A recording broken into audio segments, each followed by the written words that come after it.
The king is dead. The king is dead. The king is dead. The king is dead. The king is dead. Gotta make sure y'all can hear me. The king is dead. The king is dead. The king is dead. Now what these fools gonna do now? Boom! The king is dead. The king is dead. The king is dead. Now what these fools gonna do now? What's going on, everybody? God damn! Woo! Baby! I've been busy all week. I stepped online because when, Baller X, I follow Baller, and Baller kind of keep me, kind of tell me what's going on in the YouTube streets, to be honest. He be clipping shit from there. I know if I stay getting notification from Baller, then I at least have an idea of what's going on. So yesterday, as soon as it popped across my screen, boom, Baller X, and he put up something that says something like the end of the last stream, and I didn't understand it. So I watched it, and I was wondering why it was up, because it wasn't nothing fantastic in it.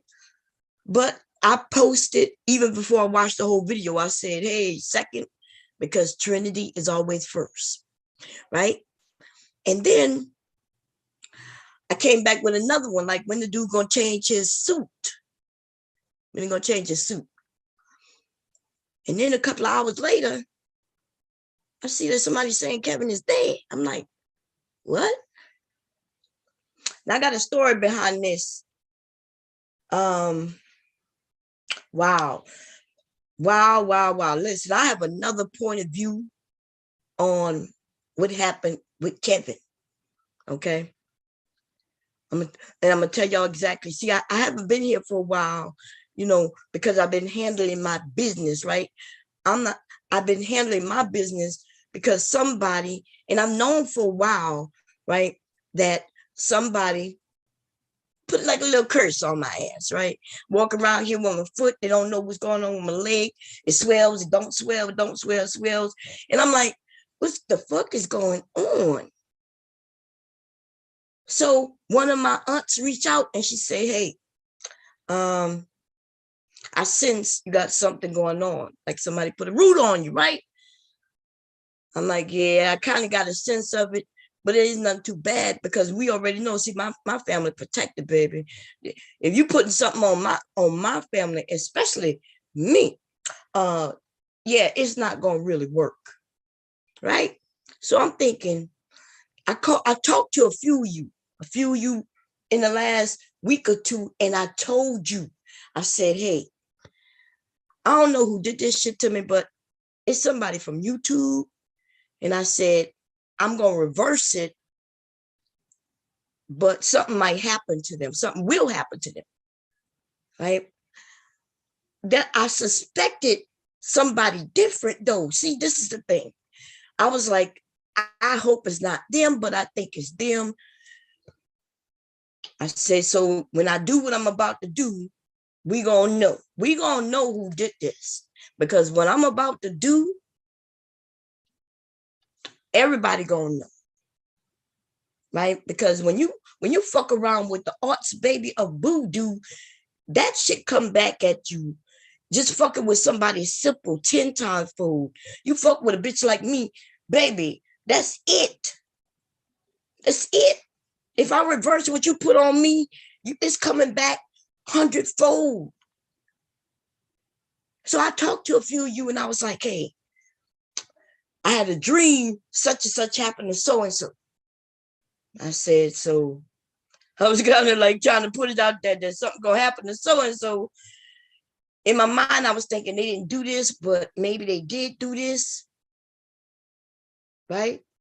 So I decided, okay, whoever did it, right? I just got to get it off me. It don't matter who did it. I got to get it off me, but I'm gonna know who did it once I get it off me. So I had to wait for the right moon, right? Had to wait for the right moon, did what I had to do. And lo in the fuck behold, this nigga end up dead. Listen, man, what in the holy fuck, y'all? Are y'all kidding me? I'm like, I've never, now y'all do know I went after Kevin, but not on no personal shit. I never went after Kevin on no, hey, I'm gonna destroy your life. Hey, where you live. Hey, it was never that. It's all YouTube. This nigga was so hurt. This nigga over there making money. He making money. What the fuck he worrying about a little YouTuber like me? This nigga that went and found somebody to put a root on me? What in the holy fuck? Who I thought it was, it seems like it wasn't it. Right? And this nigga just ends up dead. Oh, but let me tell you something. His death is the easy part. You don't fuck around with certain things and think that death is your way out, baby. Death is the beginning. The fires in which he has to walk through, right? And don't just end with him, though. You scar your motherfucking family, nigga. You scar those closest to you. So if you have anybody close to him, they got to now watch out. Because that nigga went and played with some shit he know nothing about. What's going on, Verbal? Okay. What's going on, Black YouTube? This is with Zap. How you doing, baby? I'm like, what in the holy, y'all, I was totally fucking shocked, yo. I was like, wait a minute, what? I just did that shit the other, man. Now, maybe it's a coincidence. So I'm going to chuck it up to it be a coincidence. Yeah, right. Okay. The nigga on drugs. What y'all think happened with the kitten? I'm going to put the link up. We going to get it popping, right? Leaky Leak behind me sleep, y'all. We went to sleep this morning because Leaky Leak is on one, okay? I used to go to sleep at night for the last couple of weeks, and Leaky Leak just took me all off my schedule, wanting to be up all damn night. I'm not used to that anymore. But anyway, listen, let me grab this link. So we're going to talk about the kitten, the head of the kitten, the king of the motherfucking kittens. We're going to talk about it. We're going to break down his lies. And then we're going to look around this internet shit and look at the ones who claiming they were friends, right? That they were such friends just so they can grab his base. This is some fucking shit that's going on right now, baby. If you look around amongst the men, you're going to you can see the ones who trying to, oh, me and Kevin, we were best of friends. And he was the realest of real of real. Nigga was over there doing drugs. Niggas over there, the nigga was a liar, a cheater, and a drug addict. And y'all over there still holding his hand as if this nigga was some king who could do no wrong. Because they want that base. I don't know. Do I blame him? No, but I'm telling them the fucking shit that Kevin was doing to get what he got, baby. If you want what he got, if you want what he had, then you want to do what he did. And just look at the results of what he did. Go find you somebody to put a root on somebody. See how that work out for you. Sell your soul. Lie to everybody and tell everybody you just turned 50 when your ass is about to be 60. Lie and tell people you had a degree with a school that you didn't even go to at all. Tell people you had frat brothers, but nigga, you wasn't in school long enough to be a frat brother. Like, what in the hell? Tell everybody about these jobs you had that nobody was able to find that you had jobs. Then when you go and tell the truth with the one person you know who was going to have the facts, the niggas who follow you heard you say something completely different than what you told everybody else. You notice when he said in front of that white man, that nigga told the truth.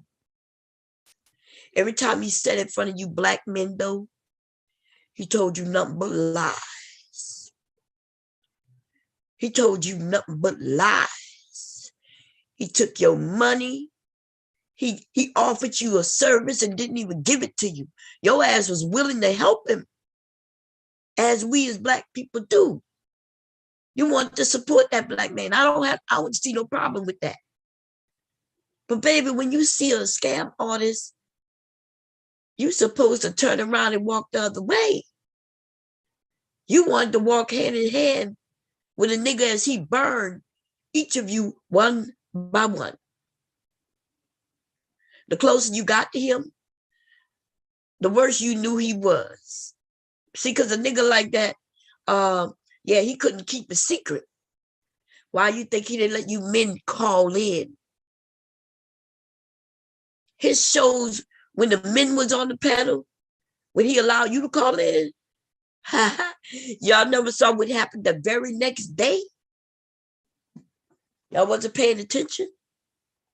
When the niggas would rally up and say, Kevin made me look like a pussy. Kevin over there talking to me worse than these women talk to me. Right? Y'all huddling up in other groups. He started losing the men's subscribers every time he let you call in. So he kept it to just women. Just let the women call in. He wouldn't even let you men call in to tell him he's right. You know why? Because he didn't know if you was going to be on his side or not. He didn't know if you was going to confront him as the man that you are, right? You might want to shake his hand, and then you might have some questions for it. But he wasn't ready for that, because Kevin was a kitten, and Kevin, in other words, was a pussy.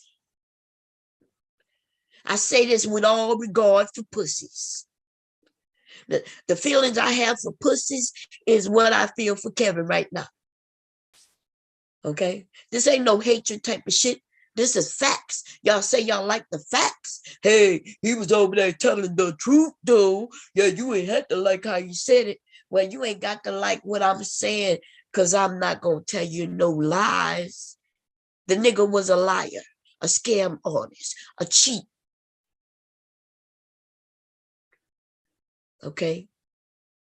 And all dogs may go to heaven, but all kittens, baby, most kittens ain't, that kitten right there not going to heaven. That nigga falling as we speak. You might want to go save him, you long ass niggas. 1 million of you holding hands going down in the deepness of hell, nigga, and you still not going to be able to save that nigga as he's falling. He's going to fall for 100 years. He's falling in a heated pit right now, and it will be 100 of our years until that nigga reach the depths in which he is falling, based on the shit that he did, his motherfucking choices. See, he knew all about choices, baby. Well, you made the choice. You made the decision.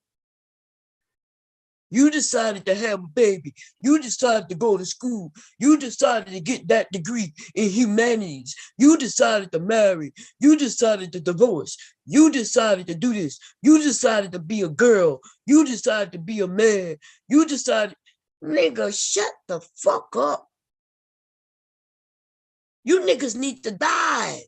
Hold hands and die, nigga. It's 1 million of you motherfuckers. Hold hands and go and try to save that nigga. What I would do if I was y'all, I would go find his family and go and warn him. Because that nigga done scarred his motherfucking family line. For all 100 years in which he's fallen. Yeah. Messing around with some shit he know nothing about. Just to come for a bitch like me? Nigga, what?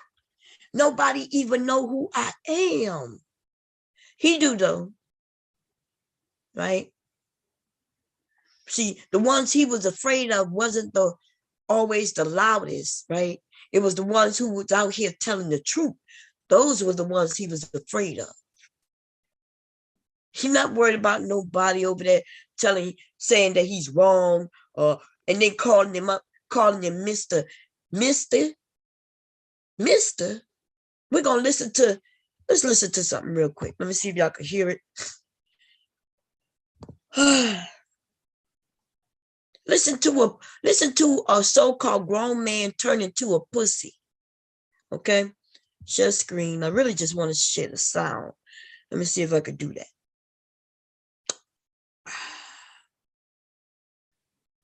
I don't think I could.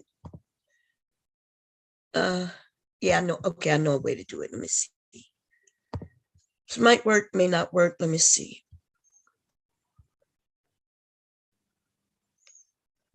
Oh, lordy, lordy, lordy.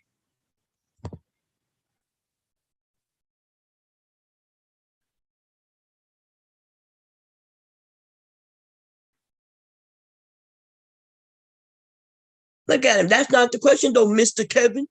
Mr. Samuels. Mr. Samuels.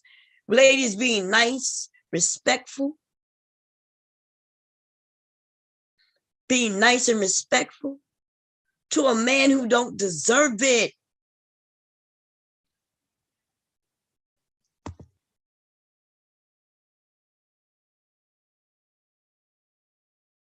Can y'all hear it? Let me grab my iPad real quick so I can make sure y'all can hear it. I'll check on the iPhone. I'm gonna put this link up. We're gonna have us some fun. Let's see, but I gotta make sure y'all can hear this because let's see. Boom boom. Get out of here, get from here. Cause okay, y'all can hear it. Being nice and respectful. Or let me see. Nope, I don't think y'all can hear it. God damn it. Y'all can see it, but you can't see the screen because I didn't want y'all to see his face, right?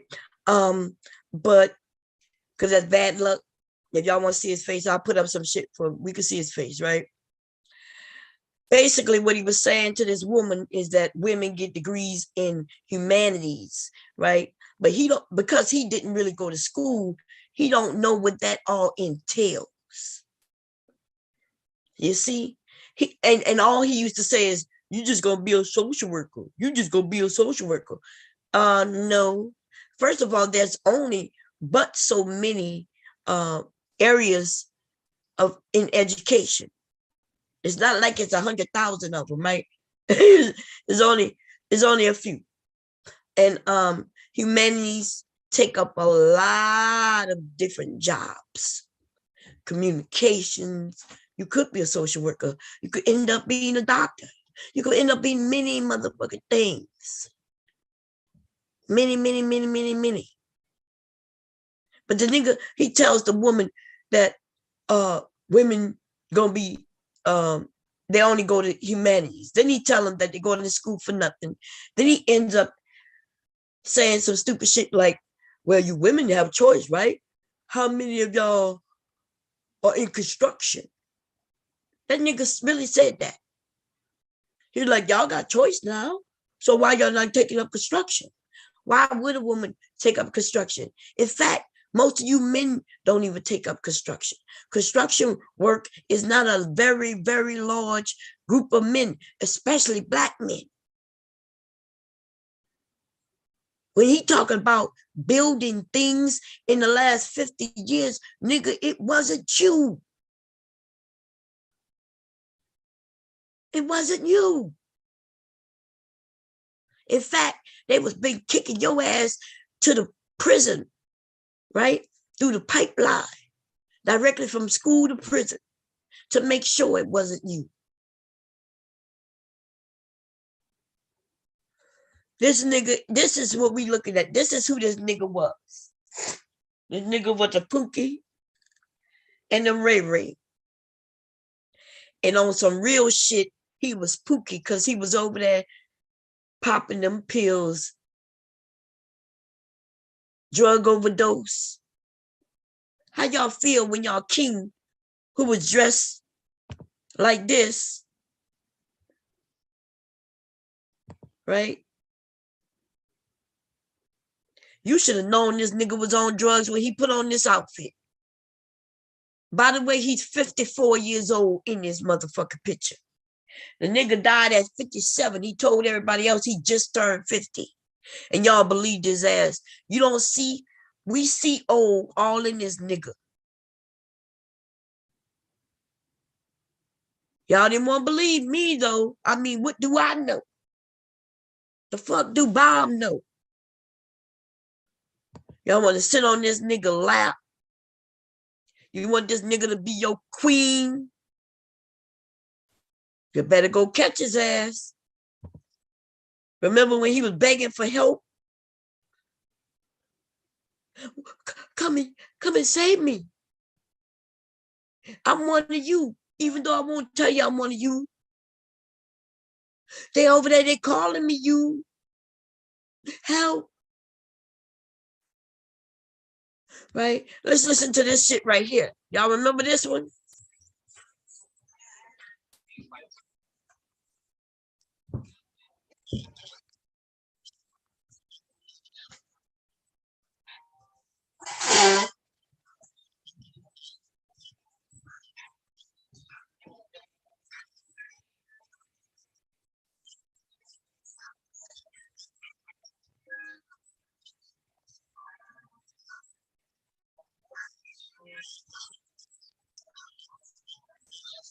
I forgot. Y'all can't hear it. God damn it. Wait a minute. Okay, I know what to do. I have to change. Let me go into this. Give me a second, y'all. I have to change the 2 minutes.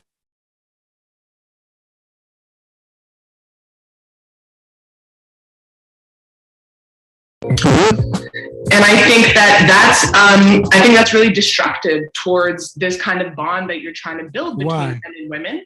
Okay, before you say what you think it is, let me ask you a question. Of course. Is it accurate?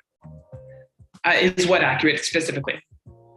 Men who built the infrastructure, if Thanos snapped away the women, men in the main could live to the end of their natural existence by simply maintaining the infrastructure in which we built. Correct. I think women could also maintain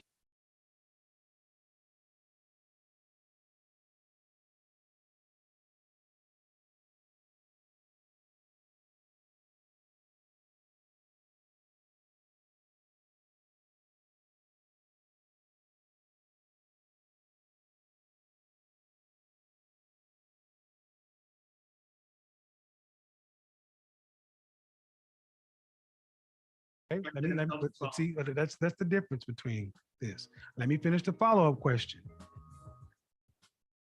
Could women maintain the infrastructure they did not build and they're not trained to run? Yes.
Y'all couldn't even hear me because I changed the sound. God damn it.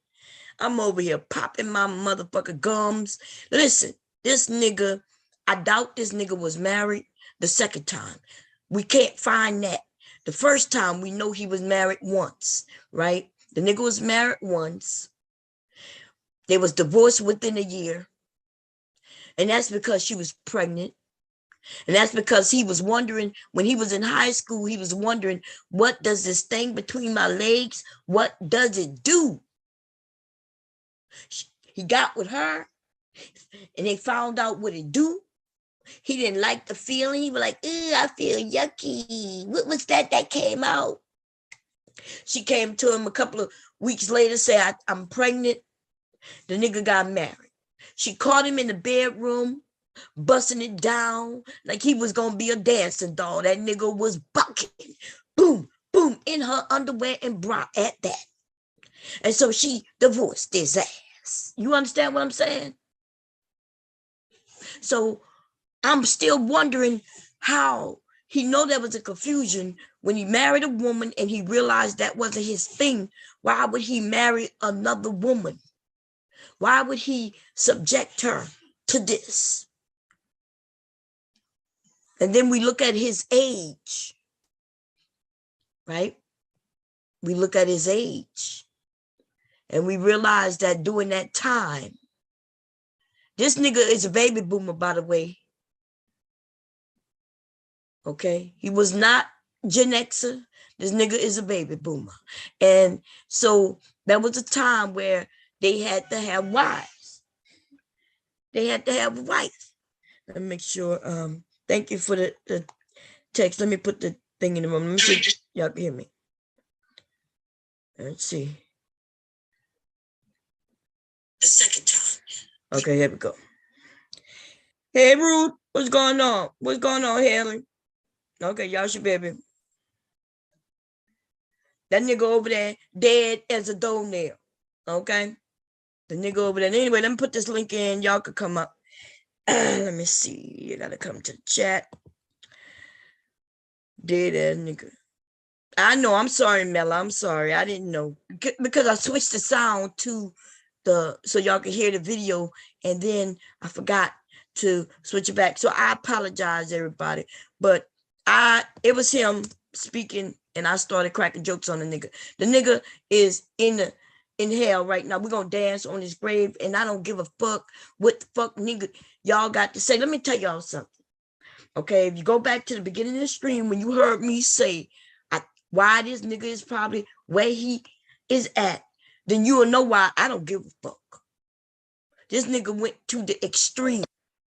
Okay, he went to the motherfucking extreme on me. I was a target. And when I decided to take the shit off of me, right?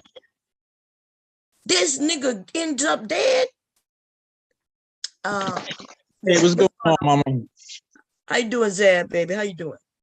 Shit, man. God damn, man. And I was one of the first people to find out about it because I seen it on Twitter.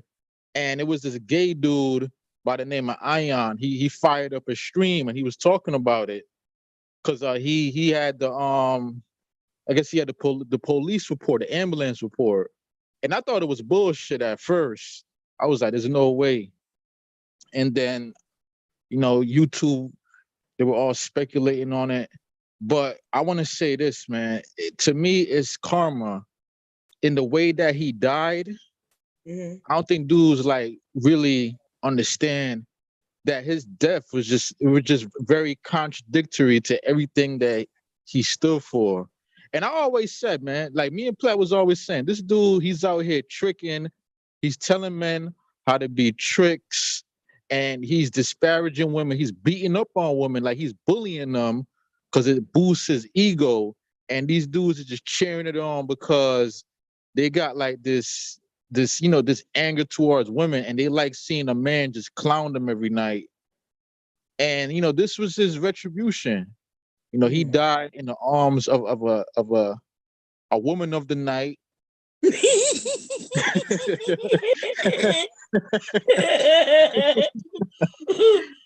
don't know if you want to classify that as a loan or not, but Yeah, that's long. That's a long bed because I bet you that woman of the night, I bet you she probably called 911 and got the fuck up out of there. No, they said she went down to the. And here's another thing. He lives in an apartment in Atlanta. Mm-hmm. An apartment in Atlanta. Well, of all the places, why Atlanta? Now, I'm trying not to laugh. I don't want to disparage the guys, man. But listen, they said she went down to the apartment lady and she asked for a defibrillator because he was complaining of chest pains after he collapsed on top of her. And then they came, man. And here's the thing, though. Here's the thing that's very striking, right? All throughout the majority of social media, you find just a handful of people saying anything nice about him. The overwhelming majority of people is just all negative. It's just all nobody. Well, like, where are his friends that know him personally, his family, to come out and say, nah, man, he was a respectable man. He did this, that. Nobody ain't saying nothing good about him. The only people that has anything good to say about him are the few YouTube cult people who didn't really know him. They only know him for like what he was doing. And that right there is very telling that he don't have no family, no friends. His daughter ain't coming out. You know what I'm saying? Like, ain't nobody coming out like saying nothing good about him. Right. There's nothing good to say about him. Like, even before he blew up, they was talking negatively about him. He had an argument with his daughter live on his Instagram on Mother's Day. Oh, isn't it some fucked up shit? It was Mother's Day. Was it a year ago? Was it a year ago or 2 years ago now? Was it last year? A year before last? You know, with this COVID shit, my timing is off. But I think it was last year, Mother's Day, this same weekend right here. She was over there, you know, she was like, hey, you didn't send me nothing for Mother's Day. You didn't say nothing. You know, I came to see how you doing. He went off on her and made it his content. Yeah, not only that. Remember, and then she did an interview. Remember, she did a little interview after that. Yeah, man. It's that people get so blind to these cult leaders. Another irony of it, overweight women would call him and he would always put them down, say how they unhealthy, how nobody want them, they're gonna die alone. And here's the supposedly healthy man.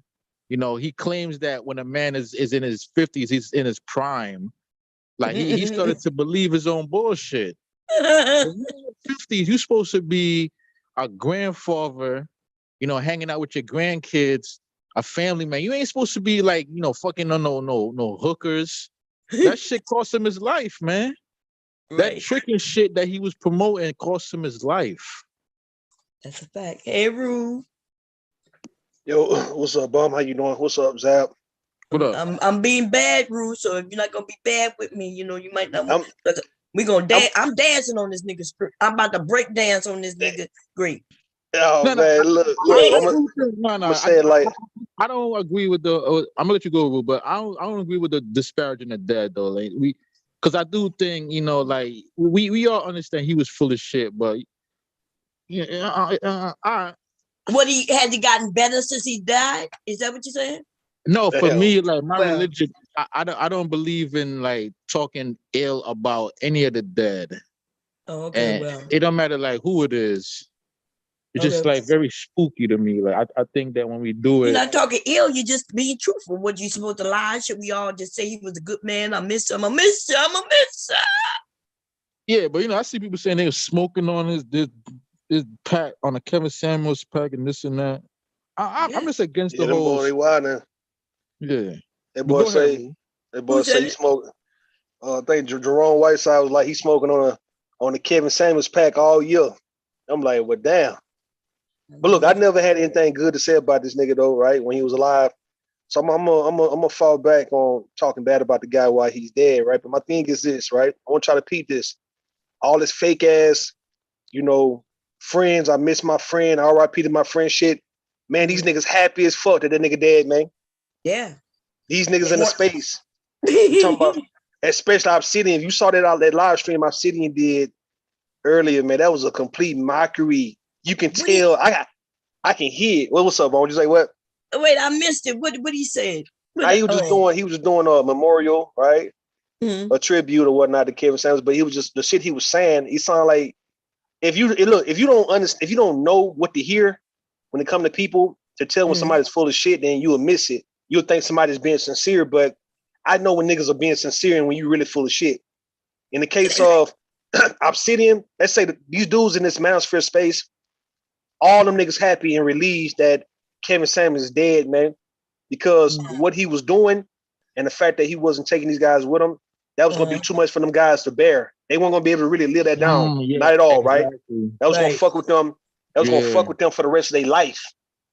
Now you got people like Anton Daniels. I think Anton Daniels was pretty sincere because, you know, if you weren't really so close to him, I can say, you know, maybe you were sincere. But everybody else, the ones who meeting up with him, the ones who were big up in him, calling him Godfather and all that kind of shit, I don't believe none of that. I can tell when a nigga is released. Like, it reminded me of one time when I went to a funeral of this old pastor and shit, right? From my old hood. And, you know, it was like a little association where there's a bunch of pastors and stuff, right? All would come together. All the churches would come together, right? And when he died, like, he was the head guy. He was there for the longest. Like, he was like in his 80s, mid 80s when he died. But when he passed away, you could tell that his underlings, all the ones who were like 50 and 60 up under him, his sons, was relieved because these niggas would be sick than a motherfucker for the most part, always in the hospital, right? Always dealing with some type of ailment, some type of illness. But at that funeral, it just looked like some 300-pound goddamn gorilla got off their back, man. All of them was moving. They was happy. Them niggas was tap dancing, gyrating, dancing, jumping for joy. Hey, man, these guys, them younger pastors, right? They ought to be like in their 60s now. It happened like over, you know, a few years ago. Hey, them guys was dancing their ass off. You could tell them guys was relieved that old pastor was dead, man. I'm telling you, people supposed to be relieved when niggas die, man. Folks don't be sad. No one's sad that Kevin Samuels dead. Kevin, you think Obsidian gonna get his place back? Because he lost his little spot. No, they're gonna like hyenas. They're gonna tear each other to shreds, going after his kingdom of the madness. I don't think take each other out. I don't think Obsidian got what it takes to go mainstream. I don't think he want to go mainstream. You know what I mean? I don't think he want to get on camera. I don't think he want to even get outside his house and go and meet up with people. Not like that. You know what I mean? So he don't have, you know, he was a little different from Kevin Samuels. Kevin Samuels was more outgoing. So Obsidian is a homebody. He let that be known, right? So if anything, if Obsidian, O'Shea, Angry Man, they might have to come to the table. They may have to come to the table right now and sit down and talk about this shit and just, you know, pretty much find other ways to try to suppress other up and coming YouTubers in the goddamn space. That's all they gonna do. Yeah. Try to. Oh, hold on, Zach. What they gonna do is try to. That's why I got on Angry Man ass on ANT's channel today, because I'm like, nigga, I know what you niggas are doing. You niggas, you founding fathers, y'all don't like the fact that so many other young and up and coming YouTubers who are getting a buzz. You don't like the fact that these guys are coming up because it reminds you of how Kevin Samuels came up through you guys and left you niggas. So now you guys, objective and your goal is to simply gonna suppress any talent, any wave, no matter how much big of a wave you guys got. You're gonna suppress any other wave that you see in the space because you can never let that shit happen to you again, which y'all let happen with Kevin Samuels. Hey, Rue, you remember when you did that stream and you was talking about the lions, the young lions? Yeah. Them young ass lions tearing them old lion ass up. Yeah. You said that you did that stream the day before he died, yo. Damn. And I was on another stream where I was saying, yo, we got to get rid of Kevin Samuels, because I was saying, I forgot what panel it was, but I was saying, yo, I'll be going on all our co-ed panels. I was saying that, yo, if y'all want to get rid of Nala and Taz, y'all got to get rid of Kevin Samuels too, because he's part of the problem. And it's so crazy how the next day, you know what I'm saying, like, that shit just happened, man. I don't know if it's like some black magic shit, because usually, like, heart attacks is like usually voodoo attacks. I don't know if y'all into that, but I know a lot of women was like wishing and praying that he go out. And for him to go out in that way, and let me tell you one thing though, I don't know if this is true, but there's certain sectors of Twitter saying that it was actually a man escort that he was with. If that comes out to be true, Oh my God. These men said they didn't care. Remember, I've been telling them he was gay. Yeah, them niggas didn't care. They don't care about that shit. Pray it was a woman. He for his sake, he better pray it was a woman. They don't care about all that, man. It sounded like it was like a Hispanic woman. And from what I was listening to. But what happened? This is what happened, Bomb. This is what happened, Bomb. Peep game, right? It's like you got to understand, not you, Bomb, but I'm talking about just people, period, right? Like, all right, when you evoke a whole lot of spirits in a negative way, and they all come, they pretty much come for you. It's gonna be kind of hard for you to fight against it, no matter how right you could be. And that's the reason why I don't really speak bad about religion, even though I'm not religious. I don't really believe in all that. But I know I can't piss off a lot of religious people because they could pray for me to die. They could pray, and enough of them, right, can overcome me and overpower me to where I would succumb to every last one of them. Come by myself in this, or very few people who feel the way I feel. We not linked up like that, but it's the majority of them. To where you can't just piss off people to where you got them negative spirits coming at you all at one time, and they steady pressing the gas on you, and they're not letting up until something happened to you.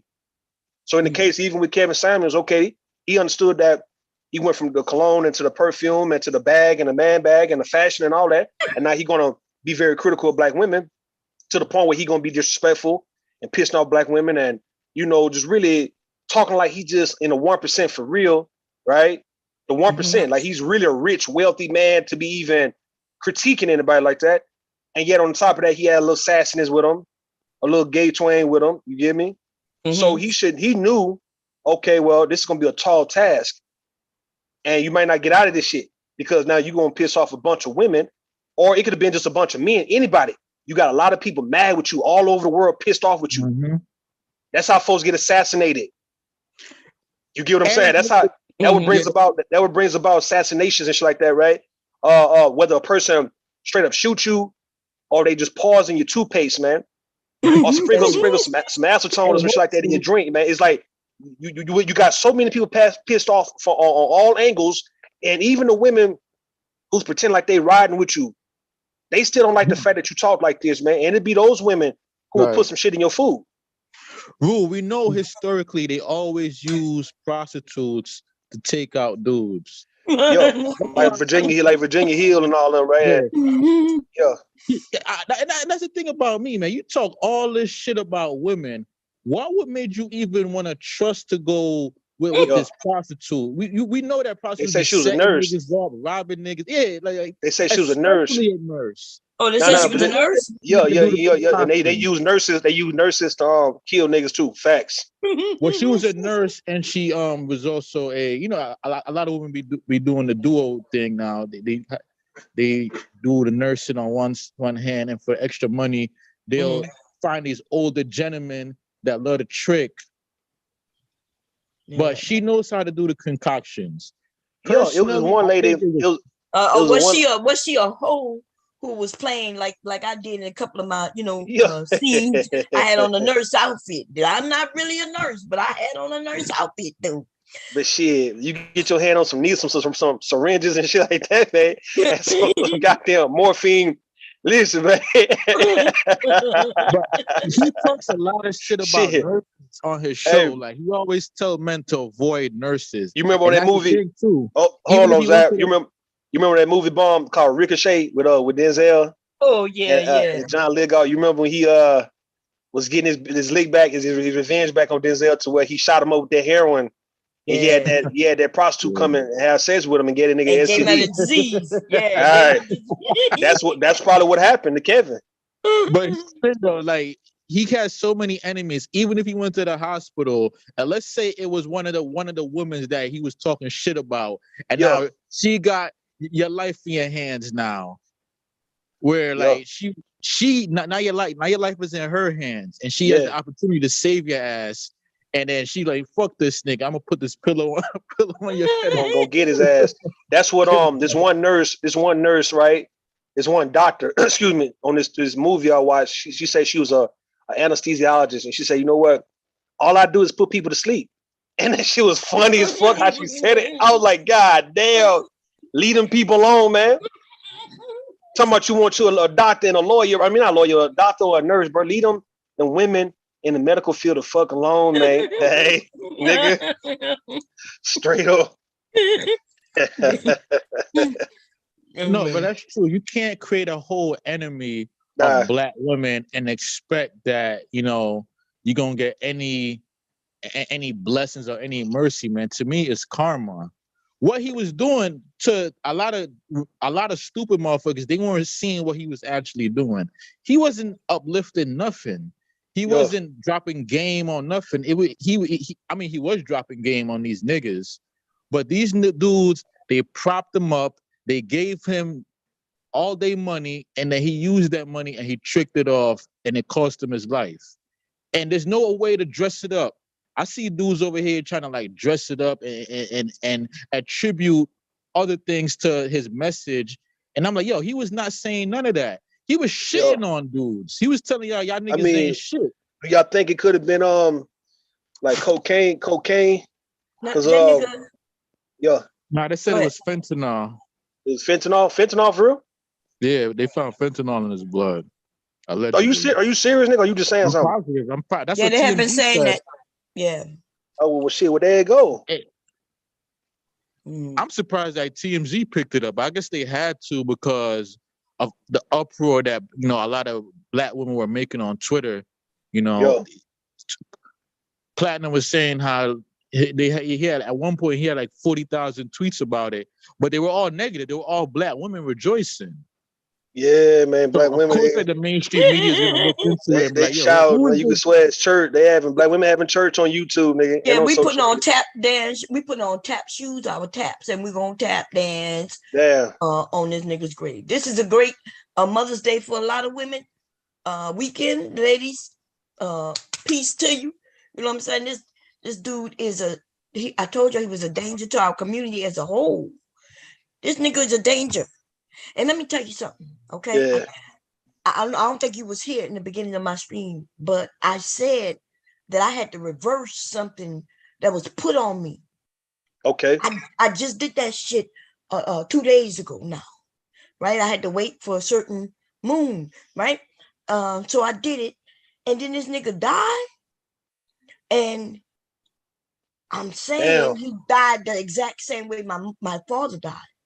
Okay. My father was healthy man, and exactly the way this nigga died is the way my dad died, right? Then, not even but a year later, my mom died, right? Then the attack starts on me with my leg. My leg is all better now in the last day. There's no swelling.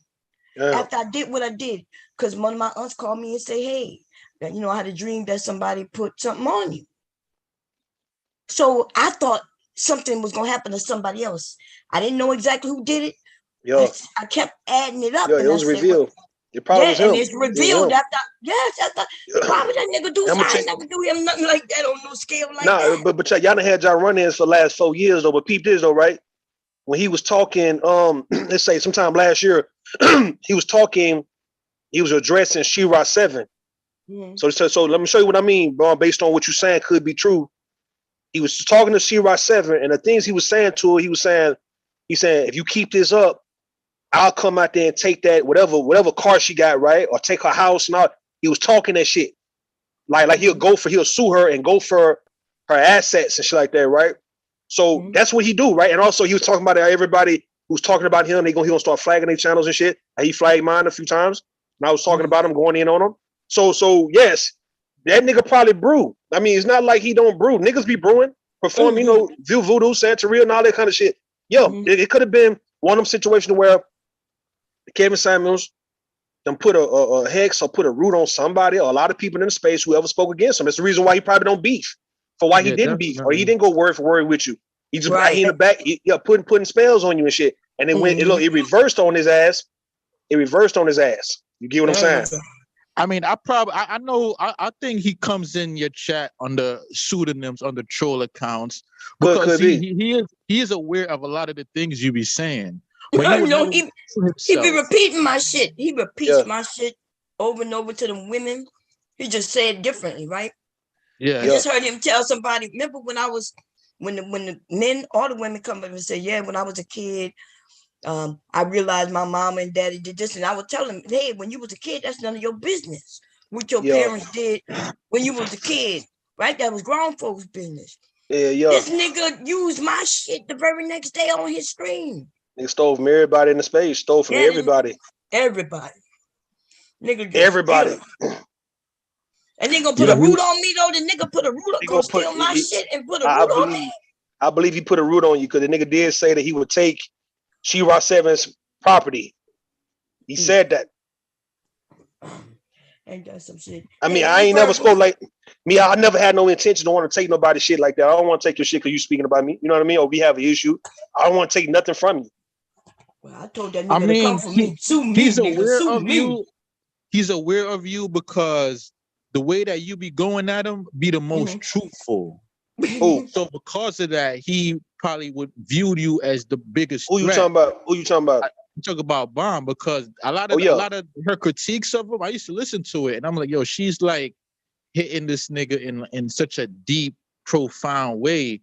It's not like a superficial way how other people do it, who is like either, they just man, that shit go back. No, Zap, that shit go back to 2018 when Kevin and Obsidian used to come over here, and one time Kevin asked Bomb, he begged Bomb, can you stop calling me gay, please? Can you stop calling me gay, please?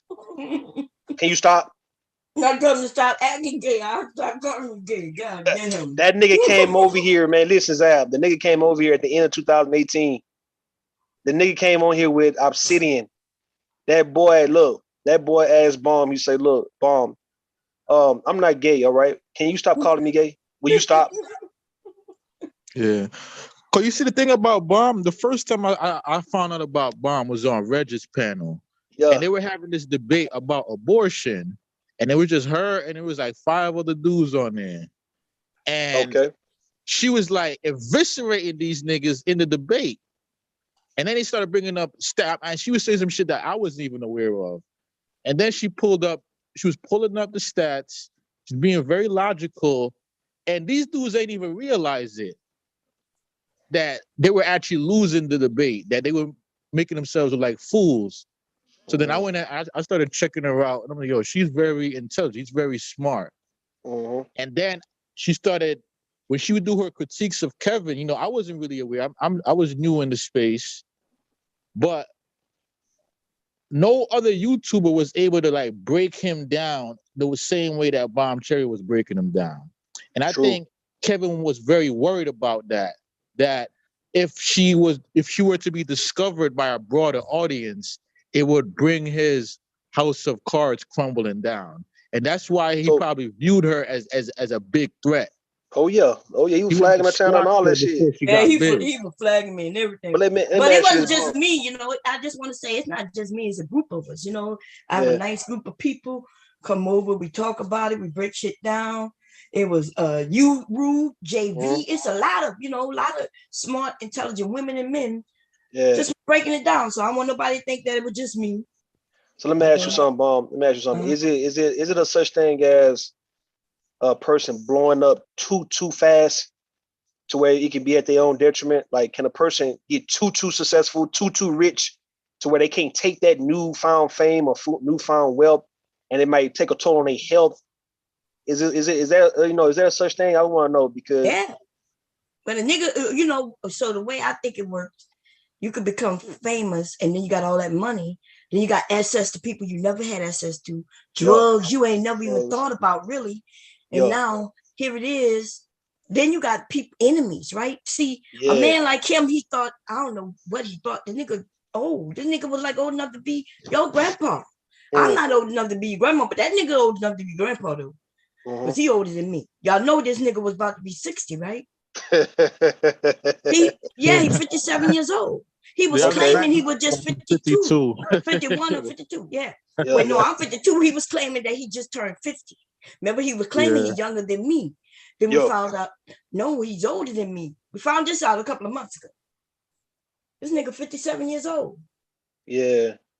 So by blowing up too quick, getting too rich too fast, and everybody know it, right? So you're gonna attract all type of shit, right? All type of, like I say, really pretty much more enemies, but really a whole lot of, like I say, drugs, a whole lot of things that you never saw when you was broke. A lot of things you never saw, right? So now, that's a fact. Dibbling and dabbling in the shit, and the shit just, some of that shit tastes good, some of that shit you don't want to fuck with it, but you realize you can spend a quick 500,000, 2,000 here. I mean, 4,000. You can just spend, like it ain't shit.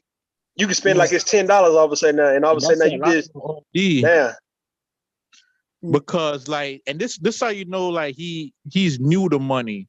When you're new to money like that, you're like a kid in a candy store. You just running around the whole store, grabbing every candy, just going crazy. And at his age, for him to be trying to live in that jet setter lifestyle, you know what I'm saying? He couldn't keep up with it, man. Like he never before had access to all those prostitutes and all those drugs. And he was just overdoing it. You know what I'm saying? Drinking all that Red Bull. This nigga look like this nigga right here. This nigga look like Pookie, baby. Pookie. And Chris Rock taking all type of L's. Yeah. If you would have gave him like 3-4 years, he would have looked just like Chris Rock right here in this scene. Yeah. Now I'm gonna say something to you guys, right? That no one's gonna believe. All right. And the people who's on that actual Google Hangout, they're not gonna admit it, right? So guys like BGS Idmore and Cerulean Gray and Charles Faulkner, they're not gonna ever admit this shit out loud. They not. But back in 2018, right, when I was on BGS Idmore's channel, and they was all going at me and shit, and you know, at that time you can only go 8 hours, and then it'll shut off. So we stayed online, and Kevin Samuels was on that same line. And what happened was BGS and Cerulean started talking about some clandestine type of information, some secret government type information. Cerulean really was on that shit. He was really speaking that shit. Really, because he was offline, he didn't have nobody to really to account to at that point, right? But Kevin Samuels said some shit that made me look at him sideways ever since that day, July 2018. What he said? He told Cerulean and BJ. He said, nah. He said, hell no, y'all saying some shit that's about to get me killed. Y'all gonna get me killed. And he got off the line real quick. And I put that on my life, and them niggas would never admit that shit.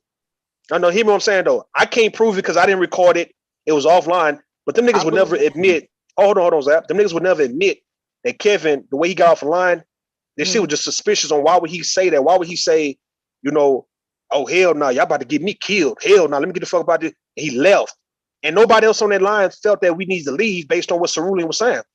But then when you see Kevin talk about the shout out to the CIA and the FBI, I just felt that he always was some type of agent, some type of CIA agent, an operative, or FBI agent, because don't know niggas shout out no fucking CIA, no FBI, man. Like ain't no nigga doing no shit like that. Like for real, man. You not. I mean, you ain't that clever with these fucking acronyms. Like you just that cold with words and letters and shit like that. Where you gonna nigga? You could have come up with anything else other than the CIA and the FBI, man. But ever since then, I always looked at that man sideways. Then on top of that, I saw how he would never stand alone. Pretty much, he'll gang up. He'll team up with the people who's ganging up on, let's say, one person. Mm-hmm. He'll never like say, I'm gonna stay out this shit. He was the one who felt like he got picked on when he was young, to where when people are picking on folks now, he don't want to be the person that somebody's picking on. So he gonna join forces with the bullies. So he played them type of games on BJ's Idmore's panels. And I ain't like that nigga ever since. Go ahead. I've always looked at BGS as like Emperor Palpatine. He's the real head of the snake behind the scenes that be sending his little accolades out. That motherfucker BGS Idmore. I checked his channel out a few times, and that motherfucker right there, he is King Incel. Like he is a dark, evil motherfucker, man. I'm telling you, this nigga is General Emperor Palpatine for real. The shit that they be, them niggas is bugged out, man. I had to back out of that space, man, because it felt like I was going down the dark pits of hell. I warned you that before you even got in that space. I was like, Zab, don't. I said, watch, baby. I said, just pay attention, listen. I said, these men are dangerous, and even BGS, right? Because I used to like BGS. It was really his voice, right? His voice is hypnotic to women. But then I would listen to him, and I realized he wasn't down for taking information. He want to tell me how to be a woman. Like you gonna They were telling Bomb about her dress size. Listen, Zach. This one Bomb. Zach, hold on, Zach. This one Bomb was roasting everybody on BGS panel like in 2018. Cause they all was trying to tell her that she's a size whatever, right? And she's telling them, "Nah, I'm a size this." And these men up there telling her, "Nah, you ain't no size whatever." You know what I mean? You this size. They was arguing with Bomb Cherry about her size. That's how this shit really got started. Yeah, that's how I got started. You right. That's how shit got popped off. They arguing, these women, Kevin Samuels was really arguing with Bomb about her dress size. No, but that's what I kept telling myself, you men don't know nothing about dress size. Yes, we do. Yes, we do. I'm like, you don't know anything about it. And they kept telling me, oh, you probably about the size 18. I was like, dude, what? And then and I realized that they not, at first I thought they was educated men who was down for taking information and giving them it. niggas ain't educated shit, man. Yeah, well, yeah, they tricked me. But not to go. Let me say this real quick. I was on a panel with BGS, and I asked him, what the fuck y'all dudes talking about? And then I finally, after they were hooting and hollering and calling me a simp, this and that, they finally sent me to this other YouTuber, this white dude, this weird white dude, and I went on his channel, and it was like some MK Ultra type mind control shit where the shit they were saying was just so bugged out, talking about women are AI programmings and there's gonna be all types of weirdo shit. And I'm like, yo, this is where y'all getting your information from? These crazy white conspiracy theory, evil Luciferian motherfuckers. Comparing them to gasoline. Damn, yeah. That's what they was comparing women to gasoline and shit. I didn't even know that at first. Yeah, 87, 91 octane, all that kind of shit, right? I didn't even know that at first, Rude. I was listening to him. I was like, well, where they get the octane from? I'm like, what that mean? And he would never explain. He was just like, and then I realized these niggas is like, they talking about gasoline. Gasoline. Gasoline. And the nigga over there now, the last time I roasted him was a couple of months ago. He was over there looking at a movie on, I think, HBO or Stars. Rating, what is Insecure? You talking about Insecure? That was HBO. Yeah. HBO Insecure. Yeah. This nigga is watching a HBO girly flick and rating the women. And I'm like, nigga, you ain't got access to no real women in your real life? You talking about women on a movie? And they're nerds, man. Like a lot of them, a lot of y'all think that red pill, blue pill is like some synonym, but these niggas really believe that they in the Matrix. Because the white they really believe that shit. They really believe like the women are like cyborgs and men are like ants. Like these motherfuckers really believe it. They take this red pill, blue pill shit to heart. Yeah, but I noticed O'Shea. I noticed O'Shea and BJS, they haven't said anything about this Kevin thing yet. I wonder why. Like, do you think they were really close like that? Because man, hell no. Nah, I'm telling you, just based on what I know, them niggas, nobody liked Kevin. The reason why they went at me for talking against Kevin back in 2019 was because they felt that Kevin was going to take them to the next level. Like on that, Bayer Rustin type with Martin Luther King during the civil rights, that gay nigga playing the middleman and getting them through certain doors that they couldn't get through by themselves. They too masculine and shit. So the thing is, that's what it was, right? They all fortified him because, I guess they just, the shit he was talking, the shit he was saying, I guess they enjoyed hearing the shit, or they felt like they can use a nigga, especially to go at black women. See, they felt like they was too masculine, too harsh, too aggressive, and the women not receiving their message from them, right? So Kevin, just like how you got with Jessica X, and anybody who's feminine can better relay the message. This is the reason why you got gay homeboys can really get these women, like they homegirls and shit together, right? Like, but a real heterosexual man, he not gonna be able to really get through women. A gay nigga can. Same shit. So they used them for that. And it backfired though, right? But they allowed for Kevin to try them with that gay shit that he was putting on his Instagram and all that kind of shit, right? And them niggas had to defend that shit. All because BJS and Obsidian and O'Shea was saying that he's a good person, he's cool people and all that kind of shit. So they defending gay shit that they didn't really want to defend. And that's why it backfired also. That's how me and Anger Man used to really get into it. Cause that nigga, he would come try to come at me on some, I'm wrong for coming at Kevin like that. I'm like, nigga, come on, man. What you doing, bro? Like, what is you doing? Like, stop, nigga. You got sons, bro. You wouldn't want your sons acting like this nigga Kevin. What are you doing? So yeah, they started coming at me because I wasn't on the end. I was on the outs when it come to them. But they felt like they was going to get something out this shit, and they didn't. They still got left with nothing at the end of the day. That's what left that bitter taste in their mouth for why now you see a lot of those manosphere niggas was going against Kevin within the last year. Because in the end, now Angry Man is saying the same shit you saying. Because you see, I think the reason why, like, especially Obsidian, he was hoping, like, he was in denial. He was hoping that Kevin would, like, reach back and pull him up. Yeah. And that's what he was holding out on. And he was in denial that Kevin was not going to reach back and pull you down. Because Kevin, what I hate. He looks down on you. He sees you as an old cripple. He's not going to bring you to the top. Now, that's what I hate, though, because I wanted O'Shea and Obsidian to eventually reveal how they really felt about Kevin, but now they don't have to do it because he dead. Now they can keep this. We've always loved Kevin. We always had respect for him. We always fucked with him. I was waiting for the moment. I was betting on the moment that Obsidian was going to lose his shit because Kevin wasn't moving fast enough for him and wasn't putting him in the way he wanted to be put in. And same thing with O'Shea. But the nigga died. You know what I'm saying? So I guess that'll never come to fruition. My wish will never come true when it comes to that. Because I can tell you your prediction, you mean? My prediction, my wish, all that. So listen, hi everybody, how y'all doing? Hey, Verbal. I think by him dying, it may save the Black Manosphere, because as long as he was here, he was destroying the Manosphere. the Manosphere was going the way they slipping. You know, they start losing men because of him.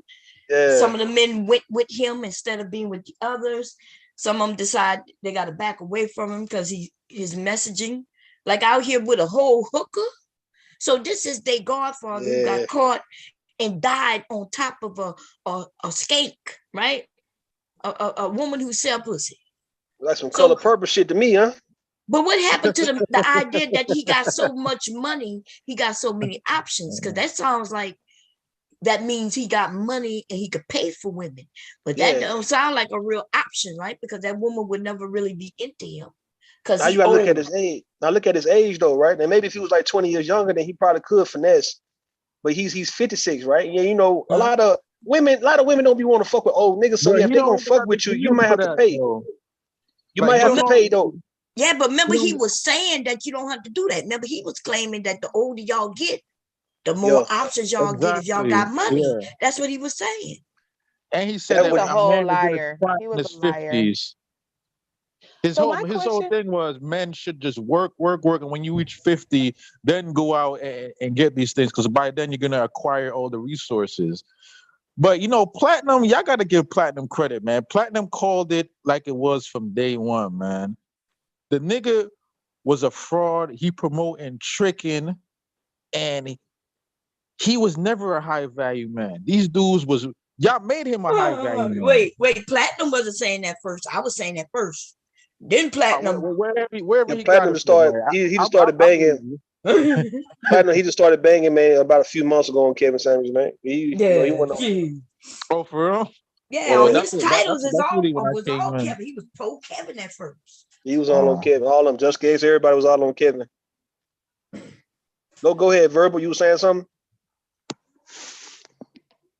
Yeah. So, the thing that's super confusing about this whole thing is Black men are crying all over YouTube about Kevin Samuels dying, right? But here's the thing, they're not actually crying about Kevin Samuels dying. They're crying about Black women not crying about Kevin Samuels dying, right. Kevin Samuels dying. And I'm trying to understand what world these people live in, because why would you think that Black women would cry over a man who made his living degrading and disrespecting them and putting them up on platforms for fodder for humiliation? Now, the women absolutely need to take accountability for actually going up there. It's cringy that Black women would know what is going to happen to them when they go up there and either just want to do it for clout so they can go viral, or because women have this thing where they think that they're special and they're different. And so, yeah, he's doing it to them, but he's not going to do it to me. But he does it to every single one of you. And they kept going up there. So that's on them to do it. But at the same time, why would you cry over someone who's been abusing you? And they're mad, they're angry. They don't give a damn about Kevin Samuels dying. So they can miss me with that. they're mad because they don't understand why you aren't crying over it. Bro, should Black women be crying over Kevin Samuels dying?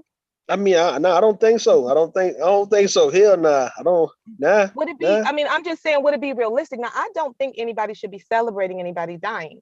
I think that puts bad karma out there for you to do it, just like he put bad karma out there for himself because he insisted on preaching and putting negativity, speaking ill will for people's future.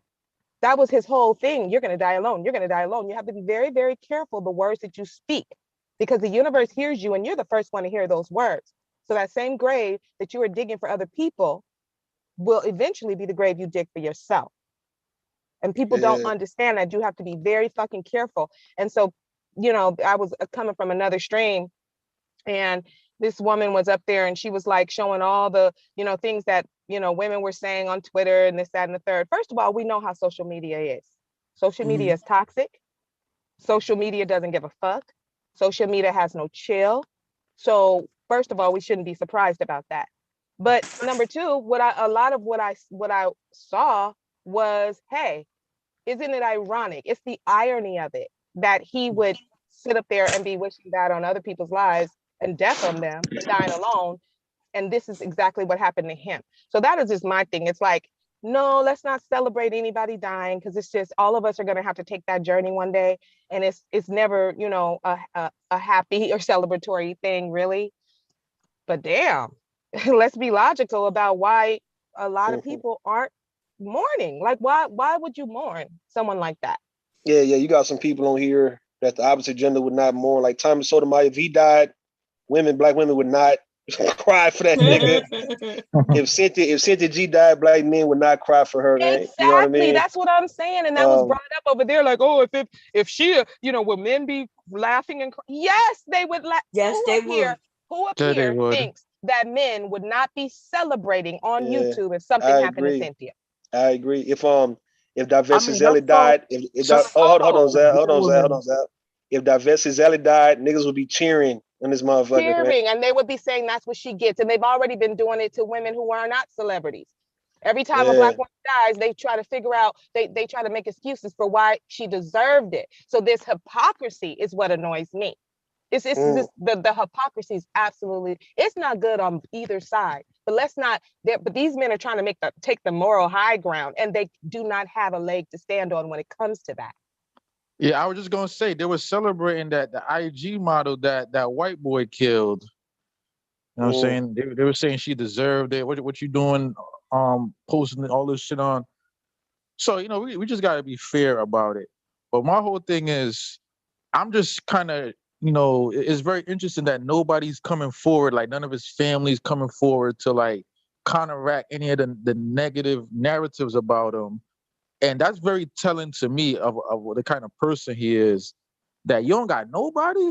Like the only people saying anything good about you is like few people on YouTube that watch your stream. He probably treated his family like a hoe. Like you got people who don't treat their family right, Zap. You know what I mean? Like I understand what you mean. Like you saying like, damn, no one in your family can come on, let's say come on a panel or come on your show and kind of vouch for you, like somebody beyond you besides your mother or your father. Shit. Can you get like an uncle? Do you have a friend?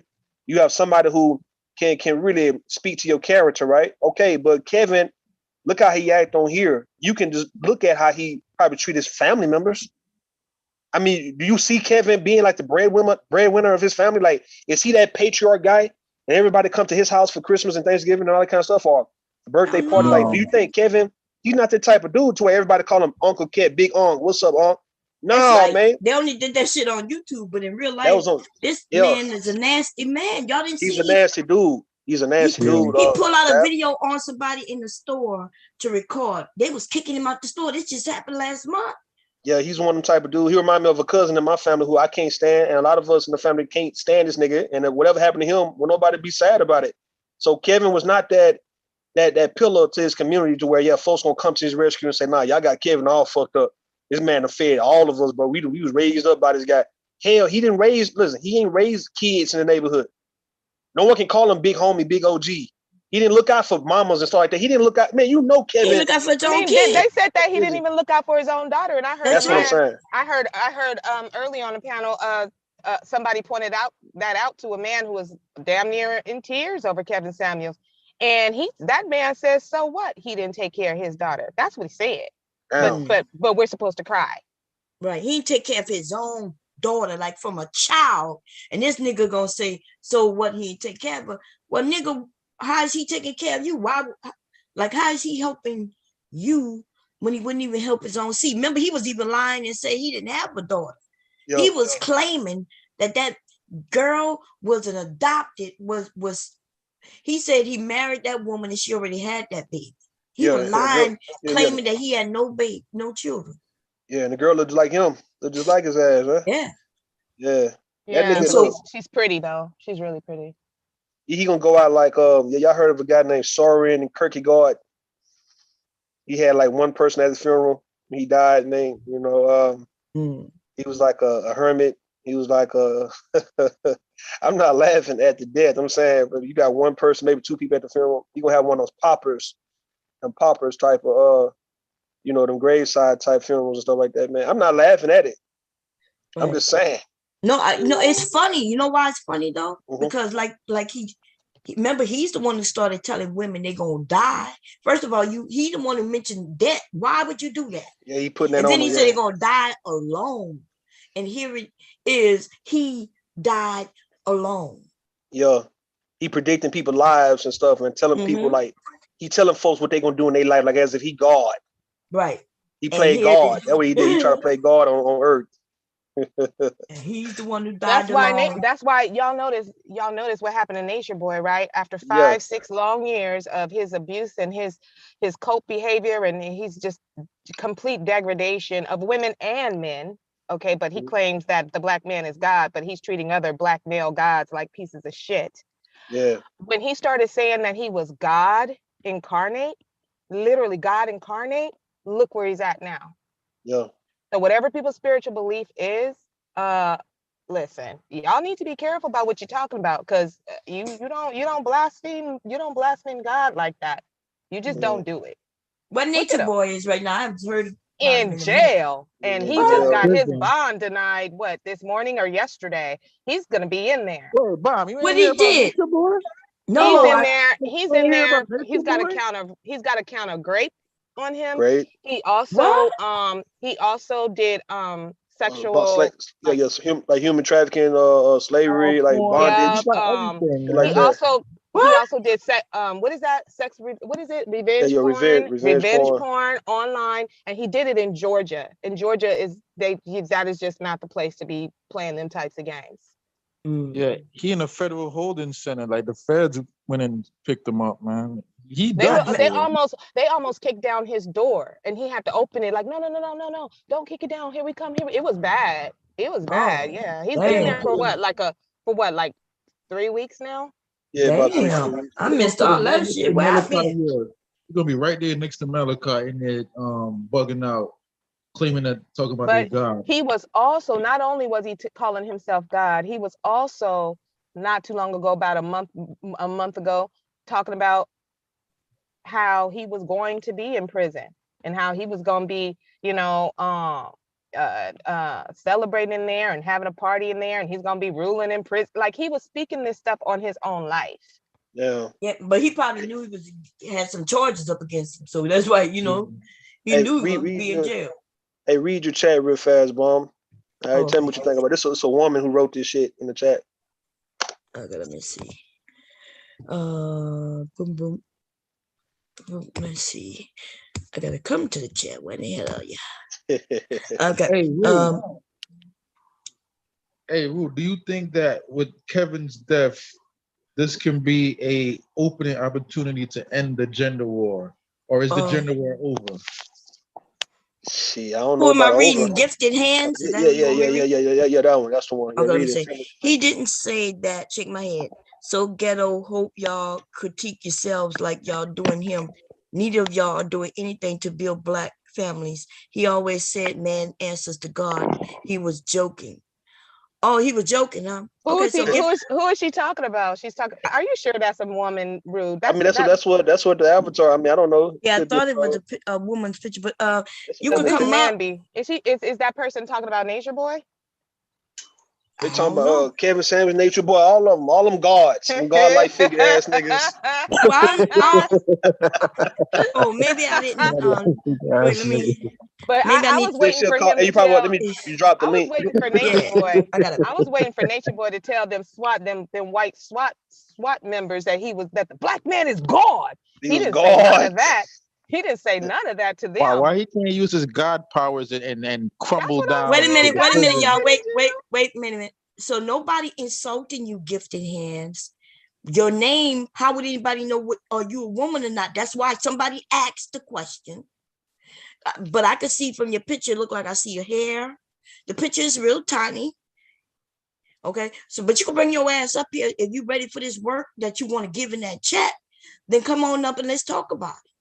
Let's talk about how some of you ratchet ass women will love on a man who will abuse you.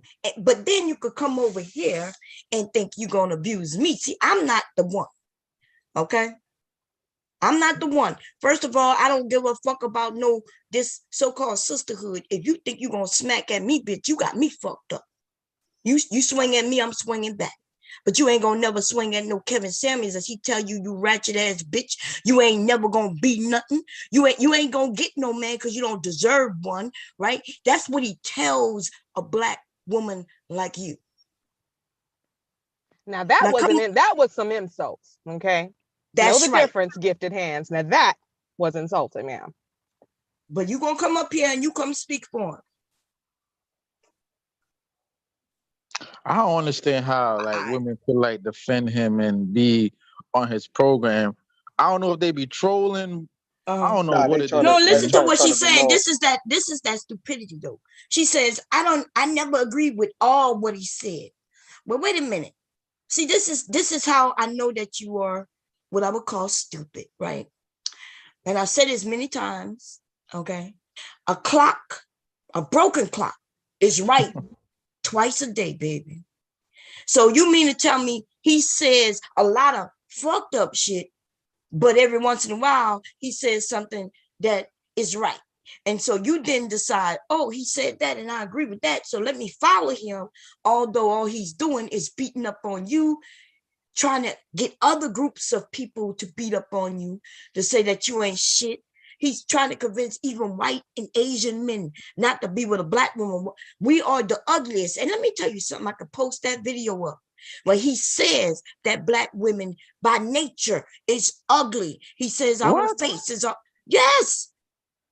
Play that video now. You got to play that. No, yes, he did say that. He said that I shit. heard him and then, say that. Yes, we got to add that did to a the whole record. stream saying that black women were ugly.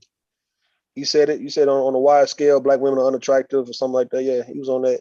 Girl, nobody called you no bitch. What is gifted hands? You said I was bitches because you didn't comprehend what I said. First of all, what are you talking about? We was asking, who are you talking about? Remember, we was talking about Kevin, and then we started talking about Nature Boy. So somebody said, is that a woman? We don't know by your name. She wasn't looking in the chat. Your picture's small. So nobody was throwing no insults at you. Over here, you could come up and talk. Unlike on Kevin, though. See, if you knew you was going on Kevin, girl, you already know what it is. You already know that if you go on Kevin, it doesn't matter what you look like or what you say. By the end of it, he's going to be playing some music on your ass. He going to ask you your dress size. But, bitch, I don't care about your dress size. Okay?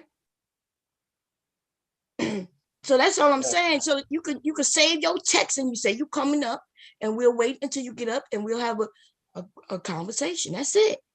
Nobody was attacking you. You came over here on the attack. If you have something, you could be pro Kevin. I mean, I'm gonna call you stupid.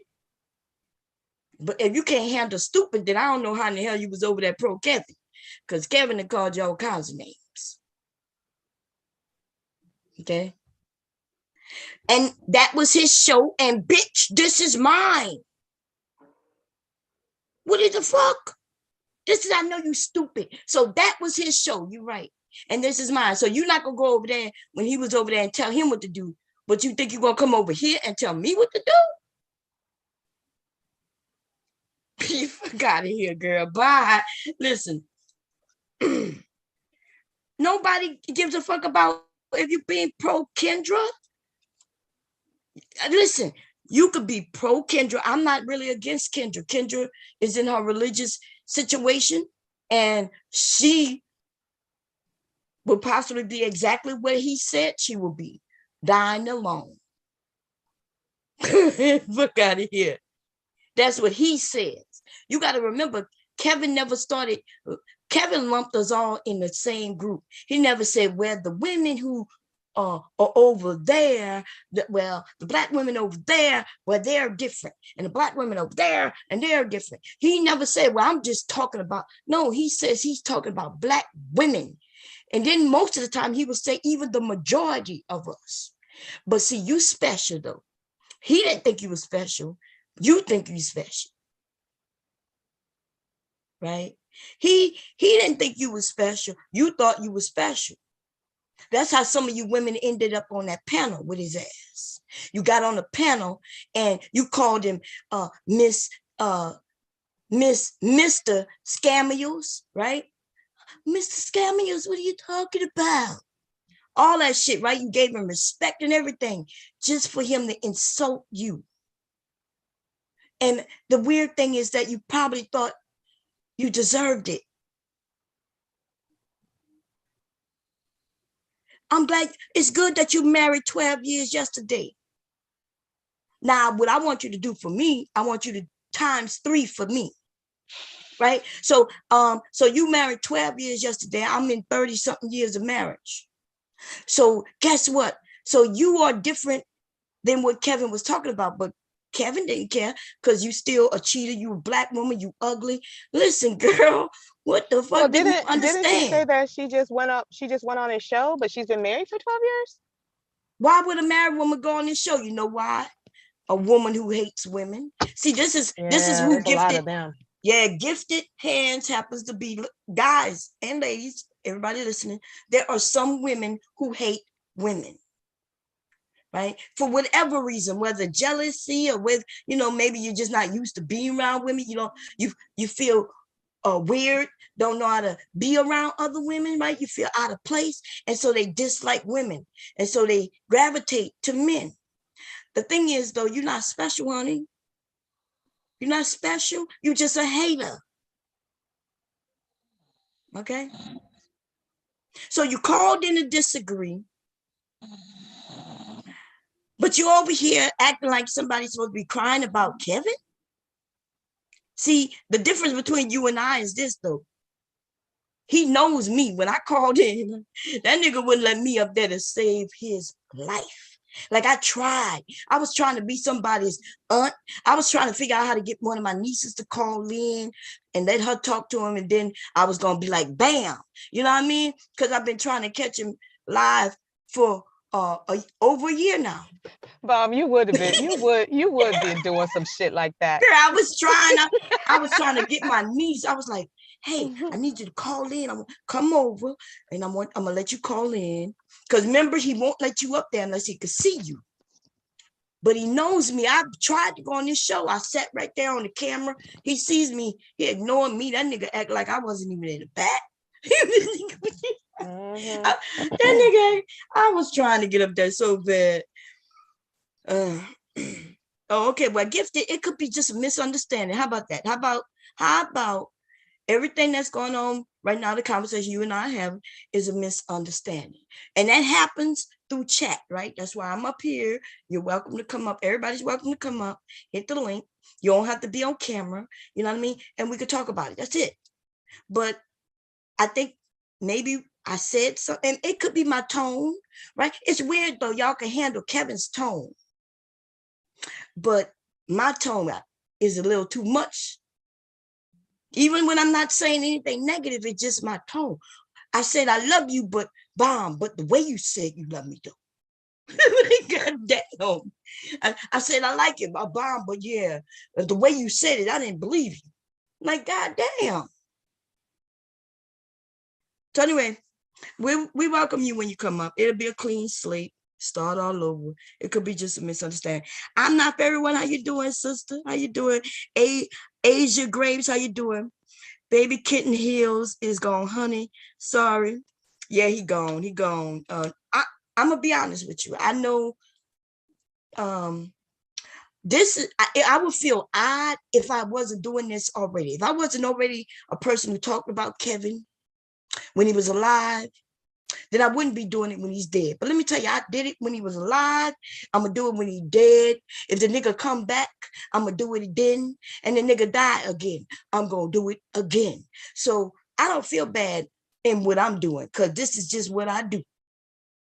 Okay. Now for the people who never had a stream about him ever, and now they putting up streams, either they claiming that they love him, miss him, or whether they claim that they hate him, well, I call bullshit on them, right? Because if you loved him, you wasn't doing videos before. If you hated him, you wasn't doing video before he died, but you were scared of it.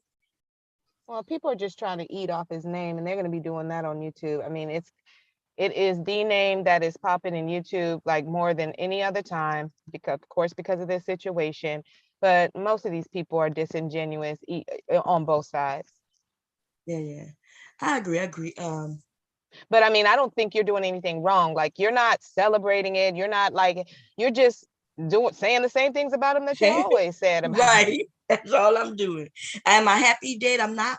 You know, I was yesterday when I found out, you know, I'm late to the party. Like I had made a comment about him and his, you know, having the same suit on and everything, you know what I mean? And I didn't know he was dead. And I felt and then I thought about it. I said, well, damn, you know, I feel sorry for the family, right? Because y'all know I had death in my family 2 years in a row back to back. So I wouldn't wish that on nobody's family, you know what I mean? Welcome up, Miss Kendra. We're gonna clean the slate because it could be a misunderstanding with the chat. Okay. Everybody's welcome to speak their piece over here. Let me see exactly. Why is it that when women get gutter, they always want to demean us, but when males do it, they just telling the truth? Yeah, I agree. Right. We're never telling the truth. We just hate y'all. But you know, when you tell us the truth, it's for love and because you want to see us do better. May I speak? Yes. Go ahead, Kendra. So hi. So I was just saying that it seemed just a little different, the dichotomy of the conversation versus what I had been hearing when it was just, I guess I'll call her mom, the host of the channel. I've been listening to her content for probably about 30 days. I found it on an MOT channel or something like that. You commented on an MOT video, or maybe you called into their video, and I've been rocking with you ever since. Oh. So I did want to start off by saying that, and I know it may not mean anything. I'm just saying that I didn't come in being facetious. I was just saying it sounded ghetto altogether for so many people to be going at someone or talking down about someone who was maybe trying to do the right thing. Even if we don't agree with his approach, we won't all always agree with everything all the time. I didn't agree with everything that he said all the time, but I do think that his intent, if you will, was genuine with him telling women to stop breaking up their families outside of the reasons for like domestic violence and rape or abuse. Okay, and I just wanted to call in and say that that's what I meant by my comment. It wasn't trying to go in on anybody. Like I said, it seems like it's a lot more understandable, or at least easier to understand when it's just you doing the streams or the video. Versus maybe your children, I think it is, that might be chiming in. The young man said, "Mom, did you see the comment that came in?" Her name is Bomb. It's Bomb. Yeah, Bomb. Bomb Cherry. She's not anybody's mother over here. And these are the conversations we always have. And there's always people on her panel. Sometimes there's 10 people on the panel. And we have a great time over here. So you should watch more. Yeah. And our conversation. And then you're trying to be funny for what? How do you feel better doing that? I wasn't being facetious in my approach. Wait. Okay, so this is what's going on. Wait a minute. So we like you, because so like you in the chat. Wait a minute. Wait, let me say something, Miss Kendra. Yeah, I know, baby. People get wait a minute, because we don't listen. This gonna get bad real quick, and I'm trying to calm it down, right? So this is the thing. Okay, so my name is Bomb, right? Okay. Bomb Cherry. Everybody call me Bomb. Everybody. Okay. right? So that's what they were saying. And they know I don't read the chat. So that's why he said, Bomb, read the chat. I understand. Right? So that's why. So they would just let me know that somebody said something, I need to go read it. And that's what I did. So it wasn't starting messy. It was like, hey, go read it. And then because we don't, we don't know each other yet, right? You haven't been here long enough. So you think that she's being facetious, but that's the way she speak. And just like you, right? Like we don't know you yet. You could be just speaking the way you speak. I accept that. Okay, so that's what's going on right now, right? But it could get bad real quick. I'm sorry, Miss Bomb, you cut out. Oh, okay, can y'all hear me now? It may be my connection. Can you hear me, Verbal? Yeah, I can hear you. I hear you. I hear you just fine. Okay, so I think what's going on is that it's just miscommunication, and so we need to tone it down because we black women can get real feisty, baby, all of us. That's all that I hire, so I do understand that, and I apologize if I came off indifferent because again, that wasn't my intent, and I am listening because it is your platform, and I respect that and respect you. Yeah. Everybody have a right to their opinion. You do too. So even though it's my platform, everybody's welcome to get their. But I'm trying to calm it down so it won't get bad, especially over Kevin. Right now, let's get back to what you said about Kevin. You said that you think he or because I know you're thinking it because you don't know him because I could tell. Right? Yes. You're thinking that he's trying to do something positive for the community. Prove that. Yes. When did he ever say that? Prove that. Well, often, ma'am, he was advocating for the unity of Black family when he told women. So in the era that I grew up in, there was a thing where we had tough love. I think I remember you talking about your dad, how it was certain things that he just wouldn't tolerate. He didn't play that. I won't use profanity, but he didn't play about certain things. He taught you to fend for yourself and how to navigate this world. And I was just thinking for people who didn't have that male guidance or male role model, he was just a voice of reason. No, he wasn't always right. His approach might not have always been right. But an example would be when he tells women, if you're going to lay down with a man, try to make that work because it's not anyone else's responsibility to pick up the slack of another man or your bad decisions. That's almost common sense, you would think. No, so but that's not common sense. In fact, it's really stupidity, right? Because he's telling you as a woman, when you lay with a man, as if you the one who made the choice alone, that you need to make it work. That man could do anything to you except for, like you said, abuse, but he could cheat on you. And you know what, Kevin, he packages it as, well, he got options. So you're supposed to be okay with him having options, going sling his dick all around the community, but you need to make it work. Does that really make sense? But that's just in my environment, like, I don't know if you've seen my comment. I'm an engineer. I'm around what he considers to be a high value man, people making over six figures. My husband makes $350,000 a year. I'm at 175. So they have a different kind of mentality. No, he's not cheating or anything. But what kind of engineer are you? I'm a computer engineer. Software. So I have a tech firm where I hire all women on purpose because I want to build our people up. That sounds good. You hiring? Wait a minute. You hiring a tech? Now, see, this is where the lies come in. I'm not talking about you, but we're gonna make sure. We're gonna make sure you're not hiring. Let's do it. Right? Public information. So you telling me you hiring a software engineer at how much did you say? Because you own the firm and you making 120. I know you ain't hiring no software engineer, right? At no 120. Yep, I never said 120 anything. Ma'am, I didn't. I said I make $175,000 is what I said. Okay, ma'am. So I didn't say what anyone else. So you the owner at 175. Because I am the owner of the firm. Are software engineers making that amount of money? So again, my husband is also a software. He's a developer, is what they called it when he started in the field, and he makes over 300,000. Okay, see, I'm not here to play any kind of games. Right, but in my dealings. That's what I mean about because trying to be funny. I don't have time for that. You made it I seem agree like this and support your platform, which is why I called in for understanding and for clarity about the comments that I made. So yes, I am a software. Okay, you're a software engineer, right? I'm a computer engineer, right? I am Microsoft certified computer engineer. Been around men who make money and a lot of men who don't make money. So you mean what's the percentage of Black men who making anything over, let's say 100 and even 20,000 a year. What's the percentage in which Kevin was talking about in our community?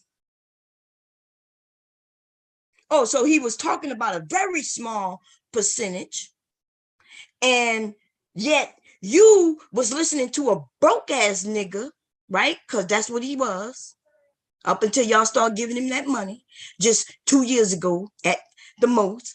The nigga was broke. He just paid his child support this year. That nigga had to ask the men in the manosphere to help him pay his rent just 2 years ago, right? Before COVID hit. This nigga was in chats begging, and then he had to go to his channel and say that he was gonna shut his shit down if men didn't give him donations because he was about to get kicked out. That's why he moved to Atlanta. But you want to make it seem like this man was high. No, I didn't say that, Miss. I'm not sure if you're talking about me, ma'am, but I never said he was. I said the kind of men that he talk about. And this is what I mean how about can he people talk not about a man that he's not?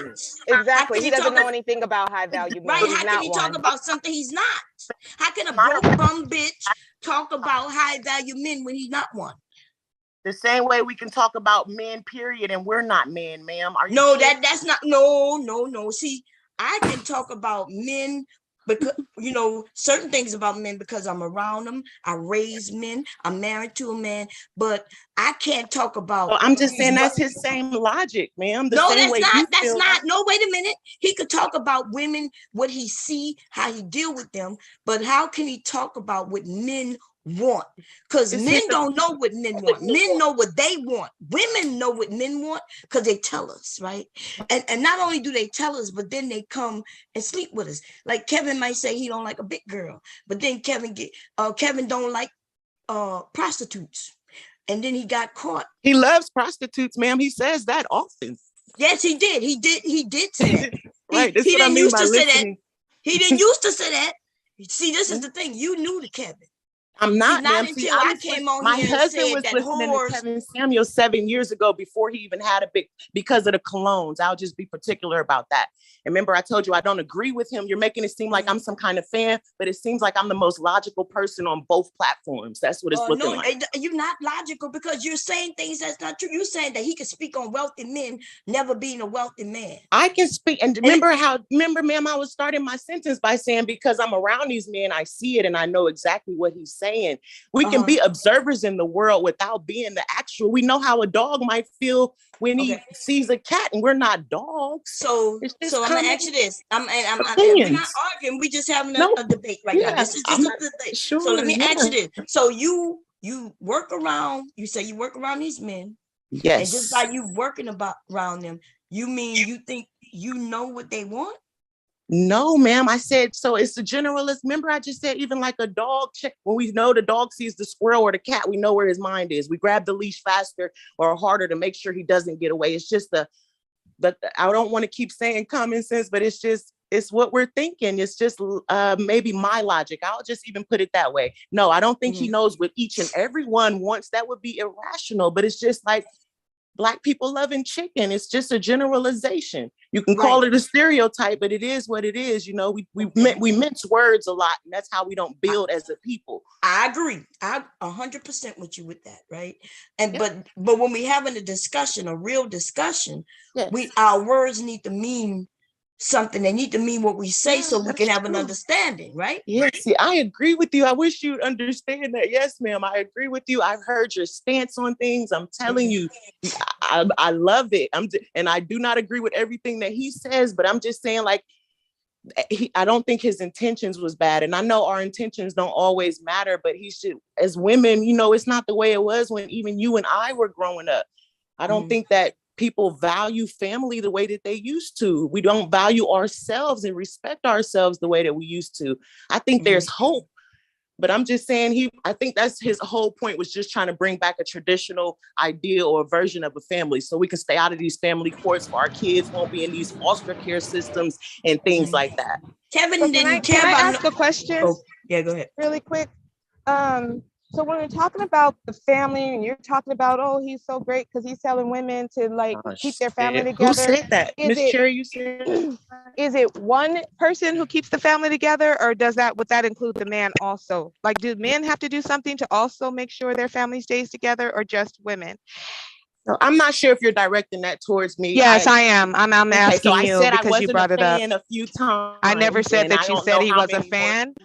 What I'm just asking you directly right now is, do you think that it takes two in the marriage to keep that marriage going and to keep that marriage healthy? I mean, it's either you think it's two, both people, or you think it's only one person. I'm just asking you to answer. If you don't want to, then you can say that. If you shut up, then maybe I could. Okay, I'll shut up. Go ahead. You could have done. You could have done it. Like you could have done it literally 45 seconds ago. See how you but keep cutting you me don't want off? to answer that question. It's a simple question. Logic. No, you're the one upset, not me. I just asked you a simple question. No, it's just you though. Okay. All right. Go ahead. You can answer. Answer. Why are you offended? You want to answer or no? Do you want to answer or do you not want to answer? I did already, but you were talking. Did you? That was the whole okay, I'm sorry. I missed it. I missed it. So did you say that both people or just one person? Did you say just one? Okay, why? I missed it. Did you say that both people in the marriage are responsible for keeping that marriage together, or are you saying one person? So marriage or no marriage, any relationship, it involves two parties. Maybe I'll break it down for you like that and see if that helps to appease to whatever emotional logic it's just using. A question, honey. You keep throwing around emotional. I'm not emotional at all. But all these people know me and they see me be emotional, and this is not emotional, sweetheart. No, we can tell by yours. You came up here emotional. You're in the chat. Okay. That's what I thought. So let's back up. Okay, so because you use, Miss Kendra, you using the manosphere words, and that's what. No, I never used. When you use logic and then you start talking about emotion, that's what the man use against women in the manosphere. Yep, it's common again. Maybe it's because I work around men too. Like I said, because of my career choice, we have to think logically. Mm-hmm. You have to think logically, or because how old are you? How long you been this? What age are you? A millennial or a Gen X? Because I know if you claiming that you're a computer engineer in today's society and claiming that you have to think logical, well, I know that's a lie. We know that, right? Because software do it. Now, see if you in my age range though, where you can open up just notebook and really write some script, right? Then you have to be logical. But today, that's not true now, is it? Damn, did she left the panel? I think she left. Oh, okay. See, ladies and gentlemen, when people come back. Come back. She want all the smoke. No, I don't want no smoke. I wanted her to articulate herself to, to see what she's referring to and what she's talking about. I don't want no smoke. Shit. Now, I'm not saying that she herself is lying, but I could prove that Kevin had nothing but smoke for Black women. Not even just Black women, but Black men, right? Kevin was a scam artist, sweetheart. And all you got to do is go to his website, go to Yelp, and go and look at the Black men who he robbed. Or should I say scammed? I'm going to use the word scam, okay? When he go and read the comments from Black men. We ain't even got to talk about what he doing to Black women, but yes, there's a whole stream where he says Black women are ugly. And so to answer a verbal question, yeah, it's all on the woman to make sure the marriage stay intact. Clearly, and that's what she believed too. I wish she would have just said it, because that's how she came up here saying it in the first place. Yeah. But I guess we weren't supposed to hear it, right? Because the way she talks is over our little menial minds. You know what I'm saying? Like, girl, bye. And I was going to agree with her. Bullshit. I was going to agree with her if she would say, yeah, it's all on the woman to keep this family intact. I know you would have. I know you would have. I think, Listen, hold on, Bomb. Listen, sweetheart. Hold up before you go, Bomb. Listen, the women are the glue, okay, of the family. Right? So that nigga, that husband is in and out. He can always be replaced, right? The women are the glue. What are you saying, Verbal? What are you saying, Bomb? Huh? So I was gonna agree with her. It should have been like, yeah, it's up to us ladies to keep The this women family are intact. of course you Well, would. that's what Kevin says. Kevin said that it was up to us And as then y'all women. wonder why the women is fat as hell and depressed and aggravated and all this other stuff because they dealing with individuals like that think like you, rude. I mean, but Tay, hold on, Tay. Like I look, we did this on my panel a few times, right? Who would kids, who would the family rather have, right? The father or the mother? Everybody picked the mother. So I'm saying that this is the reason why it's on y'all. We the reason why they picked the mother is because I mean the burden of responsibility is always going to be on that mother. True. No different. Whether the fact that in her mind she feel like, you know what, fuck these fucking kids. I don't want to, you know, I ain't trying to do nothing today. I ain't, you know, I'm tired of changing diapers, tired of wiping snotty ass noses, tired of cooking. Fuck these goddamn kids. But at the same time, the burden, she knows that burden of responsibility will be on her. So it's not like she could just leave her goddamn kids somewhere, because then they're gonna talk about her being a deadbeat. Exactly. That's the beauty of being a woman. Talk about that. Hold on, that's the beauty. That's the beauty of being a woman. All right, these niggas we dying, man. 56. Listen, man, niggas out of here. You got these mothers. Look, women be living to be 80, 85, 90 years goddamn old, man. You know what I'm saying? Look, kids, the family would rather have the women around than the men. They want the niggas to die anyway, man. Like nobody want. Listen, you don't want a family full of men anyway. You really don't. Don't nobody want. I don't want to see a bunch of goddamn men. I want to see more women in the family than men. That's just straight fact. I'm not the only one to feel that way though. A bunch of men feel that way. So this is on you ladies, man. Like, listen, don't get me to start agreeing with this nigga Kevin, because I never agree with this nigga. You say what? Yeah, a bunch of you feel like that because a bunch of you are fools. But are we making sense? Listen, are we making sense though that the family would rather see women than men in the family? No, like, is that making sense? Children. You're talking about children. We talking about children, adults, all that. We would all rather see the women than men. We don't want to really see men. So what does that say about men then? No, it doesn't. No. It doesn't mean. Now, it doesn't mean. No. Listen, it doesn't mean we speaking bad about men. It's the fact that when you see a family, you want to see a lot of women. You don't want to see a bunch of men and no women. That's what I'm saying. It feels better to see a family full of women. Why? It's just what it is. Why? You say why? Yeah, articulate why that would be. It's just all right. Just based on the optics of it, just based on what Tete just got to saying, right? The fact that the majority of women would actually put up with certain things that men won't put up with. You know, women are going to be there regardless, no matter what. Like, we know that. We take that for granted. That's facts. We do. And it feels comfortable. It just feels good to be able to walk into a house and you see your mom and your grandmother, your aunts, your sisters. You know, you seeing them more than uncles and granddaddies and brothers. Like, you ain't trying to see a bunch of men when it come down to family functions, when it come down to, like, things where you need support. You don't want to see a bunch of men. You want to see women. You do want to see women. Yeah. I'm just saying, though, right? So, when it come down to a family being intact, I mean, y'all gonna make me agree with this nigga Kevin. I ain't never agree with this goddamn nigga, but when it comes to that, I can agree that it is up to women to keep the family intact over men. Cause men gonna leave. Niggas gonna leave. But at her own health. Exactly. But at what expense though? Because you have to understand here's the thing. Yeah, a lot of these men, not you, Rude, because I never really heard you go in on women being overweight.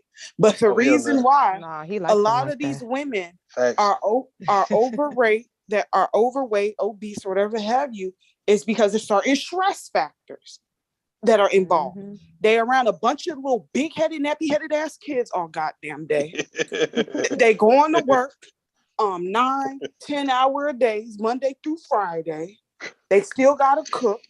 They still gotta, straighten up. They gotta help kids with their homework and math problems and whatnot.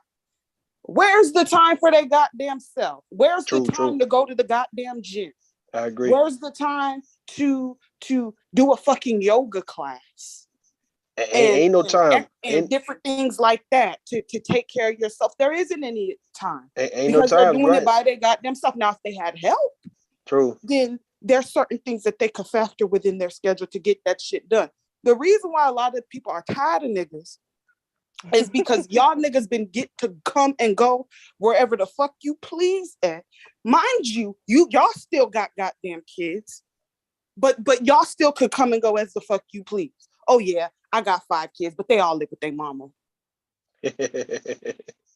Facts, I agree. So I could travel to Dubai, travel to Miami, go all over the goddamn world and still not have necessarily the burden of responsibility to take care of your kids. I'm not talking about child support. I'm not talking about that. I'm talking about physically, emotionally, mentally taking care of your goddamn kids. Y'all go ahead. No, I agree with you on that, Tay. I do. I agree with that part. Some niggas be looking at child support as just, another bill and the only obligation that they must provide for their children. But yeah. So do y'all think that a woman should stay in a marriage no matter what, at all costs? No matter what. Just to keep her. So I think the lady who was up here, Kendra, is that her name? She started off by saying that what she liked about his talking point was that women need to stop breaking up their marriages. Not men and women. No, just women, because clearly they do that by themselves. But the other thing she was saying is, unless it's like she may have mentioned abuse. And I don't know if I think she mentioned two things. Does anybody remember? But there are other reasons that someone will decide that this is no longer a relationship that serves me. I don't think that people should stay in any situation that makes them miserable, because if we could ask the ghost of Kevin Samuels, life is very, very short. So you need to make the best of it.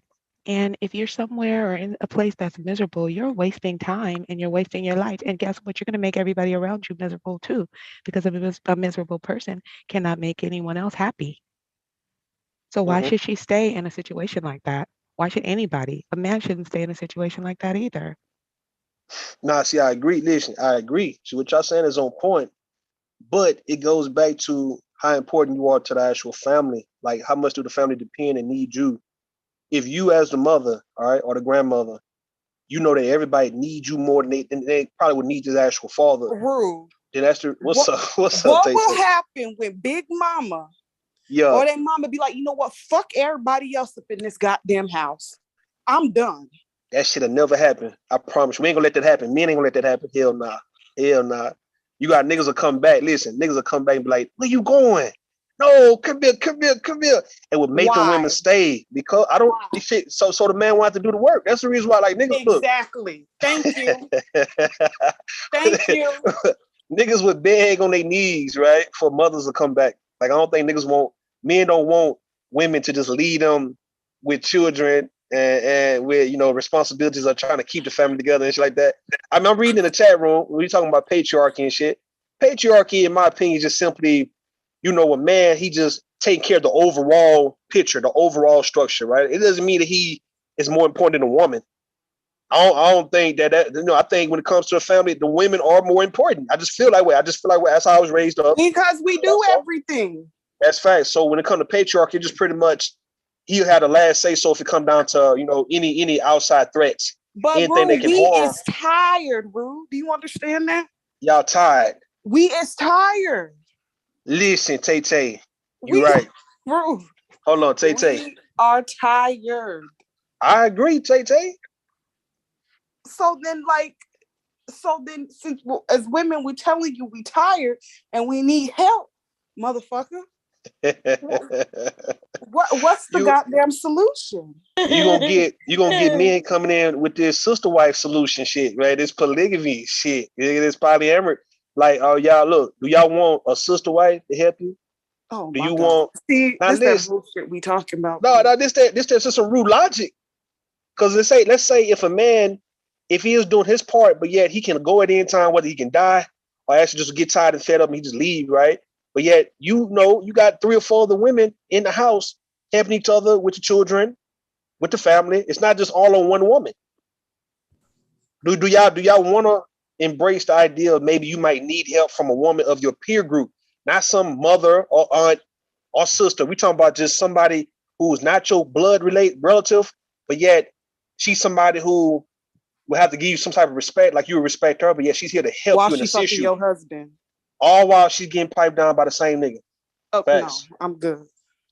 Well, Tay, that's why. Listen. Messy. I'm messing in a motherfucker right now. That's the reason why it's gonna be all on your ass. I hate Tay. That's why. That's why y'all gonna be having all the burden on you because y'all don't want to share some of the responsibility with another woman who's here for you. You And pull fucking rank, your Tay. husband. And fucking your Tay. goddamn husband. And listen, Fuck I outta mean that's here, part Ruth. of Tay. That's the whole part of being a sister wife, right? But yeah, you pull the rank because you're the number one wife. You're the first lady of the situation, and nothing goes over your head. But what I'm saying, you got somebody, Tay, maybe a little younger than you, about 23, 24, who's willing to assist you with your baby, with the cooking, with the responsibilities, with the working. Like you can stay at home if you want to, because she'll go to work. But yeah, she gonna fuck your This nigga. is so raggedy. Yeah, listen, It's she gonna ratchet. fuck. You know She it's gonna fuck ratchet. your husband. This She's is supposed so to. She there ratchet. for that reason. No, I don't like I thought it. I was waiting for old girl to come back because I had some questions I about her. think she's upset, Mom. She doesn't like questions. Yeah, Can you like come questions. back, Mrs. Kendra, please, ma'am? Yeah, because I wanted to know more about this amount of money. You know, why would she be listening to Kevin if her high value man is making 300 grand, remember? And she herself make 175. Why would she lower herself to listen to a broke man? And then she says, well, you ain't got to have money to know. You just gotta be able to see some rich people to know. Listen, if my husband was making over $300,000 a year, wouldn't none of y'all know me. You understand? I know that's fucking and right. I'm making almost 2. Y'all wouldn't know me. I'll be in Paris. Can you please come back? Please. I'll be traveling the world. I would not be on y'all. Let me be honest. Because I'm a broke bitch is why I'm on YouTube. But if I wasn't, we wouldn't know nothing about no bomb char. That's right. You wouldn't know nothing about me. Okay, it'd be on some other level. I think y'all have power, don't y'all? I think we all in the game. Okay. Listen. It proved the point, Bomb. Listen, this proved the point with the lady saying that her husband made 300 bands and she make 175. That's damn near $500,000.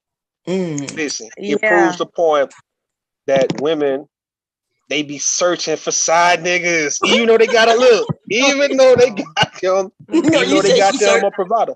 She's searching for a side nigga who got mouthpiece talking shit to her.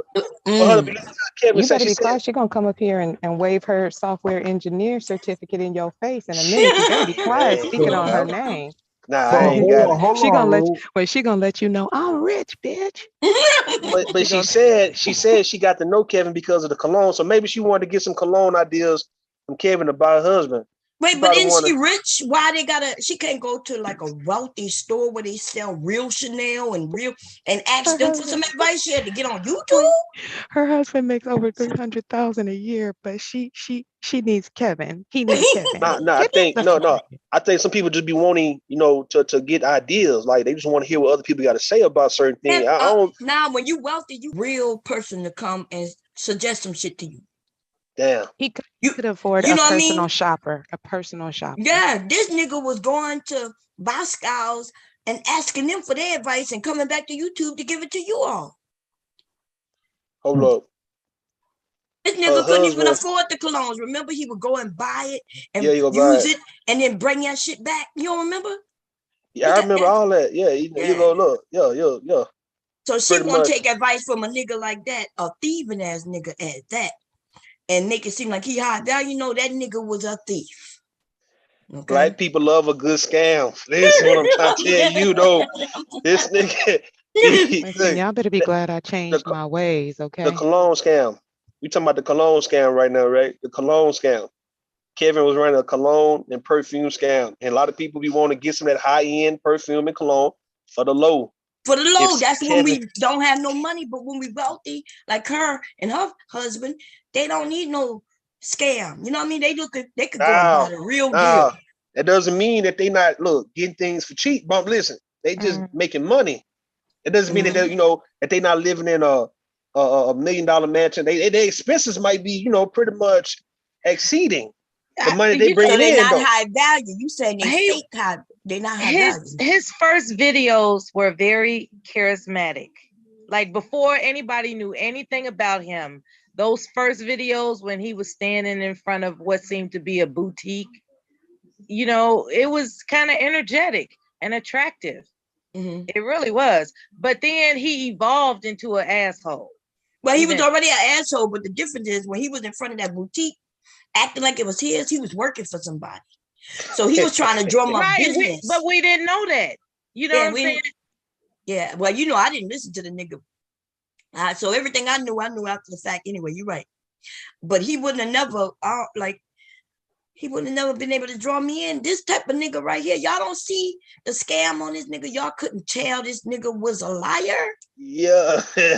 Y'all can't see. Rude couldn't tell. Rude couldn't tell, but we could. I could tell back in 2018 that this not the nigga right here. I say, look, y'all, this nigga right here gonna fuck all y'all over in a minute. And that's what he did. Okay? One of the first videos I saw of him, I thought he was at his job, standing in front of the counter and the shelf behind the back and just being in love with fragrances and shit. And I was like, you know what? That's, the way he did it, it was just kind of attractive, right? But I didn't take him seriously enough to think anything of him. And then eventually he creeped his way over to Obsidian. And that's when I was like, oh, that's that dude that does the fragrances. And then eventually it went to clothes. And then Rue jumped on his ass talking about, wait a minute, that nigga dressing kind of funny, man. Something funny about this dude. And then I started looking at it. I said, yeah, something is kind of funny about him. And next thing you know, it evolved into him just with the jeans being cut off at the knees. You pointed that out. I was like, wait a minute, I'm missing something. This motherfucker is pulling something on black people. Yeah, men out there, please do not wear cut off jeans, jeans with holes in them and showing your kneecaps. That's not even sexy. Yeah. And then please don't get caught up with a man in your bed and then you're gonna try to act like we didn't see what we saw. Somebody's like, goddamn. In my bed, baby. Hey, look, don't wear no slides with them feathers in the back of them hoes. Between the furry coat, the glitch in the bed, man bag, and how big is your dick? I was like, I'm convinced. He's strange. The nigga tried to justify wearing that man purse, right? Because I was going on his ass. I was going in on him. And he did a video right after that talking about he got $25,000 by having that man bag on. I said, nigga, you can't sell that shit to nobody, bro. Like, nigga, come on, man. Nigga, where the money at? Nigga, like, we want to know where the money at. What the fuck you talking about? Right. Justifying this shit. And he made these niggas in the manosphere justify him wearing that shit. Go ahead, bum. You got it. No, I was saying, isn't it weird how they try to sell us anything, and those of us who just know better, like what black man walking around, you know what I mean, with a purse on like that? Now that they do have some book bags. See, they make them they slings now, right? And I don't even trust the book bags no more after him. But they wearing slings now, and for the men they look manly, right? Because I made a few, but yeah, not that shit he had on. He just wanted it because it had Louis Vuitton on it, right? I just don't know. It's just something about him from the get. You know, maybe it was because he came up there trying to attack me. Like, I didn't even know the nigga. He just come up there like, and what about, man gonna want to be with you. You know, like but I heard that in the manosphere from day one. Mm-hmm. That's why y'all not married. That's why this. That's why that. Right? And even a young woman who came up here wasn't too long ago, she even admits she's married. So I'm a lot confused. But then again, when they pro Kevin, I'm gonna tell you what pro Keviners are. They're all liars. You know what I mean? Like, you okay with accepting his lie because you a liar, and you think, okay, he could lie to me. I know he lied, but nobody else seemed to know he lied. So I'm a be famous too with my lies. Like that bitch come up here talking about her husband make $300,000 a year, and she make almost $2. That's $500,000. I don't know what possessed her to say that shit. And then the bitch is over here with my broke ass bitch. I need an explanation.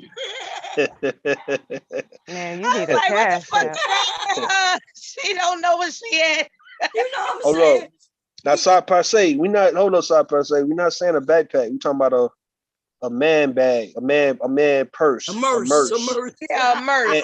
And I don't think a grown man need to be wearing backpacks like that anyway, unless he is going to school. I mean, all right, if he going to school, cool. But just wearing it, they gonna think you stealing. I knew. He got his gun and shit and his drugs. He got a whole gun in that motherfucker. That's what he got. But you know what though? Don't y'all agree? If we found out we had a millionaire sitting amongst us right now and they come over and like I need an explanation, bitch. What you doing with all that money? To where you gotta sit with my broke ass. Hey, look, gifted hands. If you don't come back up here, we're gonna start calling you grifted hands in this motherfucker. Hey, that's what we gonna call you that. We're gonna think you full of shit playing games. No, she said she tried to get back up here. I don't know. No. She said she tried. No. She said she tried like I tried, Tay, like I tried, y'all. You know, I'm not gonna be able to do this. I tried. Yeah, she didn't say she tried to like get back like she tried to talk some sense to us. Broke dummy. So prepared. That's Well, what I it is. really want to have a conversation with the young lady. Y'all are mean as fuck. I mean, but hold on. If she trying to put us on some money, man, I think we'll listen. Right? She said she a software engineer. Listen, I'm breaking into tech. Listen. Well, get her email. Get her email. Tell her to put her email. Nah, hell no. You need to tell this shit black on folks live. always shooting themselves in the foot. We need to try to develop an app while I be on this motherfucker, man. Like, I know that's right. What we gonna do? Fucking up the plug. Fucking up the plug. She want the Taylor is breaking into tech, so if you want to help her, especially she says she hiring women too. That's a plug for real. Man, she say she could have been investing in us. Well, you ladies, right? That's what she said. She said she was about to. Please. But we won't hold our cheating as men when they want to cheat on us. We, like Kevin said, like a man have options, and you're not built like a man. That's a bullshit. Hold on, Mom. What she's saying, if your man is making $300,000-$400,000 a year, then he can cheat. That's what the motherfucker trying to say. Like, nigga, broke niggas. Hold on. But that even don't make sense. Be forgiven. That is so raggedy. Let me tell you why that don't make sense. Because if my husband was making $300,000 and out there cheating, then his $300,000 gonna become how much when I divorce his ass and take half? And I ain't gotta deal with his cheating ass, and I'm gonna have half of his money. Fuck it. What I found interesting is that she has connections for people to become trained and employed in her field. That's what I found interesting. Damn, Mella gonna make it. She landed on thick. Trying to make us feel bad. I was quiet though, man. I was quiet, man. Yeah. Say what? I believe. I say I was quiet. So you know, it was. You was quiet about what? I was quiet when she came up here, man. I don't and talking all that. If she's still trying to come up with, I wasn't impressed about the money. I was impressed about her connections. I wanted to know what firms she worked with, or if she was like I wanted to know her. She said she owned it. That's what I want to know. So she's the owner, and she make $175, but her husband she works said she's with the her and make I ain't never see all these motherfucking goddamn millionaires before in my life, man. Everybody on YouTube is like high earning six figures. They either some computer tech industry executive or some truck driver that owns his own company. A small selection of black people in because the hiring process with a lot of those I think niggas. Everybody own their own truck. I think these niggas out here that it's good to have it's good to have your name in the pot with somebody. I think these niggas truck driving ass niggas in my life, man. Everybody I think these niggas in the streets, bro. I think they in the streets, my nigga, low key, man. That's what I think they got these companies as front companies, man. But I think folks on here who talking about they in $1 million and shit. I think they really been trapping. YouTube though. They trapping. Right. Nigga. If you had $1 million, we'll be on it. If you was a millionaire, would you be on YouTube? Hell no, I would be in a beach somewhere twerking with a goddamn margarita. I mean, now see, no, hold on, bomb. Now. Because I know everybody. Yeah, I probably would. Like, I know everybody. Fucking with everybody. Yeah, I'd be kicking with you. I wouldn't be brand new. Yeah, I wouldn't be brand new coming to YouTube now. Exactly. Hey, Rule, you think it's Mella? Stop repeating me. Hold on, Mella. I'm not your nigga, Mella. The fuck, nigga, don't be. agreeing and repeating Why in. What the fuck calling you her doing? name? I ain't say your name, nigga. That's what I'm saying though. You repeating this shit. Yeah, you right. You What right. is Yeah. your problem? You better stop Co-signing this shit, nigga. What the fuck wrong with you, man? I'm not your nigga. I'm not your nigga. Stop co-signing me up here, man. Trying to fuck with me. That's what you're trying to do, right? Well, I want you to Trying know to get my something. attention. Rude, my feelings are hurt, right? What's up? You took Mella out on a date with you, and I ain't never been on a date. I was like, you took her riding this shit, taking her to go see you. And I was like, well, why the nigga didn't call me? You see what he did, me, Mella? He cheating on both of us, Mella. He pissed off Mella. He stole that car. I stole the car. Facts. Hey, you ever saw Mella before? I know. Yeah, I seen it behind the scenes, yo. No, it's it was on. Nah, I seen it behind the scenes. It was on his channel, and it was virtual. No, it was I seen Mella on FaceTime, nigga. He said she a light skin Slimmy. That's what I how much did. I mean to this nigga. He used That's how much I mean. Mean to this nigga. He said she get in with a soul, bro. She go deep in the gut, bro. That's how much I mean to this nigga. Rue, what celebrity she look like? That's what it is. Hey, Rue, what celebrity she look like? Like, give me like. Zab like older women. Mella. Zab trying to get at you, girl. Mella look like You never seen me. I done seen you, man. You saw my avatar. Yeah, we seen your avatar. My picture up. Yeah. Mella got and a little. I think Mom got my old Instagram back in the day. But other than that, nobody. Mella resembles. Nice looking. Yeah, she resemble. She resembles. Excuse me. She resembles Suge Avery from No, Purple, I look like Vanity. Man, get the fuck out of here, man. Stop, man. I would have been on your ass. Listen, I would have been on your motherfucking ass. I've been sweating your ass. There was a time. I'm about to say, look, I'll be sweating your ass even now if you look like Vanity, motherfucker. Stop lying, nigga. Quit lying. Hey, you look like Suge Avery. Hey, that's who you look like. You lying. The truth I ain't lying. The truth ain't in and you got a little body, and you got a little body on you, eh? And you got a little body on you to be a it was nice looking. Hey, we going. Listen, we going, man. All of us, me, Platinum, motherfucking, Suge. We all going, man. The party van. The party van. We all going. RBR. We all going. Everybody gonna be in the party truck. Yeah, we going. We going, man. What we going to? Going. Tappyaki. Mella got a little shape on her. Hold on, Mella got a little shape on her. Got a little shape on her, man. It's a nice little curvy little shape on her. That's about it. Loud than a motherfucker, man. Get on my nerves, nigga. I still wouldn't be around her too long. I like to laugh. Are you funny? I don't know. Well, you a boring ass nigga. Yo, we need to make a rap song for Kevin's funeral. Okay, we're gonna find us hell. Hell. God damn. I don't know if I'm willing to get that disrespect. You gotta type in a gospel trap instrumental. Yeah, okay. Y'all ain't shit. I'm not willing to get that disrespectful. Nah, it's gonna come up. Let me see. I'm gonna find some gospel traps. Hold up. Yeah, find some gospel trap. Gospel trap instrumental. Here we go. Hold up. We finna get it going. But I'm not listen, I'm not making fun of nobody's death, man. All I'm saying, trap instrumentals. Listen, when I pass away, I'm giving y'all permission to party. You know what I'm saying? Like, that's what I want. I want y'all to have fun. I want y'all to have fun, crack jokes. I want y'all to even crack jokes on, remember my jokes and be like, yeah, I remember when Bob did this and have fun. Make sure somebody got your password though, because make sure somebody got your password, because a lot of these YouTube channels gonna be worth bread. People want to buy it. It's like digital real estate. Hey, would it be wrong if we hacked into Kevin Samuels' Cash App, right? And attach our debit card to that motherfucker, man? And we all be look, we all get about 5,000 apiece, man. That's it. That's it. Because he sure was making money over there now. But think about it, like even like all the money that's pouring in right now, if nobody don't claim it, because I don't know if his daughter. No, his daughter get it. Naturally, if not, your family get it.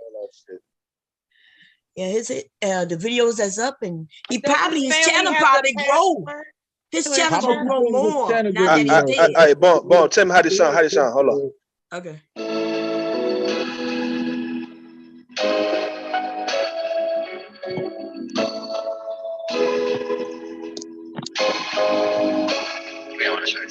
Hey, rapping ass. Woo! Snatching ass. What? Rapping ass. Let's get it. Hey, say, Kevin, scammer, what you say? I'm never gonna see you another day. Yeah, I like that beat. That's kind of hot. Yeah, it be tight. I'm gonna find some more of these beats, man. We gonna find which one you want to do the song, man. I'm not. Oh, here you go. Here we go. All this gospel trap.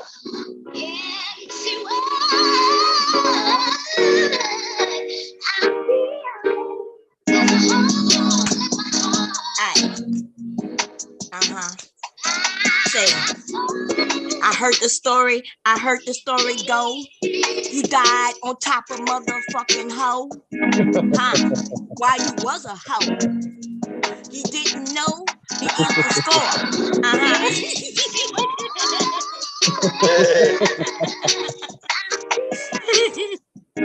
I like that too, goddamn.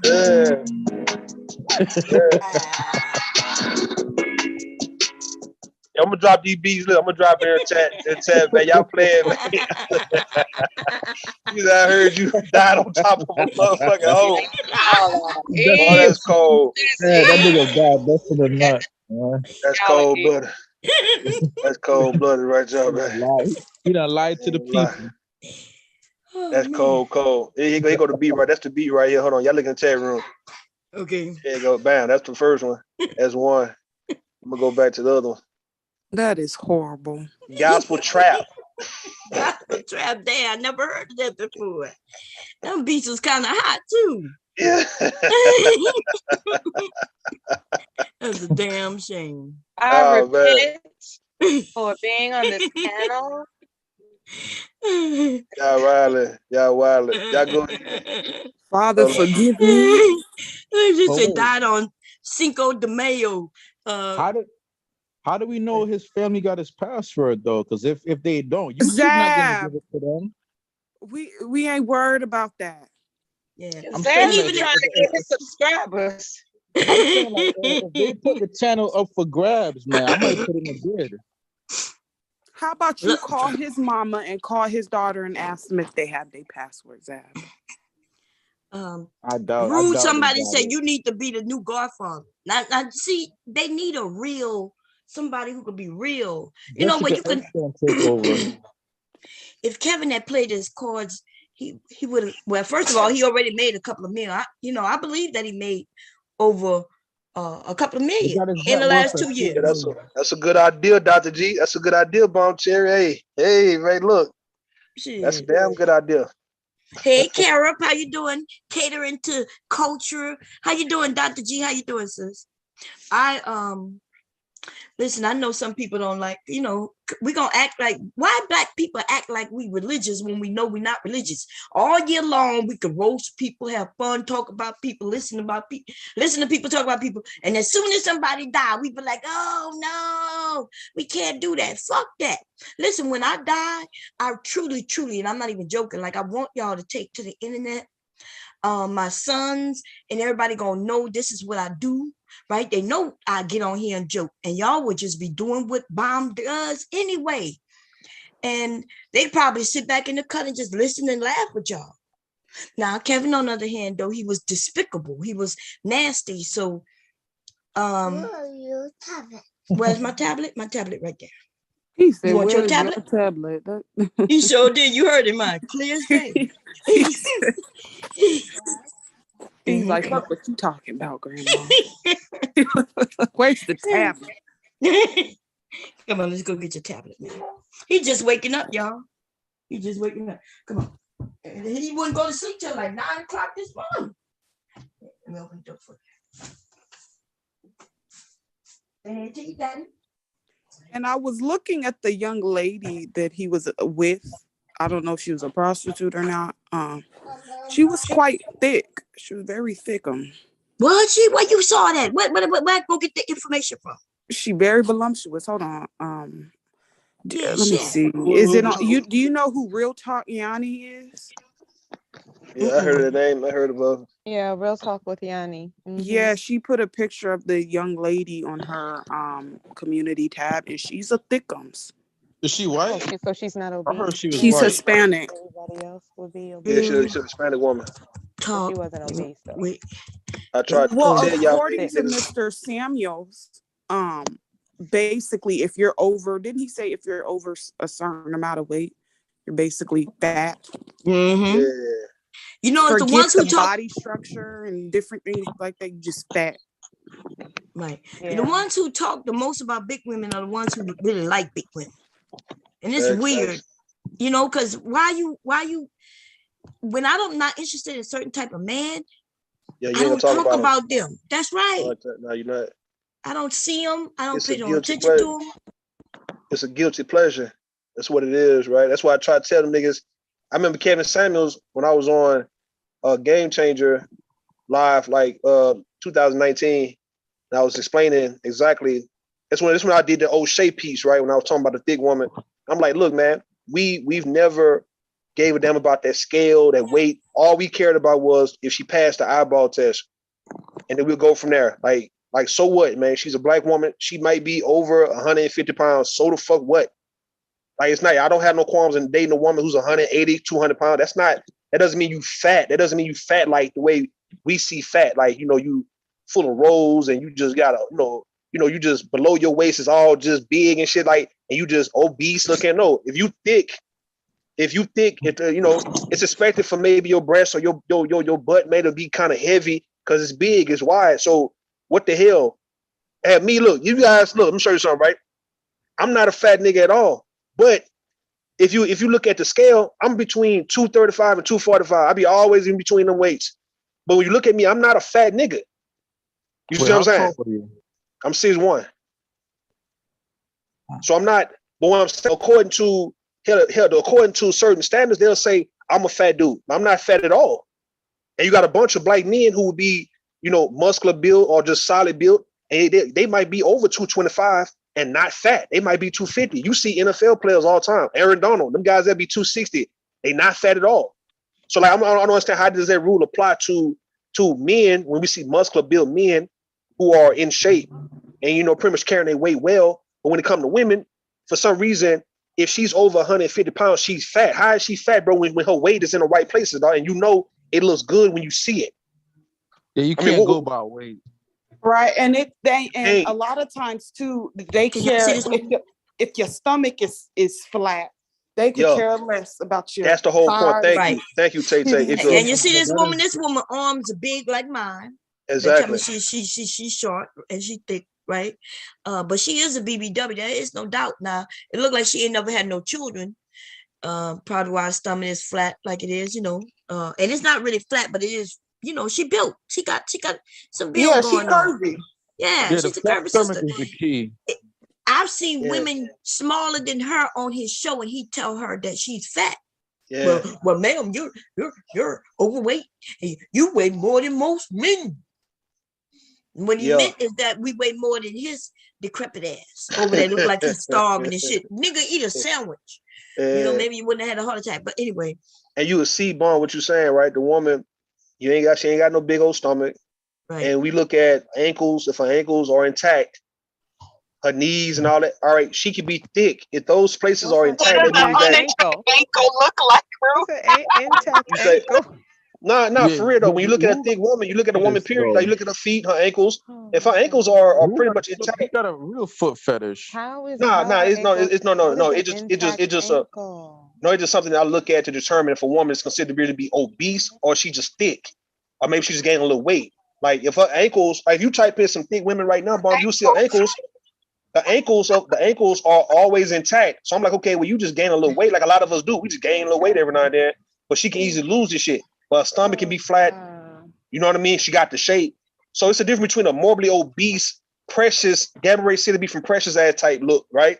Compared to a thick Takara type. You get what I'm saying? It's a difference. And men know that shit. Rue, what does fucked up ankles look like? Like a woman with bad ankles. Like cankles, like she got a lot of fluid and shit like around the ankles and stuff like that, right? Like, you know, yeah. Gotcha. Yeah, it's fluid like elephant, like an elephant or some shit like that, right? Yeah. Like a rhino. A rhinoceros. Y'all didn't see this nigga was 56 years old, y'all. I told y'all, yeah, 50. It's the nigga was 56. Didn't he just say he just turned 50? Yeah, he was almost 60. But that is a man. I would say this about this nigga though, man. If it's true that he was with this woman, that is how a lot of men want to go out, man. A lot of guys. This is the police report. This is the actual police report.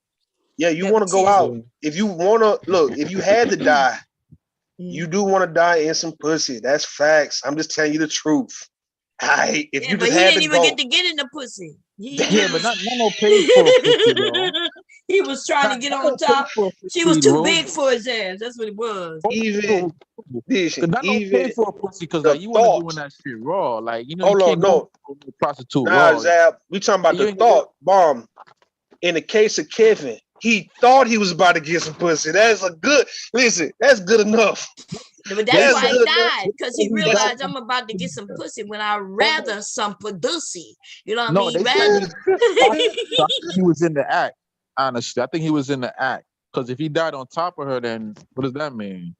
That just means that he laid on. So you saying, hold on, Bomb. So you saying right when this woman had to give him some, he resisted and he said, if I'm not if I'm not about to get what I really want, which is some pussy, I die before I get pussy. I die before I get some pussy. That's right. Some bitch, like, what the fuck is going down? That say he'll die before he gets some pussy, man. Like he be damn if he ever gets some pussy.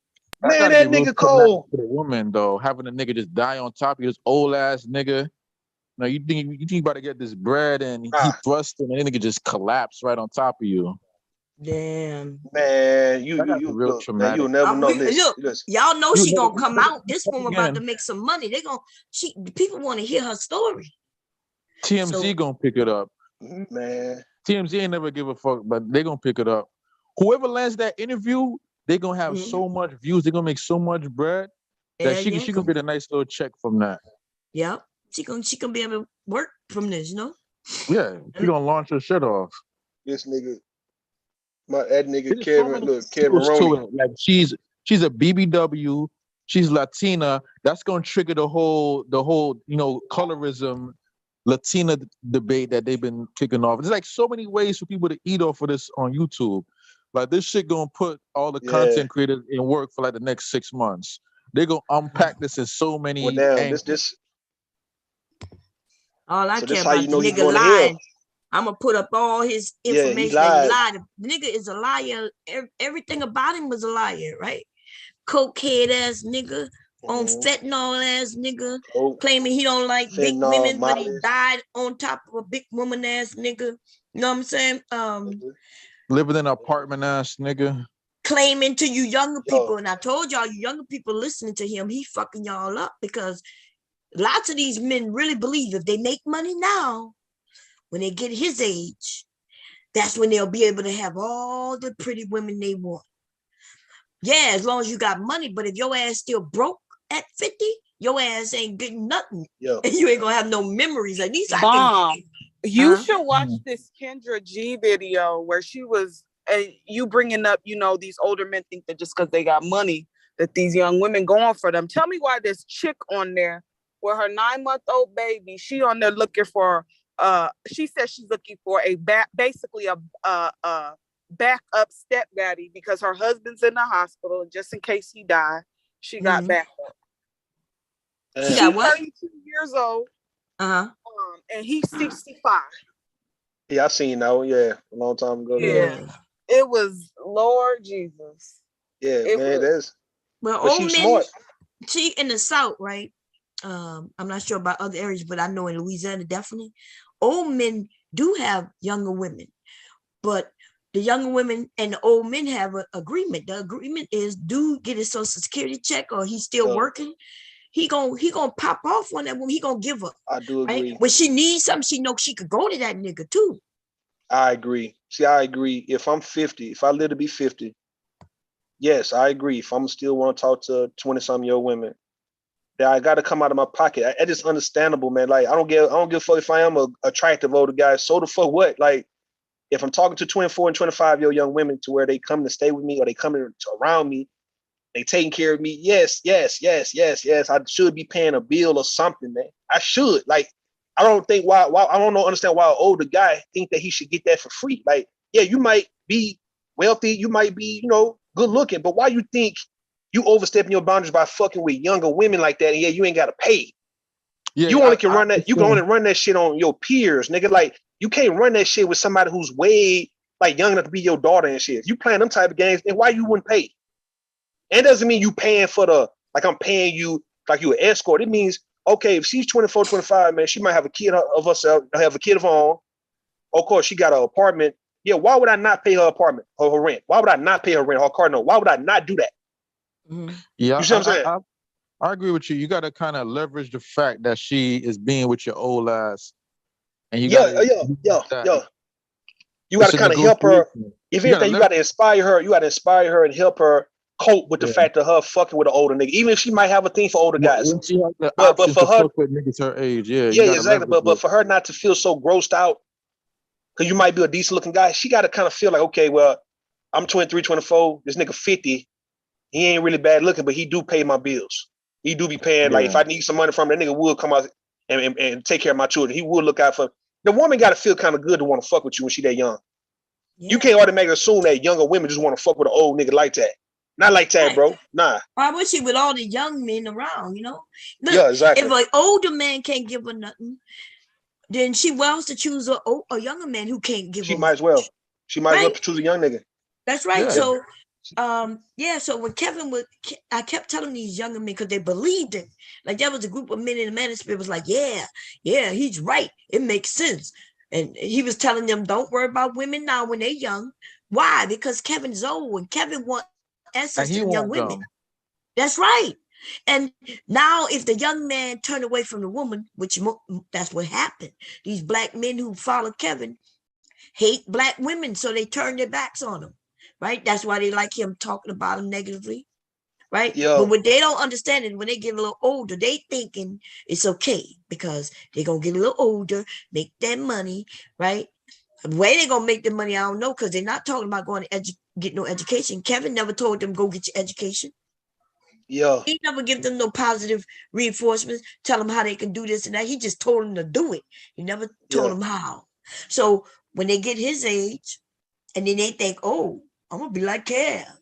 Yeah. No, Kev was giving out money, and I bet you he paid that woman good money. Because in the article, it says that she had just met him. She just met him. So he paid like how Tommy Sotomayor be paying. Like, if anybody think Tommy Sotomayor just attracting young women like that, Tommy Sotomayor is paying those women. Money. Right. Yeah. I mean, what the fuck? Like, that's the goes with the game, though. If you don't want to pay, he tells you it. He knows that he's ugly. Yeah. He'll tell you that, hey, I paid for them. He knows that those women wouldn't fuck with him if he didn't have money. Exactly. Even with Alan Roger Curry, right? Alan Roger Curry is like 58, and he's dealing with a woman probably just turned 30, but he's paying for that woman, not on some escort shit, but like he's taking care of her, like that's his wife. He's taking care of her. I thought he had a wife. That's the wife. That's the wife. The young woman. She like 29, 30 years old. Oh, okay. I'm thinking about the other dude. What's that other light-skinned dude with that ugly ass wife? He used to be fat, but now he lost some weight. Oh, you talking about Donovan Sharp? Oh, yeah, that's that ugly. Yeah, that's that. Yeah, he lied about that girl's age. His wife about 45, 46 years old. Yeah.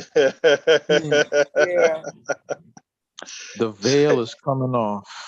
Say, Vay. Hey, man, I'm already in position to be a sugar daddy when I'm about 50. 40, fuck it. But really 50. Hey, if I'm gonna play the young woman game, yeah, I'm gonna pay a bill. I already got it understood, man. No matter how in shape I might be, I'll still look. I should want to pay for a little young chick, mate. By 26, 27, I should want to pay if I'm 50. Like it ain't nothing. Here come this nigga. He go. This average queen nigga right here. This average queen baby right here for real. That's facts. Hey, twin. Hey, twin. Are you moaning, twin? What's going on, baby? You need some reassurance that your godfather is gonna be okay. No, I want to ask the question: why was Kevin with a 32-year-old? Yeah, because isn't that going above his age limit that he said he wouldn't go above? Say, man, why you got the you facts about that? That's all he could afford at the time. You know what I mean? That's all he was able to afford. Say, twin, why you got the Department of Justice nigga logo behind your head like that, nigga? What's up, man? You on this panel? What's up, nigga? You fed ass? You a fed nigga? Don't get quiet, nigga. Unmute, dog. You got the DOJ seal nigga behind your head, dog. I'm just realizing this shit now, bro. Like, what the fuck is going on with the world? Think about you niggas being law enforcement. Direct he ran. That nigga ran. God damn. You ask him a question, and then he'll just say something that had nothing to do with the whole question, and just ignore it and just say some whole other shit. I think he might be a little slow. Yeah, that nigga, he ain't slow, man. That nigga undercover, man. That nigga ran. No questions. Like he be just talking some whole. I heard how y'all was eviscerating him the other night. I'm like, damn, like they ask you a direct question, now he just bringing up some whole other shit. Now we better get that nigga on this shit, bro. Like, I got on Ringo TV Raw. Listen, I got on Ringo TV Raw ass a while back when he was trying to roast me or trying to do a live about me. I say, nigga, you got a Border Patrol or United States Border Patrol uniform on. Mm-hmm. I say, nigga, y'all working for them people. All y'all niggas working for the police, man. All y'all police ass. All fucking all you niggas working in law. And I ain't got a problem with you working in law enforcement, but I'm saying y'all niggas trying to blend in like y'all civilians, nigga. Like y'all for the people. Yeah. This nigga twin come up here, nigga, clean cut. When we know he acting like he's a blood or a crib and shit, and got a Department of Justice logo, a seal in the back of his goddamn head. The fuck? Now I think you might be onto something. A lot of these dudes be using these trucking companies as shell organizations for their drug businesses. You might be onto something with them. Man, they be on to something, man. Look, man, he ran. So many damn truck drivers. It's like every nigga in this space is a truck driver. And not only are they truck drivers, they own the trucking company. Yeah, that mean they lying. That's what that usually means. They lying. These niggas lie. Own fucking trucking companies now. How that nigga got a trucking company, but he on here all day and all night? What, he driving and talking? Yeah. Right, that's dangerous. His ass is in a chat and shit while he driving. Driving around mountains and shit. You be arguing with niggas driving around mountains. Nigga, you better not.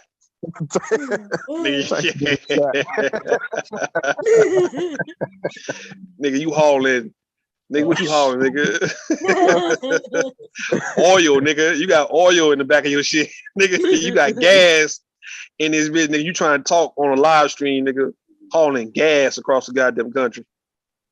Nigga. Nah, I might admit, there's only one nigga in this space I know really do got bread like that. And that's that dude, Theo Waff. That nigga really do got money.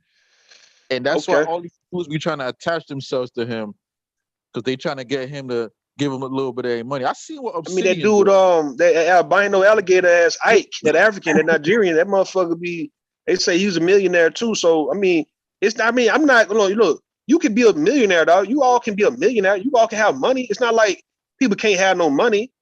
Yeah. It's just what people asking, okay, well, why y'all so caught up in these spaces and y'all brand new coming in these spaces? It's not like you've been here and then you got rich and you still just kicking it with the people. Like, y'all niggas coming from your so-called wealthy luxury lifestyles to come here with the niggas. Yeah, to mingle in the slums. But shit, look, peep game. See, that's how Giant Taylor got caught up, bomb, and Zap. So look, just because they get money, a lot of guys be realizing what's true, the true values of life. They find themselves going to the South. That's what happened when Giant Taylor had all those kids, right? And he was a big star to where he was going to the chilling circuit, right? But he already he rose above the chilling circuit, mainstream at this point. But he still would find himself back in South Carolina, and he ended up impregnating this woman. He impregnated this woman, had a daughter with this woman, and folks didn't believe that Giant Taylor was this woman's daddy, right? Until she broke down the story and said, look, he will always come to South Carolina, see my mother, perform and all that kind of stuff. And you would think that he wouldn't, but shit, Giant Taylor was a down home type of guy, and it made sense. Motherfuckers be wanting to go back to the roots. What it is though, Bomb and Zap, these niggas like Theo Waff, these niggas like Theo Waff and them guys who profess that they rich and shit like that, right? They be want to come back to still get validation from the hood, man. Yeah, they still, they still want to come to people who they was raised up with because they felt like they was ostracized and shit, and banished. They ain't feel like they belong coming up. But now since they got rich, they still be want to come back and either put it in the so-called niggas, the ghetto niggas face, or pretty much still want to be accepted really by the women. They still want women. They still want these black women. These niggas be like Cyberline films, right? They go and date. They go and date outside their race, and they always find themselves back around black people. And what does that say, right? Especially around black women, messing with black women, pretty much saying that he didn't really want to date this goddamn Asian. You black women force this nigga to go and date these white women, and these niggas talking about they going to go and sky up and shit and going across seas and shit. It's like you black women, y'all made these niggas. You see what I'm saying? They throwing it in their face. It's like they flexing. But it's flexing.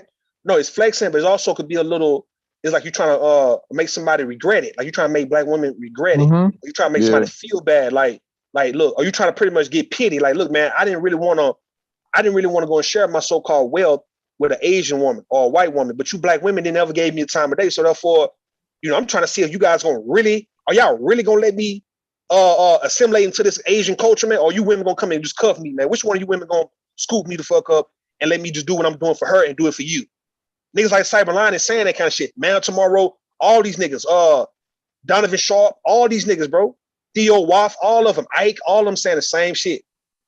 Are y'all gonna really let me go and do what I'm supposed to do for you? I'm gonna go and do this for this other woman who's not black at all, and I really want to fuck with you, but you ain't trying to give me a time of day. Why not? But Ru, you hear it all the time. A lot of these dudes, their main complaint was they were never chose while they were like focused on school and getting their bread up. The women weren't choosing them. They were choosing the thugs, the bad boys. And it's like they get to a certain age, they never had that experience to where they do get the money. You know what I'm saying? They still got that yearning and they still got that regret. That's what it come down to. I'm gonna blame black women for this one. Black women, black men be loving y'all, and these niggas don't be wanting to step outside their race. For all the black men who have stepped outside their race, it's a black woman's fault. I hate nigga, because that nigga did not want to go and be with some other race of woman. He was forced to. Y'all pushed that nigga ass out the hood, man. How did that happen? How did that happen? How did it happen? Because your rejection. That's something to talk about. Maybe one of y'all should do a show on that. The chose and the not chosen. The rejection. The rejection. And the repercussions of that long term. The rejection from the American black, the full-blooded, the full-time system. We're not dealing with the repercussions of that. So did it? Does it work the opposite way too? For women who are divested? Yeah, it works the same way. It worked the opposite way. Yeah, you're right. There you goes out. It does. That's why it's not a gender thing. So why don't y'all just get everybody just get it together then? We trying to now, man. Y'all know y'all want to be with each other. Y'all know you do. How about you get right then? How about you get right, Verb? Stop acting like you don't fuck with a nigga, like you don't fuck with black men and shit. I never said that. You lied? You lied. I never ever said that. You personalize white dick nigga over black dick every day. All day. That's facts. Facts. Facts, nigga. For the last 3 years, you've been putting white niggas. Wiggers. L. Nixon. Yes, you put L. Nixon. Man, she just got on L. Nixon. Listen, dog, because I ain't been fucking with Verb. That's why she all on L. Nixon, bro. That's the facts. That's facts, bro. Listen. Verbal fucking with L. Nixon because I ain't been fucking with her, nigga. That's all, bro. I ain't said this shit out loud, but I'm saying it now. She coming back to L. Nixon because she realizing, all right, when you go white, it's a scary sight in this bitch, man. And you got some niggas who accept you, man, and bring you back, all right? Oh God. And my thing is when it comes to Verbal, you feel me? Who personalize that white peen. I have never done that.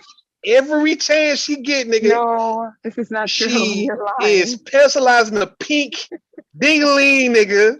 All right. You lie so much. That's all you do is lie. No. Your tongue's gonna fall out. Your tongue's gonna fall out with all that lying. Well, why is it not falling out right now? Because this is what I've known. It will. Just wait. It will. This is what I've known. The universe is trying to get all your lies out. Okay.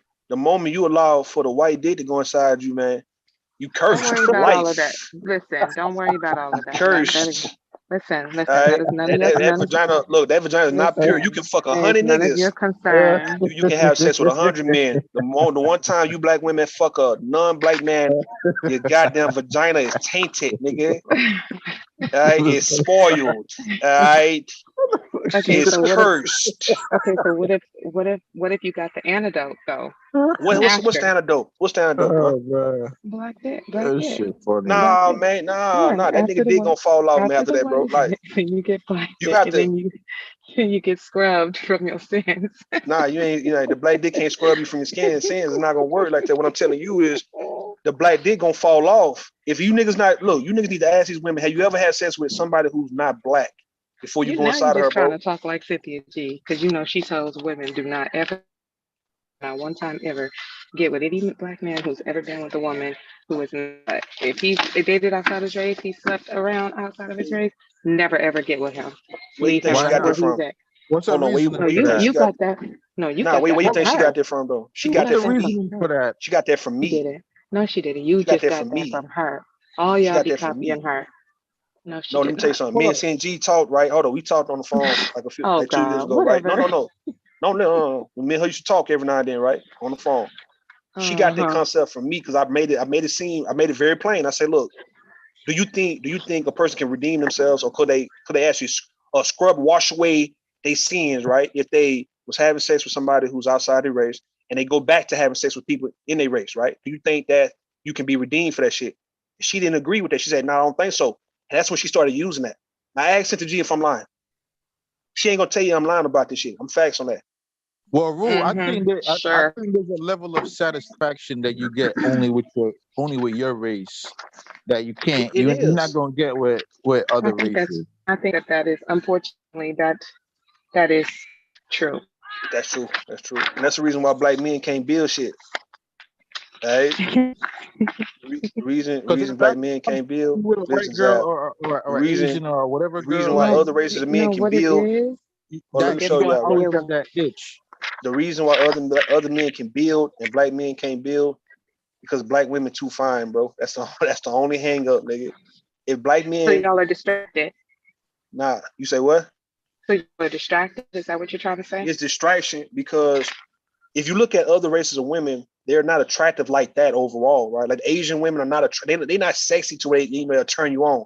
Black women would turn nigga on, not just black men, but just all races of men. Anytime we see you, it's like we get turned on just by looking at you. That's a distraction alone. White women are not that attractive like that. Latinos okay, they Not in okay, right? mass. But you see the Yeah. Mexicans not really building like that. They not really them Arab women, they okay, but it's not like the black woman to where it makes sense.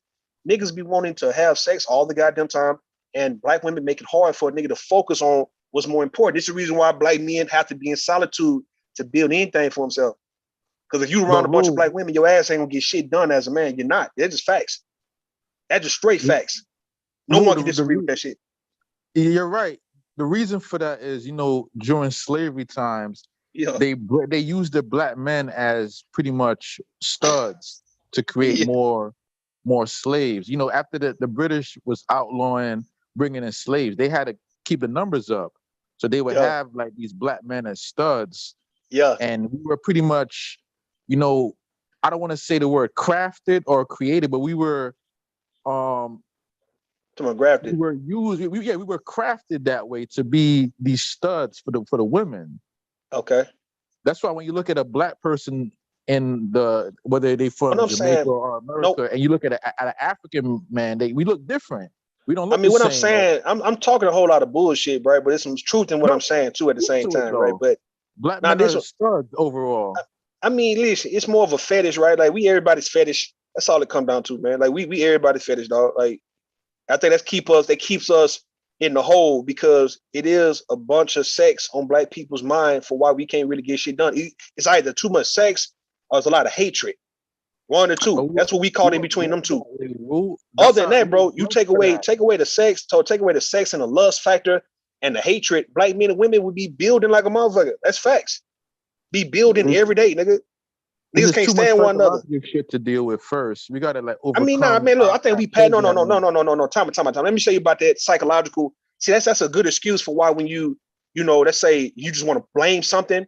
But let's say if we was in the game, bro, like we was playing basketball, dog, and we see. Hold on, listen, Zab, hear me on this one, all right? Let's say in the case of if we was playing basketball, right, and we might be just a team who's an underdog, and we not really prepared like that, but we stand in the game. And it's a third quarter, and we competing with a so-called organized team. You best believe, nigga, we can actually win this game, dog. Like psychologically, you know, all that what we done went through and all that doesn't mean shit because we are actually in the game. And I think we are actually in the game. We just don't want to necessarily come together. That's it. Right. Nigga ain't trying to come together. Extent, but the overwhelming majority of the time, the other team's gonna win. If they win, it won't be no blowout.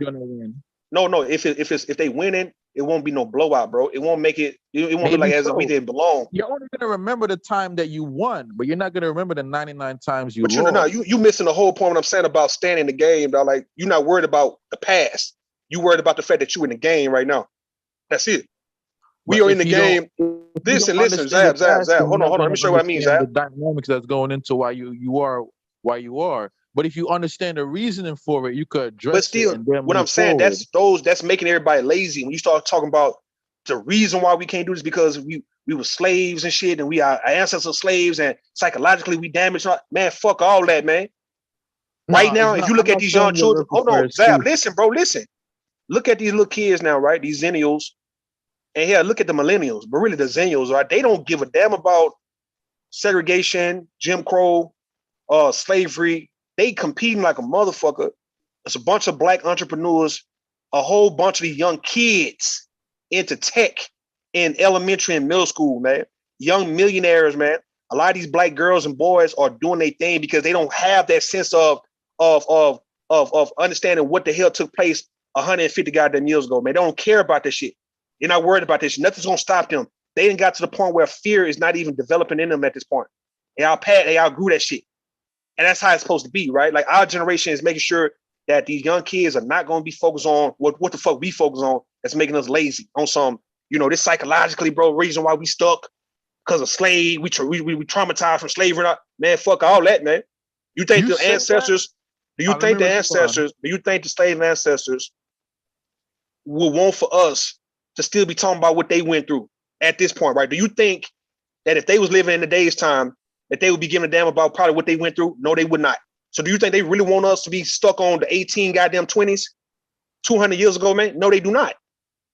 They've been begging and pleading. But let's say. I agree with you that they don't want us to, they don't want us to linger on what happened in the past. Yeah. We just have to remember it. So it won't happen again. So it won't happen. Respond to what you're saying. The first part is I don't see what you're saying as far as the Generation Z. I see that actually as a continuation. I'm not saying to linger on the past and to live in the past. What I'm saying, you have to have an understanding of what happened in order to move forward. If you don't know what the fuck going on, you're gonna be lost and you're gonna keep repeating the same mistakes over and over again. There isn't enough of us that are even aware of what happened. And the few of us who are aware of it, we're not even really spreading the information in an effective way. It gets shot down. And you in these conversations that you having right now, like forget about the past. These conversations because it make us look weak. I think a lot of people think it make us look weak because now we look like we whining and crying about it. But we do need to just, stay on track. And we need to make sure that we know what took place. Like you said, Zab, we need to know what took place so it doesn't happen again. So we can look for the signs. So you could address it properly, accordingly. Yeah. Because, they got a lot of racists out there. They just don't know they're racist because they think they know somebody who's black or brown, right? And but they don't understand that some of the things that some of these people do is because we're black, right? Just based on our skin color. I saw a video the other day on Facebook. It was a goddamn black woman. She was an Amazon driver, right? So she's driving to go down this private road to this man's house to drop off a package. And old dude says that it looked like she's speeding on his property. So what he does, he goes out there, follows her, and traps her so she can't leave. And she's like, sir, I just dropped off your package. Like she's in an Amazon truck. She's in a uniform, but he just stops her from leaving and he calls the police. He broke the crime. He committed a crime because he held her hostage. But he wouldn't. You think he would have did that if that was a white person, though? No. And right. I love how dudes always talk about bringing up the past. And y'all always like to use, like, look at the Jewish people, right? And we understand, like, the Jewish people, like, they got their shit together. Their whole culture revolves around revering their past. So much so that they still bringing up shit that happened thousands of years ago. They understand their past. The same thing with the Japanese. They revere their past. They could trace back shit. So it's not about looking weak when you bring up the past. You gotta not forget the past so you can understand who you are and where you're gonna go in the future. And oftentimes when we bring up the past, it gets shot down, and we let people frame it in a way that we're being whiny, we're being weak. No, because a lot of people be whining when they bring up the past. It's not like you remember, like what Bomb said, right? You remembering who we are, our history, where we come from, right? So we're not gonna repeat that shit. That's not what black people be doing. No, listen. That's not what black folks are doing. Black folks don't always listen. Zab, listen, bro. Listen what I'm saying, bro. Black people, especially on YouTube or on social media, is not bringing up the past to be a reminder for why they now are building businesses right now, or pretty much coming together and building a community right now. They're not doing that. They doing that because they still begging for like reparation, which I feel like we all are owed. I agree, but it's always some sympathy, or it's an excuse for why they are lazy or for why they don't want to do shit. It's like, well, we done went through all this. Our ancestors, we still traumatized for we didn't go through slavery, nigga, like that. And we're gonna respect our ancestors. Hell, we're gonna respect our grandmothers and grandfathers, that generation who went through Jim Crow. Hell, who went through the 1920s. Hold on, listen to what I'm saying, Zap. We gonna respect and love the people in our family who still was coming from the civil rights era. So we're not disrespecting nobody, but to still try to gain sympathy from it for why you're not being productive is the problem with black people now. Because them old people, even your mama, your grandmama in her 70s, 80s, didn't do all that. Your granddad, they didn't do all that back in the 50s and the 60s for niggas to have all this technology in our hands in the 2020s. And the shit gonna only get advanced in the future for us to still be whining about, why we can't do this. Or we pretty much waiting for a handout when we can actually get in on some of this economy, bro. And yet pretty much pass down some of this generational wealth because everybody's starting to get rich. You got these billionaires like Elon Musk and Zuckerberg and fucking Bill Gates and all of them. They in a triple digit billions now at this point, bro. So it's going up. Niggas about to be down to trillionaires in this whole fool. In our lifetime, we would see trillionaires. No. In our lifetime, we would see the first. Hold on, we would see the first trillionaire.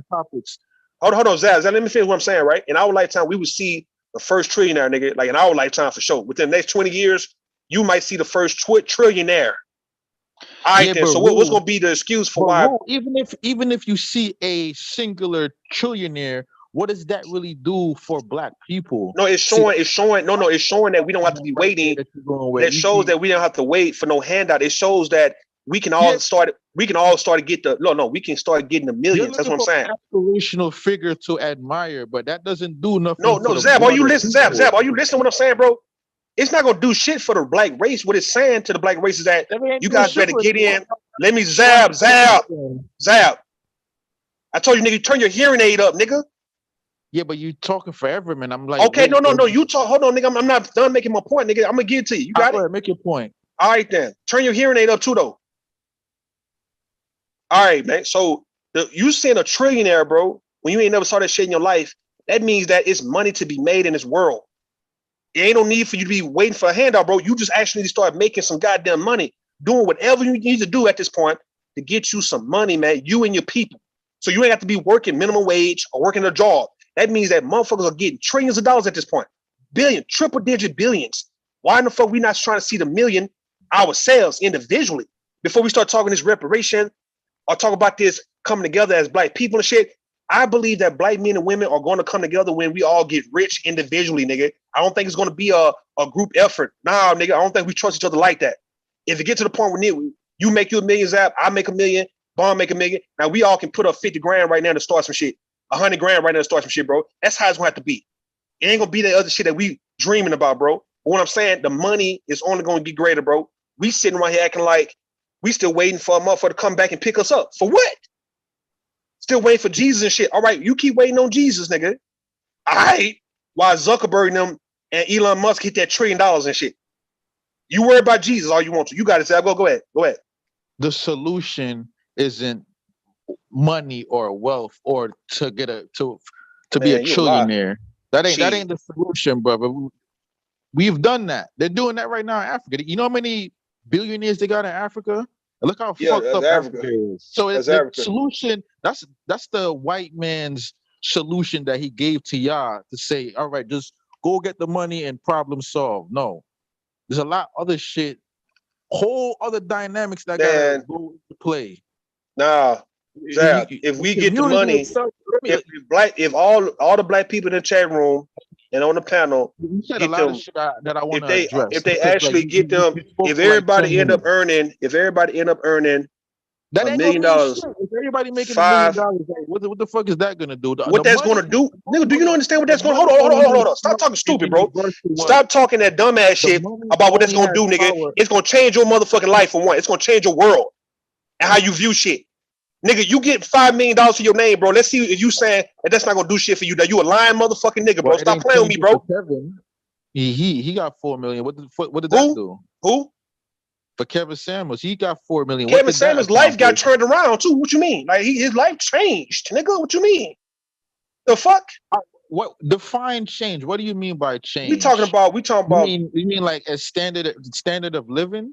Your standard of living, right? Things you can do that you couldn't do when you was broke. What I'm saying, the things you've been always wanting to do to help yourself, let alone help your people. You can now do it because you up $10 million right now. You're doing that on an individual level, the whole individualism argument. Long as I'm straight, long as I got money.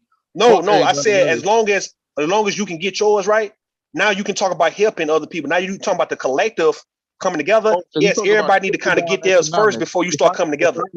Everybody underneath me gonna get some of my blessings. Is that what you're saying? If you want to bless them, you would be in a position to bless people beneath you. No. Listen, Zab, if you had 10 million, Zab, if you had 10 million, you would definitely be in a position to help people in your goddamn life.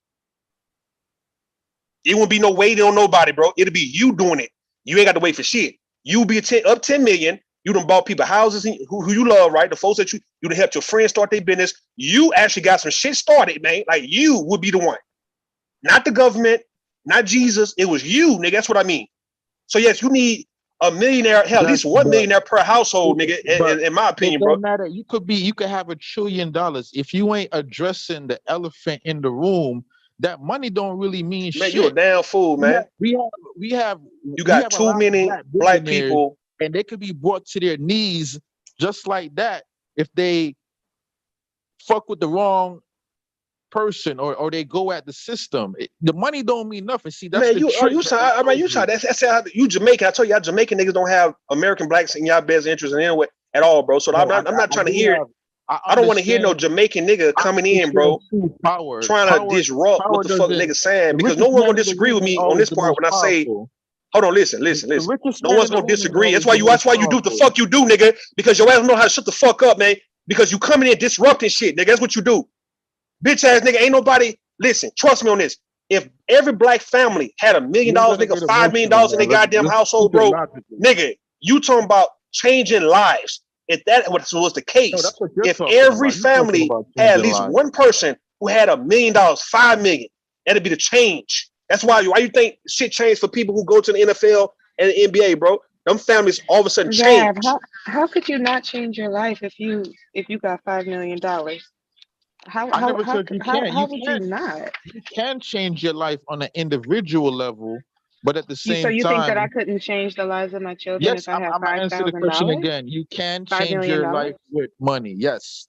Oh, okay. All right. You can. I was a little confused. So moving forward, what I'm talking about is the overall community, because you could be a millionaire, but if you're still living in a fucked up situation, what good is your money? What good is your money if, look at Kanye West. He's a billionaire worth like $7 billion right now? All right. He really doesn't have that much power. All right, let me show you something real fast. Let me give you an example, because you be talking dumb than a motherfucker, right? Let's say, right, you go to a hood, and you bought every child in that hood, right? Or look, a hood, like an apartment complex. in the hood. You bought every kid a pair of shoes. Well, could you say at that moment that at least these kids would be able to have some shoes on their feet? Can you say that at that moment? Of course. All right, then. Same thing. If you fed every child, same thing. Every child was able to have a meal. Listen. At that moment, bro, you had every child in this same apartment complex all had them a meal. So they all sitting around eating a meal, nigga. Wasn't that a big difference, dog, compared to probably the other day when these kids was hungry? Wouldn't that be a big difference for the fact that these kids got what they need now at this point? I'm saying shoes and food, let alone $1 million per household. I'm talking about somebody in the family strive to become a millionaire. Every black household, you got one person who just want to become a millionaire, dog, would change the way black people probably get along. Fuck you talking about the elephant in the room. It's still going to be infighting. It's still going to be people going at it. We talking about some level-headed man or level-headed woman become a multi-millionaire and change the life of their family first. That's what I'm saying, bro. Don't try to downplay money, saying that money is not going to be the answer. You a damn fool, dog. In that case, food not going to be the answer, nigga. Food is going to be the answer, bro. If everybody can eat, nigga, everybody going to be pretty much content and happy. And yes, you have to get you some more, but don't try to discredit like as if we don't need to eat. Yes, we need some money, bro. We need money. Everybody needs some money, bro. You need money. Niggas are sitting around just doing what they doing, trying to hope and pray that they come into some money one day. They want some goddamn money. $1 million to get everybody started would be a damn good start for a lot of people in the world we living in now. We ain't talking about niggas who want to splurge and ball and waste money. We talking about somebody who knows exactly what to do if they got $1 million. I'm talking about a level-headed person. So, I mean, what point are you proving that? What are you trying to say? Like, is it something spiritual we need to address that you're saying like, hey, man, it's the elephant in the room is that, what we fighting each other, we killing each other. Yes, all that's going to be addressed. But part of the reason why that take place is because we ain't got shit as a group, nigga. Spirituality. Don't put that on me. All right, let me ask you. You said the elephant in the room. All right, so what's the elephant in the room? The elephant in the room is when you look, you got to reframe how you look at money. Money is just a tool, and it's a tool that you use to get a resource or a means of exchange. So if the goal is the money, and the goal isn't the actual food or the shoes or the self-sufficiency component, you're aiming at the wrong thing. How? That doesn't make any sense because the reason why people want the money, everybody knows that money is a tool. That's why people want it. They want the tools in order to get what they want accomplished.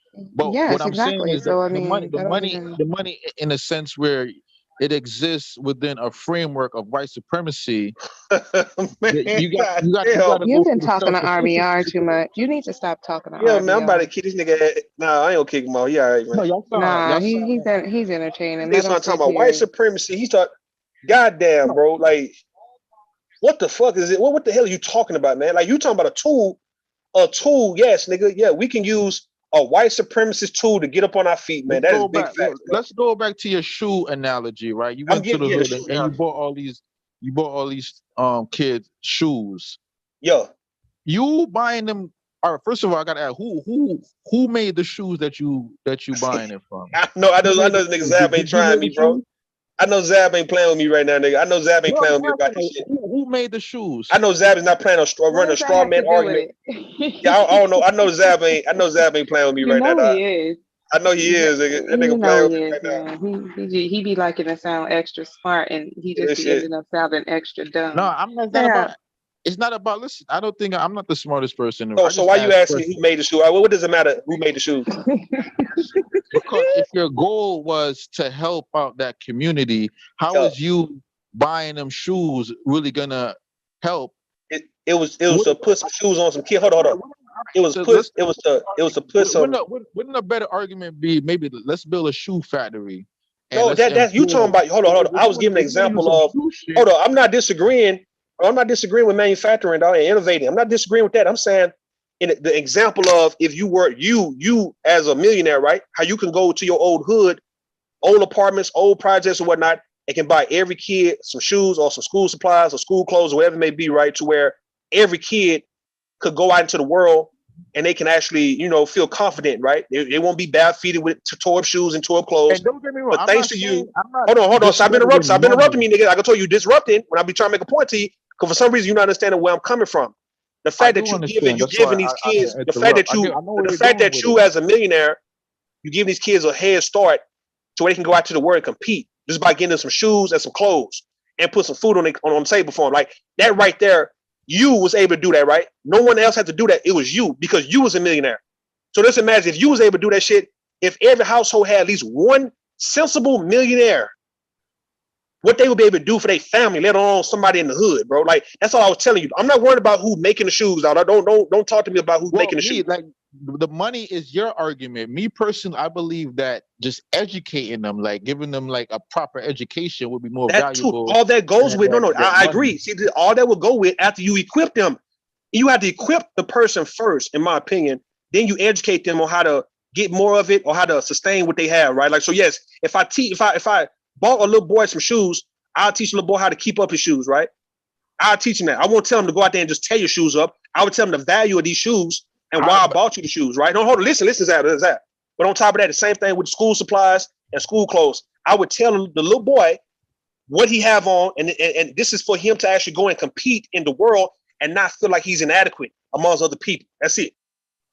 That's the point, right? So I agree. The education goes with if you are able to finance, or let's say you supply the people with what they need, and now you teach them about what they have. Yes, that's very key. So yes, one millionaire in the goddamn family who know how to invest his money, and you teaching everybody else how to invest. So now y'all new mindset is not spending, it's always investing. That's my mindset. It's been my mindset for like the last 8-9 years. Not spending money, investing money. Never spending money, it's investing the shit. Yes, you teach people that shit. When you already gave it to them, you show them or you supply it to them and you show them the importance of this stuff, right? So what you doing, man, what you saying is that in this world, man, you talk about some white supremacy shit. The importance of shoes anyway. That's just me personally. But just to use your example, yeah, man, the shoe argument, there's a lot better components you could use with that. Like I would be telling them how to make the shoes, where the shoes came from, or if you don't even want to manufacture it, I'll teach them where you could go get the shoes for like 5 pennies so that you could sell it back for a profit. There's more like that's totally different though from what I'm saying. I'm not saying anything about you teaching somebody. No, I'm not telling you. I'm not saying anything about teaching. Listen, bro, the example of the shoe example was me saying that you as a millionaire, me as a millionaire, what I can do to get somebody started, right? And me just buying shoes and clothes and buying some food can get a bunch of people started without them having to wait for the government or waiting for reparations or some blessing from Jesus or some goddamn settlement.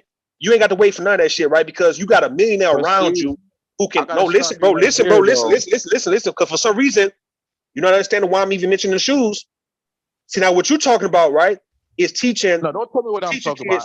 This is what the fuck you talking about, nigga. You talking about teaching the kids how to go by getting material and manufacturing the shoe and all that, right? That's what you want to teach them. Cool. But that's not what I'm saying, though. I'm talking about giving somebody a start. So the reason why I mentioned the whole $1 million a household, because everybody can get a start just based on if every household had a NFL draft pick, man, an NBA draft pick, and goddamn it, the family would get started. Like the ones who actually go to the NBA and the NFL, their family is getting started now. Overnight, they family now are instant millionaires, dog. And them people do not be complaining once they realize that, hey, man, they 22-year-old little nephew or grandson or son is in the NFL and now he start getting money. Them families don't really be complaining about shit. Now, I'm not saying they don't folks not fighting. It's not no infighting, but for the most part, somebody who done signed their first check, or they pretty much got their first check, and it's like 10 million, 20 million all of a sudden, you're the number one draft pick. Them very few black families, nigga, are very much good, and you don't really hear too much about them because they gone out their way. They out the way, bro. They not in your way. They're existing amidst a sea of poverty. They not. No, they not. Not all of them. No, they not, bro. No, they not. That family's straight, but you know they still existing. Around poverty. No, they not, bro. No, they not. Let me say one thing that you said before I lose this point. I don't reject the importance of the government. To me, there's nothing wrong with having a government that supports the people, that's for the people. And that's how America is designed. When you look at the real powers of America, they're not the wealthy. It's really the government, because they have to say so whether or not they could regulate your business, tax your business. That's where the power is. The power in America is in the government. It's not in the entrepreneurs and the millionaires and the billionaires. You a lie too. You a lie too. You a lie. Right. Who run the government? The sway the government, but it's really the power. Really is in you think the government? You think the government doing anything to run for president? Hold on. Do you think the government? Do you think the government would ever do anything? Hold on. Listen, Zab. Let me try how dumb you are, bro. The government can't do shit to Elon Musk, nigga, or Zuckerberg, bro, or Bill Gates. You a damn lie. They can't do shit. They would never step to those men disrespectfully, bro. The government, nigga, are you serious? They're not doing anything to all those politicians, bro. Really all those politicians, nigga, the senators and the congressmen. Listen, Zab. Yeah, shut the fuck up, Zab. All those politicians work for them billionaires, dog. They work for them, nigga. They work for them, dog. Them goddamn people in government. Listen, Zab. Zab, listen. The Supreme Court, the president, the vice president, the speaker of the house, nigga. Yeah, no, Zab do this shit all the time, man. With his motor mouth, with his flying out the handle ass, goddamn ass, nigga. You know what I mean? Listen, bro. Them niggas, them motherfucking people would never tell Elon Musk a goddamn thing, nigga. I promise you. But I promise you, if Elon Musk stop paying them the money that he be paying them, they will come down on his ass. So you saying that he do control the government then? No, I'm saying they pay homage. No, what I'm saying is they pay homage to the government through donations that they give them. Homage? You mean they control the government through their money? They control the government. So you calling that homage, sir? They pay the government money to keep them off their ass. No. I mean, they control it then. If that's they control it, but it's not keeping them. No, man, no. It's no. It's to get shit done on their behalf. Zab. They pay. They'll pay the government, right? They'll pay the government, right? I'll give you that to control certain things, right? To get shit done on their behalf, nigga. It's a symbiotic relationship. Yeah, because there's some crooked people. So all that shit crooked because we elect crooked politicians. No, but we elect crooked politicians who. It's not like we're like, oh, you're crooked, so we're gonna elect you, right? They get to lie to us. It's legal for them to lie, manipulate, and everything. Why would that be so? In a country that's supposed to be fair, because supposed to be great. Because of lack of education, we're not properly educated as we should be. No, but it ain't got nothing to do with somebody lying to your face, though. Yeah, but if you're a dumbass and you let a motherfucker lie to you because you don't have the adequate, and we see it all the time. There's a lot of stupid motherfuckers out here. People can lie and easily you talking about the people. You talking about the people, nigga. We talking about the billionaires, nigga. It's on YouTube, but we talking about the 1%. We talking about the billionaires, nigga. The oligarchs, nigga. We talking about the folks who run that shit. Look how many people get you talking about them. You talking about the common man, the civilian being lied to. Me and you, we were able to see through Kevin Samuels, but there's a lot of us that all right, yeah, man, you get on my damn nerves, bro. We're not even talking about Kevin Samuels. We ain't talking about Kevin Samuels right now, bro. We talking about nigga. I'm using that as an example of how politicians operate. They capitalize on the fact that we do have an uneducated populace, and because we live in a democracy where everyone is allowed to vote, and I'm not saying that I'm attacking democracy, but this is the system we have. But if you have like a whole bunch of jailins voting, you're gonna get crooked politicians arrive. But if the population was a little bit more educated, you wouldn't be able to pull so much bullshit on us. Bro, you talking about a bunch of jailins, nigga. It'd be a bunch of just regular, it'd be your mama, nigga, your daddy would be voting for crooked politician, bro. Like, what you mean? Like, to play politics, you gotta be somewhere dirty to even play the game of politics, nigga. Like, there's nothing clean about that shit. Because when you look throughout the whole world, it doesn't operate that way. Who's a damn fool, man? Are you? No, I'm saying I hate you Jamaican ass niggas, bro. I really do, man. I hate you niggas who don't know shit, bro. You niggas don't know shit about the game. I have a global mind. You niggas are ages, bro, because you saying you look around. Look. You saying you look across the world, right? And you pretty much saying America's the only ones, right, who's corrupt. You said the American government is the only one that's corrupt, right? No, hold on. Go ahead, Tyler. Let me put this on me. I gotta take this. You want to be smarter than what you are, nigga. Your ass is not smart like that. You really not, dog. If you understand that Every I'm government. not saying I'm smart. You keep saying I want to be smart. You keep saying you keep talking like you're smart because you try to counter me like you're smart, dog. Like that's dumb shit you saying. Either you think what I'm saying is smart or you think it's dumb. All right, Zab. All right, fuck all that, right? Fuck all that, right? What I'm telling you is right, is that politicians are corrupt and crooked once they get in the game. Even if the ones who had pure intention and good intention in the beginning, bro, they're going to eventually become corrupt. If the ones who've been there 20 and 30 years, they are pretty much corrupt. I do agree. A lot of them do get corrupted by the fact that motherfuckers in America decided to elect politicians that undermine the democracy in the passage of laws that, you know, like the lobbyist laws, a lot of the judges that they put in.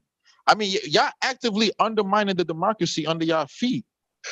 Bro, it's the people who's running for it. Money to dictate a lot. It's the folks who run it, right? You got a lot of so-called qualified people who don't run for politics for some reason. I don't know why. If that's how you feel, you don't have that's to how you feel. No, that's how you feel, right? And that's how a lot of these so-called do-gooders feel. If the so-called do-gooders feel the same way, Zab. Why don't they just like run for politics? Hold on, listen, Zab. If the people who think like your ass, nigga, and talk like you, and you're not corrupt, and you're not gonna be undermine democracy and none of that shit, why don't a lot of you guys run for politics? Why is it always the cricket motherfuckers running for politics? Then why is that? I can't go into psychology of why people decide. They always end up corrupt. They might, like you said, they have good intentions going in, but the system is the way it's built. You become. It's almost like this, Zab. So let's say you become a congressman, right? And you came with all the great intentions. You wanna do good for your constituents, right? But then you realize the game is really not about that. Money. The game is about money. Yeah, it's about money. And who makes money? The Congress people. If you look into their background and look who they own stock in most of these companies that are running things. So now it becomes beneficial for them to vote against regular democracy, right? Because they want their businesses to still make money. They want to make the most money while they there. Right. So the power, I understand when you say the power is in the people to vote, yes, but if we don't know the game, or if you can't, or you need to just destroy the system, period. Because like you said, no matter who get in it, they're gonna just be in it. But that goes back to education. What I'm saying, it comes down, the core of it, the foundation of it comes down to the education.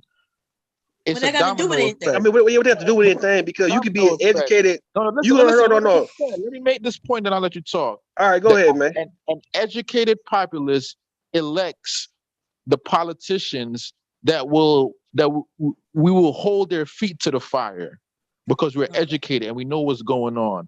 So they're less likely to pull bullshit and to be corrupt.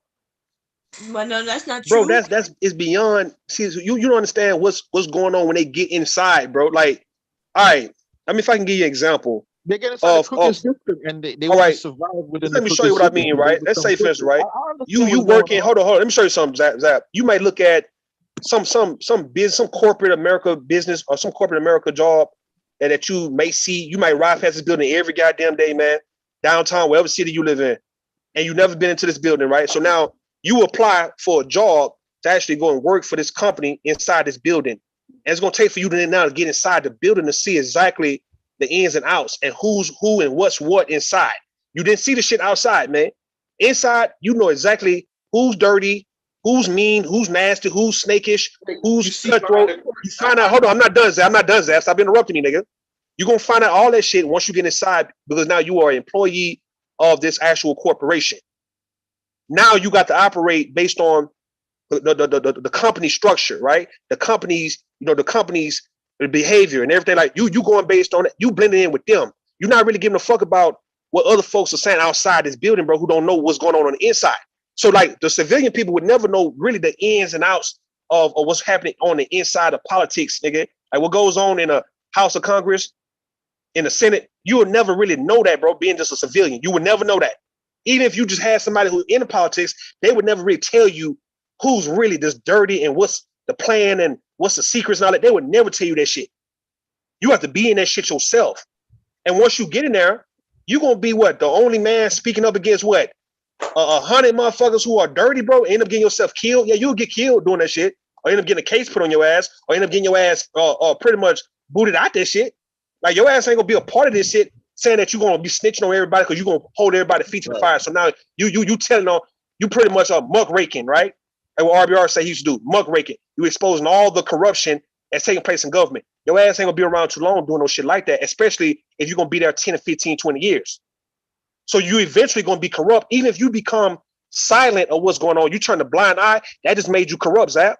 Yeah, the fact that hold on, Zap. The fact that you didn't steal no money, the fact that you ain't got nobody killed, the fact that you ain't paid nobody dirty, the fact that you got quiet and you didn't say shit, but you got full knowledge about the shit, now you just became corrupt.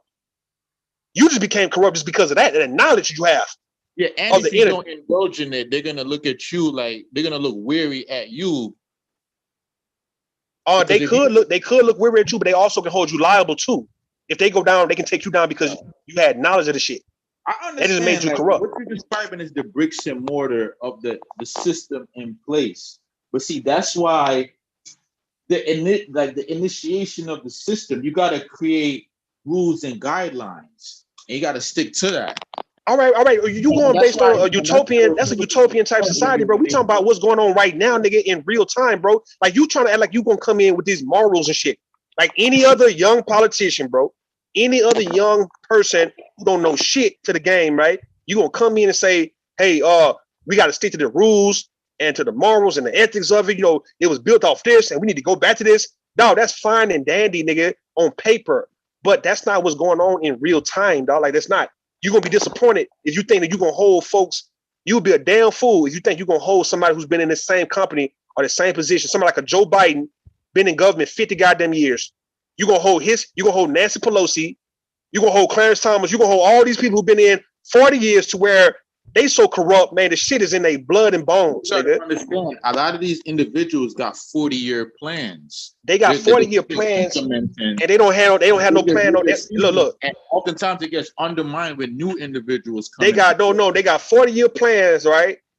And they ain't going nowhere no time soon. No young person's gonna come in and do a damn thing, man. Don't get caught up. The 40-year plan. Don't get caught up. Listen. Even when you looked at them women like Ayanna Presley and AOC and all them young women, a young woman from Somalia out there in Minnesota, when they came out and they was on some Charlie's Angels type shit, nigga. They was out on some girl Power Ranger ass shit, bro. And you see, they really done fell back, nigga. They done really done died down. Hold on, listen, bro. Listen. You see those women? Those women was anxious. You are hogging the conversation. I'm hogging this shit though, cause Zab getting on my fucking nerve, man. Goes into all these points. I'm hogging. Hey, Zab, those women was on some Power Ranger shit about 5 years ago, man.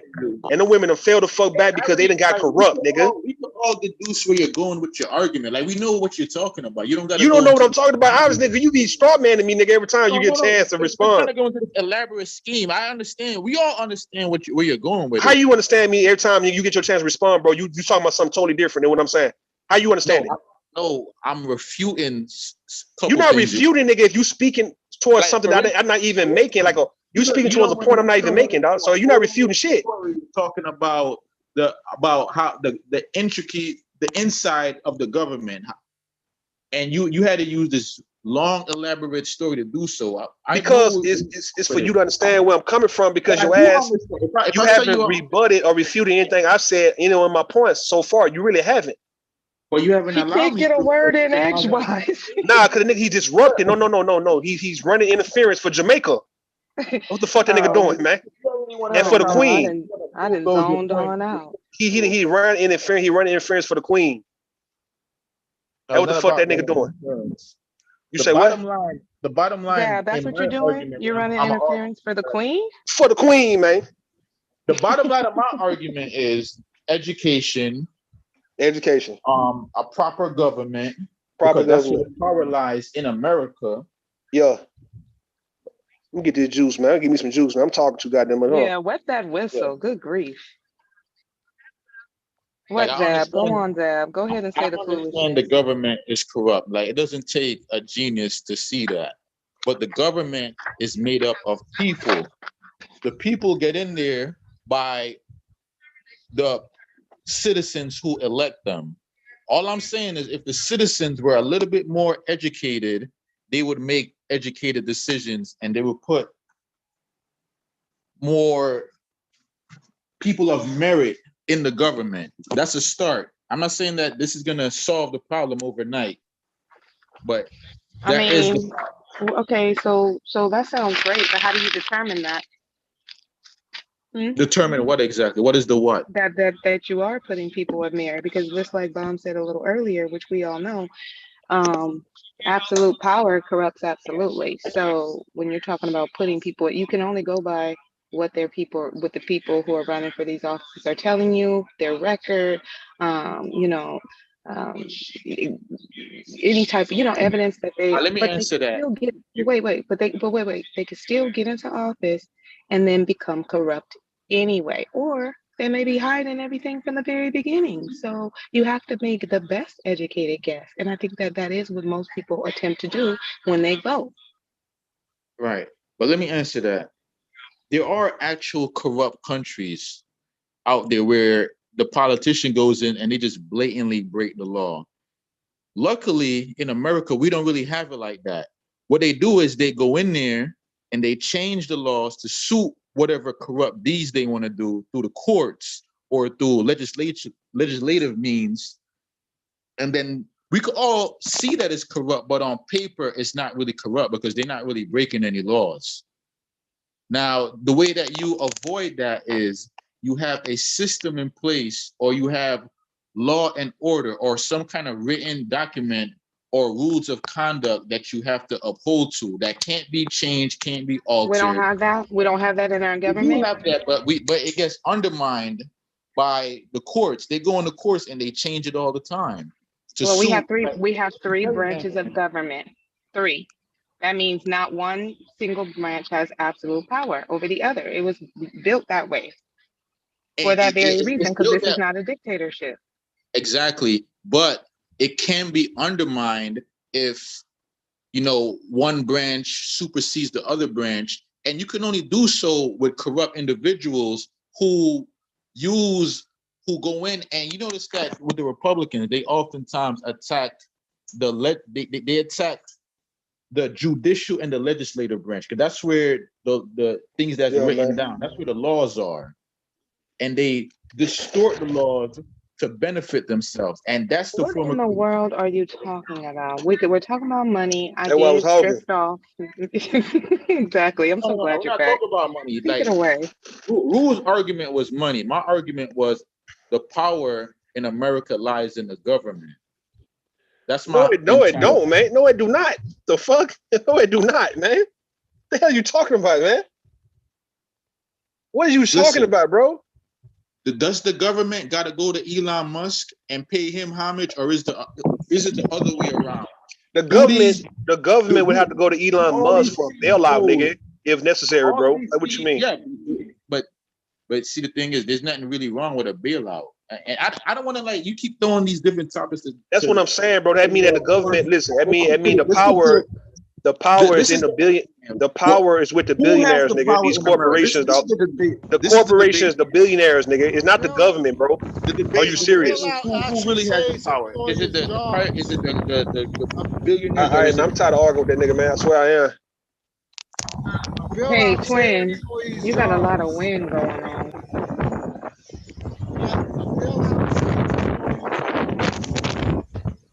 Say, twin, man, you gotta get what you doing, man. You every time you come on, dog, you like you riding a bicycle or some shit, bro. I said a bailout saves employees' jobs. That's what a bailout does. That's facts too. That's facts. And you can say the government too. What the hell you mean? They gotta go to these triple-digit billionaires, nigga. That's gonna save the government, man. What the hell is you saying? But listen, twin. I'm you, twin. Wait a minute. He said a bailout saves jobs.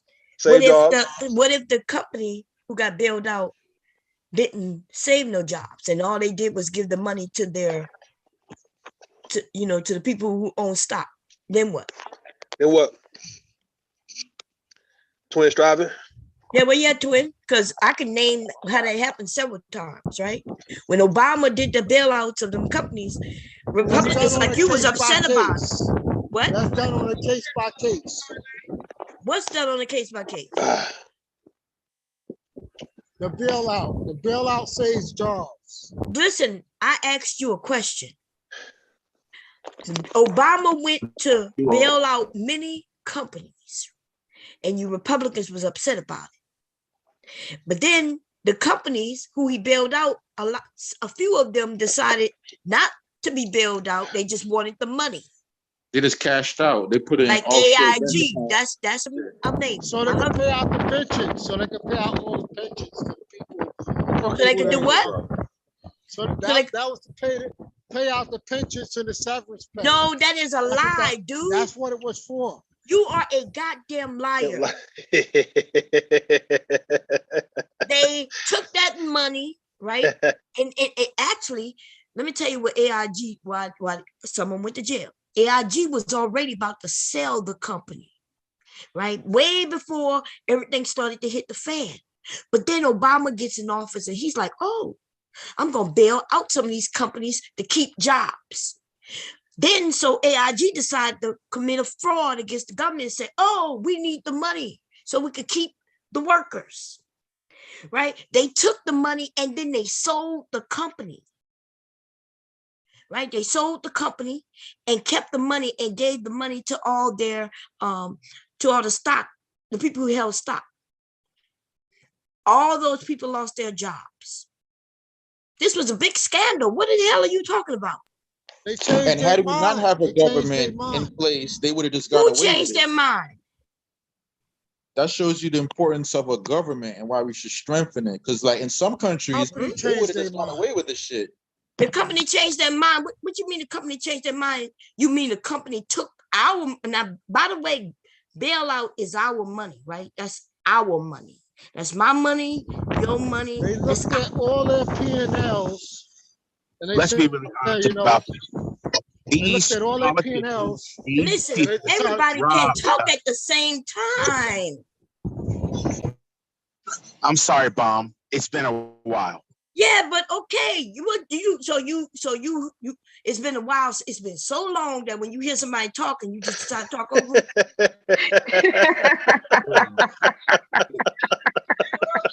It's been a long time since he's had a conversation, but you don't remember how it goes.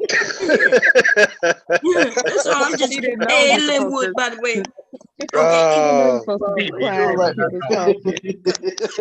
I looked at their profit and losses, they basically said, let's sell the company. It's been a while. So now explain this. So if you come to buy my company, right? Because I'm already having a hard time. But then the government say, hey, we come to save you. But I'm about to sell it to you. Then why do I need saving?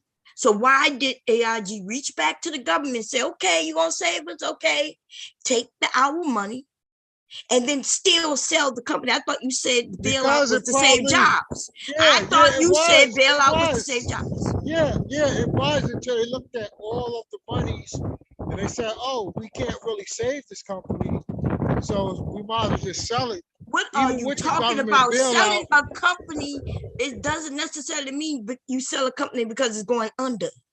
You could sell a company because you want to sell the goddamn company. So everybody won't lose, the stockers won't lose all their money. But dude, did you not understand? The government came in to bail them out so they don't have to sell the company. But the company has responsibility to its shareholders. I know, and so they stole our money, right? They stole, so they couldn't make money the right way they should have, right? Through their company. So they didn't turn around and take money from us, the people, and then still sell the company. Do you not understand when they sell a company, they still get money back, right? If I sell you something, you give me money for it, right? That's why I hate talking to some of you dumbass niggas. Okay? Especially you Republican ass motherfucker, retarded ass, slow ass niggas. Y'all some dumbass motherfuckers. I'm gonna be honest. Being black and being Republican is almost like an oxymoron for real. Like, what the fuck? You ain't getting shit out of it, nigga. You don't understand that we are the government. You don't understand every time they do something with the money, bailouts, and all that come from us. Cause you gonna pay taxes. I'm gonna pay taxes. The companies. A lot of them not paying taxes, not the way we are. And then on top of that, we bailed their asses out to keep jobs, and then they didn't even keep the jobs. Do you understand when they sell a company, they got rid of all the people, all those people who were supposed to be bailed out. They took the money from us to bail, so to keep those jobs, and then they fired them all anyway, you dumb nigga. But see, they didn't tell him that on Fox News. So he don't know about it. Well, you know they do. He should know about it because they did tell us on Fox News. Some people, some of them people went to jail. AIG was a big scandal. That was big. I could tell y'all wasn't in talking about government back then because this was Obama time. Obama is the one who bailed these motherfucking companies Obama allowed out. it. That's where Obama went. Obama did. How could Obama allow something? You just said it's okay. Obama, and what you mean, Obama? You think he was sitting there and he was like, "Yes, son." If he's gonna allow it, what you mean if he's gonna allow it? Huh? Maybe is my shit just muted or is this nigga retarded? Because I can't hear him. I go for the second one, DR Ward. That's my vote. AIG was a big one, and you should understand. So when you said that bailout is to save jobs, it's supposed to be to save jobs. That's true, unless the company, right, is unscrupulous. Is that how you said the word? If they ratchet, they dumb, they scam artists. Unscrupulous is that? Yeah, that's the word I'm looking for. I was trying to use a big word, but it was too big for me. You're not Mella. You are not Mella. Don't even try it. We know that the Republican Party, their bread and butter is the illiterate and the uneducated. Even Trump said it. Trump said he loves the uneducated. We know. He sure did. And that happened to be this dude. Like counts. Everybody counts. Everybody counts what? Everybody counts. Everybody counts what? Because your party trying to make sure everybody don't count. Like if you don't have an ID, a certain type of ID. Like if you don't get your ID in time, or if your ID have a different, like they can't even understand your signature. What? The majority of black people want voter ID. No, that's a lie. There's nothing wrong with voter ID. It's nothing wrong with voter ID. That is constitutionally. You gotta have an ID to vote. Dude, you don't need an ID to vote. Do you not? Every time I went to the Here we go, nigga. Shut the fuck up. Look, you not gonna come. Hey, no, twin. While you playing, twin. Now you ran. Hold on, twin. Now you ran. Oh, twin. Now you ran, twin. When I asked you why you got that DOJ seal in the back of your head, bro. What's that about, man? Are you a Fed, nigga? And you can't answer. Why can't you ever answer that, man? You've been running your mouth the whole time, nigga. This nigga can't. He got on mute and he act like he don't hear what the fuck I'm saying. Is he serious? Bro, I was asking the questions. No, I'm asking you a question though, bro. Why you got the Department of Justice seal in the back of your head, man? I love my country. Okay, you love your country, but shit, that's not a United States flag. A flag or something, nigga? Like, that's not a flag. You have a flag or something. Twin, are you a Fed, twin dog? What's up, man? You a Fed dog? Ain't nothing wrong with it, nigga, if you a Fed, bro. You know damn well he ain't smart enough to be no goddamn Fed. What happened? He undercover. He investigating the manosphere. What happened to this might be the nigga who actually is putting cases on the manosphere. This might be the nigga right here. Shit, he say you're a Republican. I mean, he trying to make sure they don't get the vote. He trying to make sure they don't get the vote. Linwood, come back, Linwood. Yeah, tell Linwood to come back. Yeah, what happened in Wood? I was just trying to Linwood. Yeah, I'm just saying, Twin get quiet. Twin get. I'm just saying, Twin get quiet. Twin get Linwood, man. I'm just saying, Twin get real quiet though, man. I'm just saying, Twin get real quiet though, man. Yeah, you sound far away, Verbal. Hello. Yeah, you sound far away, Verbal. And I hear I hear myself. Somebody got an echo, man. You can hear yourself. Somebody got an echo, man. Go on mute. That's me. Okay. That was you. Twin, man, come on, bro. Like you've been running your mouth, fucking with people, man. You come up here, nigga. I'm just saying, though. I just want to know, man. Like, he's in sorrow. His king has died. Okay, and he don't know how to behave right now. But let us know how you feel, Twin, deep inside. Tell us how you gonna miss your daddy. Yo, how you gonna miss coming up here saying, "Bomb, bomb." You heard what Kevin said yesterday? He told you gonna miss that. Just be honest. Tell us, baby. Let me get the violin out. Wait a minute. Let me get some music. Woo-woo. This nigga really quiet though. He quiet. He quiet. He over there in tears, baby. We gonna listen. Verbal, pat him on his back, please. You the closest to him. Yeah, bro, nothing wrong. It's nothing wrong if you in law enforcement, nigga. Ain't nobody judging you, dog. Like, you all right? We need more niggas in law enforcement anyway. Like, so, but you to get quiet like this, nigga. Yo, Linwood, come back up, Linwood. You know that nigga not in no law enforcement. I told you that. He got to pass a test to do that. Okay. Hey, man, these be the ones right here be very deceiving. Talking about they was Bloods and Crips and shit. Talking about Tabitha was a police officer, so like they all related and shit. So, hey, how they all came to the space together pretty much on some, how people come in, like you the newcomers coming in, but y'all coming in real strong. Right, very inquisitive, man. Want to know what the hell's going on. That's some fair shit. And like I say, you can be a fair nigga, be one, but like don't you come up and he lead the nigga left the panel, he left the panel again. Look at that boy. Back to your original point, you did hit the nail on the head.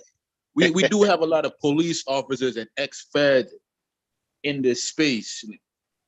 Now that I think about it, like we got Officer Faulkner, we got what's the other dude? Officer Tatum. All these dudes is like they want to come and have these conversations with quote unquote street dudes. Why y'all keep calling him Officer Tatum? Officer Tatum, didn't he get fired like years ago? No, I think I don't think he got fired. I think he resigned. Now, okay, he resigned way before anybody of us knew him because he got popular based on Trump.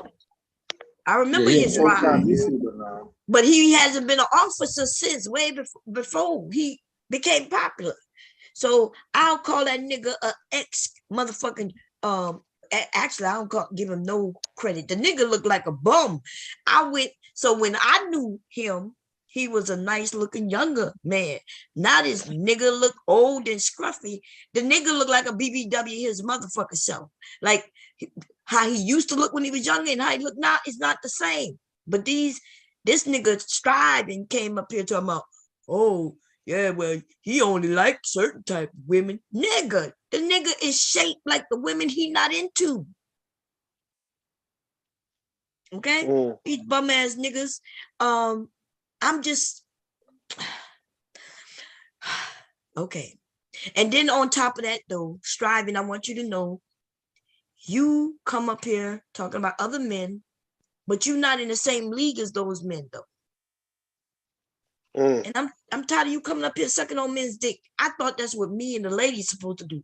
The ladies and I, we supposed to do that type of shit. I'm not even sucking on anything. That's right. I don't have anything to suck on. That's right. That's right. Verbal says she ain't sucking on no dick. Goddamn well, I ain't sucking on none of these niggas on YouTube dicks. None of these niggas on YouTube dicks. No. Hey, somebody echoing. He's doing a lot. Somebody echoing. He's sucking enough for both of us. He comes up here not only sucking, but he be putting his finger in a little booty hole, like, like doing that little flutter with his fingers and shit. That's what he come up here doing. Okay. And then he ran. Because Rue gave him a tough question, like, why you got that picture? That nigga wanted that attention. You know that shit wasn't a real picture. You know, he put that shit in his background, right? He photoshopped that shit back there. I swear, I ain't never seen this many Republican niggas since I came to YouTube. These niggas can't vote. The nigga that been in jail and shit, he know he can't vote, but they'll claim they Republicans. These niggas, listen to them. They be over there talking about, yeah, I'm a Republican because it benefits me. Nigga, you can't even vote, nigga. You lost your voting rights 10 years ago. Who? I ain't gonna say his name, but y'all, he quite angry sometimes. He's quite angry sometimes. Listen, these niggas be talking too goddamn much about shit they don't know nothing about. Okay? Oh, okay. Hello. Hey, Taylor, welcome back. Thank you. Taylor, did you get a good workout in? I did. I'm eating some mac and cheese now. Yeah, that's the way that is. From Popeyes? You went to Popeyes, TJ? No, not Popeyes. Panera. Oh, hell no, man. What Popeyes. you mean? Oh, hell Popeyes no. got mac and cheese? I know. Hell yeah, Popeyes got mac. What the fuck? Are y'all serious? Yeah, The Popeyes best, mac and cheese is real good. the best mac and cheese. I know that shit. I never hit the shit. Personally, I like their coleslaw, but they do got some good. Say, man, they got some bomb size, man. They do, man. Red beans and rice. Red beans and rice, killer. They killer. Mashed potatoes, the green beans. The mashed potatoes is good. The green beans ain't shit. But the green beans. yeah, the dirty rice for those who've had it, depending on where you live. They fried shrimp, depending on where you live. Yeah. Like I'm from where the real Popeye is from. Oh yeah, it's a little different. Yeah, so it tastes different there, but up here in Delaware, that shit is nasty. Okay, the chicken is fucked up. So good shit.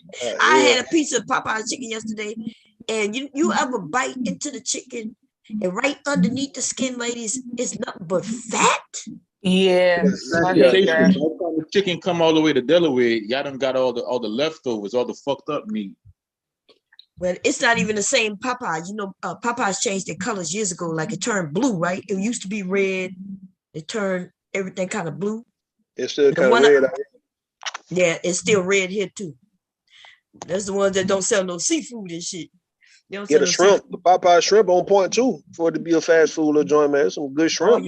Oh yeah, they shrimp be good if you can. John the analyst, mind your goddamn business, nigga. I'm in a calorie deficit, so I could eat this shit, motherfucker. Facts. What's up, John? John be walking everyone. I be over here watching him, thinking to myself, I'm gonna walk with him. Yeah, in my mind, I'm gonna walk with your ass, but I need to get out there and walk. It's still cold. Eric Queen hates thing about the apple cider vinegar, about how it clears you up after you drink it. And yeah, it just help you digest, man. Like yeah, you need to drink that shit with some water, not straight up though. Oh yeah, I mean, you can do it. Yeah, but it help you digest real. Like you feel real good when you get done eating. Yeah, you want to take a little, like 2 tablespoons of it. Yeah, probably a little bit more than that. Yeah, take some teaspoon of vinegar. I mean, not vinegar, but mustard by itself, man. That's good too. What about honey? Like pure honey. I don't know. Maybe like 2 tablespoons of honey won't hurt you. Yeah, but that apple cider vinegar and what you call it, mustard, yeah, it's gonna get you right, man. And if you feel better when you get done eating, man, like before you go to sleep, you got that in you. You like, well, that feels good. Feels good, man. Laying up, chilling. Man, anything that could like prevent cancer, I'm all for it, man. All that's gonna prevent cancer. Yeah, anything bitter prevents cancer. Anything you take that's bitter, it prevents a lot of illnesses in your body. Now, has that been scientifically proven, or is that like some Dr. Sebi shit? I mean, I'm sorry. I'm gonna say an unpopular opinion that people probably gonna cuss me out for. Go ahead. Dr. Sebi wasn't no real motherfucking doctor, okay? Listen, that nigga would have y'all eating air. Claiming that he saved AIDS. Cured AIDS. He cured Michael Jackson from AIDS. That's what he got me. I'm like, what is he like? What did he do? Did he do what that dude did on Green Mile? You remember on the movie Green Mile when Tom Hanks had that? He had that. It like was a urinary tract infection. It looked like to me, as I got older, to where he couldn't go pee. He couldn't go urinate, man, without it burning him. Like he probably had syphilis. Probably had syphilis, but it was a he had what's called he had what they call it when you had the gallstones, and he was passing them them stones. Kidney stones, yeah, that's what it was. Kidney stones and stuff, right? Yeah. Anyone y'all ever had like kidney stones, gallstones? No. Hell no, you don't want them. All I'm saying is that niggas explain shit to a scientific. I seen a video. My bad. I seen a video of some people trying to pass it, and you talking about the kind of pain they in, bro. How they look. This is like, oh shit. It has to go through your weenie hole. Yeah, you got to go through like the little tube, all the way down to your bladder. Go through your penis. And you got to go through your little weenie hole. Yeah, you got to go through your penis too. Yeah, that's not. That's horrible. Through your urethra, that little small. Your urethra. Now, peepees. I'm gonna say this right. I don't wish that on no man, right? Because I had that happen to me when I went and got tested. Right, the woman put a long cotton swab inside of it. It went all the way to the back, and I was like, oh shit, oh. That shit did not feel right, man. I swear. Somebody told me it felt good. I knew that nigga. It felt all right. It probably was me. All right, it felt good going in a little bit. It didn't feel good coming out. Lord Jesus. It opened me. It was open. It opened it up. It felt like open. But when it came out, that shit had me sore. I was sore for like a few days. Listen, that's how I feel about getting a pap smear. Because listen, that shit be cold as hell. And then damn.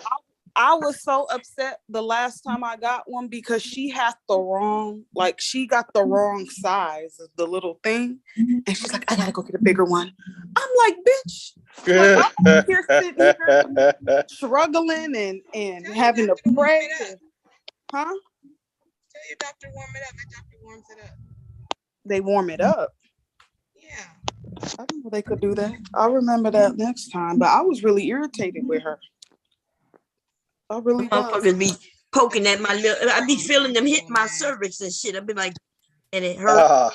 They cramp that thing too open. I be like that. I feel like you just open me wide where everybody could just walk on in. Walk on. And then they have this extra, and then they turn it. They turn it and twist it and then open. It's horrible. It's terrible. It's horrible. And I'm just like, ma'am, like horrible. I'm like, man. Like, would you ladies? So upset. Would you ladies rather have a male or a female, a man or a woman, OBGYN, a gynecologist? Which one would y'all prefer? A man. I've had both. Let me tell you why. I prefer men because men have the tendency to be more gentle with the vaginal area. I don't know what the hell these hoes are doing up in these. The women are rough. My male gynecologist, he was real gentle and stuff. Plus, he was cute. So I used to, do a little extra. Put a little glitter down there, you know what I'm saying? I bedazzled down there. Males tend to be more gentle. Now, when I got my pap smear recently from this bitch, she wasn't even the fucking doctor. She was the nurse practitioner, yeah. And I'm just like, ma'am, can I see the doctor? Like, because this is ridiculous. Like, where is he at? Like, I was so irritated. Mm-hmm. She had to do that shit, insert twice. I was so mad. I was in tears. I don't trust them motherfucking men no more. Listen, so I've had both. And at first I used to think, okay, I had a woman, she was rough because she like, oh, you're just a woman, you can deal with it. So you're right, she was kind of rough.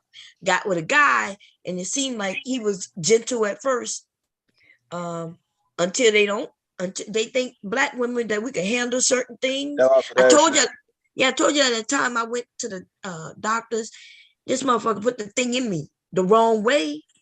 Oh no. The doctor came in and said, oh, you have it in wrong. Like, ladies, y'all know it's supposed to go up and down, right? When they open, it opens up and down. He had it going right and left. So the guy said, oh, you have it in wrong. And instead of this nigga making it go small, taking it out and putting it in. Oh, he just turned it. Oh hell no! Oh my god! Oh my god! Yes. So do you ladies? I was in the military. Ain't shit I was able to do. Neither ain't nothing I could do. Now, so do you ladies? Do you ladies on the panel? Do y'all think that doctors treat y'all like guinea pigs? Treat black women like guinea pigs, or is it everybody like? I haven't had that experience of guinea pigs, but just that the doctors who are not black doctors, they're kind of insensitive. Like they think that we have a high tolerance for pain or something. Yeah, I was getting ready to say that. I wouldn't say guinea pig, but for some reason they think with black people we don't get hurt. We mutants out in this bitch. So anything that they poke and do shouldn't affect us. And I'm just like, no, bitch, that hurts. Okay. That's my coochie. You're not supposed to pull it like that. Like, what the fuck is wrong with you? I had to go all the way off on this doctor, white boy, because I had literally gone blind in one eye one day at work. Like seriously, it was horrible. Yeah, bro, you low as hell though too. Completely. Okay. Hey, we hear you, but you low. You hear you, but you low. But go ahead. Okay, I'm gonna come back. No. Keep talking. You got to keep going. Okay, but you're saying I'm low. So which? I mean, I know if you want to be low, you keep. You can hear me or you can't hear me. All right, I just listen. Well, stay low then. Goddamn. Can you hear me or not? Yeah, we can hear you. Yeah. Huh? Okay, then. So I went blind, as I was saying. You say you went blind. What happened?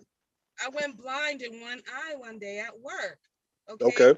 It was terrible. It went all black. I was terrified. So I went to the emergency room, and when I finally got in there, because I had to wait for like 2 hours, and when I finally got in there, he just asked me a few questions and looked in my eyes, and he was just going to send me home. I was like, wait a minute. I literally just went blind. And he was trying to act like, oh no, well, I don't think anything's wrong. I said, no, you're going to do a CAT scan. That's what you're going to do. I have very good insurance.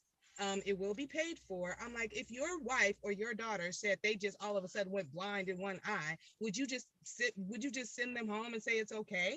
He's like, well, no, okay, all right, yeah, well, okay, we'll do a CAT scan. I'm like, what the hell? Why would you send someone home after they went blind in one eye? I still don't know what that was, but I didn't know if I was having a stroke or anything. So that's what I'm talking about. That's what they'll do. It's like they don't take you seriously. If you say you're in pain, they don't take you seriously. They don't want to prescribe medication a lot of times. Right.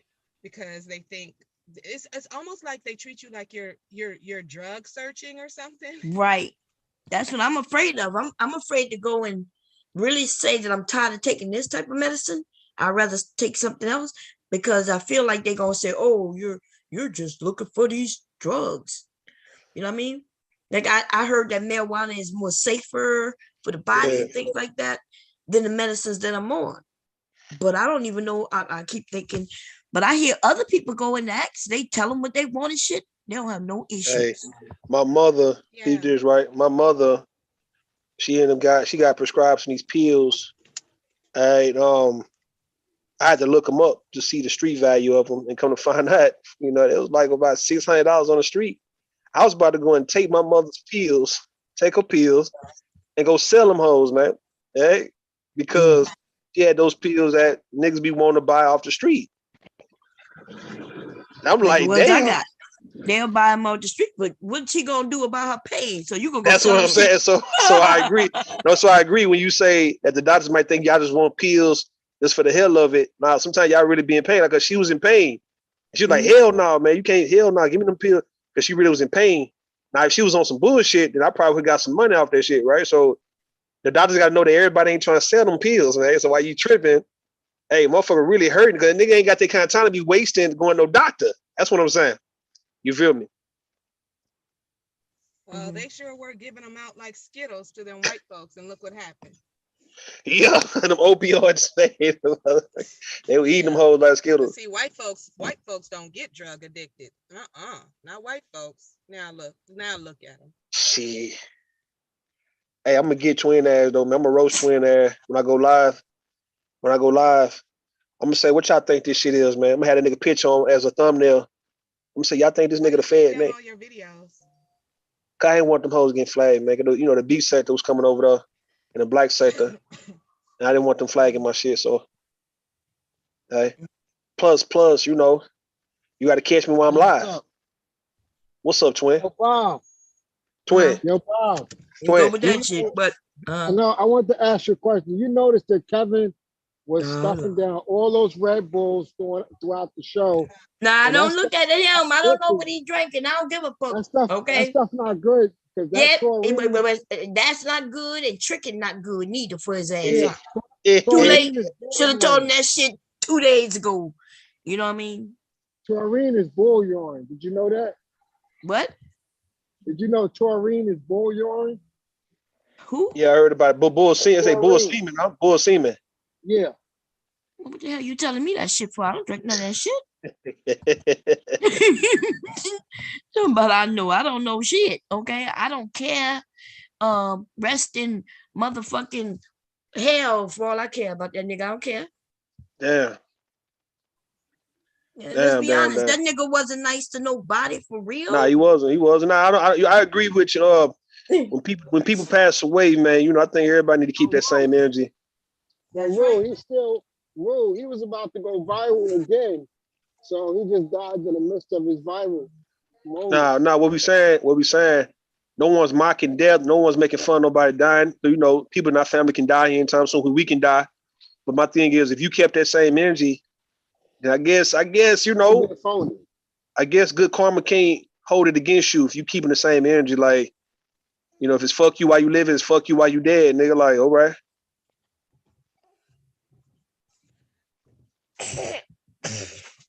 What you doing? But twin, you gonna avoid me, huh, nigga? All right, man. I ain't gonna harass you, dog. Cause your ass ain't doing right. You ain't doing right, my nigga. Gifted Hands, what's up, Gifted Hands, man? You new to the space, man. All right. You over here starting hell. You already starting shit. Your first day up. So you fit right on in. Welcome to the family. God damn it. What, he mute on you again? Yeah, maybe a boy gonna mute on me again, man. He ain't gonna answer this question. He not gonna. Because he playing the game. See, he wants you to keep asking. He wants you to figure it out. Yeah, but I already figured out. I like law enforcement. I mean, I agree. Shit, I got a whatchamacallit, man, a decal, man, a thin blue line decal.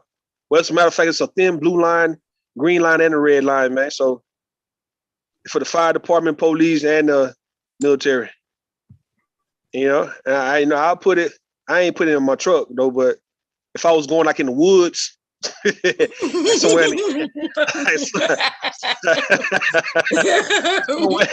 somewhere in East Texas, I'll put that motherfucker on the back of my truck, man. Facts. You know, I used to do that. So they used to call to get a donation from the police, right? Yeah. And I was scared to turn them down because I was thinking, like, how the fuck they call me? Like, they got my name, my number, and everything. God damn, they might. So I used to donate to them, and I used to promise I'm gonna donate to them. They would send me the stickers and shit. And I ain't send them no money. Yeah. But I would put that shit on my car, so in case I get stopped, they can see that I support them. Yeah. One time, back when I first got out of jail, man, we rode to Lufkin. That's like going towards East Texas, right? And I don't know. Look, I went and got this Mitt Romney, Paul Ryan sticker. Like that shit was on the back. I had that on the back of my truck, like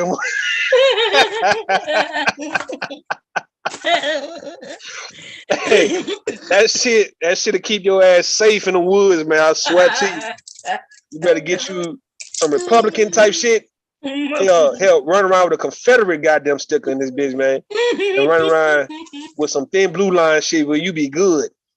People ain't fucking with you at all, man. Yeah, man. And like I say, nothing wrong with the Department of Justice, the FBI. You support the FBI. You support, the police. You support the government. All right, you can be very patriotic, man. I ain't gonna play with you, man. I ain't gonna mad. So if Twin say he was a Blood or a Crip back in the day, and all of a sudden now he got a Department of Justice sticker, or Department of Justice logo and seal in the back of his head, man. If this is gonna keep that boy safe, then goddamn it, I need to give me one. Fuck it.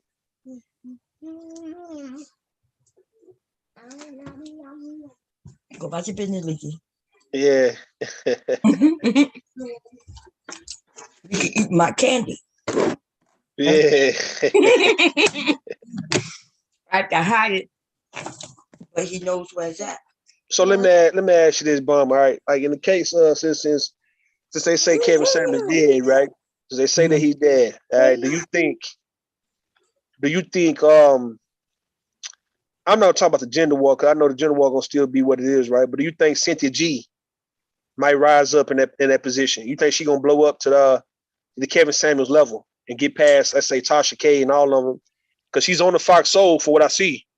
That's a good look for her. But do you think that's her next step? Her next step is gonna be like where Kevin Samuels was?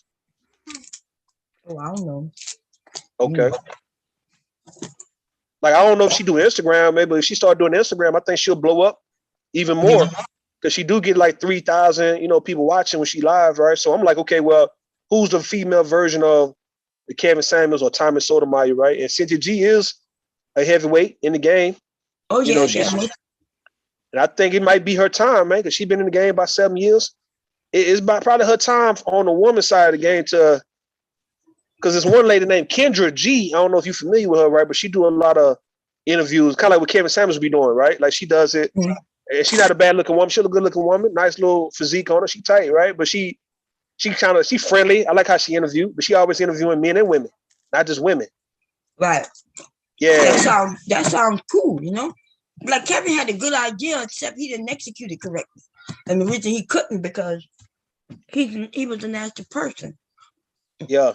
It would have been better if his jokes were jokes, like if it would have sounded like he was really over there having fun joking. But when he tore into somebody, he looked serious. Yeah. You gonna die alone. That shit didn't look like he looked like he was serious when he told that woman that. Yeah. And so, but if somebody else, a little more comical to him, they could talk to the men and the women. They could tell a woman she's being unreasonable. They could tell a man he's being unreasonable. But Kevin was just one-sided. That's because when he did, and I'm gonna tell you why he's one-sided. The one thing I think about him is that he was just as nasty to the men as the women. And that's why he never let the men call in. Because if you catch him when he's talking about the men, you'll hear what he said. These men ain't shit neither. The men not taking responsibility neither. Right? So when he said that kind of shit, when he was trying to be fair, but the thing is, it was the manosphere was like, it's a bad look that he's doing this to the men. And so they only supported him when he was going against women. Yeah, it was a joy. Them guys was happy to see him going at the women like that. We've talked about that already for years. But the thing is, he didn't reach back. I think that's what he had the manosphere all messed up, is he didn't reach back. And he supposed to have brought at least somebody with him. He tried to, the whole mediocre tutorials and reviews and Dennis Sperling and lead attorney. I mean, that's not, them niggas not the core, the baseline of the manosphere, right? So them guys came in and capitalized on the manosphere shit, right? So when we talk about you bringing folks with you, people like Obsidian wanted to go with his ass. Right. The people who was rocking with him for all these years. But BGS Idmore was the one who wanted to go with him. Edward Anderson, Angry Man. Who else? Charles Faulkner, Lil Big Nate, them guys, right? Those the guys, right? O'Shea. O'Shea doing his own thing, but really those are the men who actually wanted to go with Kevin. And Kevin didn't see no need for him. Hell, Minister Jap, doing it pretty good on his own channel, but them guys, Ramil, in so many ways, Ramil wanted to go with him. C Boogie wanted to go with him. You get what I mean? Those are guys who wanted to go with him. On some, we know you, bro. We've been knowing you since 2017 type shit. Guys like LAR Movement. You know what I mean? Them guys, right? Who've been knowing this guy. In them early panels. And I think Kevin just, He played him, and I think he had no choice but to play him because them guys weren't ready for what the hell he was. I guess they weren't ready to die. I mean, look, I'm not even being funny. I said this shit, and I said this shit on one of my lives when I was talking about Kevin Samuels one day. I said, look, man, this nigga Kevin Samuels gave you guys a chance to kiss the ring or kiss the peen or whatever the fuck, right? You guys try to hold on to what little heterosexuality that you guys have left, and he had to leave you niggas, man. But I'm asking, I said, what if it was required for one of you guys to die though? I don't know why I said that shit, but I just felt it like Kevin probably trying to tell you niggas that there's some blood come with this shit, man. And you guys can't think you finna just all of a sudden become an instant millionaire all of a sudden, and you ain't got to sacrifice something or somebody. So who are you niggas willing to sacrifice hell in a space? Who are you willing to sit back and you having full knowledge that somebody's about to die in the space, and yet you don't say shit about it, and the shit just take place, and now you got what's going on right now with this Kevin Samuels shit. Because I strongly believe that Dennis Sperling and a lot of them guys knew that Kevin was about to die, man. Like I feel it in my soul. That O'Shea, I feel it at Obsidian. I feel it. Like you hear Obsidian live stream, like I told you earlier, you're gonna feel like, man, something ain't right with this shit. I just feel it in my soul that them niggas knew that something was about to happen. Like sometimes you just know that shit, man. Because the shit is very suspicious, though, right? For the man to die like that, like he didn't show no symptoms of him being sick and ill. So him to drop. Like this is what you consider to be a man dropping dead and shit out the blue. He just dropping dead. So I'm thinking somebody pausing this nigga. You see what I'm saying? I don't want to say somebody's outright just shot him or stabbed him. I'm thinking somebody just simply just pausing you, right? Like for you to die all of a sudden, then you just died like that. I'm just saying, man. I don't Alone know. like that. Alone. You don't have to die alone. Cause I'll be right by your side to help you be strong. Baby, don't you die.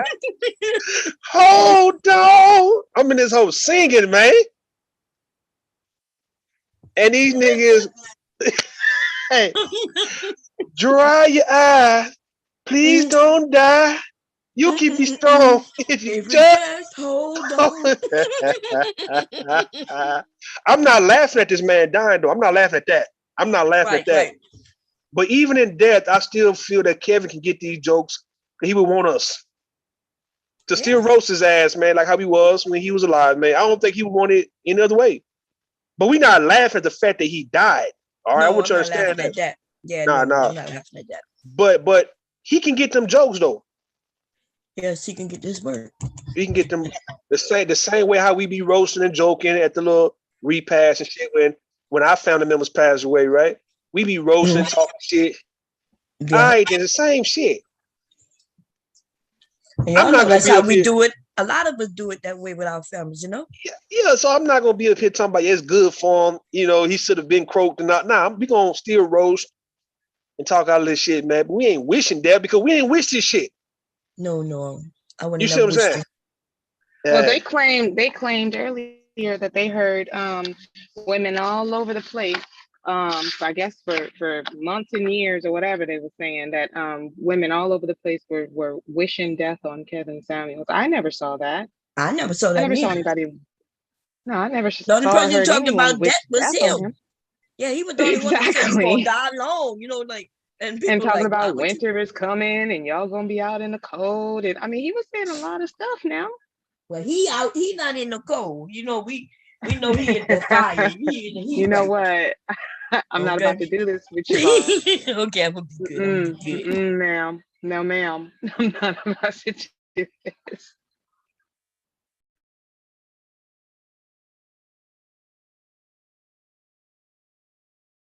I'm about to go look at the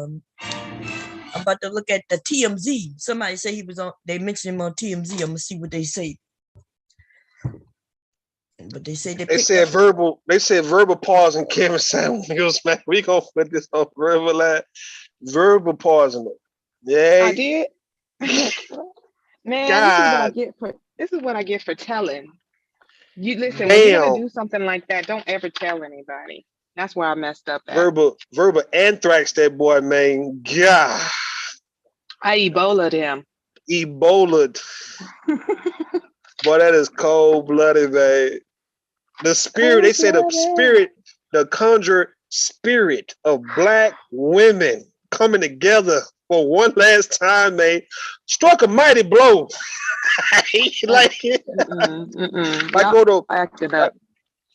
Like on the movie, with the movie Soul Food, what that woman say? She say, look, individually, what she say? Individually something, right? I forgot how she said, the little old lady. Individually, we just as powerful, but we come together and ball this fist and strike a mighty blow. Like, listen, man, y'all ain't shit. Y'all ain't hitting no shit, man. Y'all killed Kevin Samuels, man. Black women, now fuck that, man. Black women. Well, if that's the case, if that is true, then I think that Negroes need to start treading lightly. Yeah, man, we're gonna start treading lightly now, man. Yeah, y'all hush up. Go back into, underneath your little beds and your basements and, in your little caves and stuff and talk that mess because we don't want to hear it. The power of the PUSS motherfucking Y, man, came together and got a black man up out this motherfucker, man. That's all it was. It was the efforts of Black women. That's all it come down to. And that is absolutely false. Black women, listen, Black women efforts came together. No, that's not what happened. On the strength of sisterhood, man, Black women came together and got Kevin Samuels on up out of here. No, that would be a negative. That's a big fact. No, it's not. It's not a fact. It's a lie from the pit of hell. That's what it is. It's a lie. Listen, you remember? Y'all just blame us for every damn thing, huh? Except anything that's good. Y'all don't blame us for the good stuff, but just everything bad. It's like a thanks Obama type thing. You remember the ALS?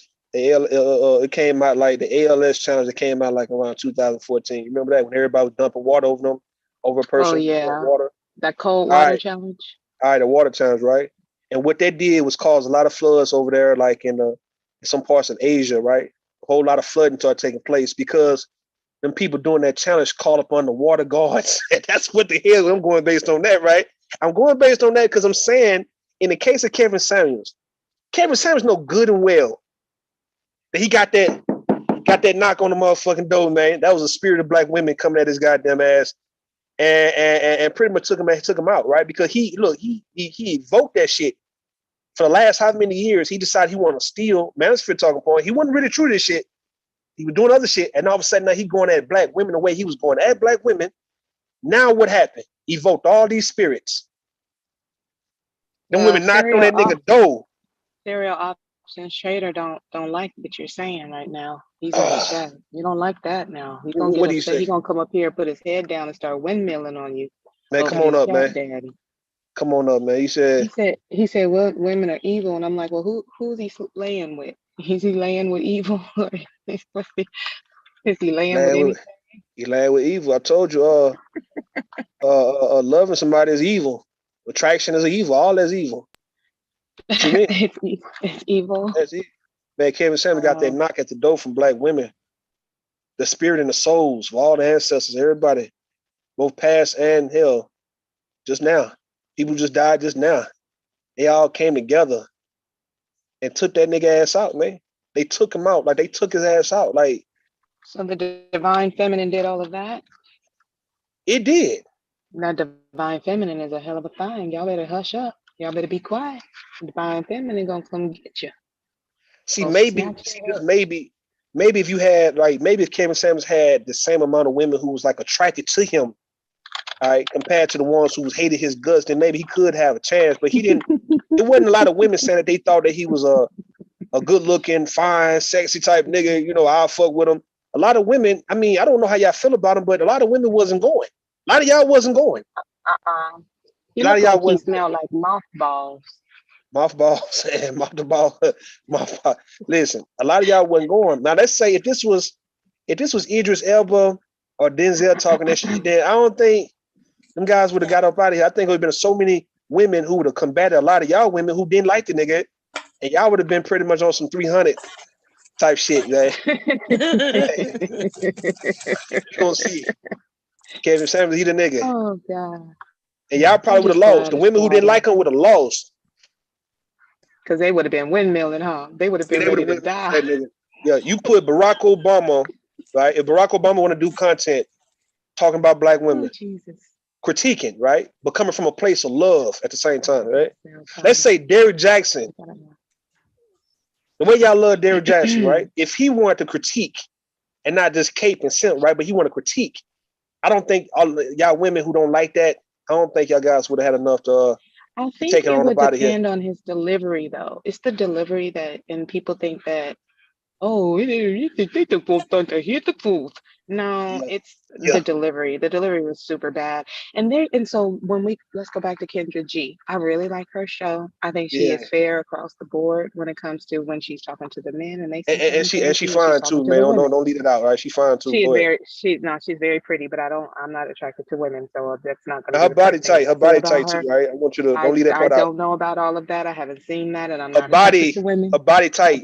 Right? Okay, can we move on? Thank you. So she's fair. She does. Them women get up there saying some crazy stuff, and she treats them the same way she treats the men. That's a much better show. Yeah, it's better. Yeah, I like the show. I like that one. Real cool. Her show is really, and then not only that, she's not mean and nasty to people. Like she's like, when the men come up there, it doesn't matter what they look like. She's like, hey baby, hey boo, how you doing? And like she's very friendly to everybody and very nice to everybody. There's a way to get a point across without being nasty and mean and evil. So I don't know what these people are talking about. No, people don't want to be abused and talked to like pieces of crap. Okay. Do you want to be talked to like a piece of crap? I don't think so. Shit, I bet the difference because a lot of women called in that man's show knowing exactly how it was going to go, getting talked to like they ain't shit. They steady kept calling in, man. So like, what you got to say about those women who continue to call in after? I already said what I said earlier about those women. That? You know what I said? I said I don't need to repeat it. I already said what I said about those women. You were right up here on the panel when I said it. Nah, I didn't hear it, man. I was out. Oh my God, no, you heard it. You just wanted me to say it again. Yeah, say it again. Say it again. Listen, like I said, the women who calls were either very, very insecure with no decent man in their life or a father figure who has given them any type of help or, help with them with their self-esteem and self-confidence, letting them know that they were worthy and valuable. They definitely haven't done that for themselves, so they have not done the self-work that they need to do. They are either clout chasers, because as soon as when Kevin went viral, everybody wants to be viral. This is what the type of world we live in. So they want to go viral and get some clout. Okay. So, or they were paid. Those are the reasons. Paid. It's one of those. I doubt he paid. Some of them were paid. I guarantee it. Not by him. Hell no. Hell no. Yeah. By him? Okay, so let me ask you this. Why was he so giddy? He was so giddy when it came to, what's that girl's name that was on that lady? She was on Love and Hip Hop. Was that Love and Hip Hop? No. Tommy. Yeah. Oh, he was good. Oh, he loved her. I mean, he paid. I think he took them on. He took Brittany Renner on the shopping spree though. So he's a clout chaser. I think he paid for Brittany Renner and Tommy in that Blue Jasmine. I don't think he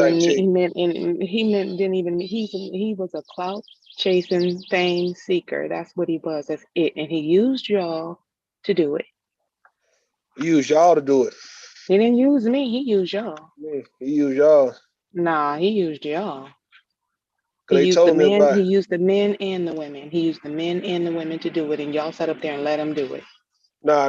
Silly. Y'all silly. You're a bunch of silly fools. Let me show you how to use you. How he used you, right? That's how he used you.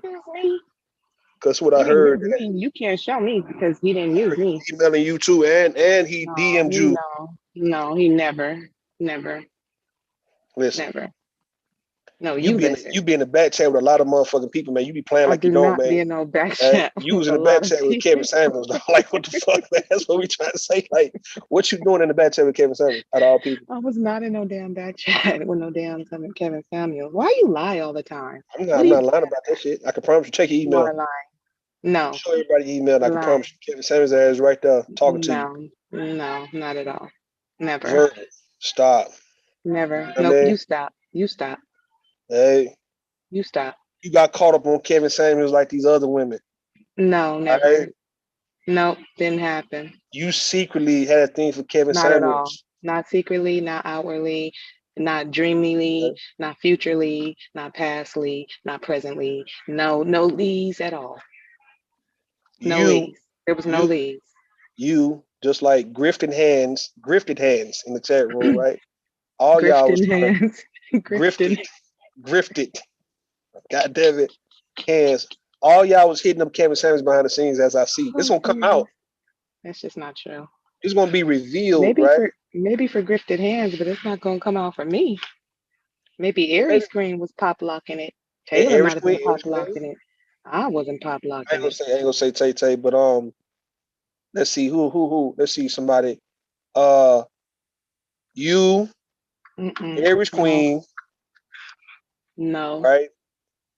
I'm trying to think of some other people, man, who was hitting up Kevin Samuels in the back. China White. How about China White? China White. Fuck it. China White. Yeah, China White. Who else? What about Danini? Danini was back there too. Danini, all of them. Warren, all the ass. Hit the ass. Warren, definitely. Warren, I said it. Listen, Warren was elbowing the women. Get out the way. I told people he's crying right now. Poor Warren. I told people in Grandmaster Troll chat, I said, look, I'm gonna call Warren in the morning and check on him, see how he's doing. I know he ain't doing right. That nigga ain't all right. I know he fucked up. That nigga been down. I'm gonna call Warren, bitch ass Warren, and say, hey man, what's up, man? How you doing? How everything going, bro? You all right? Everything's good? I'm sorry for your loss, nigga. Yeah, you better check on him because his stomach hurt. He is bowled over. His stomach hurt. He rocking back and forth. He going crazy right now. He don't know what to do. Get grifted hands. He done lost a real good friendship over Kevin. Windmilling for Kevin Samuels. He did. Grifted hands say, you must be jealous, sus. That's an illness. Grifted, welcome to the family, man. Hey. Ain't nobody jealous like that. Hey. Oh God, please. them terms are really old. Like anybody pressed, anybody jealous, any obsessed, hating, envious. Them words, man. We so tired of them words, man. Them words, you gotta come up with something new. You can use the same, you can use another word that has the same definition, but it gotta be a different word, man. Hey. Man, listen, Linda, listen, honey. Lonnie, Linda, listen, Linda. You remember that? Oh shit, here she come. I'm joking, Remember man. That? That's twin. You say Linda, who's Linda? Remember that little Hispanic boy, that video that was going around that he was talking to his mother? Oh, you talking about little boy. Yeah, little kid. Linda, kid. Honey. Yes. Yeah. Linda, honey, Linda, little honey. Mexican, Listen. Little Mexican boy. That's how he heard his father talk to his mom. So he was just like copying how his father talks to his mom when his father's trying to get out of trouble with his mom. It's so funny. It's so cute. Hey, gifted hands, come on up on the panel. Hit the link. Come on up on the panel. Hey, yo. What, man? Hey, man, check this out, Rue. What's up? Kevin Samuels went against his weight requirement. He went and got a check that was $160. The same, man. Yeah, man. So he didn't believe his own message. That's crazy. He was talking his 130, his 120, 110. He didn't believe his own message. Hey, man, listen, twin, when it come to women, bro, they come in all different sizes, bro. It's just how you respond when you see it, nigga, and you ain't got to lie about this shit. And I try not to lie about if I like something when I see it, nigga. Especially a fluffy BBW, man, who's curvy. It's like, nigga. He went and got him $160. That's not big though. But see, look, $160 is not big. Normally men are over 200 pounds, right? So how many men do you know, honestly, right, when they get to like 30, who's less than 190 pounds, bro? Like, I don't know too many men, especially if you like 5'8" and up, 5'9". I don't know too many men who actually can maintain, under 200. I don't know too many, dog. So yes, well, we can say the same thing apply for the majority of black women, bro. Like, I mean, if you think a black woman's gonna be 120 pounds all her motherfucking life, man, when she gets to a certain age, yeah, she might hit 140. If she fine, nigga, look good, bro. Yeah, she gonna be 140, nigga, 150, 160, nigga. I'm just saying, perfect balance. Come on the panel, dog. Y'all want to come up and address your boy Rude, nigga? I'm here, nigga, for anything. Y'all come up on the panel, come holler at me. But I want to let black men know, no black woman's gonna come to you and say you got to be 180, nigga, for her to fuck with you. Like, you ain't never, nigga.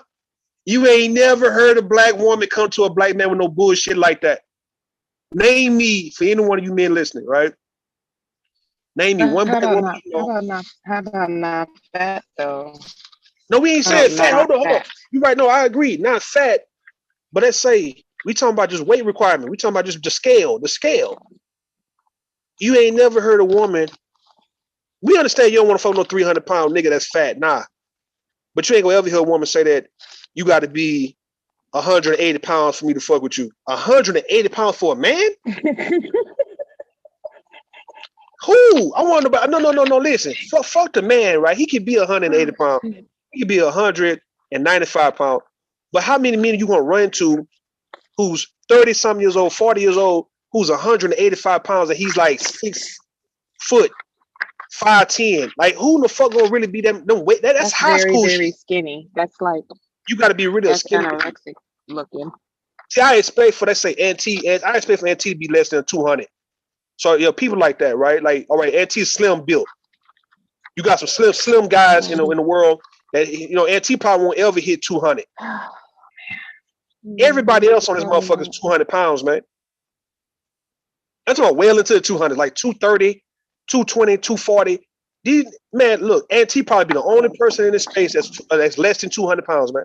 Okay. And he's a slim built dude, right? So he's not one of those guys that's like real muscular or real, big and shit. Nah, he's a slim built guy like Devontae Smith, who played for the Eagles and shit, right? Like, you a skinny Wiz Khalifa. Them niggas be already skinny, bro. They not gonna ever really gain no weight like that. They skinny naturally. All right, then. What do you do? Are you doing something for your mom for Mother's Day? Me? Yeah. You talking about twin? Did you? No, I'm talking about you. Did you get her a gift yet? Man, I'm taking her out somewhere, man, but I'm gonna go to church. Yeah, you need to go to church. You need to go to church for Mother's Day. I told my mother, I said, I'll go to church for Mother's Day and maybe your birthday, man. That's it. Right? So what's up? That's her gift. She wants you to get. And then we go out somewhere. Like, we go out somewhere, man. Like somewhere like one of the restaurants. Don't pack ass. Got to wait in line for hour ass type restaurants and shit, right? Yeah. So. Okay. Well, that's good. But the gift I'm gonna give my mama is I'm gonna have another baby, and I'm gonna let her know, like, look, you got another grandbaby on the way. That's it. I'm gonna try to make it. Look, why don't you give her a daughter-in-law and then a baby? How about a daughter-in-law? Yeah, and then a baby. How about that? I don't think she want no daughter-in-law, man. I asked her about this shit. You know what I mean? She said, nah. I don't believe you. Nah. She said she want some twins. I want some twins, right? Okay, why don't you get you a wife and then get some twins? Don't be How about I get a surrogate, right, to give me some goddamn twins? How about I do that? You're gonna have to pay a lot of money for a surrogate. You can't afford a surrogate. I can just get any woman, right, who will let Ruhi. Why would you want to get any woman? No, that's not surrogate. That's not a surrogate. Not any woman, somebody I know. Okay, but if you're actually hitting, then that's not a surrogate, okay? How about I get verbal to give me a baby? That won't ever happen ever in life. Verbal, what's up, man? Have my baby for me, Verbal. What's up, man? For next Mother's Day. Nope, that's okay. What's the month of May? The month of May is what? A Taurus, and then become a Gemini. Try to have it before the Gemini season. I can't deal with no more Geminis, man. I'm sorry. Yeah. That shall be an Verbal. absolute negative. Go ahead and have my baby. No. I just want a son. No. Well, you better go find you a wife and then get you a son. I want a big head son, man. I want a big head ass son who look like me. You have a son already. Yeah, I got a son, but I'm talking about a biological son. I want a biological trying to come out of me, man. To where when I look at him, I'm like, damn, you look like me. Your head big and like that. Well, again, you keep missing what I'm saying to you or ignoring it deliberately. I said, get you a wife, okay? And then you will get you a son. How about you come through, right? Come kick it with me, right? No, not right. No, that's we do our thing, man. If it's good to you, it's good to you. That would be listen, a no. We won't be doing no. We do our little thing, right? If it's good to you, you consider having a baby for me next time I come see you. I think I offended his girl. Absolutely not. Absolutely not. Absolutely not. Verbal. Absolutely not. Verbal. Let me hold on. No, I'm not letting you do nothing. Let me get you pregnant, man. No, the fuck? Absolutely not. You have my big-headed ass son. Nope. Are you out of your mind? Mother Earth is supposed to already have my twins, man. And how about you have my son? Get her to do it. I'm not doing it. No. Why can't y'all go build a black family? Let's build a family on YouTube, man. Like for real. Make it official by bringing life. I was gonna say let Miss Kendra do it, but she got a husband, so I don't know what her husband's gonna be. Happily married too. So what's your thing with me, sis? I think that's why we was calling in. Verbal. I don't have no thing with you, ma'am. Come to Texas, right? No, it's a no. Can you find out why your girl got a hard on for me, or can't that's nobody me hear me? Absolutely. Make love, man. We gonna make love, right? Yeah, oh God, that's gross. If my stroke game is pretty good, if my stroke game is good, right? You go back to California and you consider having my baby. Why you already on the high? So say, look, I might as well go and have this baby. Wait. So I'm supposed to travel? I'm supposed to travel? First. Absolutely not. You I'm gonna bring you in. I'm gonna bring you in first. It's not happening. I'm gonna bring you in first. I just told you no. It's a no. It will never ever happen. Ever. It could be a no. It could be a no. You come out here first, though. What's wrong with you? Put it like this, right? You come out here first. No, what you need to do. No, I'm not doing that. But what you need to do. No, let me tell you what you do. I want you to spiffy yourself up, get a nice lineup, watch some old Kevin Samuels videos and pick a cologne. Take a shower first though. Soap and hot water, okay? Take a bath. Then you put the cologne on, then you go on out. Yeah, maybe bubbles, soak them balls, okay? And then go out and just be nice to people. Just be nice. Say hello. Smile, like the general says. Go out and smile at people. Okay? And you might find your future wife out there. I'm gonna come out there to California, right? She get you a baby. I'm gonna come out there to California. I still can't speak. Don't come out here. I'm gonna come see you. No, don't come out here to see me. Now you can come to California, just not to see me, sir. All right, when I come see you, man. Where's Nella? Question. What y'all think about that white woman who killed that man? Was he a basketball football player or something? Yeah, he was something like that. Yeah, and she just killed him and got away with that shit. What y'all thinking about that? Yeah, open season look like to me. Yeah, for a divested nigga.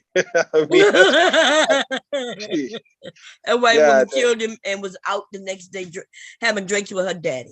Yeah, right. That was a hit. That would look like to me. He was covered up in blood and everything. We got Miss Kendra. Miss Kendra, we're not ignoring you, Miss Kendra. We just doing our little thing. What's up, Miss Kendra? I just been trying to get in where I fit in. I'm doing well. That's what you have to do. Say something. How you doing? Go ahead. I'm doing okay, y'all. I was just trying to see what the issue was with the lady who keep mentioning my name as Distant Hands and Kendra. Because it seems like you keep mentioning Rude mentioned your name, and I laughed. Okay. Rude did. Ask Rude. Don't try to put me. Don't try to put me. I haven't mentioned you once. I just asked the question. I haven't mentioned you once, honey. Just relax. Calm down. Just say, Calm I down. would say go Relax. start a family with Kendra. So y'all gonna act like y'all ain't get Relax. Calm down. Relax. Calm down. Wow, just because you're Calm loud, down, baby. right. Not that serious, Ghetto. okay, sweetie? You just hankering. You just hankering for my attention, baby. Just like what? What you want, mama? What's going on? What's going on in your life? What you need? What you need from Verbal, baby? You want some love from Verbal? You want some love from Verbal, honey? Because you just won't stop, will you? Can I tame her? Honey. Can't nobody tame me. He wants to, but he can't. I know. I wish he would. Maybe it'll help you. It seems like you need some in your life, baby. You, like I said, just say you should have. Yeah, she trying to put me. You trying to put me in, man. I appreciate this, Miss Kendra. Go ahead, put me in. Well, she just said that you was trying to have a baby with me. I think y'all cute. I think y'all should go ahead and build something. But I know I'm new here. Oh so no, I really ma'am. don't know. Oh no, ma'am. Yeah, Absolutely. Yeah, I'm that's not being not. I funny don't like think that's you, though. I cool. don't He wants. He will have a baby with anybody. He'll have a baby with. He'll have a baby with any old body. Y'all have a good dynamic. That's all, ma'am. And I was just trying to understand how I fit He'll have a into it. baby with any old body, honey. This is just what he does. He tries to get in. He tries to get in where he can fit in. Hey, what, JJ? Oh, you are beautiful. Is that her with the wet wavy? You are gorgeous. No, ma'am. This is Taylor. This is. Are you talking to me or talking Verbal? I'm sorry. Whoever picture is up now, I just seen the lady's face. I didn't know if that's the one who said I should have a baby with Rue, but I'm married, so I won't be able to. I was just trying to resolve whatever. Listen, let me just say one thing about what happens over here. We joke and we kick it for the most part. No one's coming for you. No one's mad at you. I don't feel threatened. I don't feel. See how I didn't say that? Okay. And still all right. Well, I'm just saying. It just seems like you just seem a little. You just seem a little sensitive. You know what I'm saying? And I don't have a reason to be. You can just relax a little bit, okay? No one's coming for you. Yeah, I don't oh feel my that God, way. I don't know girl, it was just a joke. Wasn't nobody coming for you. I didn't say, I don't even use those words. Why would I say he's coming for me? I said, God. Okay, you got it. Whatever you say, honey. I can't. I'm tired. It's Friday. I'm I don't need him. She can keep his attention. Is that Say it again? Can I get a co-host? Yeah. I'm not vying for it. Yeah, me too. What happened? I've been up here. Y'all must have get kicked off or something because y'all had it already. I'll be getting kicked off. I dropped off. Yeah. I thought we was talking about a topic. Yeah, I dropped off. I dropped off too. I'm still here in the office. Anyway, how y'all doing? Okay, so Miss Kendra, I asked me to call back earlier, and that's what I was just trying to go ahead and do because it seemed like we were getting somewhere with our conversation, with both of us being genuine about our points of views. Yeah. Yes. Yeah, I think Taylor came up. She wanted because Taylor is also entering into the computer industry, so she was the one asking you to come back. Oh, okay. No, she thought that you would be like a plug. Hold up. That's what I was trying to do, ma'am. I think I let you know I had really liked your show. I thought you had something, especially the dynamic that I thought you had with your son, but it seemed like it's just maybe another member. And I really liked the dynamic. What son? I was interested in supporting. His name is me, Mom, me. Oh, you talking about Rude? Oh, because she think you say mom, but you call me bomb, not mom. I said mom.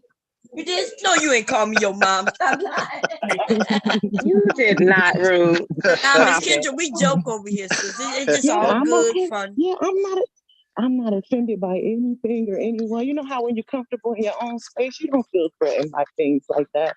It's just conversation. Yeah. Okay, we just want to make sure, when new people come over, it can get a little hostile because. Yeah, see, I've been listening for a while, like I told you, and I like the dynamic, which is why I'm here. I know sometimes people come on people's platforms and troll them and do all that kind of stuff, but I don't have those kind of intentions. I don't have that kind of time. But I was interested in what you were doing, and I was hoping we could build. Yeah, most definitely. Everybody's welcome over here. We enjoy just having fun conversation.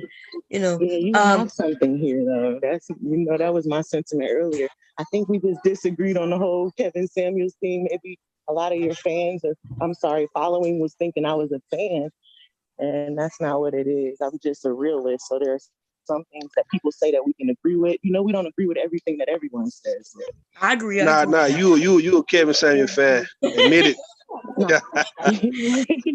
You know what? For the first time, y'all, I'm a fan of realness, though. I think he's homosexual. I'm not trying to be funny or, that's what I think of him. I think he's feminine for a man. But I think he's able to kind of control it better for his audience. And that's what I wrote in the comments too. I know you guys probably can't toggle back and forth all the time, but I said that first and foremost, that I was not a fan. But I ended up over there, with Stallone and hearing what he had to say. Some of the things it seemed like were true. When people just think they deserve somebody's money, I ain't never heard of that before. And I'm like, these females are really calling in saying they are obligated or entitled to a six-figure nigga, if you will, and don't even have what they're looking for. And it's not who to say. It's just a generalization.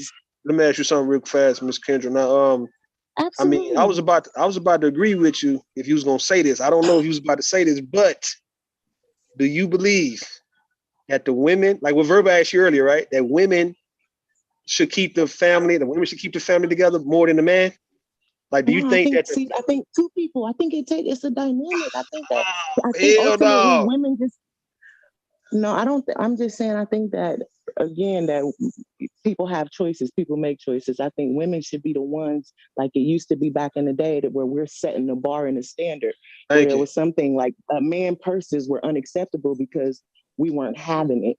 True. The big mama and them, they whooped ass. Excuse me. No. You saying family start? You said family start with the women, right? They start with the women, huh? No, I think the example does, but the man is the head of the household. I feel like if that's the dynamic. You're not understanding. Hold on, you're not understanding what I'm saying, Miss Kendra. You understand what I'm saying? Listen. Now listen. Hold on. Okay. Yeah, the man can be the head of the household, pretty much the protector of the whole situation. But all right, you don't think that women run the family? Like women is the reason why the family is running and going? Like you think a family would run if it was a bunch of men? I don't think men would be around until that long. Like I think men would just go their own way. Well, no, that's just that sounds gay. I'm sorry. It sounds no. We ain't talking. We talking about like we talking about like brothers, cousins, daddy. We ain't talking about a bunch of like strange men. We talking about. Do you think a family full of men would stick around the way this family would stick around if it was a bunch of women around? Like men come around, like family are together because it's a bunch of women keeping it together. Am I wrong for saying that? Big mama, the glue to the family. That's how it used to be. Tay, don't do it. Tay, come on, give me some love, right? I'm trying to. She gonna say yes. Is that what you mean? I'm saying like big mama, aunt. Yeah, remember when they was around, we were a little more better as a community. It was better. Thank you. Yes, it was better because Big Mama never held y'all accountable. That's why it was better. Facts. Yeah, I see what you mean by that too. How the black man was coddled. Did you say facts or you agree with that? Facts. You can't agree that Big Mama didn't hold you accountable. In order to keep everybody together, you can't be holding the men accountable. What the fuck? I'm telling you. Exactly, and there it is. That's what I'm saying. Is her name Taylor? I didn't know about that dynamic of it, and that sounds crazy. Yes, that is funny. Yes, I see why you said nobody listens to him, or you ain't taking him seriously. Listen, Miss Kendra, listen. What is it? Like what is listen, what is a big mama or wife, right? Or mama, if she holding her sons and nephews and husbands and brothers accountable for shit? Like what the hell is this type of shit? This is why there is a surplus of bitch assness among the men in cute community. That's true. We coddle our men. Where I'm from, we coddle our men. I don't think my husband ever made a plate. Like, thank you. You're right about do you think? Hold on, Miss Kendra. Do you think a woman would ever withhold a man from living in the house, or let's say feeding this nigga? We talking about of a family member. Do you think a woman would get that cold to where she like, nah, nigga, you can't stay here type shit? I ain't seen not one woman in life, big mama, anybody, who's gonna deny any man in their family a right to stay in the house or to get him something to eat or take a bath or none of that shit. The moment you ladies start getting cold, like how you ladies try to get cold on a nigga up here, right? Verbals, Tay. The moment y'all get cold like that, that's an act of genocide. As ethnic cleansing, in my opinion, though, right? If you Let get it cleanse. listen, Let it if cleanse. Bomb Cherry, all y'all get to a point where a man can't come through and lay down and sleep, lay down and get something. That's how I grew up. That's how I grew up. Uncle was in and out. By the time we woke up, he was going back on his shit. But it don't make it right. It don't make it. Yeah, I see. It has to be a balance, though. It can't just be coddle. It has to be a balance because it does make men, feel a little more entitled. I think. I agree, but if you think, if you think that that's what's wrong with these men. They're entitled. And spoiled. They don't want to work. And spoiled. Yep. Exactly. My uncles, y'all right. My uncles was like babies and shit. Yeah, mine too. And when I grew up, I had to cater to the men in my family the way that my grandma and my facts. did. It's only right. Listen. Don't change what I'm saying, Miss Kendra. Make that man a plate. Miss Kendra, don't. Miss Kendra, don't change. It's only right for women. It's only right for women to coddle the men in their family. Only their families. Only the family. Listen. Only the men in your family. But that's where it starts at, though. I think that's what I'm saying. Know what I mean? No, I don't think we. Really about to be mad at me. I be mad. Yeah, because I just think that's coddling to an extent. Maybe that is where we messed up or got some kind of disconnect, or maybe it's because we don't have a balance of grandpa in there being like, "That's enough, boy." Because grandpa don't play about people coming through eating all his food. That's right. That is where y'all went wrong at. Hold on, Miss Kendra. Hold on, Tay. Don't put the blame on the people that come before you. They say, no, don't disrespect the elders. Hold up, listen. Fault. My aunt shit telling me I gotta make my cousins because they boys. You gotta think about this, right? You gotta think about this, right? In the moment, right, of you choosing whether you're gonna stand firm against a man in your family or give in. What are the chances of you really standing firm? If this man really needs you, if a man really is coming around, what's the stand? That's what I'm saying, though. So we talking about in the moment. In reality, but I still say I don't want to be. You're right, but that's you can say that. See, you can say that as long as listen, Miss Kendra. You can say that as long as you really don't get to the point where you feel like you don't want to be there no more. You know what I'm saying? As long as you don't get to that point, we good, right? You can vent, cuss out everybody. We don't mind getting cussed out by big mama, sister. But as long as you don't get to the point where you gonna do away with a nigga, man. That's what we saying. We're talking about family. So you do all that cussing out, and then what? Y'all don't change anything, and then she just has a stroke because she's constantly yelling and cussing y'all out, and y'all don't care about it because y'all are just like, whatever. That's just Big Mama going off again, and you still are gonna do the same thing that pisses her off again. Because Big Mama not gonna turn her back on us. That's the reason why. Big Mama's not gonna turn her back on us, man. No matter what y'all say. God love you, but she gotta stop babying. Bomb Cherry ain't gonna turn her back on. Listen, Bomb Cherry ain't turn her back verbal. None of y'all ladies will turn your back on your men and your family. You're not ever. Because they gonna act like men. There's my first cousin. I don't talk to my first cousin like that anymore. We were real close when we were younger, but I don't fuck with that nigga based on his actions. You talking about? No. We ain't talking about like. Hold on. We ain't talking about the cousin. We talking about like when you start having like nephews and children and people younger. We ain't talking about like the old niggas. Listen, if you are grown, you're grown. We don't know grown men nothing. Yo.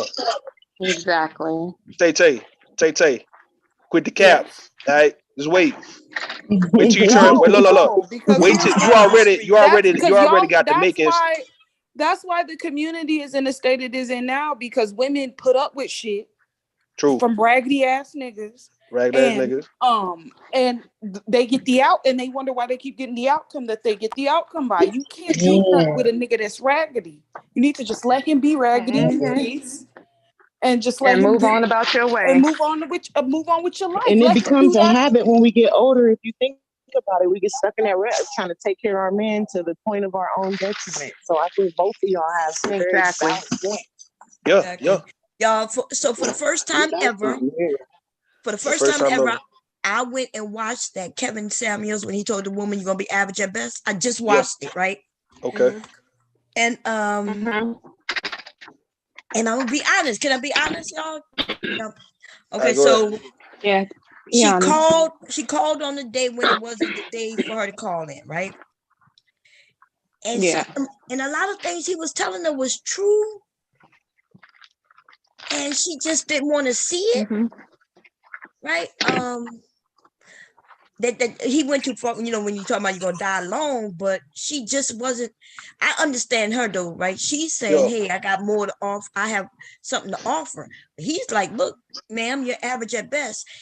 And that was based on her giving her own scores. She did kind of say I'm a 5 in the face, but I think she said when I wake up, I'm a 5. He told her, he tell her he couldn't go higher than a certain number. He told her she couldn't go. She couldn't told me that when I 7. called. He told you couldn't say over 6. 7. No, he told me said I that you couldn't can't say 7. choose 7. You can't Rate choose myself 7. on a 1 to 10. See, that's what I'm I can't choose saying. How you gonna tell people what to rate themselves? Yeah, but and so I think she was his being. only thing was. Go ahead, Ms. Mom. I'm sorry. No, go ahead. Go ahead. I was just gonna say, I just think that it'd be the women who come in. Like, I don't know if she's one in particular, but some come in saying I deserve all of the man's money just because I got the same thing that everybody else got. And I think, again, sometimes the breakdown is with him just saying you just need to bring a little more to the table. She was one of the women that had more to bring to the table, but I think when she called on the wrong day, he was already over it. But it's like with you running the platform, sometimes, our people don't listen. We do what the heck we want to do when we want to do it sometimes because we feel it in our spirit. And I just think that's where they went left. I think he would have been nicer and maybe even gave her, I don't know though, because you never, like I said, it seemed a little feminine to me at times. He seemed like he'd be going off on tangents on women because he's having a bad day or he was rejected. His day is always bad, but without that video, without that woman, he wouldn't have gotten as big because he paid. That's what I was telling you. I was listening before. Yeah, now that's the truth. When I first started seeing the things about cologne, which colognes I should buy my husband, what he might like, that's what I seen. Is he only had about 15,000, 20,000 subscribers. But I don't even think he had. Yeah, he promoted that video everywhere, clipped it up, and it went big, right? Yeah. But this is the thing: when you start getting the women that you talking about who call in wanting men of means, is because he advertised. He's claiming he was claiming that he's a high value or something. No, he was saying that he gonna help the women get high value men. So that's why they're calling him. They're calling into his show saying, I want a high value man, because he's advertising that he gonna help them get a high value man. Right. So I think it's like the blueprint. I do that too with my tech firm. I try to go out and find young Black women.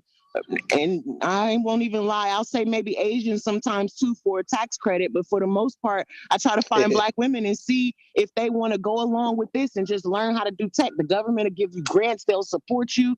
Let's build. Let's do this. You can start your own firm or your own enterprise with whatever specialty or area of interest that you want to be in. But sometimes I'm attacked like, who the hell do you think you are? You know what I mean?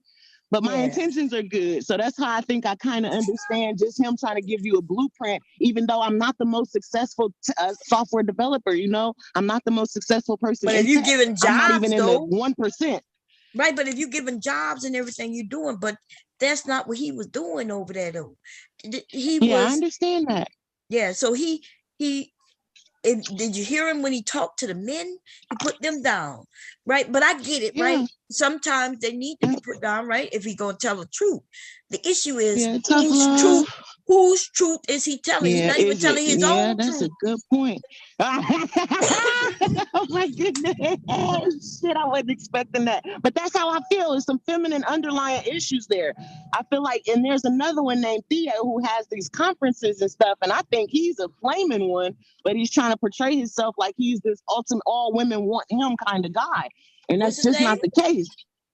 Theo WAF, and he hosts conferences and stuff in Atlanta. Oh, now, that's the guy with the manosphere guy. Yeah, he's a nerd too. Yes. He just got money. So he paid all that money. That helps him, but he still don't have no women. I'm sorry to cut you off. Go ahead. No, yeah, you're right. He's a manosphere dude, and they think because Kevin told him if they have their money, then they could get the women. they still don't know how to get the women with money. Because all these men do not want them too, I think. Yeah, the men do not want to do what Kevin is doing. Kevin was paying women. These men really want women who want them, as they should. They deserve that, right? I think everybody deserves a person who wants them. That wants them, but Kevin was lying to these dudes, saying, "Hey, if you got the money, because you got to listen. How many men you've come across? I know I've come across a lot with money, right? And their attitude was fucked up. I didn't want to deal with them, and they corny. Yes, I have to deal with them all the time. That's what I was telling you earlier. They're corny as ever. And it gets really deep in person. They think they smarter than everybody. And I'm a woman in this industry, so they really make it a point to try to shit on me. That's why I went my own way. That's what I'm saying, Miss Kendra. I feel you on that, right? That's why I started doing what I was doing on the internet to get away from that industry. It was so bad. And that's why I said you have something. Nobody else is really bold enough they speaking about it, but not without sounding like it's just all hate. You're expressing it differently in a way that more people can understand. You're relatable. Maybe I'll say that, or say it that way. I'm telling you, you have something here, especially with the three of y'all on the panel. I mean, I could listen for hours. I think you had an 11-hour show, and I listened to you through work and everything else. So, you have something here. I really think you do. Yeah, well, thank you for coming over. So I think earlier somebody mentioned Miss Kendra. Do you have a channel? Because they have a couple of Kendras on here. Yeah, I'm not Kendra. That's what I said. Kendra, no G. I'm just regular Kendra. Oh, okay. Yeah. Okay, because they got Kendra D. Then now they got a Kendra G. And then you came up as Miss Kendra. So I was like, okay, maybe. Who in the hell is these Kendras? Yep, and then I'm wrong probably for using my government on the internet, but I always take a genuine approach, and I'm figuring I can block anything that might come my way since I am in the IT field. Yeah. Well, anyway, you just got Miss Kendra, so that's not bad. But don't put your real name out there. No letters. Look, don't add no acronyms. Yeah, don't add nothing to it. Yeah. Yeah. But I think y'all dope, and I think y'all on to something. I just didn't I think our only disagreement was I was thinking that he was being genuine and trying to keep or just hold Black people accountable. And it sounded like it may be like he always said too, that it wasn't what he was saying more than it was his tone. And I think maybe I'm playing devil's advocate here a little bit, but I'm just trying to figure out how we can all build off of what maybe we see one person doing, but like you're doing it in a better way, a more relatable way, which I think will, bring more of a following, if we get you out there. My intention is to keep dealing with you. Well, there was a need for him to a degree, because there are some people, it's unfortunate that grew that kind of like being beat up on. You know what I mean? Like when I started paying attention to the women going over there at first, I was thinking, okay, they going. Like I understood them going in the beginning, right? Because I would have gone over there if I was a young woman. I wouldn't, because some of those women did go over there and show out. Like they went over there and they was like, yeah, and look at me, and you know what I mean? And even the men would be in the chat talking about, yeah, I'll date her. While he was telling you, nobody wants you, ma'am. The men in the chat would be like, he got mad at him sometimes too. Yeah, the men in the chat would be like, I'll date her. But I hit it. Yeah. Yeah, but some people, that's why I said I think that was, that might have brought the that kind of what is it, when people are arguing and it brings them a following too, or they're just being disagreeable.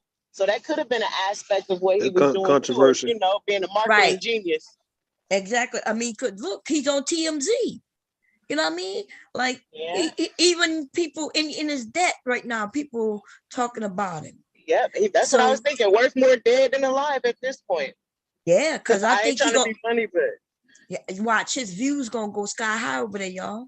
Because now everybody want to know who he is. Yeah, people gonna want to know what he had to say, what was so controversial, why is people okay with him being dead. And some women gonna be like, well, the nigga dead now, I can go give him a view. Let me go check it out. You know what I mean? I disliked him. Yeah, I disliked him so much. I wasn't going to give him no view. I'm gonna be honest. I wasn't giving him no support. Yeah, see, that's how I went to, or kept going back, is because I was wondering who he thought he was to say some of these things to people. But you said it's gonna be a YouTube viewing on this motherfucker. What you saying? I know that's right. That's gonna be his funeral. We're gonna be all looking at the videos and shit. Not the wake. Fuck the funeral, man. The wake. All the Black women gonna go and get in. They gonna view his body and shit. His body of work one last time. And that is be but y'all cold blooded, man. Yeah, he a martyr, dude. So is he a martyr? Is he a martyr? I do kind of feel bad that he passed though. When I think about it, you know. I'm saying, is he a martyr though? Is he a martyr? At the end of the day, will he go down as a martyr? No, I mean people can make him that. I don't think you know until only. Do y'all know the definition of a martyr? I don't. No, what is it? What's the actual definition of a martyr? I don't know, y'all. Like somebody who died fighting for something. Like you died fighting for a cause. You died in the process. I think he died fighting for a cause. Died for the cause. Died for a cause. Black men are gonna make him a martyr. They're already doing it though. Yeah, you're right. He was on a pedestal before he died. Remember, but they did that with a man who killed his ex-wife and his girlfriend who was pregnant for him. These men make anybody famous. You know, they really will. You don't hear me? Yeah, you low. You're just low, verbal. I'm still low again. Dang. Yeah, but we was able to hear you though. We answered you. That's why. You gotta say it with your chest, verbal. I gotta say it with my chest.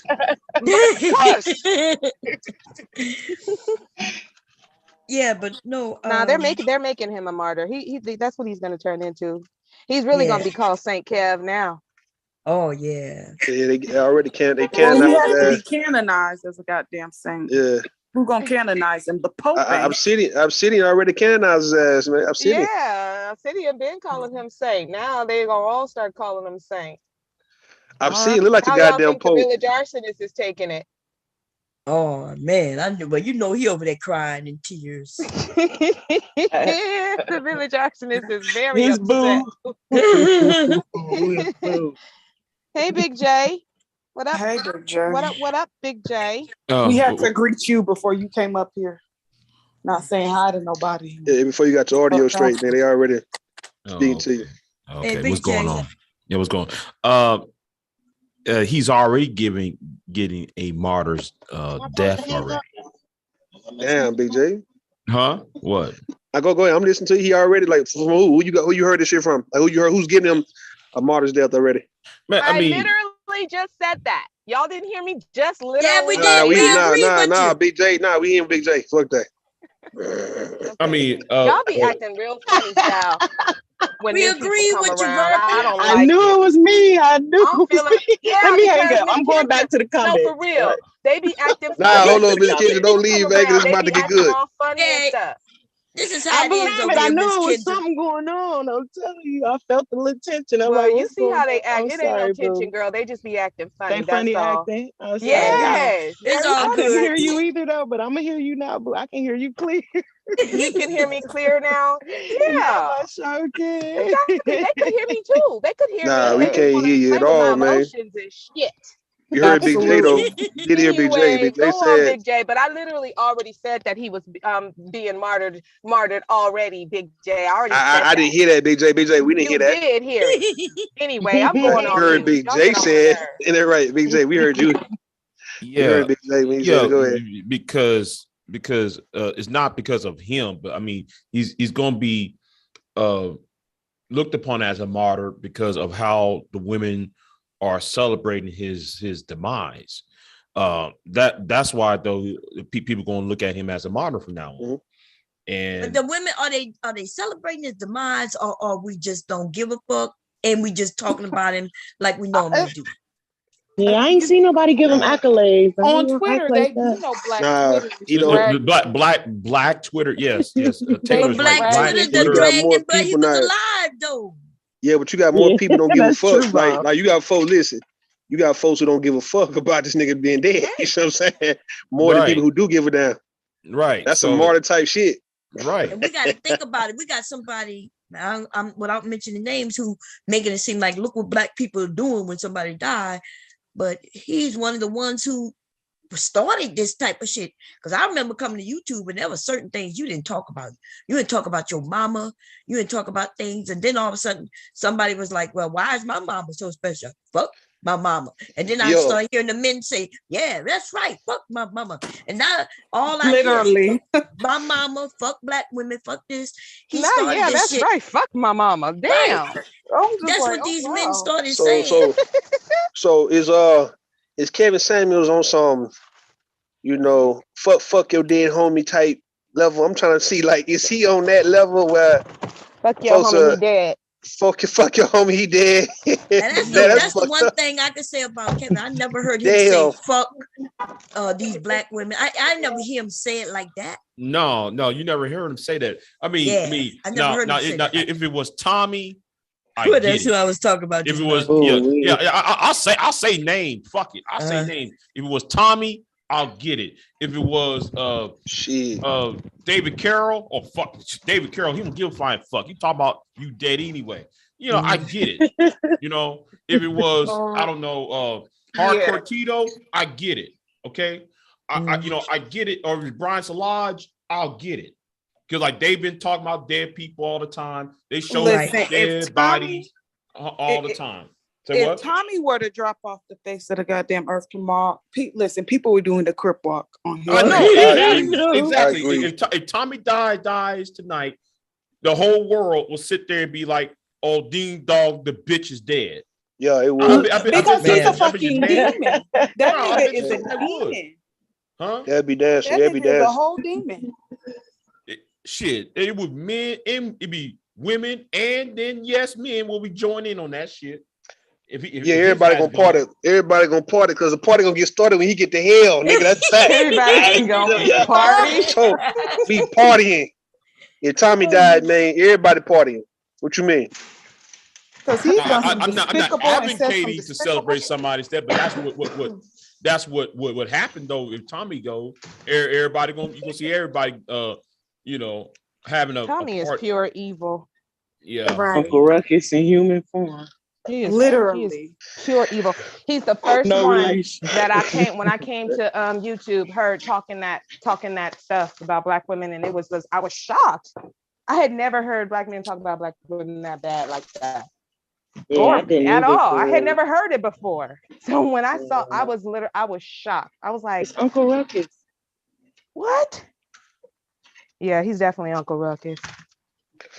Say, man, y'all gonna make me at least listen. Uncle Ruckus had a little bit of humanity.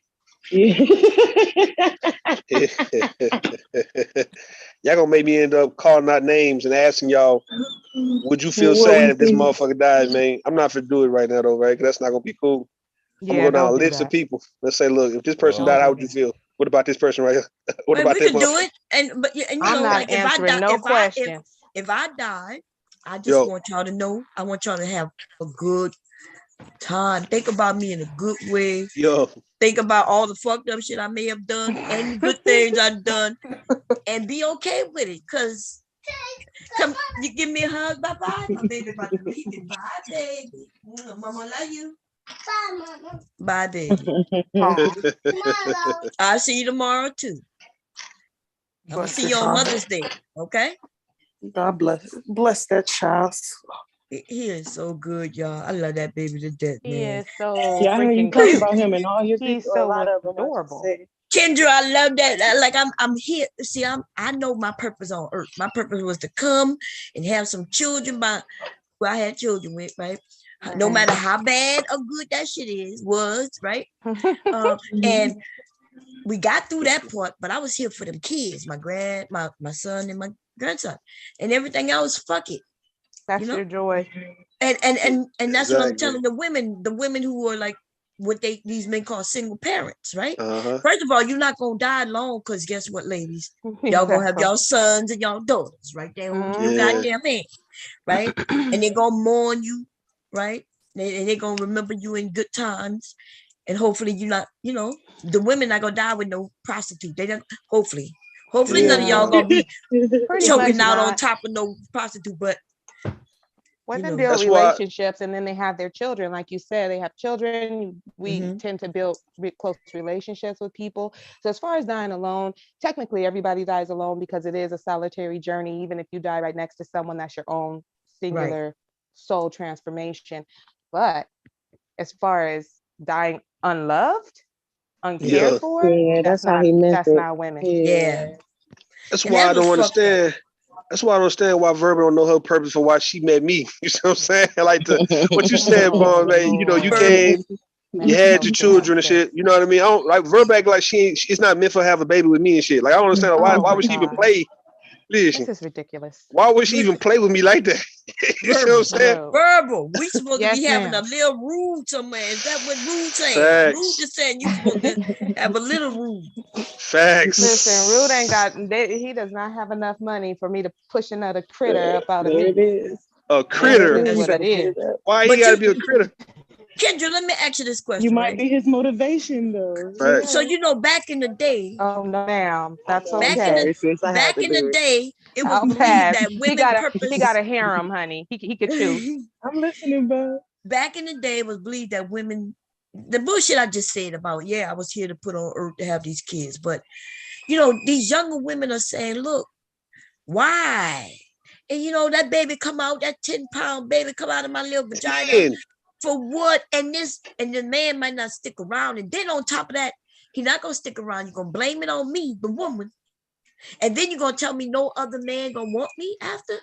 Wouldn't that scare young women? Oh, they love to run that line. Yeah, and so we got the Taylors, and when control, I've been using it on my niece. I'm sorry. yeah, see, that's what I'm saying. We got the Taylors, and without her knowledge. Huh?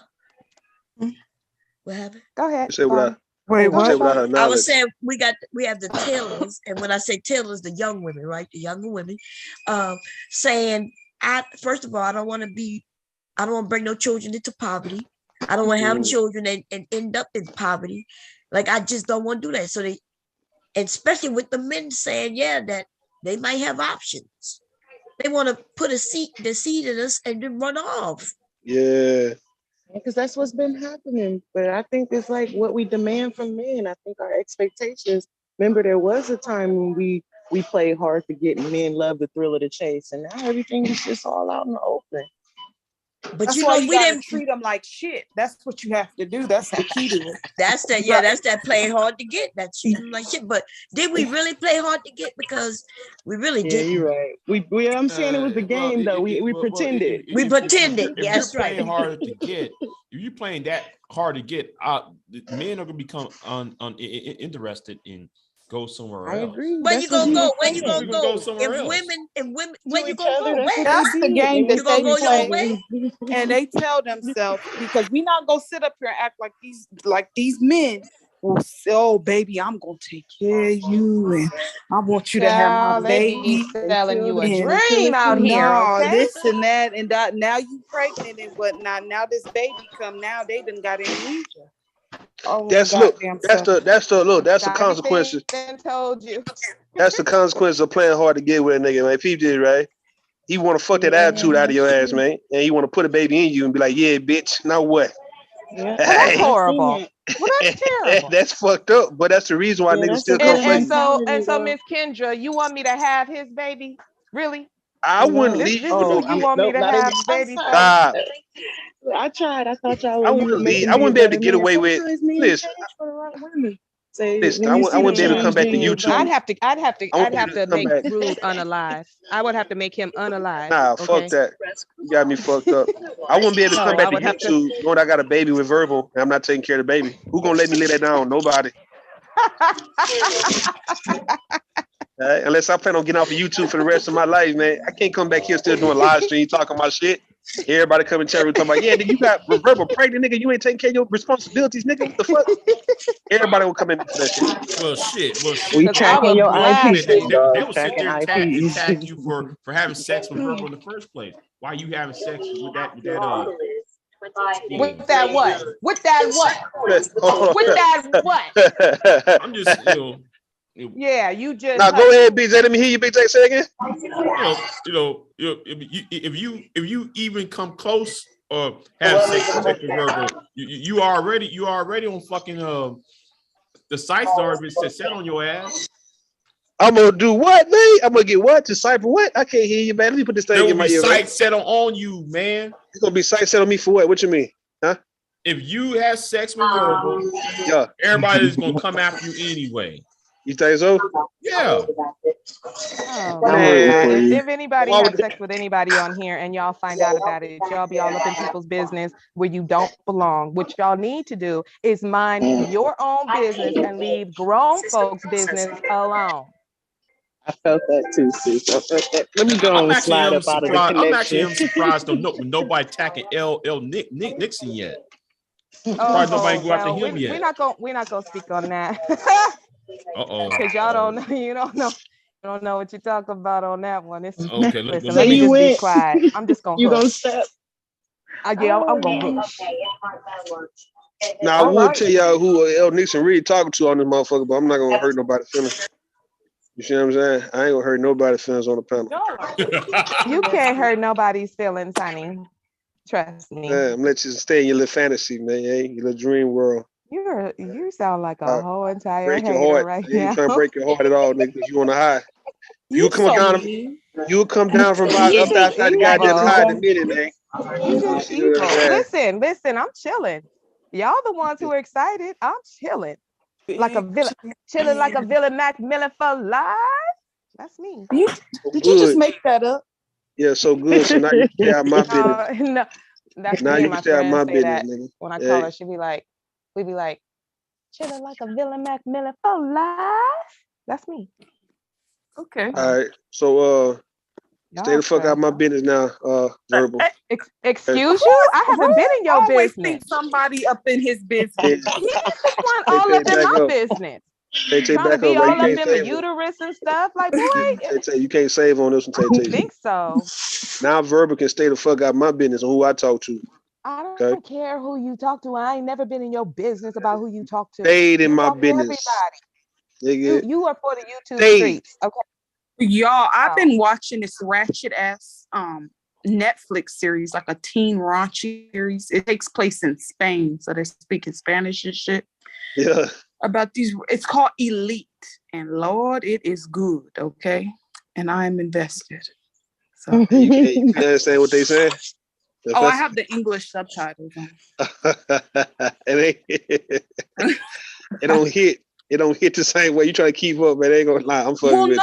Because I tried it in English and it just irritated me. I just didn't like how the voices were. I'm like, I like to hear them in Spanish because just something about Spanish, the way it rolls off the tongue. And I'm just like, I'll just put these fucking English subtitles on. So, now let me say it to Miss Kendra. Miss Kendra, you still with us? Yeah. Not Verbal. Let me tell you something about Verbal, all right? So oh shit. don't pay her no mind. You see how obsessed he is with me? It's like any new woman come up. Discombobulated by me. Anytime I'm on the panel, Miss Kendra, right? Anytime I'm on the panel, any new lady come up, she's gonna come at that lady. That already. I told you that at the beginning. But she said y'all act different. Y'all ignore her. Y'all Rude, you are a lie in an entire half. And you're no, but what happened? Listen, Miss Kendra. Let me talk to Miss Kendra for a second. Miss Kendra, any new lady come up on the panel. I gotta drop down and come back up because I can't hear y'all. She automatically gonna assume that me and that lady gonna start talking, we gonna get cool, right? And she can't take that in front of her. She can't take seeing that kind of shit. Because she don't play about me, man. We know this. This is facts, right? She never did. That's how I am about my husband. I ain't knocking it. I feel it. There you go. She think I'm her nigga. I'm her husband. I'm her nigga in her mind. Why you lying? I'm saying if you try to talk to her like you are, you shouldn't even be entertaining her. You gotta focus. That's why she's saying you for the street, the YouTube street. I'm from the streets. I can't agree with you. Go ahead. No, I'm only for the streets.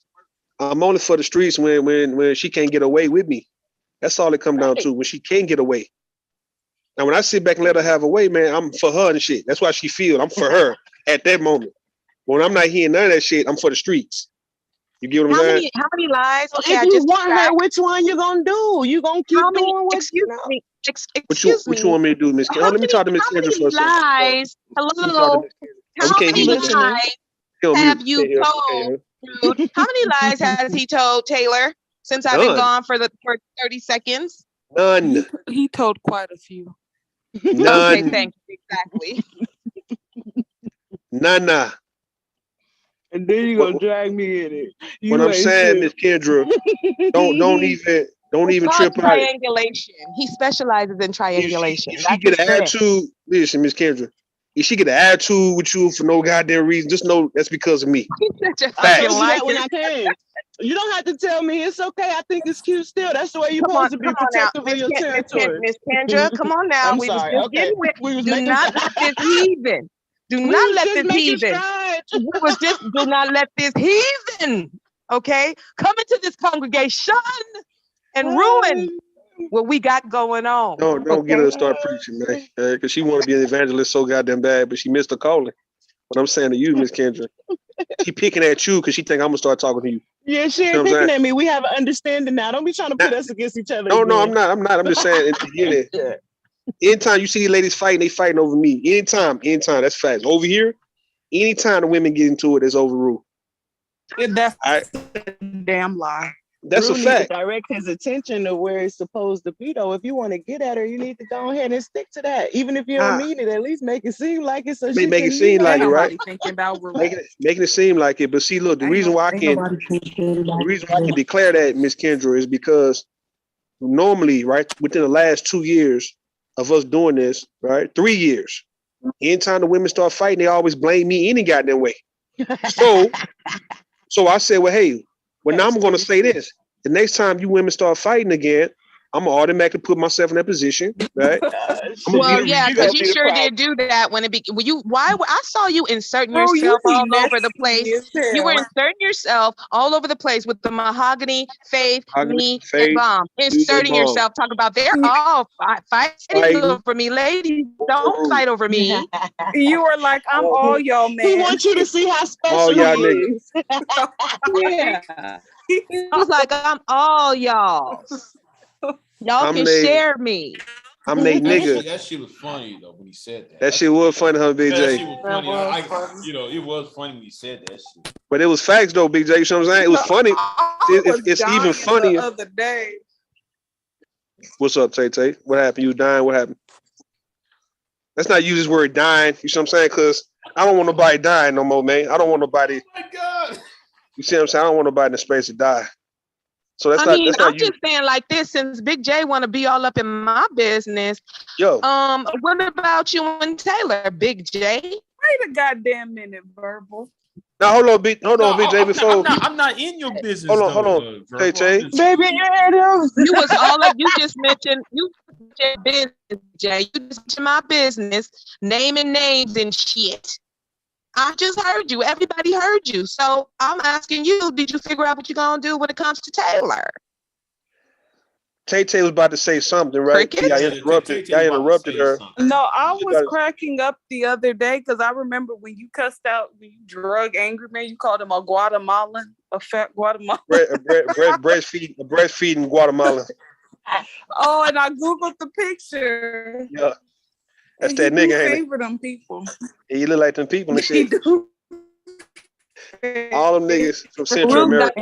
Because you heard me roasting and dragging him on the purge. You got all of that from me. I ain't got no material. All my material.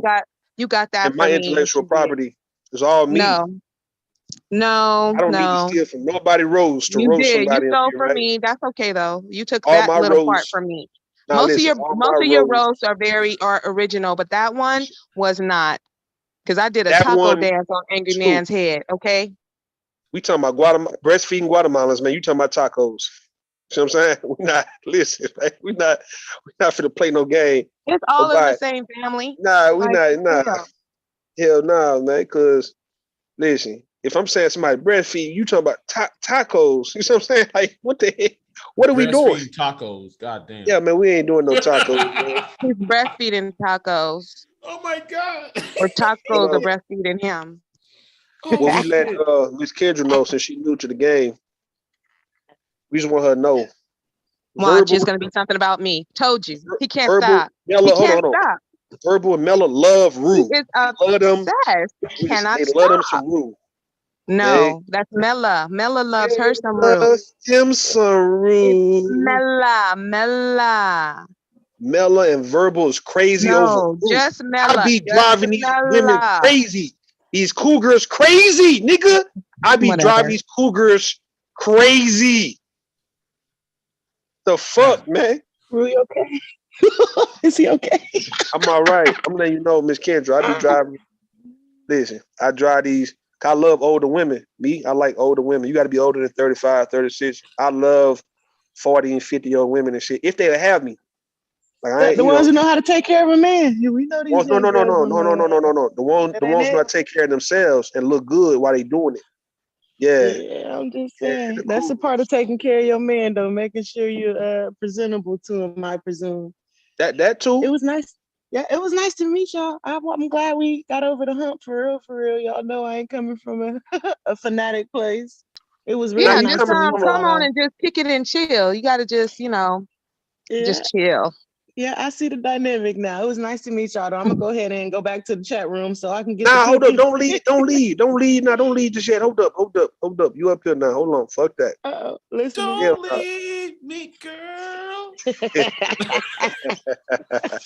Rude, that's why you be having issues. I'm listening. I got a lot of issues. Right? I got a lot of issues. We all do. But I'm letting you know, Miss Kendra. Listen, this the family right here, right? Yeah. You got to come up here at least by 10 times, right, to be a part of the family. You a worker, you can't get in the circle. You gotta take your lump.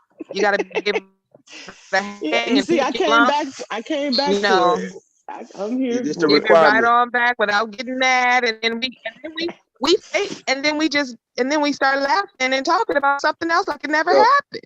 You got to give. Still sharpening steel. You got to give at least a minimum of 10 hours. Right? Or 10 appearances, whatever come first, right? Yeah, that's the equivalent of getting jumped in. Yeah, you got to sit. Look, you got to sit here and get your little feelings hurt. Yep. And get mad at a nigga. And you really in there when you start getting trolls in the chat talking about your ass. Now you are one of us. Okay. Yeah, got it. Look, I'll make sure I'm here for it. And I see y'all. I'm still in the chat. I just got to move around a little bit. It was good. Don't leave the panel. Don't leave us. Nah, hold up. That woman has a whole husband. If y'all change the topic again, though, I can't help myself. Like I'm jumping back in the game, Ghost. Nah. We don't want you. Nah, I'm tired of talking to Verbal now, man. We gonna hold on. Don't nobody want to talk to you. Trying to. And on that note, what we sharing?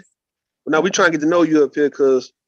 Like we should get in your business a little bit, not in your personal business, but a little of your business. Hey, can you let that woman get back to her husband? It's Friday. Now, are you that woman? No, hold up. Go ahead, are you that? Nah, hold up. Are you that woman that called into Kevin Sanders' show saying that you've been with your man for like 13 years, and he still wasn't talking about marrying you, but y'all got a spiritual marriage going on? Man. Are you that lady? Nah, I don't do the love and what's the love after lockup or some shit. So no, I called in to say I disagreed with some of his points of views. I called in on the smoke show. Okay. You can hear me? Okay. Now you came in and what happened? He went in on my ass. And what you do? Hold on. And what you 6 at best. And what you do? I took the constructive criticism. I tried to understand because that was the reason I was calling in to understand why so many of my friends and family members were upset about what he was saying. So no. You said he roasted you and you ain't roast his ass back? You tripping. Nope, I should. It wasn't that. There's a time and a place. I own a business and stuff. So the old me, I think the lady was saying earlier, sometimes the old you be battling with the new you. So but you see how you missed out. Look, you talking about the time to play, but you see how you missed out on your opportunity because you're not gonna get that chance no more, man. That's what I'm saying. What the fuck? Like, you done fucked up your chance of getting that nigga. Everybody on the panel done got that nigga before, man. You done missed out. Listen, you gonna regret this shit. Nah, we don't. He's being these spaces. That's why we don't fuck with him like that, because we know the nigga. Y'all was new. A lot of new people was new, didn't know the nigga. We've been knowing nigga for 4 or 5 years over here, right? So that's what I was none of the women 7 years ago, but I none of the women over here. None of the women over here probably ever will call in or whatever participate in that nigga shit, because we all know that nigga. And he gonna get roasted on his own shit. If any one of these women call in. I was fooled. Yeah, I was fooled because I thought he was being, receptive to answering questions, and instead he tried to, see what I was looking like, and I had to turn on my camera and everything to let him know this ain't that. But Yo. Yeah. Say, all right. So well, keep going. Like I'm trying to see, keep going. Like, and then you got off, and then what? I'm not following Rue. You'll just ask me the question straightforward so I can go ahead and get in. What you Yeah, want to know? I'm saying, all right. You say you was criticizing him, and then he told you was 6 at best, right? No, And I then was just asking questions like who he thought he was. Go ahead. All right, shit. You got look. You got the flow. Yes, I don't have time to give you the breakdown in the whole comment, or at least repeat it verbatim. But I don't mind doing that at another time when I catch y'all. I love to share my story. I recorded the whole thing, and he never posted it. That's how I know I kind of was getting to him because, it seemed like he posts the ones where he getting people or getting over on people, and he edits out the other content. Them are the only ones he want to post. I know that I was edited out. Don't let Rue keep you because he's single and lonely, and you not. So. You just gotta click off. You are he will so keep dope. Yeah, because that's what I be keeping. Bye. Thank you for that, girl. I ain't want to be rude though. Yeah. Nah, fuck that. I be you keeping. You just gotta click off on him, honey, because he will keep you here forever. She really ran. She didn't run. She said she had to go. Bro, you see, I can say Bro be cop blocking, and in a way, she does. Like y'all see this shit. No, she's married. There is no cock for you to block. Everybody to bear witness. Block. There's no cock for me to block. She's married. Witness. You can't. Everybody Listen. bear witness. Ain't no way. Listen, leave the lady alone. The lady been saying she had to go. She's been trying to get away from you. That ain't got nothing to for do the with last 5-10 minutes, stayed up man. here. She stayed up here, right? Are you okay? Up here. Now listen, she stayed up here to talk, to engage in conversation, right? You had to get away. Save her because she didn't know that because you didn't want to see me talking to her, man. That's all it was. You didn't want to see me talking to her. I don't care about none of that. You want to see me conversing with her. I care about the women's folk. You didn't want to see me going back and forth and engaging with her, man, on a pleasant back and forth. Yes, because badgering no, I didn't want to see you badgering the lady. You do know it's Friday night, right? What the fuck you don't have no woman. I don't have a man. It's Friday night, and we all are just chilling. But she got a whole husband. Okay. Can you let that lady go tend to her man? It's none of your business, though. It ain't none of your business. It don't have to be my business. I'm just asking you if it's possible for you to let her go give her husband. I'm a professional side nigga. Hey, married women are fair game. Working all week. It's Friday. What I'm saying, you don't want you talking crazy all night. Listen, what I learned. As they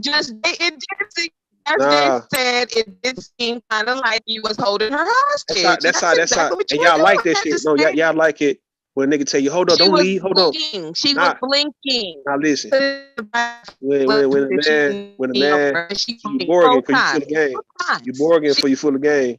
I'm not borging. That's what you say to people when you don't want them to get the best of you, but I be getting the best of your ass all the time. Every time, look, when a man is talking to you, right, and when a woman say, oh, I'm about to go, women kind of like when a nigga say, oh, hold up for a second, don't leave just yet, hold up, let me walk to the car. Hold up. It's like you want a nigga to slow you down just a little bit, and because if you had to go, you just gonna go. So for the fact that she just didn't go, I mean, she had a little time to say what the hell she had to say, man. The thing is, Verbal, you didn't want to see that because you knew that shit was sexy how I did the shit. You don't want to see me get sexy in front with no other goddamn woman. Hey? You don't want to see me, listen. Y'all, hold on, man. So somebody say I'm borging. Hold on. Yeah, she borging, man. It ain't me borging. Verbal don't want to see me get sexy. Look sexy and shit. She can't take that shit. You understand me? I knew the lady had to go. But she up here, right? I mean, she got a little more minutes to kind of like talk before she go. Like when women say I gotta go, I'm about to go. She don't expect for people to just let her go like that. You gotta kind of like have a little, like a little pushback, a little resistance, like on some, oh, hold on for a second, hold on, wait, you about to leave, babe? It's some shit like that. That's what I've learned in the last, 15 years of me dealing with women. That's facts.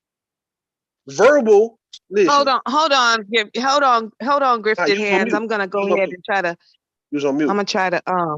You was on mute, bro. You was on mute, man. I'm not on mute right now. I'm not on mute. Hush. Go back on mute. Let me see something. Oh, I know what I could do. I'm gonna help you on out, okay? All right, Gifted Hands. I stopped them. Ain't no muting me. Ain't no stopping rule. That's the only way to stop him, lady. That's it. There's nothing else. He's a motor mouth. She ain't want to see Rue get sexy, man. Yeah. It's little gestures and shit that I make a have nigga never ever seen you get sexy, little and I've gestures. never desired to see you Acting get like he sexy. give a damn. When a man act like he give a damn, that's sexy. Hey, pretending Who do you give a damn about? like he care. Who do you give a damn about? I mean, I was trying to give a damn about you earlier, but you weren't going. You know. That's what I'm trying to say. Well, nigga be trying to give a damn thing. Your ass don't be want to go. So, no, you know, one person don't stop this show, man. You know that, man. I wouldn't get in your way. What you talking about? I wasn't getting in your way. That's a married woman. They ain't got nothing to do with you. It don't it? I don't care. I be defending the women folks, okay?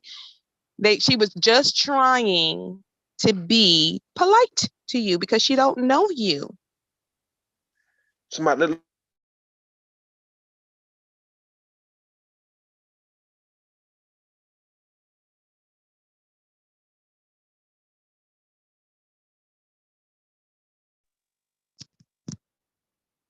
What happened? We got muted. Nah, I didn't get muted, man. I'm saying like, I be driving you crazy. It said the host muted. What? Yeah, it probably was me. I muted myself. Y'all works have some aggressive sex. What does that mean? I don't know what that means. You say y'all would. Who? Yeah, who? Ask her who. Who, Judge J? Who? Who the hell are you talking about? The Pacific. Hey? Pacific Ocean. The Pacific Ocean. Be Pacific and what you mean about that shit. See what it is? Verbal want me to sweat her, bro. She want me to be on her motherfucking ass, though, and I don't give her that. Because she know I'm capable of giving her that, nigga, and I don't give it to her. Hey? She want that motherfucking that, listen, that crazy. Absolutely, it's false. That's false. She want that crazy rule. You spin narratives. Why you spin narratives?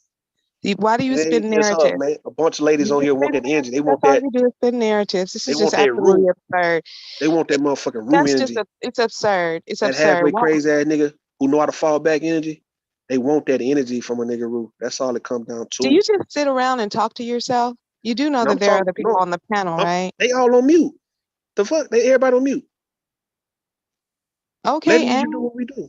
No. All right then. Verbal be wanting me to sweat out like on some. Come here, man. What you doing? No, I do not. No, I don't. Give me a kiss. Like I said, I would have to unalive you. Her fucking neck, man. I would have to unalive you. I would have to unalive. You can't. Don't talk that way. Don't talk that crazy. You ain't got to even do all that, man. Cause it's not even that serious to be trying to unalive people and shit. What the fuck, like, nigga? You talk like you must know I'm about to give you some good, nigga. We ain't even. Man, stop. Not anything like that. Not anything of the sort. Okay. What the hell's going on? Unalive. I told y'all, did I tell you guys on my live stream that attraction and all that, man, is evil? Because people, only thing they want to do is hurt you, right? After the fact. That when a motherfucker lusting after you or like you, they want to hurt you. That's all it comes down to. Listen, the only one lusting after you, I don't know who lusting after you actually. I'm not gonna say no name. One of them. No, I am not. Y'all know that everybody knows. No, nobody knows that. It's just a bunch of lies. The women know how you feel about Rue. Right? No. The men know. No, this is not true. They all know how you feel about that boy Rue. What the hell is wrong with you? You have some real serious problems. You need to get yourself together. Woman right here. Get yourself together. She be on get yourself together. Ass, okay? Nigga. She be. No, that's my nigga. Ooh. I don't though. Who's you? I don't even go to your channel. Every woman questioning every motherfucking woman. Who are you? What's your business with the roof? All right, I'm gonna let you go ahead on a monologue. Go ahead. Let me get this truth out. Yeah, all right. Let me go on mute. Let's listen to the lies, everybody. The lies and the fabrication. Run down the history. The manic ramblings that's about to happen. Let's all settle in. So let me run down the history. You got the flow. You got the flow. Verbal. Was my chick, nigga, back 2020. All of 2020, man. She know that. Okay. Always under me. Always nestled under me. Always got a head on my chest and shit. That's it. That's verbal. 2020, nigga, verbal was my chick in this. Hey, real quick. Let me cut in real quick because I done got you one up in the chat. Just Jay. She says you are obnoxiously sexy though. So I got you. Just Jay, come on up here. What does and that holler mean? at your boy.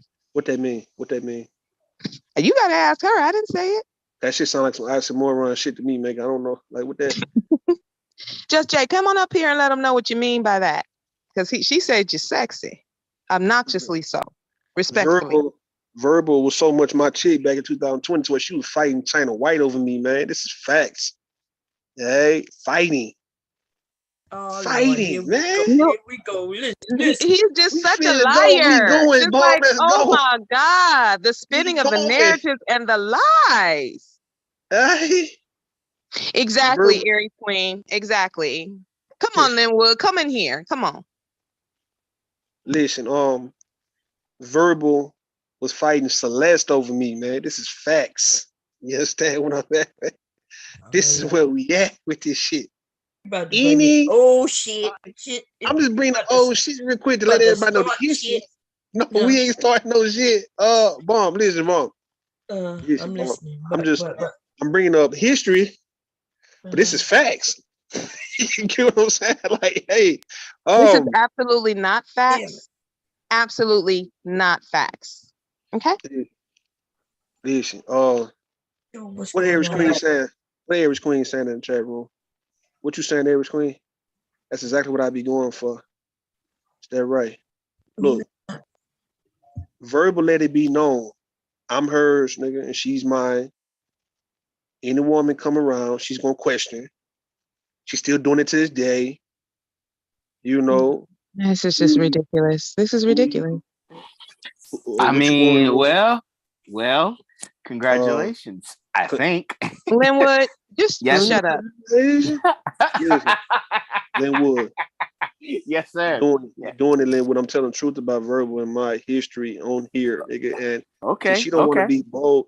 So anybody else can corroborate what I'm saying, man. It's just the fact that she don't want to just be truthful because she's shy and she's embarrassed, or she want to play it like.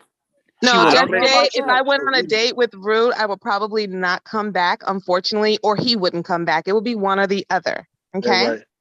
That's exactly right. That's exactly right. All right, so that's why we keep it on YouTube. All right, so while we on YouTube, I'm writing down the history from 2019 and 20. No, you're not. You're lying. You was under me, always up under me and shit. That's not true. It's false. Like straight up, like wrapped around the nigga and shit. It's all up on the roof. This is a lie. This isn't a complete lie. Slander. I'm not gonna say the shit wasn't sexy though. I'm not gonna say it wasn't sexy. I'm saying it's what happened. You know what I mean? That's the facts. It wasn't, but it's not true. So it can't be sexy that or not sexy if it didn't happen. It didn't happen. See why Aries Queen ain't saying I'm lying. I'll be honest with you. Verbal is a very gorgeous woman, and she has a lot of potential for a man to be her one and only. So I think Verbal can speak for herself on that one. And listen. Well, thank you so much for telling me about myself, Linwood. I appreciate it. And Linwood, she don't play when it comes to me. She don't play about me, bro. Like her and Mella don't play. Like for real, her and Mella don't fought and argue. Listen, that's why I don't cross. That's why I don't cross those lines. Oh no, what Tay got going on? Tay, what you got going on, Tay? Ya, pero yo no sé si podré el miércoles. Tay, you gonna play that Spanish shit? Adiós, entonces. No me metas presión. Okay, man. Tay she want to all of a sudden hit unmute all of a goddamn sudden. Mute that goddamn. So Linwood. Yes. You wanna, would I lie to you? I mean, you're not telling. I mean, I don't know. I mean, from what Verbal's saying, you said it right. You could finish it. You can finish it. You were about to tell him. I mean, you're not telling the truth, and you stopped yourself. Don't be afraid of Rue. He's not going to do not a damn thing to you. Not nothing. No. I mean, I don't think you're telling the truth, but I don't know. He ain't telling the truth. I'm telling you right now, he is not telling the damn truth. The truth ain't in him. The truth ain't in him. Okay, here's the truth. Do you like Verbal, Rue? You really do like Verbal? Hell no, nigga. The fuck? Okay. Exactly. All right. You know what I'm saying? I like playing. Listen, I like playing with Verbal. This is the shit he likes to do. I like playing with Verbal. You see what I'm saying? Okay. Verbal gullible when it comes to me, nigga. I understand. Weak in the knees, nigga. Weak in the knees. Weak in the knees. I don't know about that one. No, yeah, exactly. Hit me on this one, Linwood. Weak in the knees, really. Verbal want to be up under me. She I'm want me not to weak hold in the knee. shit. I'm not weak in the knees. Like if I held verbal in a sexy way, and just really squeeze, lightly squeeze, like she feel these muscles and shit on her. Bro. Like, absolutely not. Verbal be melting, nigga. That's how she want to be, just up under me, bro. Like, no, I don't. Let's say we all was out, bro. All of us. Let's say if everybody, me, you, everybody on the panel, everybody in the chat room, we all out and about, bro, having a good time. Mm-hmm. Right. And let's say, for instance, if I wanted to be a naughty little dude, right, and be like, you know what, I'm gonna sneak in this little closet, and I'm gonna catch verbal ass off guard. If I catch her walking to the restroom, bro, I'm gonna grab ass, bring it in this closet with me and shit. Guess what? Verbal gonna come in the closet with me, and we're gonna be getting like kissing. That is not gonna happen. But wait a minute. Hold on. You don't find verbal attractive, but yet you're saying all this stuff. I'm gonna be all on verbal neck, nigga. He does find me attractive. He absolutely finds me attractive. Slow kisses. We just don't like each other. He's just be playing around, acting a damn fool. Slow kisses. He's ignorant as slow kisses on her cheek, bro. Slow kisses on her neck. Slow kisses on her forehead. Slow kisses, nigga. Kissing on her lip, nigga. I'm just kissing on her head. Just mwah. And guess what? Somebody gonna walk in. Somebody gonna walk in and catch us. I'm going on mute. Linwood, you go ahead and enjoy this fantasy. That's okay? That's gonna be so cold about it. I'm gonna go. Somebody gonna walk in and catch our ass, and they gonna be like, "Ooh, I knew it. Ooh, I fucking knew it." Verbal, you a motherfucking, like you say you don't fuck with Rue like that. Look at you. All. Exactly. Weak. Ain't nobody gonna refute what I'm saying though, right? He can literally go all night doing this. I can. Till the morning. I can run. See, it's been what 2 or 3 years. I can run down a whole 2 or 3 years. What the fuck you mean? Like straight up. Hey. No, and it's actually been more than 2 years. It's been like what? It's been like at least since 2018, but I think it's been 2017. By night, I wasn't even around in 2017, man. It was okay. Then it was. Excuse me, it was definitely 2018. Okay, so I know that for a fact. So how you know if I'm lying? I went to Maui in 2018, and I was absolutely on YouTube. Okay. So and I knew exactly who you were. So stop. So how you know? So how you co-signing what I'm saying if I'm lying? I'm just telling you the time frame of how long I've known you. Okay. I know you do not eat any type of superfoods. And so your brain is a little mushy. I get it. So I'm just trying to help you out. No, listen. I'm talking about me and your love goddamn connection, man. Me and your love. We ain't never had no love. We're not talking about how long you've been knowing me. Never happened. That does not exist. Linwood, but you hear how she talking about no Rue. It was a little longer than that. So why would you even corroborate the story though at that point, right? If I'm lying. You hear me, Linwood? Linwood, Linwood, hear me, Linwood. I hear what you're saying, bro. If I'm talking about how me and her, how she was my woman on here, nigga, my YouTube boo. I'm her YouTube bae on this bitch, right? Okay. 2019, 2020. Why would she say it was longer than that? Why would she say that shit if I'm lying? I don't know. You have to ask her. All I'm saying is how long that I've known you. That's it. Don't make it into something that is not. How long you been caking with me? I have not ever caked with you. That was Mella. That's been Mella. Mella too. Facts. And all them other women, not me. Them too. But you too. Them only, not me. Them only. On the game. Now, man. I'll be perfectly honest with you. What's up? If I could see myself personally being with a woman like Verbal, but a woman like Verbal, I have to really be careful with because they eat you alive, man. If you're not careful. That's why I play with her. Because if I fell upon her spell, nigga, I get ate alive, bro. Because I'm very sensitive. You know, I'm a very sensitive gentleman. You ever seen some lions tearing a buffalo wide open to the point, or zebra to the point where they this man just say, wait a minute. So we have a few men on the panel. Hey, Xander, did y'all just hear Linwood say he's a sensitive man? What do that mean from you men? I'm not gonna ask the women right now. What do you men hear another man saying? I'm a sensitive man. He's not he's not numb. He's not numb just yet, right? He haven't been through enough. Like things still shock him or still excite him. Like love may still excite him, right? A woman kissing him might still excite him. You know, a woman hurting his heart might actually break his heart. Like, it won't hurt me as much, but it hurt him. Like he's sensitive in that type of way. You understand what I mean? I'm a very gentle man, and he's a gentleman. I would. Jasmine, what you think? Wait a minute, we got another man on the panel. Go ahead, Jasmine. I want to hear Linwood out before I comment on it, because I don't want to comment. I want to hear him describe himself. At first, Noah, I want to hear what you got to say before what you think he said.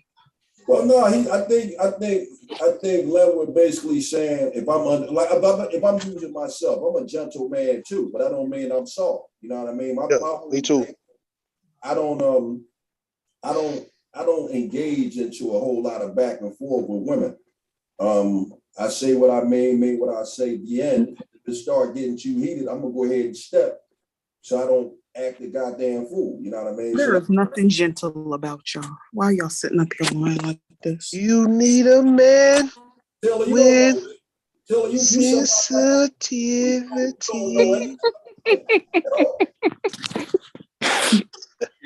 Well, Tyler. Well, Taylor, it's been a while, my dear lady. How you been? You said Tyler. What's up, Tyler? Taylor. I'm sorry. Taylor. Tyler. Don't be sorry, Hovey. Careful. Hey man. What's up, bro? I hear you on here cutting up, man. That's why I joined in. I said, What's up, Xander? What's up, Xander? How you doing, man? What's happening with you? Young fella hanging in there, man. Stand up.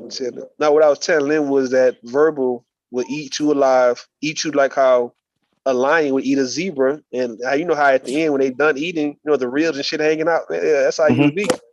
Ribs, spine, all that shit out. Well, for the sake of my YouTube reputation, which I've worked hard at and developed over several years, I will allow you men to think that, because then you won't try me like that, right? But there are people who know different. Okay, and we'll just keep. But I'm the only man on who can handle verbal, nigga. I'm the only man on here. There is no handling of me. No one needs to handle. Excuse me. No one needs to handle me. Okay? Yeah, man, I do. No one needs to handle me. All the man needs to do. You could be by your halves of waist every now and then. He needs to be honest. He needs to be loyal. He needs to be his own man, not be following around other men. He can't be a coward. Okay, because I don't rock with cowards. I'm not a coward. All right. Mm-hmm. And he needs to be able to speak his mind.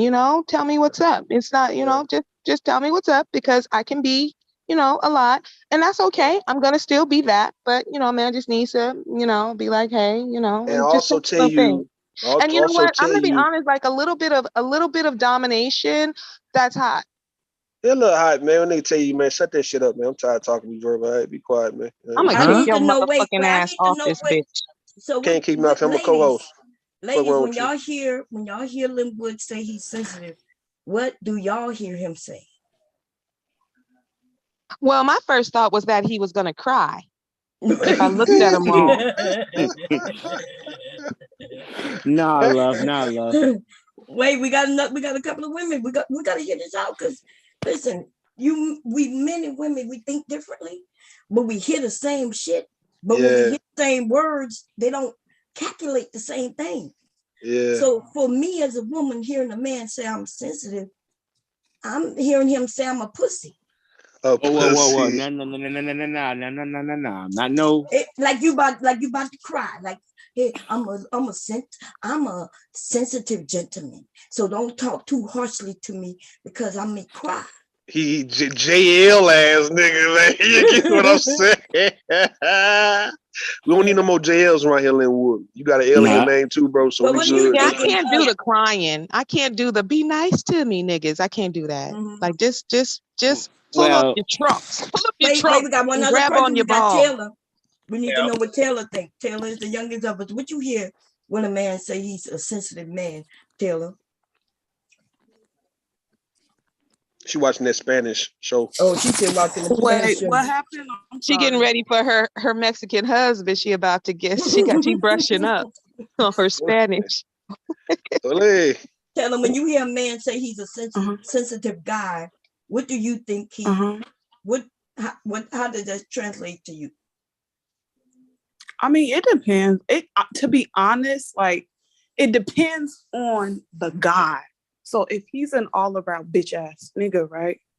And he tells me that he's sensitive, I'm gonna think that okay, it makes sense why you got some bitch tendencies. But most of the time, when a guy says they're a sensitive guy, I think to me, they're more in tune with their feelings. So I guess you have to come at them a certain type of way, you know. You gotta treat them with kids' gloves, right? Real well, not sensitive, necessarily with soft. kids' gloves, but you just got to be mindful of their feelings and his just feelings and shit. Ask them what their triggers are, and you know what they will and will not tolerate, and different things like that. Yeah. Oh man, y'all lying to this man. Sound like a pussy to me. I mean, each its own. Each its own. Each its now own. go ahead. Then so what do you mean when you came up here to tell us you're a sensitive guy?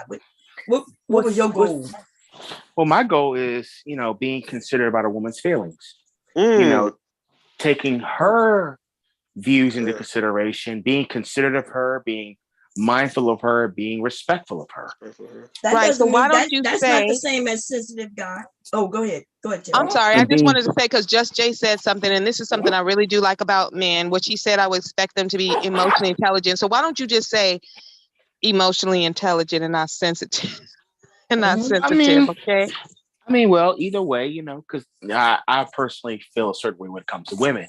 Being gentle, being soft-spoken, you know, not raising my voice when there's disagreement, like just being gentle, like grabbing her hand gently, like, sweetheart, let's have a conversation. See, if you don't ever raise your voice, you're going to have to raise it. If you don't raise your voice, I'm going to think there's something wrong with you. True. Personally, because I mean, as humans, nobody say you always have to do I don't it. like men to yell at me, though. I don't like men to yell at me. I don't like when men raise their voice at me. It triggers me. Though, so I know that you're human. That's the you don't like thing. It. No, I don't. I turn up on you. Now, there's sometimes when a woman wants me to be a little bit more rough on the edges. I can try that. That's what if she wants me to be that way. No, you can't try it. You have to be it already. That has to be in you. You can't just be like, oh, I'm going to try to be rough around the edges. No, either you're rough around the edges or you're not. Well, normally I'm not. And but then why you try to be something you're not? Because sometimes, that's like you said, Linwood, you're a darker skinned brother, right? So that's like you said, you're gonna try to be like light skinned. Oh no! I'm good with mine. Yeah, I'm good in that department. Linwood, women need a man that's going to be considerate of them, listen to them, and not talk over them. You know, I mean, well, teach his own, Rue. I'm learning from you because you give me some pointers right now because maybe I need to be a little more exactly, Just Jay. Sensitive. No, you need to be more emotionally intelligent. That's what you need to be. Okay. How about you help me? All right, help me. All right. No, you're beyond my help. My help would involve leather and a whip. I don't think you're ready for it. Oh, goodness grief. Hell no, man. I'm not even. Hold on, Tay ran. Exactly. So back up. Tay left you up here by yourself, man. So now I'm on your ass now. Now what's up? What you say? No, Taylor's always with me, even when she's not. She's always with me. You know, Will. That's my baby boo. Okay. So what am I? Now, ignorant ass nigga. That's what you are. I ain't your boo. No. I ain't your baby no more. Huh? You was never my baby. So what the fuck was I then, man? Huh? I want to know. Funny and entertaining. Stop trying to play with me in front of these folks, man. Like straight up, man. No, I'm telling you, funny and entertaining. Like we on the phone. All right, talk to me like how we talk to each other when we on the phone and shit, man. Stop playing with me in front of. We don't be talking on the phone, nigga. What's wrong with you? be telling these people these lies. We just be talking on the phone. The capping coming from you on a Friday fucking night, man, is I am ridiculous. trying to get a little squirrel, okay, to come over and eat this nut out of my hand, and you are in the way. Can you back it up? Because you was in my way earlier, right? When I was talking to a married woman. That's not true. She's married. I said you was in my way. I was not in your way. You wasn't trying to get with her. Oh, I forgot. You are a perpetual side nigga. I forgot. Perpetual, always putting in my application, man. What the fuck? And you got in my business once again, right? So now that squirrel feel my energy. That squirrel is me in spirit. He ain't coming around you right now, man. He know that's nut. That whatever nut you got, what type of nut you got in your hand. You know what I'm saying, man? He should know that's poison. It's a piece of poison. The squirrel know this shit. I mean, goddamn, man, I gotta stop playing. Hey, squirrels know all animals are connected to some human in life, man. The hell wrong with y'all, dog? Hey, somebody, Listen, animal. You trying to act a fool right now, and I don't appreciate what you're doing. Some animal is doing exactly what you're doing right now. There's an animal right now sitting down chilling like you. Your animal. All right, it's an animal. No. Yeah. Xander, is Xander still here? Yeah, he right there. Okay, Xander, what do you have to say about this full-time foolishness that you're listening to, Xander? Because you came up here for a reason. Talking about you heard what was going on and you wanted to get involved. Where are you now? You say he heard me. He heard me up here and he wanted to. He heard you acting a fool and he wanted to correct you. Is that what it was? Probably so. Okay, well, he needs to get to correcting then. He might be siding with me though. You know what I'm saying? Y'all don't like this shit. I told y'all women don't like when these men side with your boy Rue. Y'all be wanting everybody to hate me because you hate me. Nigga, that ain't gonna go down. Oh, I hate you now, but I thought I loved you though. That's what you act like you ain't love me. So what the fuck is it? It's either love or hate when it comes to me. There's no middle. I didn't say either one. You the one talking using the words, not me. Since we already look, this context clues right now, right? If you don't love a nigga and you saying that you don't got love for me, so automatically you have a hate. Okay, let me tell you. I would be very sad if something bad happened to you, okay? Hey. And that's about it. And you also would be sad if you found out that I had a girlfriend too, right? No, not at all. I want you to get a girlfriend. I just told you to get a wife. Remember?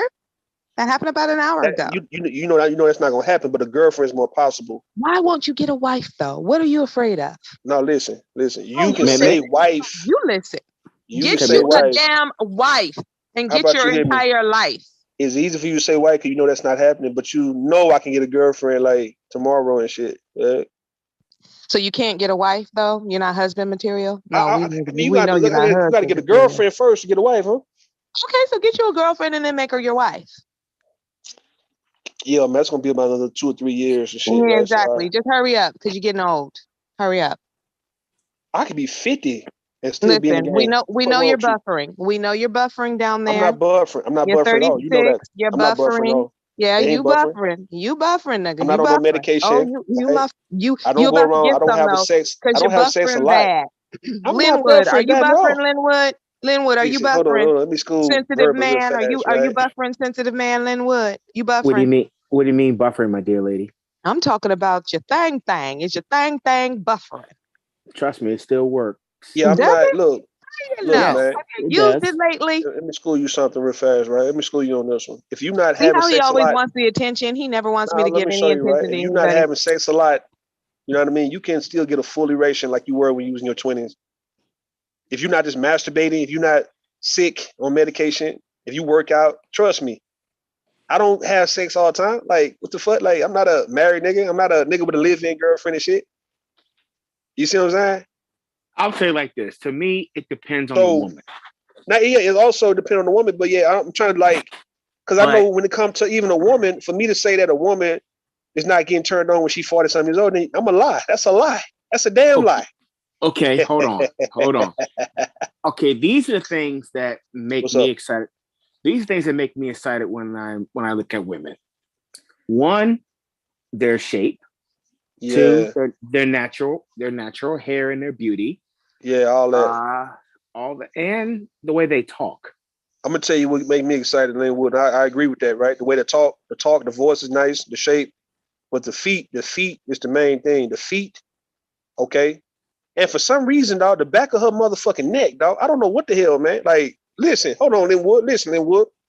maybe I'm gonna give you guys a new perspective. Because normally when I like say certain things, then it opened up the eyes of a lot of other men, right? For some reason, a woman who got her hair done, or let's say the back of her neck is real clean, or let's say it's smooth, or let's say she got it done like either braided or got it done to where you see it. Either she got an edge up or whatnot. The back of the neck, if it's kissable, when I see it like, damn, it's kiss on the back of her neck, bro. It just always turned me on with a woman, dog, like that part. Like her feet, pretty feet, beautiful feet, man. Pretty feet, dog. Oh, yes. But the back of her motherfucker, the back of her neck. Feet person. I like it all. Give me the whole package. Linwood. Give me the whole package. You cannot, Linwood. I want you to understand this, Linwood. Yes. You cannot give a woman the benefit of the doubt if she don't have some pretty feet. And she gotta have pretty feet. What's it gonna matter to me? I'm gonna be tasting it below. I'm not concerned about that. The feet. Now listen. If the feet got a tattoo on her foot, I'm not gonna be too concerned with that because my head's gonna be between the love tunnel. No, we understand all that. We talking about when you're not engaging with her sexually, right? Based on you just looking at her and you getting turned on, like you sitting down just looking, and you like, well, damn. Of course, the hips, nice little body, all that's routine, right? All that's understood. That if she got a nice ass, a nice titties, man, that's cool.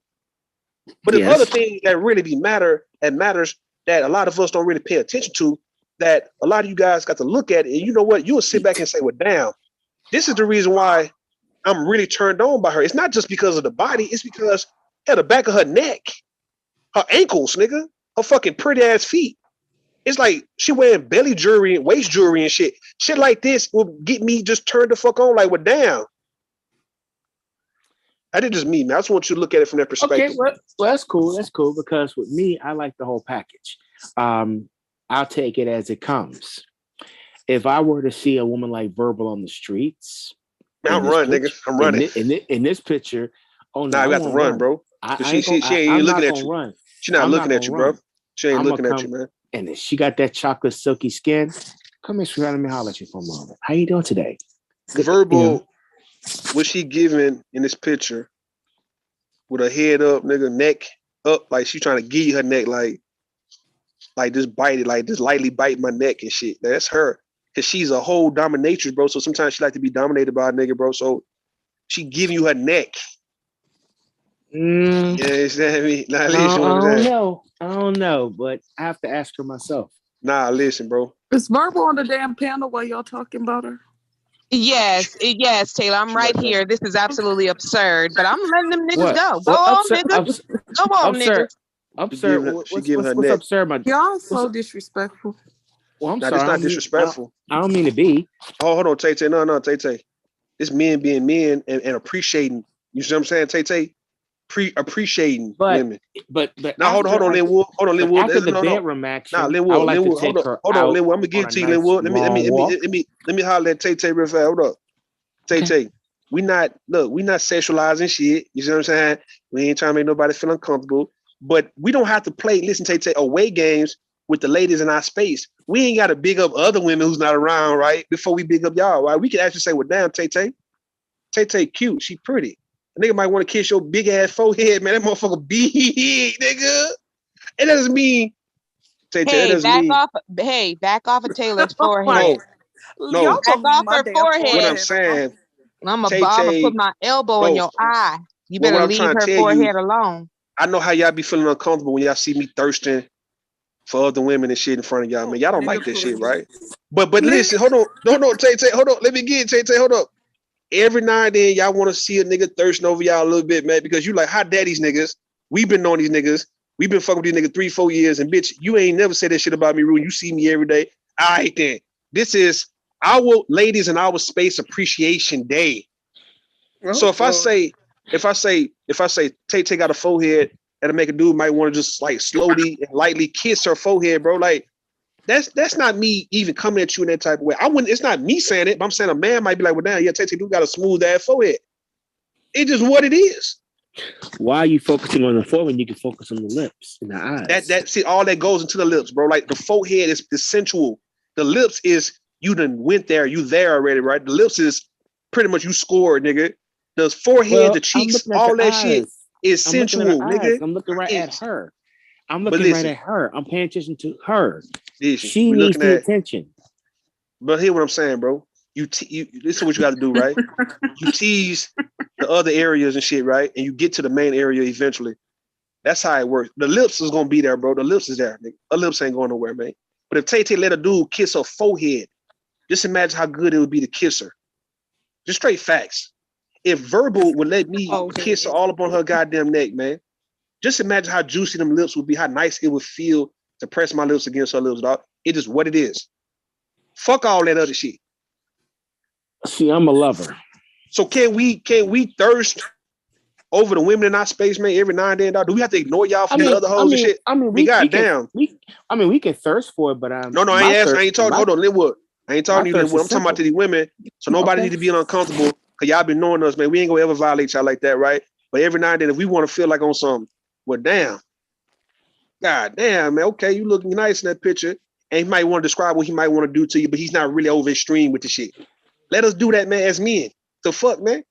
Don't rob us our manhood like that. Well, your sex is not your manhood. Your sex is not your manhood. It's not. It's how you really irritating. We trying to get on verbal neck right now, man. You see what I'm saying? Hold on. Excuse me, Taylor. Taylor, excuse me. I said you are irritating. Linwood, this is what you do, Linwood. Let me show you how to talk. Let me show you how to talk, right? Let me show you how to talk. Say, look, say Taylor. Say Taylor, you got some, you got a cute face. Say Tay. Hold on. Linwood, listen, Linwood, listen. Say Tay, you got a cute face. Just say that. Taylor's gorgeous. All right, no. Say she got a cute face. Just say that. Taylor has a cute face. Now tell her this shit. Like Taylor, you got a cute face. Well, I told her that. She mean no. Say it again. Say it again, nigga. Okay. Taylor has a cute face. No, you talking to her. Don't say it to me. Say it to her. Say Taylor, you got a cute face. Taylor, you have a cute face, dear. No, nigga, you ain't gotta say dear. Ain't no dear. That's my authenticness, though. That is okay. All right. I can't rob you, bro. I can't rob you, guys. Now, Taylor's always been mean to me, and I've never been mean to Taylor. But listen, your ass, you're irritating. That's all. Like it's nothing personal. You're just very irritating. All right, now you back door Linwood say, look. Hold on, Linwood. Laugh on the back. I got her. Hey, just say it like this, Linwood. Say, look, I'm irritated because I'm nervous. Say that. I'm not gonna say that because I'm not nervous. I'm not nervous. Okay. But I thought you were sensitive. So why can't you say sensitive things like that?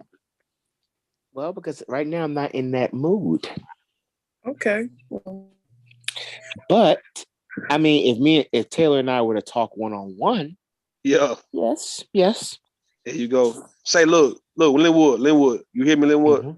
I hear you. Say, Verb, you smell good. I can't tell her that because I'm not around her. I don't give a fuck, nigga. Just say it, nigga. Just say it, nigga.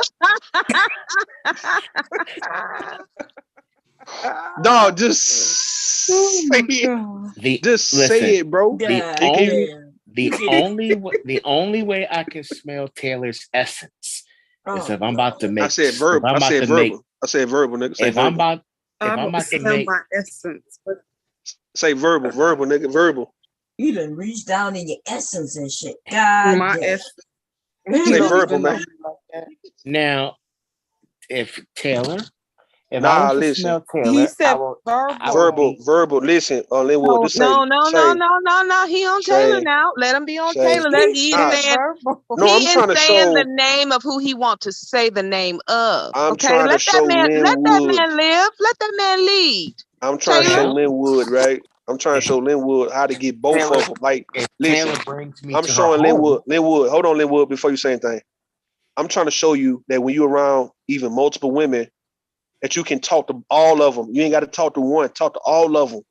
Because all of them going to want to, listen, if you were to pay for one drink, nigga, you got to pay for all they drink, nigga. So that's how I look at it. Yeah. So if you give it, that's not no pimp shit. That's a gentleman. I'm paying for it. No. That's a gentleman. That's a pimp shit, man?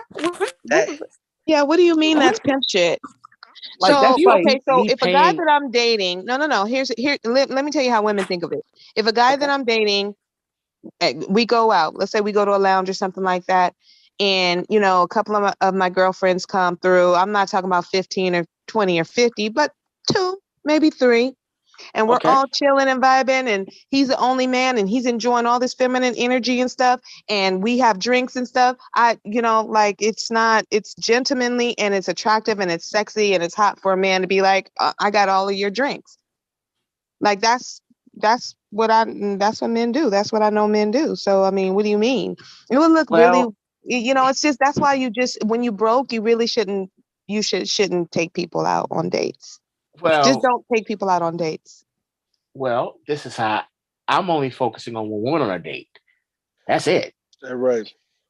I mean, yeah, but it's going to impress the woman that you're trying to impress. It's going to impress her if you pay for her friend's drink also. It doesn't, you can even say something like, I got the first round and the first 2 rounds. You can even say that because, she might have some luscious. So, you don't want to walk out of there with a $1,500 tip bill. But you gotta have, so when you take a woman out, you gotta have some money in your pocket where you're not gonna be pinching. Okay, you can't be pinching on dates. True. Shit's not that's not attractive. I understand that, my dear lady.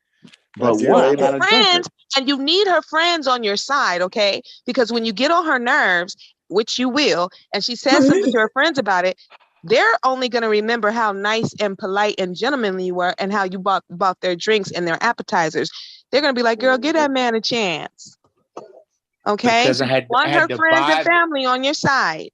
I had to buy their attention just to get them to accept me. That's the game. Bro. That's the game. Whatever you want to say, that's what it is. You buying a drink is not buying no attention, bro. I swear. I promise you on that, nigga. The drink, multiple drinks. Then what's this gonna be? We're gonna have a threesome at the end of the night or something? No, there's no expectations. Oh no, there's no expectations, woman. Man. What I'm trying to show you, Linwood. Hold on, what you think about what he just said? A threesome? Girl, can y'all hear me? Yeah, we can hear you. Oh, okay. Let me turn this fan off. Give me a second. So I don't know why he went to sex. Like why? Yeah. Went straight to sex, dude. We was talking about dating, going on a date. Well, I only bought in the sexual intercourse because it's like, okay, am I dating 2 women or I'm dating 1? Wait, what that got to do with the sex though? Like you took a woman out and her friends was with her. She got lady friends with her and stuff. It's like, okay. And if you want her attention, you will buy her friends the first round. You be like, I got it. You do that for therapy, don't you? What? You do sewing for therapy?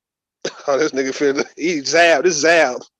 Yeah, why are you changing the subject, Linwood? No, because I see her. We've always this is what she does. You've seen her do it plenty of times. Answer the question. Why you say this for therapy? It's my business. Fire getting hot on the nigga.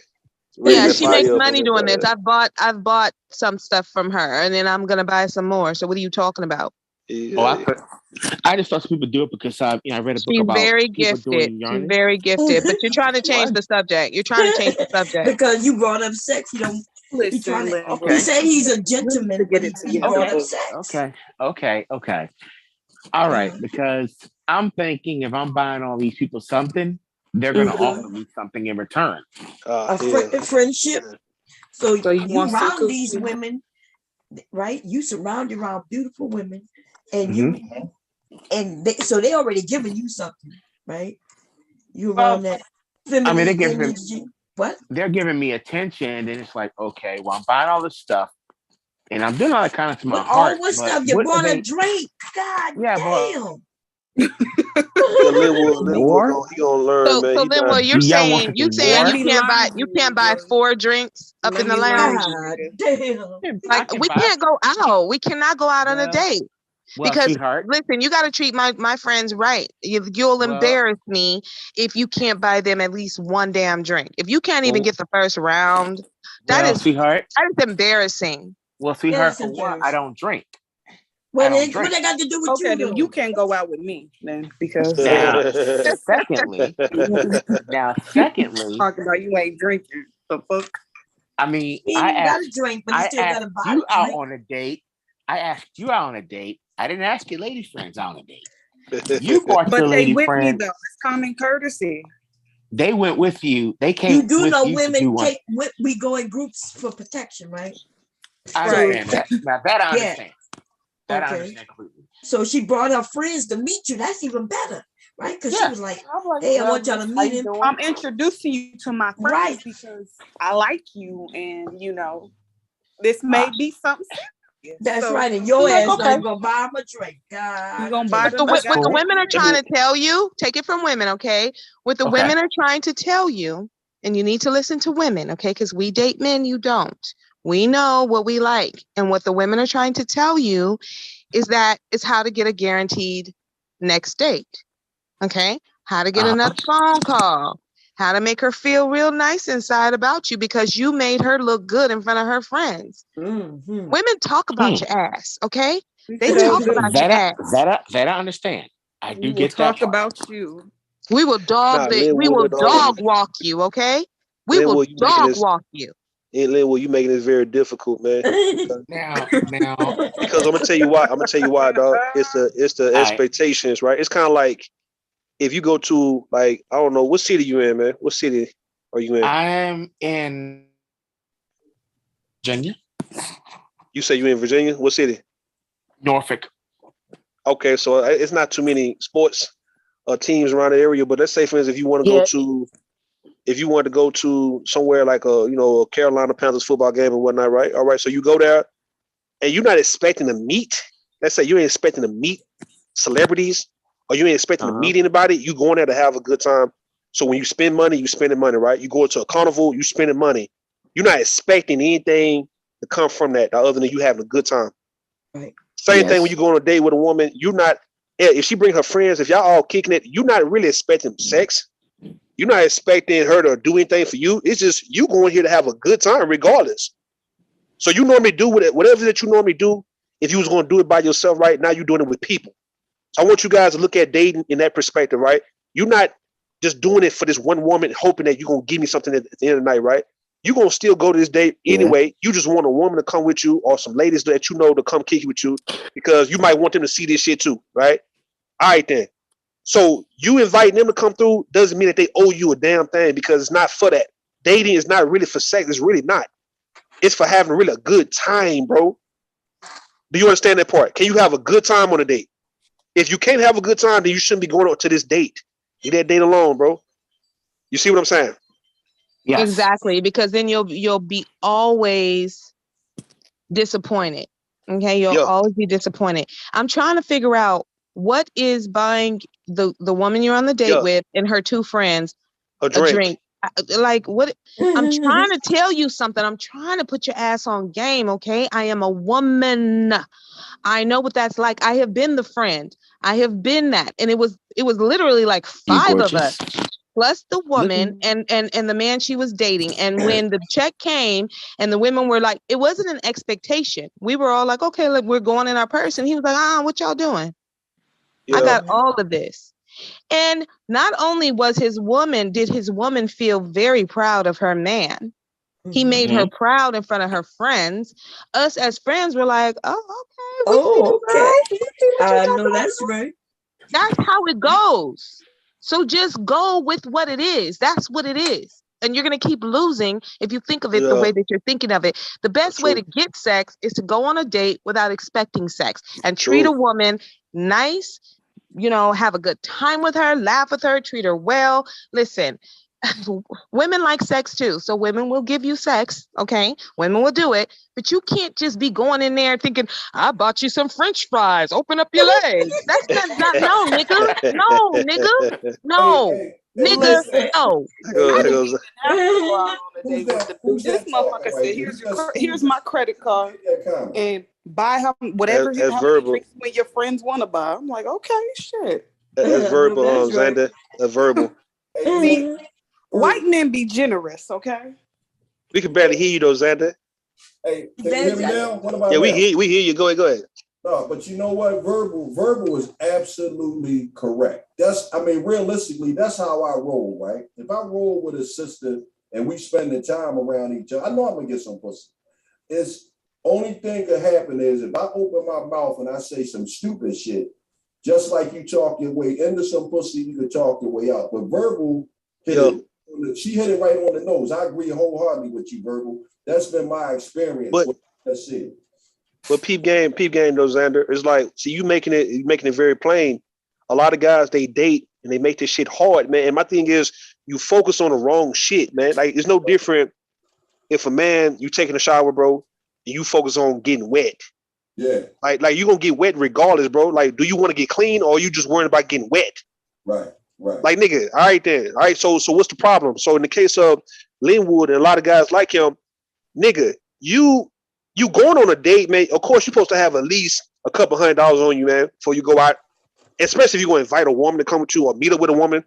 Right. You're supposed to have some money on you for one. So there's no $20. Now, I'm gonna hope you would never go on a date with $20 goddamn dollars. Dog. I'm gonna hope that's not the case, nigga.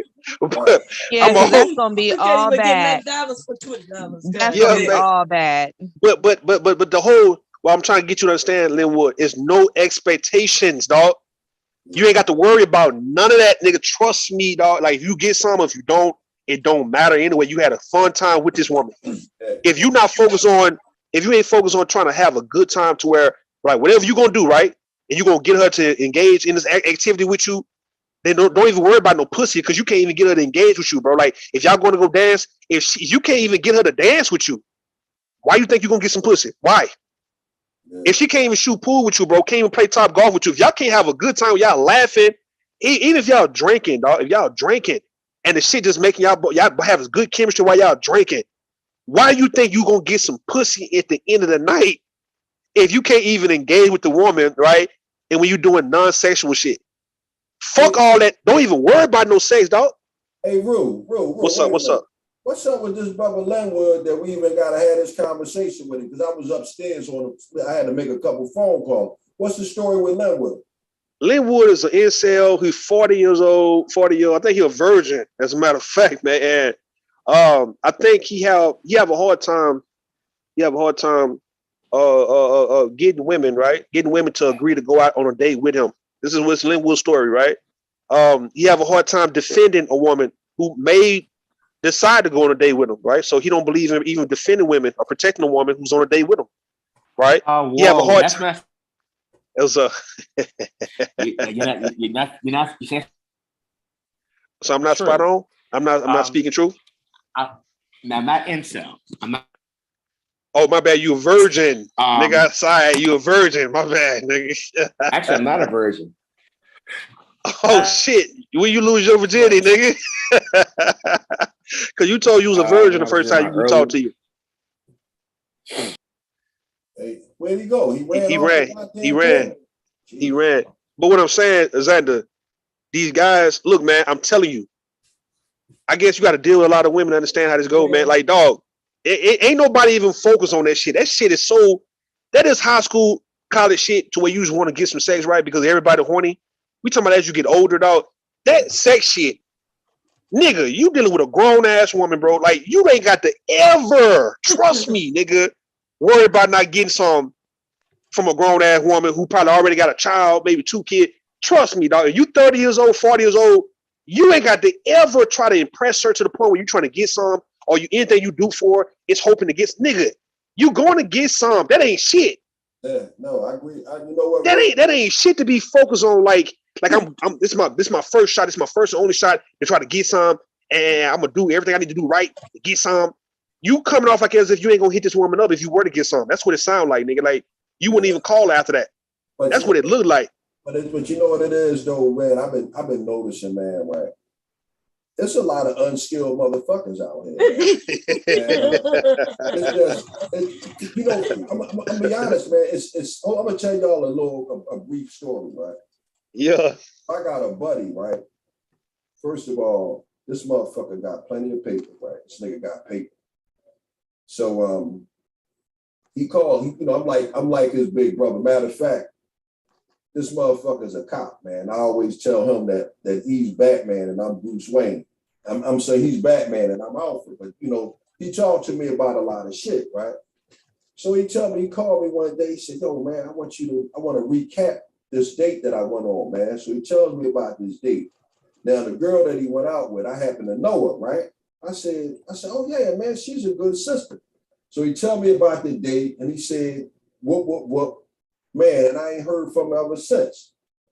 I said, well, no, hold up, wait a minute, man. I said, tell me about it again. Okay, yeah, we done this. We went out to eat and what, we had a good time, but she ain't called me no more, right? I said, damn. I said, hold on, wait a minute, man. Which we y'all go eat at? He said, we just went and got a cheesesteak or a steak sandwich or a sub, right? I said, oh, that's cool. I said, what you get? He said, oh, I ain't get nothing, man. I didn't eat. He said, I ate already. I said, okay, cool. So I'm sitting there thinking, I said, well, wait, man. Did you pay for a sandwich, man? He said, no, man, because I wasn't hungry, man. And I said, man, that's what the fuck she ain't calling you the fuck. Absolutely not. Exactly. Exactly. So he Yo. I said, wow. Wait a minute. So the dude told me you couldn't buy the woman a sandwich, man. He was like, well, man, I ate already. But he really didn't see nothing wrong by not paying for her food, man. And That's just no home training. Baum, what were you gonna say? Because Baum was trying to say something, y'all. Yeah, I was about to say, so wait a minute. So he said he took her out to eat, but what he meant is that he drove her to a place so she could get her own sandwich. Yeah. He was her Uber driver. Yeah. God damn. He probably charged her for the ride. Shit, god damn. Yeah. But man, I'm sorry. Some of them retarded out here. Like seriously, okay, so let me tell y'all what it means. Okay, so it's not that women are like, yeah, there are women who just want money or whatever. But the thing about women, when you're dating a man who is willing to spend his money on you shows a level of investment to a woman. It means something. It's not about the money. It's the fact that you're willing to spend it on her. It makes her feel like you really like her, because money's very important to men, probably even more important to women. So women put a high value on men being willing to spend money on her. We know that men do not invest in anything or anyone that they're not interested in. They just don't do it. That's just not how men are set up. So if men are willing to take their hard-earned cash and spend it on a woman and they're generous with you, it makes a woman feel really good. It makes a woman feel like, okay, he must be really interested in me. It's not the money, it's what women the generosity. Women think about the fact that you're willing to spend it. Okay. Girls do just want to have fun. We do. No matter how old we get, we want to have fun. And we will absolutely make you have fun too. You will have a lot of fucking fun. But you gotta invest, okay? You gotta stop being cheap, because that cheap shit dries up a vagina for 50 fucking miles. Okay? I agree. We don't like it. We do not like cheap shit. We don't. We don't like it. Stop I agree doing with that 100%, man. Man need to be generous. Like, I'd rather for... Go ahead, Ru, I'm sorry. No. What I'm saying, like a frugal, stingy ass nigga, man, I don't even appreciate them type of niggas, bro. Like, there's no way in life a man need to be like that. Like, there's no need for you to ever be this way. You know what I'm saying? Like, I don't see, you don't have to give nobody anything you don't want to, right? But to act like as if you have a hard time giving somebody some shit. So I even talked to these women like Miss Brandy. I remember I talked to Lovely Peace on my panel, and I was like, okay, if you had to pick between a guy who's generous, but he may be broke, but every time he get it, he breaking bread with everybody, compared to a guy who is wealthy, but he's stingy as fuck. Like, what type of man would you want? And the women said they'll fuck with the guy who is broke, but yeah, when he get money, when he gets something, he's always giving it up. He's always giving it to people. Like, that is a fact. That is an absolute fucking fact. Because I have dated a man who didn't, have a whole lot of money, whatever. But I tell you what, I could get anything I wanted from him, and anytime he had anything, I could get it. So that is what women look at. What are you willing? Do you want to provide? Cheap and stingy, that shit's a turn off. Like, why? And if a woman is not cheap and stingy with herself, which I'm not cheap and stingy with myself. Okay. I'm not. Why would I want to be with a man who's going to be cheap and stingy with me? Why would I want to do that? So I can buy myself this dinner but you don't want to buy me this dinner. Why do I want to? I mean, okay, if I can, it's just the way women are set up. Men are set up a certain way. They want certain things. Y'all want certain things, and it's fine. But women do too, and we're different, biologically wired differently. Yeah. Women, no matter if they know it or not, or they recognize it, women do. We hear all this talk about providing and protecting. That is a woman's biological setup to be attracted to a man. When she feels safe, protected, provided for. Women, that's what women like. And you'll have to understand that. Y'all talk about the nature of a woman. Well, understand what the nature of a woman is when a woman is telling you what the nature of a woman is. It's the key. It is the key. It's the key to her heart. It's the key to her feelings, her emotions, her mind, and her vagina. Okay, it's not that difficult. Y'all make this shit hard. Y'all, right? They make it very hard. We're very well. I mean, we're emotional creatures, but I mean, we're pretty simple. I wanted to chime in, y'all, as the resident frugal dude on the panel. Like, oh, hell no, nigga. Listen, no. Listen to me, Rue. Listen to me, Rue. You dropping gems. Like, listen. So when I say I'm the resident frugal guy, like, yes, in my lifestyle, like, I'm the person that's always gonna get the most bang for my buck. I'm always penny pinching. I'm gonna find all the sales. Like, I'm not cheap. I'm frugal. I want my money to work for me. I'm not broke. I just recently crossed into the 6-figure nigga category. But to go back to what the sister was saying, she's exactly right. So the women that I deal with, when I do spend money on them, I know they appreciate that shit because they know I'm frugal. And if I don't got to spend it, I don't want to spend it. But I ain't going to spend it. But if I'm spending it on you, they take that shit like, oh, this nigga like me for real. Like, oh yeah, we going out to eat. We going to nice Mexican restaurants and going out to eat. It ain't Burger King and fucking Jack in the Box and Taco Bell and bullshit. No, we eating for real, for real. I'm buying shit for the house, you know, shit like that. I'm sending money to get nails done, or, you know, I contribute to the nail and the hair fund and all that shit. So yeah, I just wanted to say that shit is 100% right, and women pay attention to that shit. And a stingy nigga is gonna be a motherfucking no pussy getting ass nigga out here. And that's why a lot of women, from what I see, why they take in certain guys compared to other guys, right? Like, they feel what you about, man, just based on what you're saying. Like, they feel what you would do or what you wouldn't do. Like I say, when it comes down to a nigga, like you say, you frugal, but yet you not cheap per se, but you know, you not let a woman run game on you. I agree. But then you got some guys who just won't, like what Xander was saying, right? You won't even buy a woman a sandwich. Hell, Linwood wants some pussy just based on buying you a drink, $5 drink. Like, nah, man, like, nigga, it's not even that hard. Xander, she can't even get a damn sandwich. Nah, he was talking about his homeboy or somebody he knows. Oh, okay. Come by. Not Xander per se. Nah, Xander's in the story. But yeah, so when it comes to a man, you know in your heart, right, that you ain't gonna let nobody run game on you like that to where you find yourself broke or getting robbed, nigga. We talking about when you got the power in your hands, right? Whatever kind of money you making, you know how to distribute the shit in the right way. You know exactly who need it, who's playing games, who just wants your shit, right? So let's say if you were dating a woman and she happened to have a little son or a little daughter and shit, it wouldn't be nothing wrong, dog. Fuck the red pill shit. We talking about this realistic shit.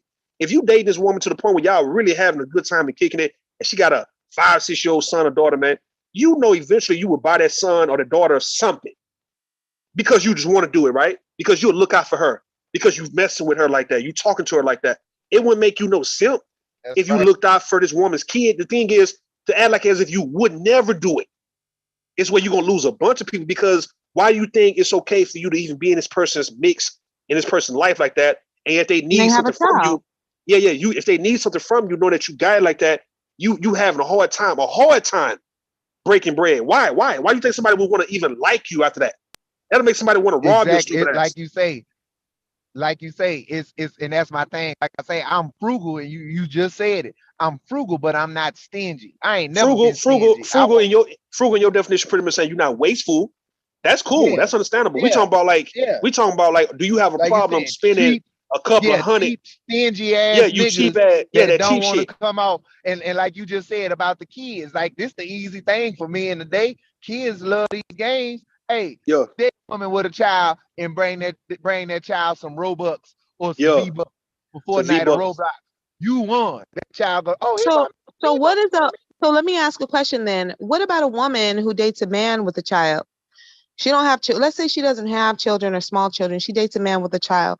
Yeah. What is she if she decides that she wants to buy? Okay, so I don't have small children anymore. But if I dated a man with a small child and I cared about that man, I know he loves his child, I am going to show his child a massive amount of spoiling and love. Okay. Every time I go in a store and I see something his child would like or fit, because I'm very generous. Okay. So that's the thing too. It's like when you give to a woman and you give to the right type of woman, that woman is just gonna automatically want to do things for you because she cares about you and she appreciates you. Not only is she going to say thank you or tell you she appreciates you, but she's also going to see things in the store that she wants to buy for you. She's going to be thinking about you. She's going to give that back to you. So what kind of women are you actually dating? Yeah. That's the question. Like, you need to understand your own choices. All right. And your own choices are your responsibility. So what type of woman are you dating? Exactly. I love buying things for people. I love giving to people. I love buying things for children. I enjoy giving gifts. And especially buying shit and doing little things for my man or whatever. That brings me joy. I enjoy that shit. All right. Can I get a Birkin bag? But it can't just be like, I mean, like, but you have to do something. The men need to take the lead. And then, a woman will follow your lead. You got to make a woman feel that this is okay. I'm sorry, Taylor. Go ahead, Taylor. Now Taylor was begging. That's all she was doing. She was begging. But look, what I was saying, when it come down to she was begging. Go ahead and hit me up in my Cash App, baby. You know you got it. What I'm saying, to not Linwood, but like anybody else, man, just listening is just being a generous person. That's something that a lot of folks need, right? And you're not holding against them. I think that's very key too, right? You can do something for somebody and you can forget about it. If I gave a woman a 50, then she ain't got to give me no exact change. Like, I don't give a fuck about that shit. Like, I don't even care if a woman tell me that she needs some gas or whatnot. I'll give her a 50, even though she needs $20 worth of gas. She can keep the other 30. I don't give a fuck about that kind of shit. Like, we talking about just when you do give, you're not expecting shit in return to the point where you're going to hold it to that person and make them feel obligated or feel like they indebted to you forever. So I don't agree with that neither. Like, you doing something for people and all of a sudden now you making them feel like they owe you shit. So a lot of guys feel like that, right? Like, forget the sex. We talking about her just owing you loyalty and shit. Her owing you, hell, I guess she must defend you if some shit go down, right? Or she take up for you when she don't really have to type shit. Like, you gonna make her do some shit she don't really want to do. I offer while you giving it of yourself. Nah, that ain't how it goes, man. When it comes down to dating people, bro, you got to understand, nigga, you dating for a reason. Yeah, it could be for fun or it could be serious.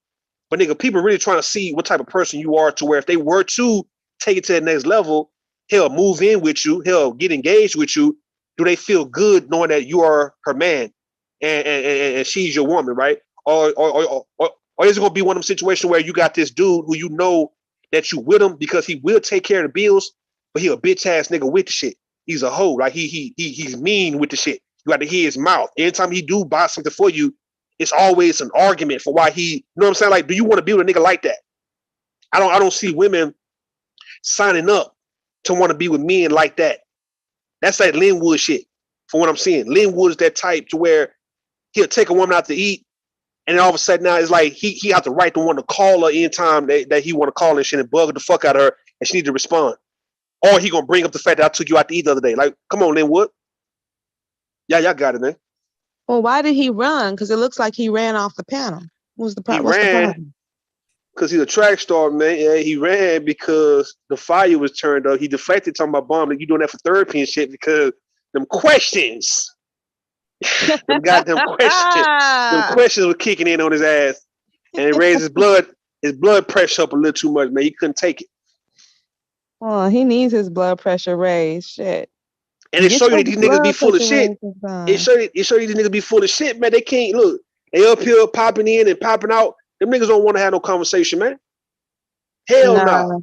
They don't want to have the real conversations about how it really is. They like this YouTube bullshit, which is what we do on here, and we just be bullshitting. But in real life, it's not really like that. Hell no, it's not. It's not. When a man really likes a woman, He just does what the fuck he needs to do to get her attention and get her. And when a woman likes a man, then listen, all bets are off. It's this YouTube shit these niggas and women be up here talking about, please. Yeah, it's make believe shit. Yeah. But look, these niggas also, what I'm seeing, the Linwood, the Twin, they popping in and out. They trying to get their fuckboy on, man. That's what I'm seeing, man. They trying to activate their fuckboyism pretty much on some. This is what women like type shit. They like a nigga to be in and out. You know what I mean? They don't want niggas they don't want a man standing around too fucking long and wasting her time, or she getting used to it and she getting bored. These niggas trying to get some fuckboy game. But they see me, the king fuckboy up here, nigga. I ain't went nowhere. I've been up here the whole goddamn time. Like, what the fuck? Like, nigga. And that's one thing you don't do. You do not run. That's true. I ain't running, man. Listen to this, Rue. So like what you talking about, right? So when I was in the Navy, right? Back in the day when I was in the Navy, we used to have this shit. We used to call, I was stationed in Pearl Harbor. We used to call this shit no caking, right? So no caking. The whole concept of that was men were supposed to meet these women, try to date these women, try to have sex, etc., and spend absolutely as little money and as little quality time as possible. And when we was young, we was in our early 20s. Yeah, we thought that shit was cool. Oh yeah. Oh man, I ain't even have to take her out. I ain't even have to spend no money, blah, blah, blah. But like when you a grown ass man, you supposed to be beyond that shit. So like for old dude to take this woman to a whole restaurant and let her get in there and buy her own sandwich and think he was gonna get some box at the end of that, or think he was gonna get some kind of favorable or preferential treatment at the end of that. Like, where the fuck are they making these niggas? Shit, in the factory. What the fuck you mean? What you talking about? There's the cornball factory. Nigga, what the fuck that? You know what though, man? It's sad though, right? Like I got a lot of lady friends, man. I got way more lady friends than I got male friends, man. And I got a friend of mine called me today, man, complaining about her old dude, man. And it's like, you know, it's sad, man, because you know this girl make money, man. She an electrician. She making like $60 an hour. And my man, he drive trash trucks. And the bottom line is, man, you know, he used to chicks, man, that he got to do for, man. But he got a whole full-grown ass woman that you know she used to doing for herself, man. But you know, she don't need a man. She want a man because she want companionship, but she don't want a goddamn fool though either, you know. But you know, man, I'm just glad that I'm comfortable with the opposite sex, man. I'm glad I don't have no problems with women, and I'm glad that I get along well with them, and women seem to like my black funny looking ass. And nah, man, that shit is crazy, man. You know, I don't get it, man. I be trying to get these boys some pointers, man. All you gotta do, see, a lot of dudes you can't be afraid to fail, man. And that's the main thing. The worst thing a woman could do is say no. And it's like, oh, okay, cool. Let me find somebody that's gonna say yes, you know? Exactly. And there's always somebody who's gonna say yes, no matter how raggedy y'all are, and y'all be extra raggedy. Y'all okay. Are. That's what you gonna say. No, for real, because I don't know. Do you watch Extra Raggedy? Don't let me start on you, okay? I'm trying to be nice, okay? But I remember how you came into this chat and the things that you said, okay? So let's be nice. Let's keep it low and keep it cool, okay? All right. So I do have a question for the men, though. Let's say you take a woman out you ask her out on a date, and she's like, okay, fine. She's like, I'll meet you there, right? She don't want you to pick her up. That's the first thing. The second thing is when the bill comes, she wants to pay for it. She wants to pay for her part. Why do men get upset about that? I can't speak for other men, but if a woman want to pay her part of the bill and she says that she pay it, I'm just as happy as a faggot in Boys Town. Penny saved is a penny earned, as far as I'm concerned. Okay, so what do you think? Okay, that's fine. You're happy that you don't have to pay for a woman's meal that you invited her out to. Oh, she offered to pay for it. Thank you. Don't put words in my mouth. Right. She offers to pay for it, and you're happy that you don't have to spend $12.99 on her plate. Got it. So what do you think that means, though, when a woman wants to pay for her own meal, but you asked her out on a date?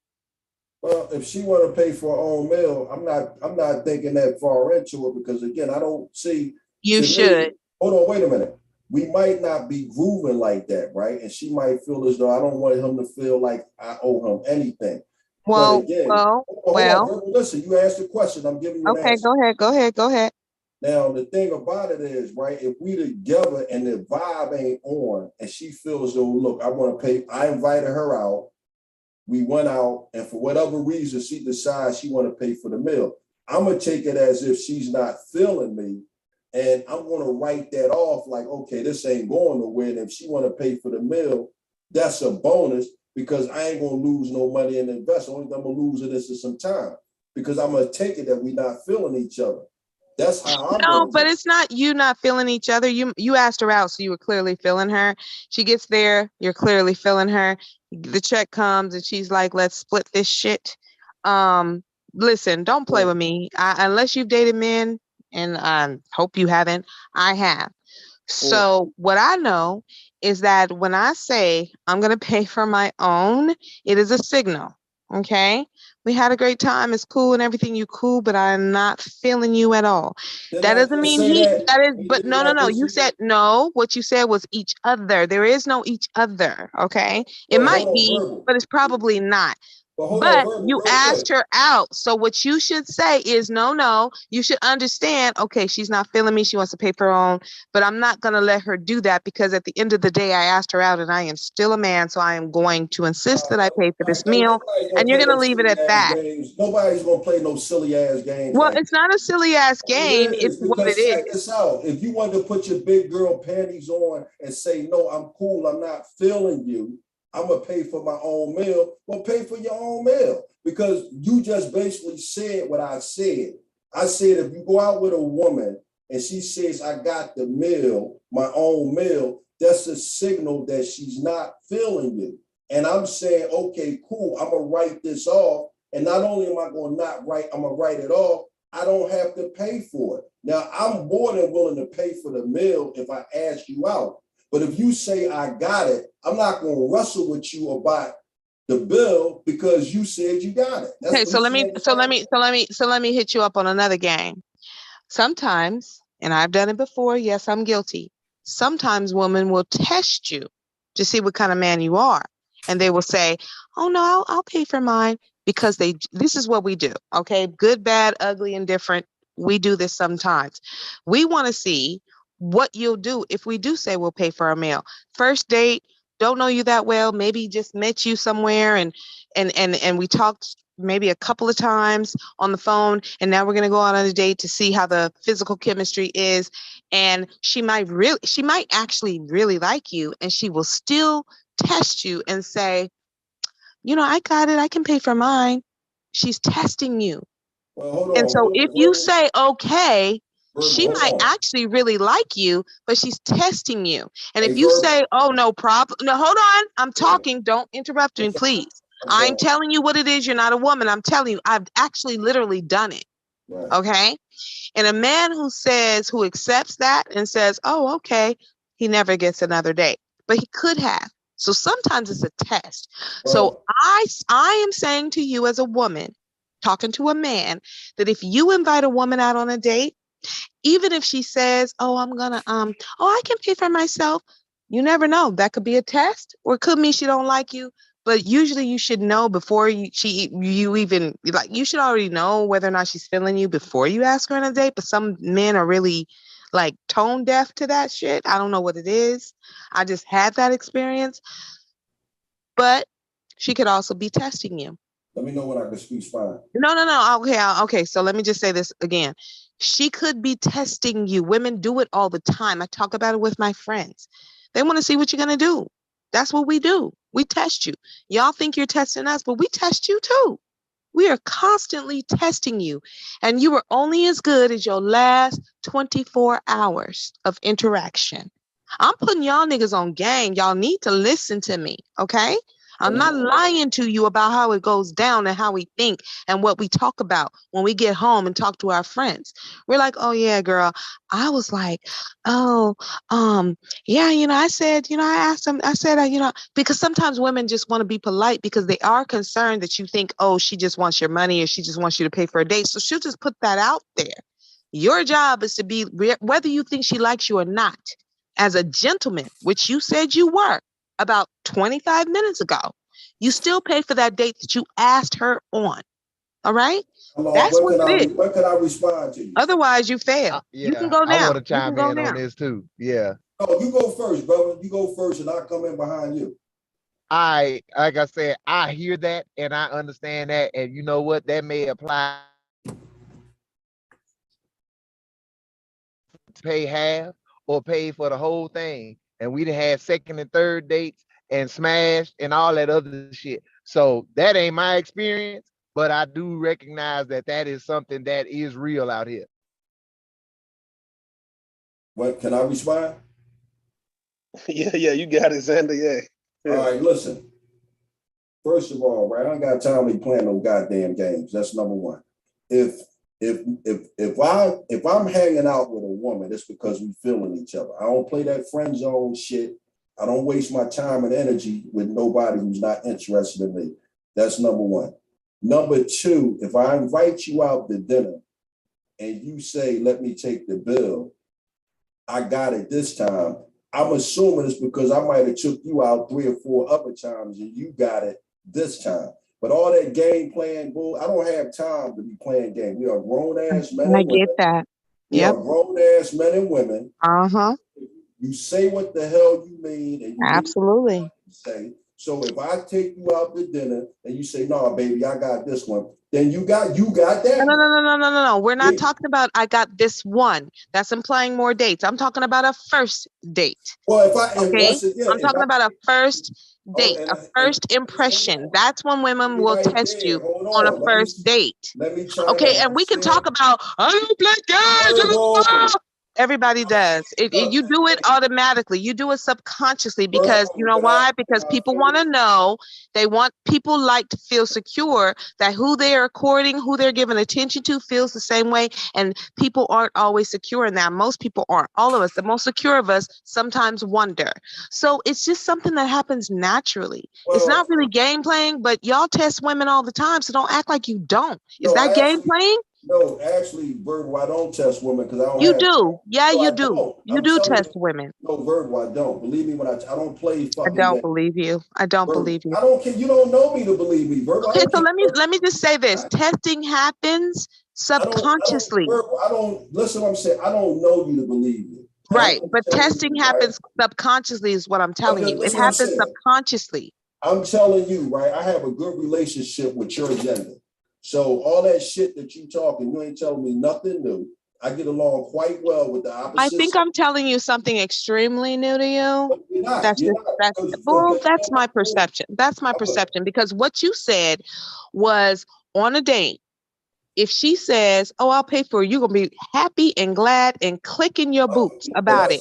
And you shouldn't. You should not be clicking your boots about it, because there's two things. She could either be not interested in giving you a signal, or she could be testing, or she could be testing you. But don't be playing with me. How about that? Well, I'm sorry, that's what it is. Y'all got to know what the game is, or don't play it, because it is what it is. And y'all talk about red pill, be red pill about this shit. This is reality. This is not. This is not. But what I'm telling you, this is not. This is real time here. Listen, I'm just telling you. I'm just telling you what happens. You can like it, not like it. You cannot. Women do it all the time. Women do it all the time, though. I am a whole woman. Do you think women do it all the time? That's what it is. I don't like. It's just what it is. So why can't you just say, as a man, you know what? If I invited this woman out on a date, this is a first date, especially. No, listen to what I'm saying. Listen to what I'm saying. If I invited this woman out on a date, I invited her. I've been pushing up. I've been giving her signals. I've asked her out. She said, okay. We go out. And regardless of what happens on that date, I'm paying. If you do that, then it doesn't matter whether she's testing you or she doesn't like you. It doesn't fucking matter. You don't have to worry about it, because either way, you have passed the test. It doesn't matter. Who are you or any other person that I should pass your test? Hey, Xander, you supposed to say, hey, look, this shit I already paid for, little mom. Like, look, go and pay for the dessert. I'm going to feed it to you. Like, say some shit like that, right? And call it a day. I'm telling you, I swear. Hey, Rue, just say get the dessert, get that chocolate cover, that chocolate molten cake, whatever the fuck, right over ice cream, man. I'm gonna feed to you. Hey, Rue, check this What's out. Up? I'm gonna tell you something like this, right? What's up? Like I said, none of us know each other, but I know I'm a good dude. Man, I've left chicks I went on dates with women, and the joint wasn't going good. Man, I left them in that goddamn restaurant. Man, I got up and going to the bathroom and left their ass in there with the I ain't got time for that, man. My thing is, when I meet somebody, right, I like to establish immediately where it's going. And if it's not going nowhere, I'm not wasting my time with it. That's why. So how can you establish that immediately though? So the very first time you meet a woman, you ask her, "Are we gonna be together?" Is that what you do in the first meeting? So how do you establish where something is going with someone immediately? You cannot do that. You will look weird.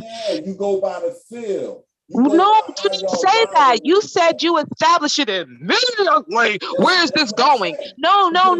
You don't do that. What you do is you take your time, you relax, and you get to know her, and then you will get the feels as time goes on. She will reveal things to you as how that happens. Okay. So let me ask you this. So you meet a woman at a library or a grocery store.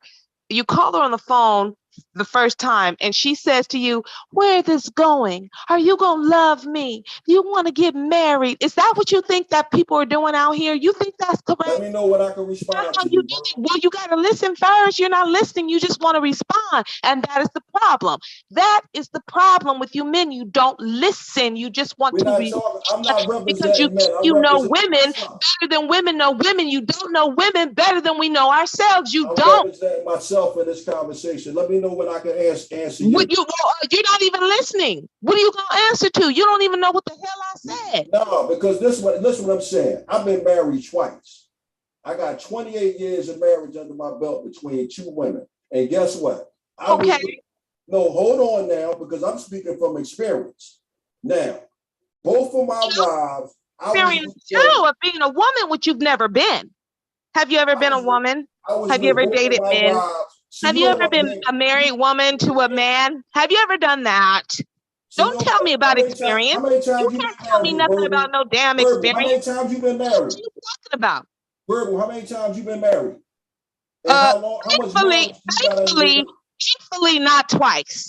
How many times? My first wife died. Not twice. My first wife died. Listen, let me tell you something. Okay, good. Okay, fine. That's fine. But let me tell you something. What I am telling you is what it is. You can push back on it all you want to, but you sound crazy. How many times you done invited a woman on a date. You need to know where it's going immediately. No one knows. How many times have you been married? How long have you been married? Where? Who knows where a relationship is going immediately? What do you mean immediately? What does that even mean? How do you know where a relationship is going immediately? You don't know that. Let me tell you something. Both of my wives, when I seen them, the first time I seen both of them, my late wife and my current wife, who I'm separated from, I loved them the moment that I saw them. And throughout our interaction with us, we was in such a good vibe. My first wife, I was with her for 14 years. My second wife, me and her had 12 good years together before we started falling out and going askew. And like I said, when I saw both of them, I loved them the moment that I saw them. We had a good vibe with one another, and I had a good experience. So you think that that's what's happening out here right now? I don't give a fuck about what's happening outside. But you need to, because you're here now. You're not in the past with them. You're here right now as a single man, correct? Dating, right? Dating as a single man, right? And I think you need to not expect exactly where it's going in the beginning of a relationship when you first meet a woman. How can you do that? Y'all, I've heard y'all get up here and be like, "Oh my God, if a woman tells me she loves me in 2 weeks, I'm running." Like, I mean, y'all have so many things. You're telling us You're telling us that you need to know immediately.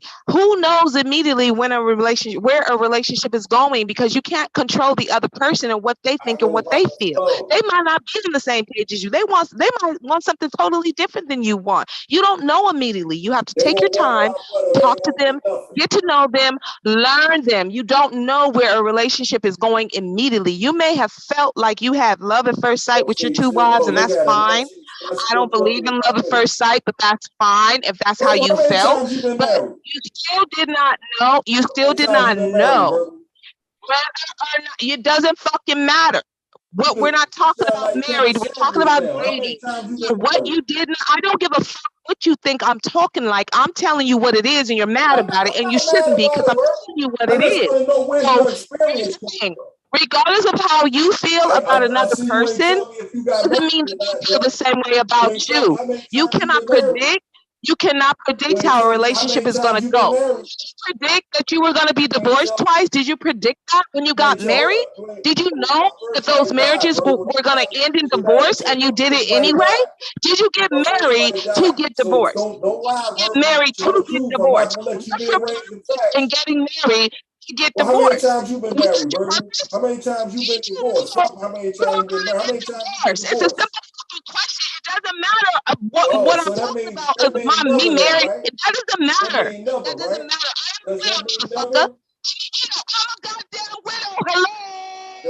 None of that matters. What I am saying to you is, how would you know where a relationship is going to go immediately?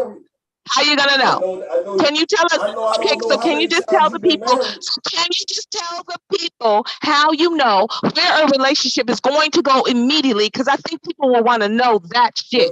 Well, if you be quiet, I'll tell them. You gonna let me tell them? Okay, so tell us how we know where we know the whole future of a relationship immediately. Right. Tell us how we know that. You know when I can talk. Now, once again, young people, anybody out there that's interested. You know where a relationship going because you know how y'all flow together. You know how y'all look at one another. You know how when y'all feel around each other. You said immediately. See, there you go. You gonna tell me how it's done. Did you or did you not say immediately? There you go, talking to the guy who's been married for 20 years. Did you years. or did you not say immediately? You gonna cut me off. We can run the tape back. We can run it back because you said immediately. You said immediately. You don't want to hear. No, I'm saying you said immediately, so you can adjust that word. Okay. You want to adjust that word immediately? Because now what you're talking about is time. No, what you're talking about right now is time spent. I'm telling you. You're talking about time spent, so not immediately, right? Oh, it is immediately. Because once again, you know, okay, so you're still saying right? It's not immediately. It's not. That's a lie. That's not true. It's not immediately. Okay, it's not immediately. Can I chime so you know whether or not you're gonna have a long-lasting relationship with a woman as soon as you see her on the street. Is that what you're saying to me? Hey, check this out. I married 2 women and you're absolutely ridiculous. And the marriage is ended. Hold up, I got 2 marriages. So one ended in death. So let's forget that one. But did you suspect that? Did you suspect death? Because I didn't. Both of them. As soon as I saw them. What part of that you don't understand? Did you know that relationship was going to end in death? And did you know the second one was going to end in divorce? Did you know that? Did you know how it was going to end? Did you know how it was going to end immediately? Did you know that? Hey, well, all I'm saying to you, if you have some type of, all I'm saying is if you have some type of insight that other people can know, because people are out here dating and they're having a lot of problems. But if you have some type of insight, I loved both of them as soon as I saw them. Hello. Okay. Somebody else want to speak? He's not fucking even listening. He's just an idiot who's not listening. You said okay, but you said you love them as soon as you saw them, which is weird. That's weird. The next thing that I'm gonna say to you, the next I saw them. Okay, so what I am saying is that you said that you know where a relationship is going to go immediately. That's what you said. That's what I'm questioning you about. Not how you felt, not how high your dick jumped. I'm not asking you about that. I'm saying you said you know where a relationship is going to go immediately. And that is false. So don't give these people these false hopes. If you do know, then tell everybody how they can know so people won't keep getting into these fucked up relationships. That's what I'm telling you. You said it. I didn't. I just questioned you about it. So don't be mad at me because you said it. It came out of your mouth. And we know, everybody on this panel knows that nobody knows where a relationship is going to go immediately. Nobody knows that. Stop playing with me up here. Okay, Verbal, I want to chime in on this. So when he says that, I hear exactly what you're saying. You're right. None of us got the magic crystal ball and know what the future holds. But I think the compromise in between what he's saying and what you're saying is this. A man definitely knows when he deals with a woman, when he sees a woman in that first interaction or whatever, he knows what he wants from a relationship. You can project what you want and what you hope the relationship is going to be, but you're right, ain't no way to guarantee that. All you can do is be the best partner that you could be, the best mate, spouse, etc., and hope for the best. But you're exactly right. We don't control nobody but ourselves. So a man can look at a woman and be like, I want to spend the rest of my life with her. Like he said, it's love at first sight. I done fell in love at first sight. You don't believe in that. So that ain't gonna make sense to you. But as far as what he's saying, I get what he's saying, but that's my interpretation of what he's saying. Okay. And I get that. That I understand. But when someone says, when I need to know exactly where a relationship is going to go immediately, that's just completely false. And that's just not how it works in the real world. And we all know this. But I wanted to say this to you too, though. Like even what you said, do you believe that that's how most of these relationships are working out here? People are talking and doing shit the right way and really taking the time to get. Of course, I don't believe that. Okay, I just wanted to ask you. People are doing things the right way, and of course not. If people were, we wouldn't have all these broken relationships, messed up relationships, disappointments, heartbreaks. If people were doing shit the quote unquote right way, but then again, what is the right way? What is that? Can we clarify what the right way is? Because it seems to me that what people want to do is project onto other people what they think it should be. And you can't do that to other people. You got to let other people come to you and show you what it is they're really about, what their intentions are. So a lot of times you just got to fall back and let another person show you something. Okay, there is no, oh, I see this woman or I see this man at Costco and, oh, I know immediately that I like them because my penis jumps. Okay, oh, my penis jumps. Your penis jumps all the time. Oh, it jumps from all kinds of shit. That don't mean that that's going to be your woman, your wife, and you know exactly how it's going to go down. Well, you know what, real quick, right? See, the fact that you even quantified it down to sex, I didn't, when I seen both of my wives, I didn't automatically think sex. I said to myself when I seen both of them at varying intervals, man, that's a fine, beautiful, classy looking woman right there. Yeah, exactly. I like her. It was the eye. I can see myself. I love that motherfucker. Right. That's it's what the I saw. eye. I didn't look at them and quantify. That's what I'm saying. But that's part of it. That physical attraction is what it was. You didn't look at her and go, damn, I think she probably has a great personality. You didn't do that, Xander. Stop being up here playing with us. You did not look at a woman and go, she's probably I know she's got a great personality. She's very intelligent. She's gonna be a good mom and a good wife. You don't know me.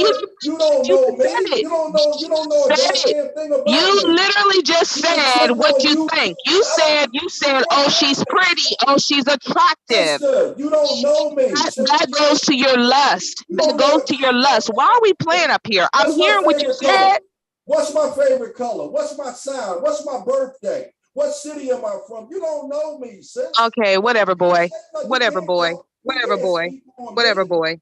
Yeah, you don't know me. You talking crazy right now. What you're saying is untrue. What you're saying is unrealistic, and you're lying. You're lying, and I don't like people lying to people. Listen, man, you're not gonna go out there and you're gonna meet a woman and you're gonna know exactly how the relationship is gonna go down. That's not gonna happen. Okay? Relationships go through stages. So stop talking like you do. You don't know me, sister. You don't, and I don't know you. You don't know me. Well, you don't like to pay for first dates, so I don't want to know you. How about that? So you I don't want to. I don't want to. But you're on the panel right now, and you're telling me what I am responding to what you're saying. I'm responding to what you're saying. I'm not responding to knowing you. I'm not responding to your whole life. I'm only responding to what you are actually saying. And you literally said, I know immediately. I need to know immediately if she gonna be everything I need her to be. And that's dumb. You're not gonna know that. Okay, sister. How are you gonna know? You're telling me that you're gonna know. So Xander, you're telling me that you are going to know immediately, laying eyes on a woman, everything that's about to go down in your relationship. Is that what you're telling me? I just asked you, and so did you predict that you were going to get a divorce? Did you lay eyes on her for the first time and say, that's going to be my next ex-wife? I know that I'm going to have a relationship with her, I'm going to marry her, and we're going to divorce. Did you think that when you saw her? You keep on talking about a divorce. I've never been divorced, sister. I'm a widower. Okay, twice? Twice? Are you a widower twice? No, my first wife, I'm separated. My first wife died, and my current wife, I'm separated from. Okay, so you're separated. Are you gonna get a divorce? Why are you separated? You don't know so let's talk divorce. Did you know that you were gonna be separated from your wife? So come on with the bullshit. Did you know that you're gonna be separated from your wife? You don't know me. Okay. All right, you done lied on me a couple of times. I've never been you were gonna be separated from your wife when you first met her. So stop lying. You're lying. Are y'all good? See, you guys say things and then you get mad when someone questions you on what you said and break it down. You said it, not me. No, I never said I was divorced, sister. You said it. So stop lying. Okay, listen. Okay, you're not divorced. I'm talking about, okay, separated. Did you see her and go, ooh, she's fine, and we're gonna be separated? Did you think that? No, you didn't. So you can't know immediately how a relationship is gonna pan out. No, I didn't know we were gonna be separate, but I knew at some so you don't know immediately how it's gonna go. All I'm saying is just admit that you don't know immediately how a relationship is gonna end up. No one knows that. Hey, listen. No one knows that. Listen. So you're saying, okay, you're saying, listen. So what you're telling me is that you do know. You have some type of crystal ball and you know exactly how a relationship is going to go. Listen, so why would you get into relationships that you're going to be separated from? Do you get into relationship to be separated from your partner? What are you talking about? You're not making any sense. Let me know when I can respond to you. You're not making any sense. So, and nothing you say is going to make sense. You can respond or not respond, but it doesn't matter because you're not going to make no sense because you sound crazy. You sound crazy. What I'm saying is just completely logical. I'm going by what you said. Well, you keep talking and you're not listening. So why do you want to respond? You don't even know what I'm saying because you keep talking. You keep talking. You keep talking though. Okay. Hello. You're full of shit, Xander. Okay, you're full of shit right now on this point. Okay, cool. So what do we talk? The activist, how you doing? What you wanted to say? Because I know you said you wanted to jump in there. Hey, Bomb. I jumped in. I mean, I had a conversation, and to me, again, on this specific point, Verbal is making perfect sense on what she's saying technically, because that's just impossible. We don't know. We can never know how a relationship is going to fully play out. All we can do is put a projection and paint an image and a story in our mind of how we want it to play out. We don't know, because we can, even as a man or a woman, we could give our all to any person and then they still could turn around and shit on us or unfortunately be taken away from us or anything. So we don't know. We don't know. I've always been the kind of person that said, when I get married, I only want to get married once. I want to be married till I die, to the same woman, have my kids, etc. But if that doesn't happen like that, and I can't tell God or tell the universe that's how my story gonna play out. I can just know that's what I would like, how I would like my story to play out. So I get what Verbal is saying exactly. But I understand what Bird was saying, and Xander, I understand what he's saying. I think he did. What she said is that right away you can't tell, Xander. When you said you could tell, like right away, and so. Well, you know what, Bob, real quick on that, right? Because we got thrown off track. When I said I like to know immediately where it's going at, right? What I'm referring to specifically is when you meet somebody, you know whether you and that person is in sync or not, whether y'all flowing or not. When you first meet a person, there's something called a mutual attraction.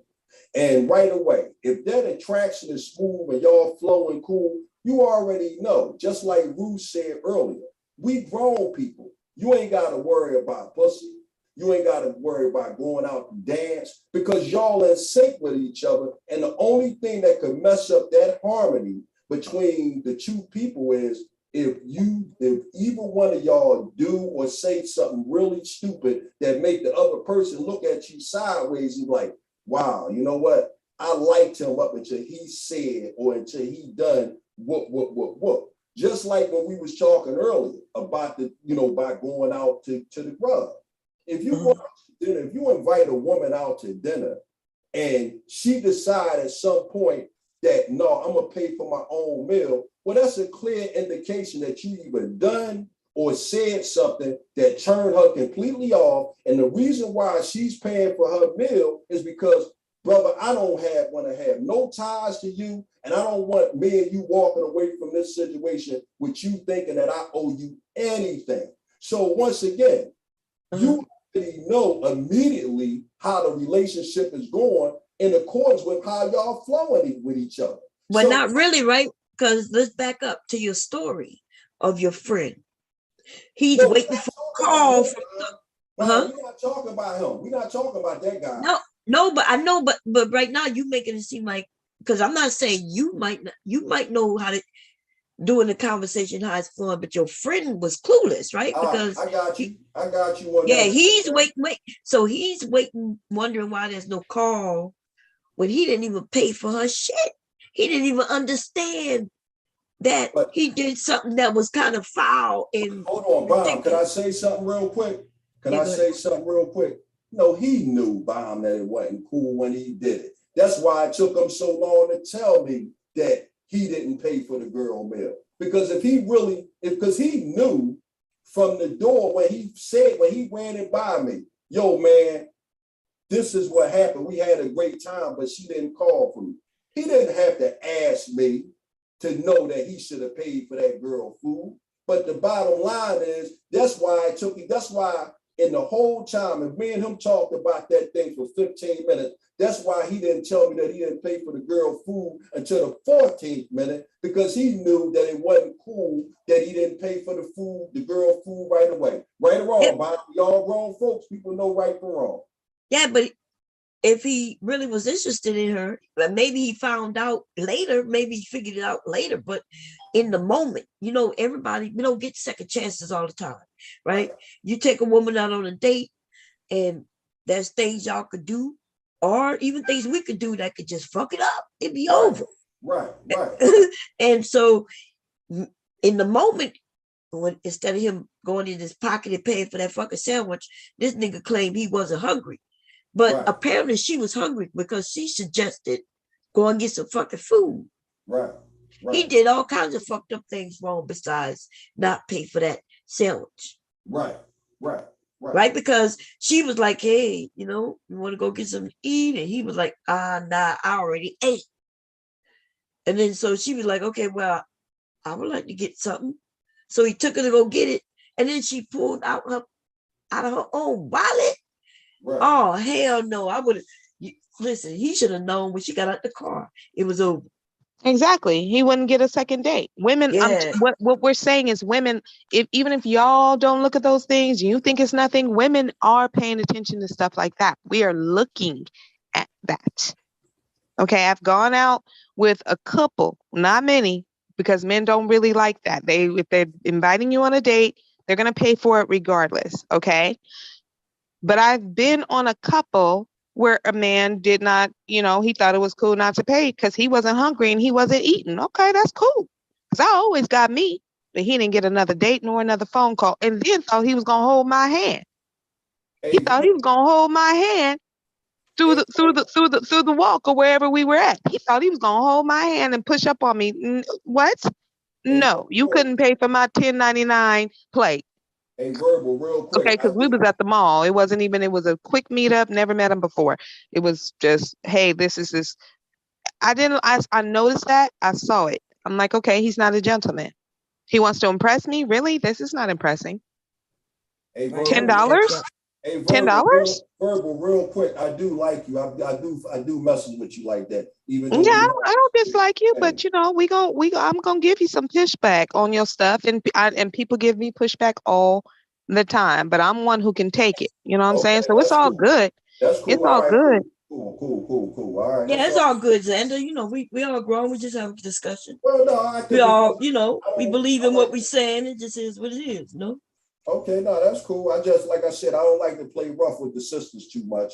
I know I could be a bit much, but you know, like I said, Verbal's my girl. I don't want no static. I like you, Verbal. No, you're cool. You didn't call me out of my name. We had a heated debate. I enjoy heated debate. I like it. It's not a problem for me. and honestly, I've calmed down, okay? Because I would have been, listen, I would have done a whole stream of your. I would have been gone off this panel and been doing a live stream on your ass in my younger days. But I'm turning over a new leaf, okay? Yes, ma'am. It's all good. It's all good. Yes, ma'am. Yeah, no, but yeah, you know, the times have changed, but yeah, you know, when I remember, no. Y'all do with Rue? Oh no, he probably come back. You know, Rue probably went to go do some exercises. No, Rue went to go be nosy in somebody else's chat. That's what he did. Oh, okay. His busybody behind. Yeah. So when it comes to dating, right? A lot of things have changed, but a lot of things haven't, right? Women still want to be treated like women. Men want to still be treated like men, but I don't think the men of today know what that means, though. You know what I mean? Like, I'm talking about the younger men. They don't, because these men are really, like, Xander, I'm not even lying. Yesterday I was in a chat. Actually, I called in on the show a couple of times, you know, dragging the late. But anyway, the men in the chat, these men were talking about men want to be treated special too. Men were like the doors open for them. Men, and I'm like, what? Yeah. These niggas want to be treated like us. It's like they're jealous of women, but I don't get it because it used to be where men felt good being the man. He felt good opening the door, and now these men make it seem like opening the door is some type of punishment. But you know what though, Bob? This is what I. This the thing, Bob. This is the thing. Good. I think that this is the jealous of my little sister syndrome. You hear a lot of dudes acting like that. That's the same. Because I can remember being jealous of my little sister, and it was at a time. I'm a young boy. I'm a kid, and I don't understand that girls get treated differently than boys. That's just the reality of that shit. And what happens is you learn that from being around other men. When your friends say, man, stop bitching, man, that's your little sister.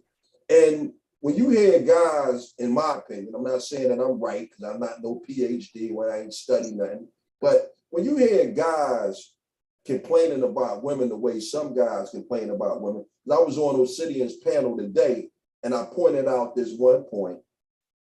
You get them, I'm jealous of my little sister syndrome. You hear guys, because that's the only scenario. It's like, dude, why are you bitching? What do you mean you want the woman to open the door for you? Man, what do you mean you mad because you got to pay for the man? You understand what I'm saying? That's the I'm jealous of my little sister syndrome, if you asking me. What you was saying, activist? You're muted. Hello. Well, hey, I'm sorry. I'm sorry. Was somebody talking to me? No, I was talking to the active. Oh, go ahead. Yeah, my bad. I was coming through my headset, and then somebody called me, and I ignored it, and now my phone is routing everything through the phone. But this is what I wanted to say. So with what you're saying about men not knowing how to be men, or men not knowing what that means to be treated like a man, you're right. And see, what a lot of these younger guys don't understand is are similar but different things that we are supposed to do as common courtesies for each other. So when a man shows his chivalry as far as opening doors and pulling out chairs and walking on the outside of the curb and things like that, the way that a woman reciprocates that is not by doing those same things. A woman reciprocates that by pulling your clothes out, finding your right tie, finding your socks, getting your shoes, like shit like that. When a woman learns that man, she does those certain things to just help him out in his daily routine. That's the thing. See, but men haven't, unfortunately, because of the state of our relationship, these young boys haven't seen that. They haven't got to see their moms do that for men. So they haven't got to learn that that's the things that women would normally do for a man. A woman ain't supposed to be opening no fucking doors and pulling out chairs for no dude. If it happens, okay, cool, that's a bonus. But a man should not expect that from a woman. Right. But you know, when you say that they didn't see that from their mom, I agree with that. But at the same time, it's because their dad wasn't there, right? Dad wasn't there. But what I will say though, in the Black community, the sons may not have seen how the moms treat a man, but a lot of these mothers treated them sons like they were the fucking men, right? Your mother taught you it's your responsibility to get the trash out. Hey boy, do this, do that. If you had a sister, she was mostly the one washing them dishes. She was the one who had to help her cook dinner when she had to cook big meals. So although these men are lying and they're saying they didn't see certain things, they actually did, because we was talking about it earlier. You know, my aunts and shit had me doing things because I was the girl. That my brother and my little cousins, the boys, they got to go and play. And I had to stay in the house and help cook and clean. I hear that, and I think to build on what you said, that makes a lot of sense. You're right. There are a lot of women who treated their only sons or their sons like the men of the house and did certain things for them. But then it's like, I guess, and I'll say this as far as me being in the space and being in these conversations for the last 11, 12 years, what I see a lot of women talk about is, nigga, I'm not your mama. Nigga, I'm not gonna do, your mama did that, I'm not doing that. So I don't know if it's just a mismatch of men not finding the right women that are willing to do those things for them. But to me, it seems like it's just a majority of women who are saying that they don't want to do those things for men. Right. But it's not that they don't want to do things for men. They don't want to do things for them men. Right? Because I was the same way. You think just because I met you, you telling me you looking for me as a woman to cook for you. And I'm looking at you like, what the hell? Why would I cook for you? I'm not your mama. I'm not your mama. But when I met someone who I really liked, he had no problem with me cooking for him. Even way before we was before we was, married. I was already showing you. I was auditioning already. Right? But that's when you interested in a man. I didn't do that for everybody. Everybody didn't get to taste my motherfucker cooking. In fact, I would act like I didn't know how to cook. Hey, Bomb, I hear you. And again, as a man, I can say that I am a retired fuck boy. In my 20s, I was a fuck boy extraordinaire. I played a lot of house. I got a lot of good treatment from a lot of women. And my whole thing was about keeping it real short and sweet and matters of convenience. I wasn't giving commitment to nobody. So I get it. You're right. But there were, every now and then, every blue moon, that woman would come where the fuck boy got turned all the way off and you got the real Patrick. She got the real relationship, lovey-dovey me. But everybody else was just placeholders. So I get it. Right. And so that's what's happening in today's society. It's just that the men not getting it. They really think all women, that's because of some of the things that some of these old heads, have said. They made it seem like, oh, these women not gonna do this and do that. Yeah, they're not.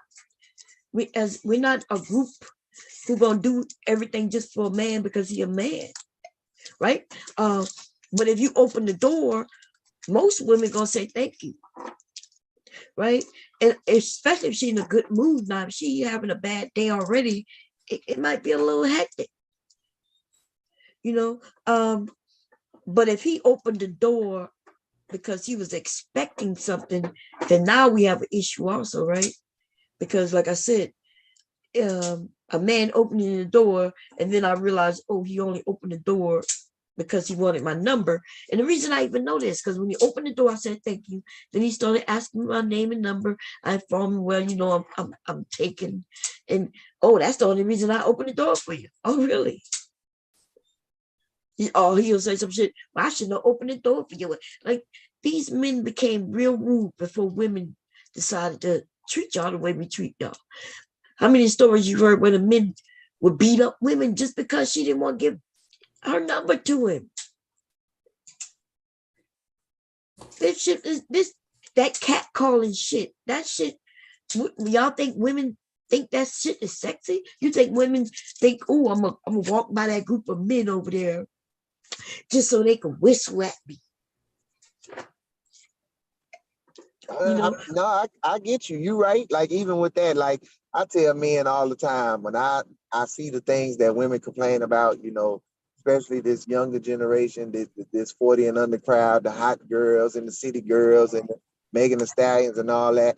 And I tell them, I said, man, you got to accept responsibility for the quote unquote Frankensteins that you made. Like these women didn't start out like this. These women were hopeful at one time and wanted love and all that other good shit that come with it.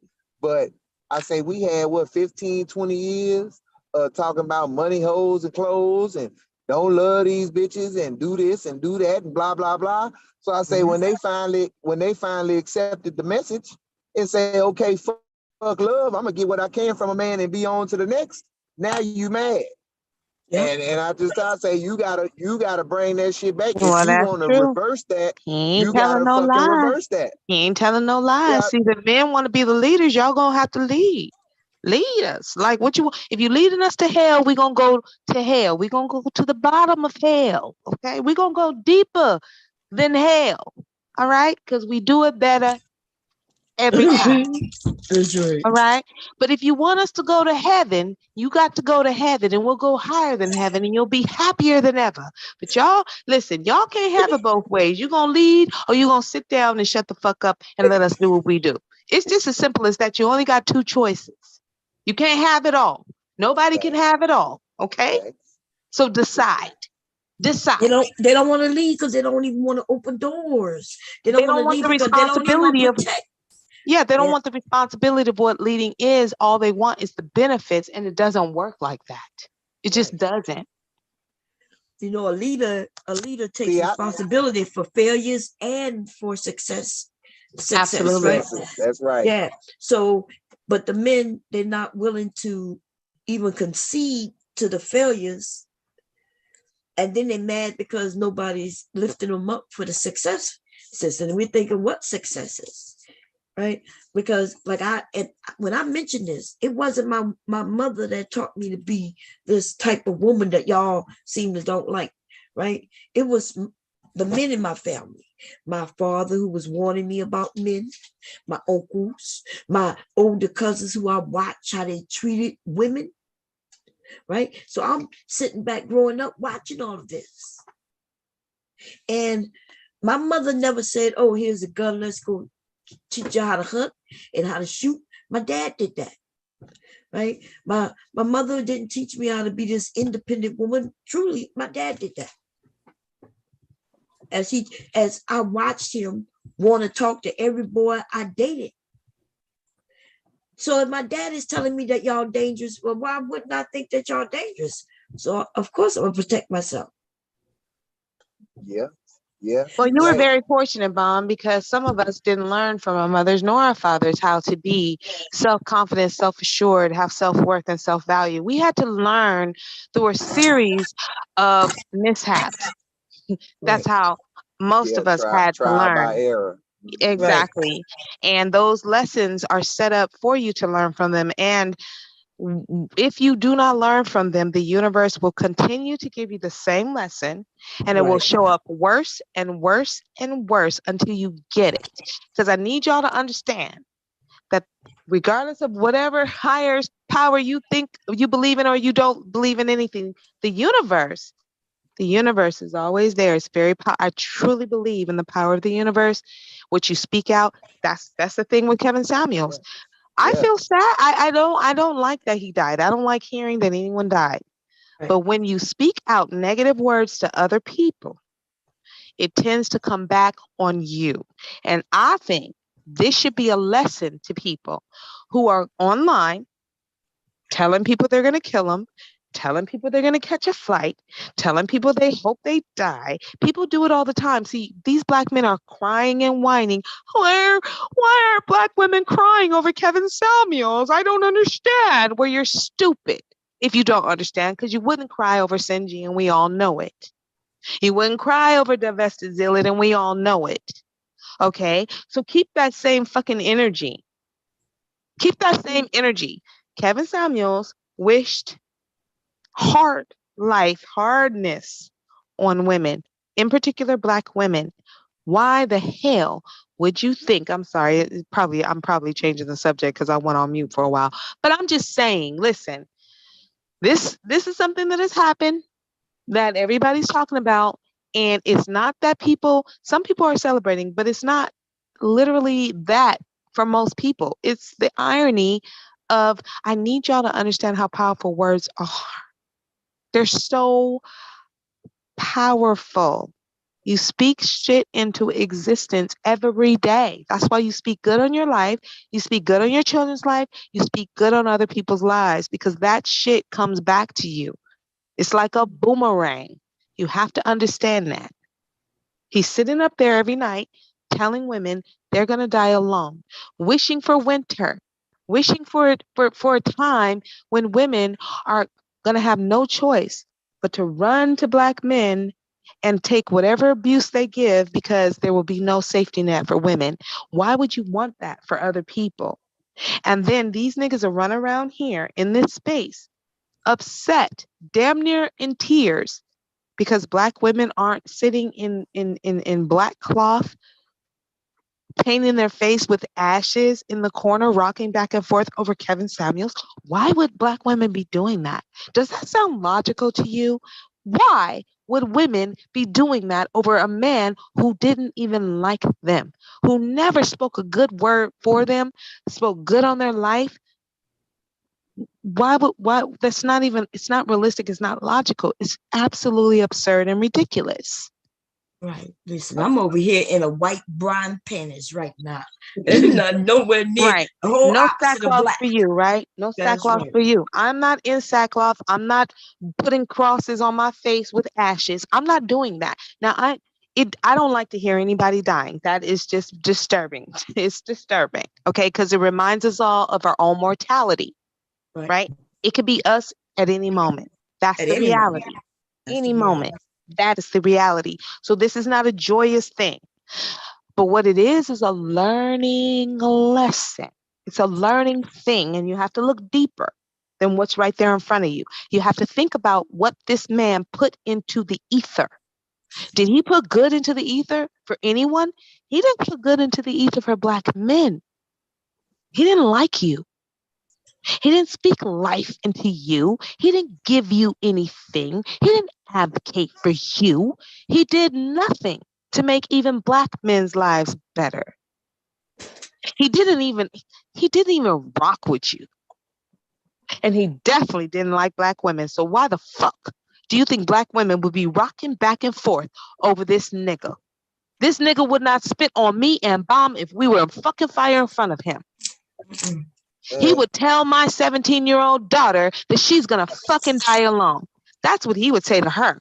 You think I'm gonna cry about that shit? No, I am not. And whoever is in the clouds or in the chat who doesn't like it, you can eat a dick. I don't fucking care. It's Friday night, y'all. Yeah, you know the verbal assassin is in her motherfucking bag. In a bag. I mean, I hear you. I mean, you said some stuff I disagree with, but I respect that's your opinion. What do you disagree with? Yeah, Mom. That he didn't speak life into y'all or into Black men. Well, give us an example of what you heard him say. So, for example, so like I said, for or he always said, you know, he never got popping until he started talking his shit to women. But when he was talking to black men, he was giving black men gems. He was giving black men game. He was telling black men how to progress and do better and be better for y'all. Give me an example of what he said. Besides the one thing, the only thing he ever said, dress to impress. He said, fake it until you make it, which is what he did. And that shit don't work for most people. So that's all. No, it was more than that. I mean, but you're right. Like he talked about how men were supposed to progress in the workplace. When you got these men out here talking about they can't get promotions or they can't do this and can't do that. And all of these things are connected. So you talking about your money not right. You can't get the job that you want, but you don't want to look the part to get the part. So things like that, like, I mean, you know. But wait a minute, but okay, so that's good what you just said, right? But you are talking about a man who was a liar, right? He lied about everything. His age, where it's from, his education, his jobs, his past. He lied about, I remember when he told everybody that he didn't have children. He lied and said, don't be like me. I'm actually a stepfather that she was pregnant already. And I just married her. And so now I have to pay child support. We found out that was a lie. Here he is about to turn 60 and everybody just thought that he just turned 50. Are you really up here talking about a liar? And I've told y'all he was lying for a while and showed you proof of him lying, and you still up here while he's dead. I don't know who thought he was 50, because I mean, I was a patron of his when he turned 53, and that was 3 years ago. So I don't know where that came from. But what? It came out of his own mouth. That he said recently that he was 50 years old. The man just turned 50. He would say he's in his 50s. I've never heard him say I'm That 50. is a lie. He was just 48. Listen, he told me I was older than him. And I believed I was older than him until I went and digged up his information. Right? Everybody thought that man just turned 50. Obsidian was supposed to be older than him. But the truth is he's older than Obsidian. This dude lied about everything. The report said 56 years old. So yeah, and that's the first time y'all saw his age, except a couple of months ago when I put up his real age. When I put up his real age, and people's like, nah, you lied. You know, let me say this. I've been saying this for years, but I see active activists talking about what has he done for men. And a lot of y'all in this so-called second YouTube, y'all really angered me because y'all act like though y'all know what y'all talking about, what y'all don't. Because the thing is, he was competition against other black men, especially younger black men. When he talked about when this happened when he was on Renaissance Woman's channel a few years ago, about 4 years ago. When me and him got into it, well, it wasn't really got into me. He was having a conversation. He said something to the effect of, "I want me a 18-year-old wife." Right? I'm using that. That's what he said. Right? And then though he turned around saying, "Well, I got a 19-year-old daughter, but I don't want her to date nobody over the age of 40." Knowing the fact of the man is north side of 45. So the problem, and then though we add that in, what he said to old boy, talking about what his penis size is. No, all this was about competition against younger men for access to younger women. That's why though, I was watching Tyrone Magna's show channel when he was talking about who he was in company with when he died. It was a competition against younger men for access to younger women. I wish people will stop. Actually, I wish y'all will stop with the stupid mindset that some of y'all got. Big J, wait, let me ask. What's the problem with that? Okay, What's the problem with that? It seems though a lot of y'all don't think. It seems like a lot of y'all. What is the problem with that? There is a problem with that. What is the problem? Wait a minute. Wait a minute. What? With older men having competition with younger men for younger women. What's the problem? Okay, let me explain it. Okay, because it's not that it's okay for him to have competition, but he set y'all right on the sideline and told you, hey, you want to be anything like me, wealthy, which he wasn't, right? You need to focus only on this, making that money. Because then when you get my age, you're going to be able to get all the women you want. And I kept telling y'all, well, that nigga is lying to you because young women don't want an old ass. Right. nigga. Right. They don't. No, that's what I'm telling you. They don't. And I mean, you can say that, but again, I know what I see. And I see you know what, you know what you see. Yeah, that's the point. What don't you see though? That's the point. You don't like Kevin, right? He was with a young woman when he passed away. But I bet you there's not a lot of people who saw that he paid her first. Now, if you want to get older and come out of your pocket and pay a woman to spend a couple of hours with you, that's one thing. But I was telling these men thought they're going to be able to get them a young wife. It's almost like in our community, it's almost like those people overseas, right? They think when they die, they're going to get 7 virgins. Well, Kevin Samuels and the Black Manosphere have sold you all that when you get old, you're going to be able to get these young, beautiful, virginal women. And y'all asses believe it.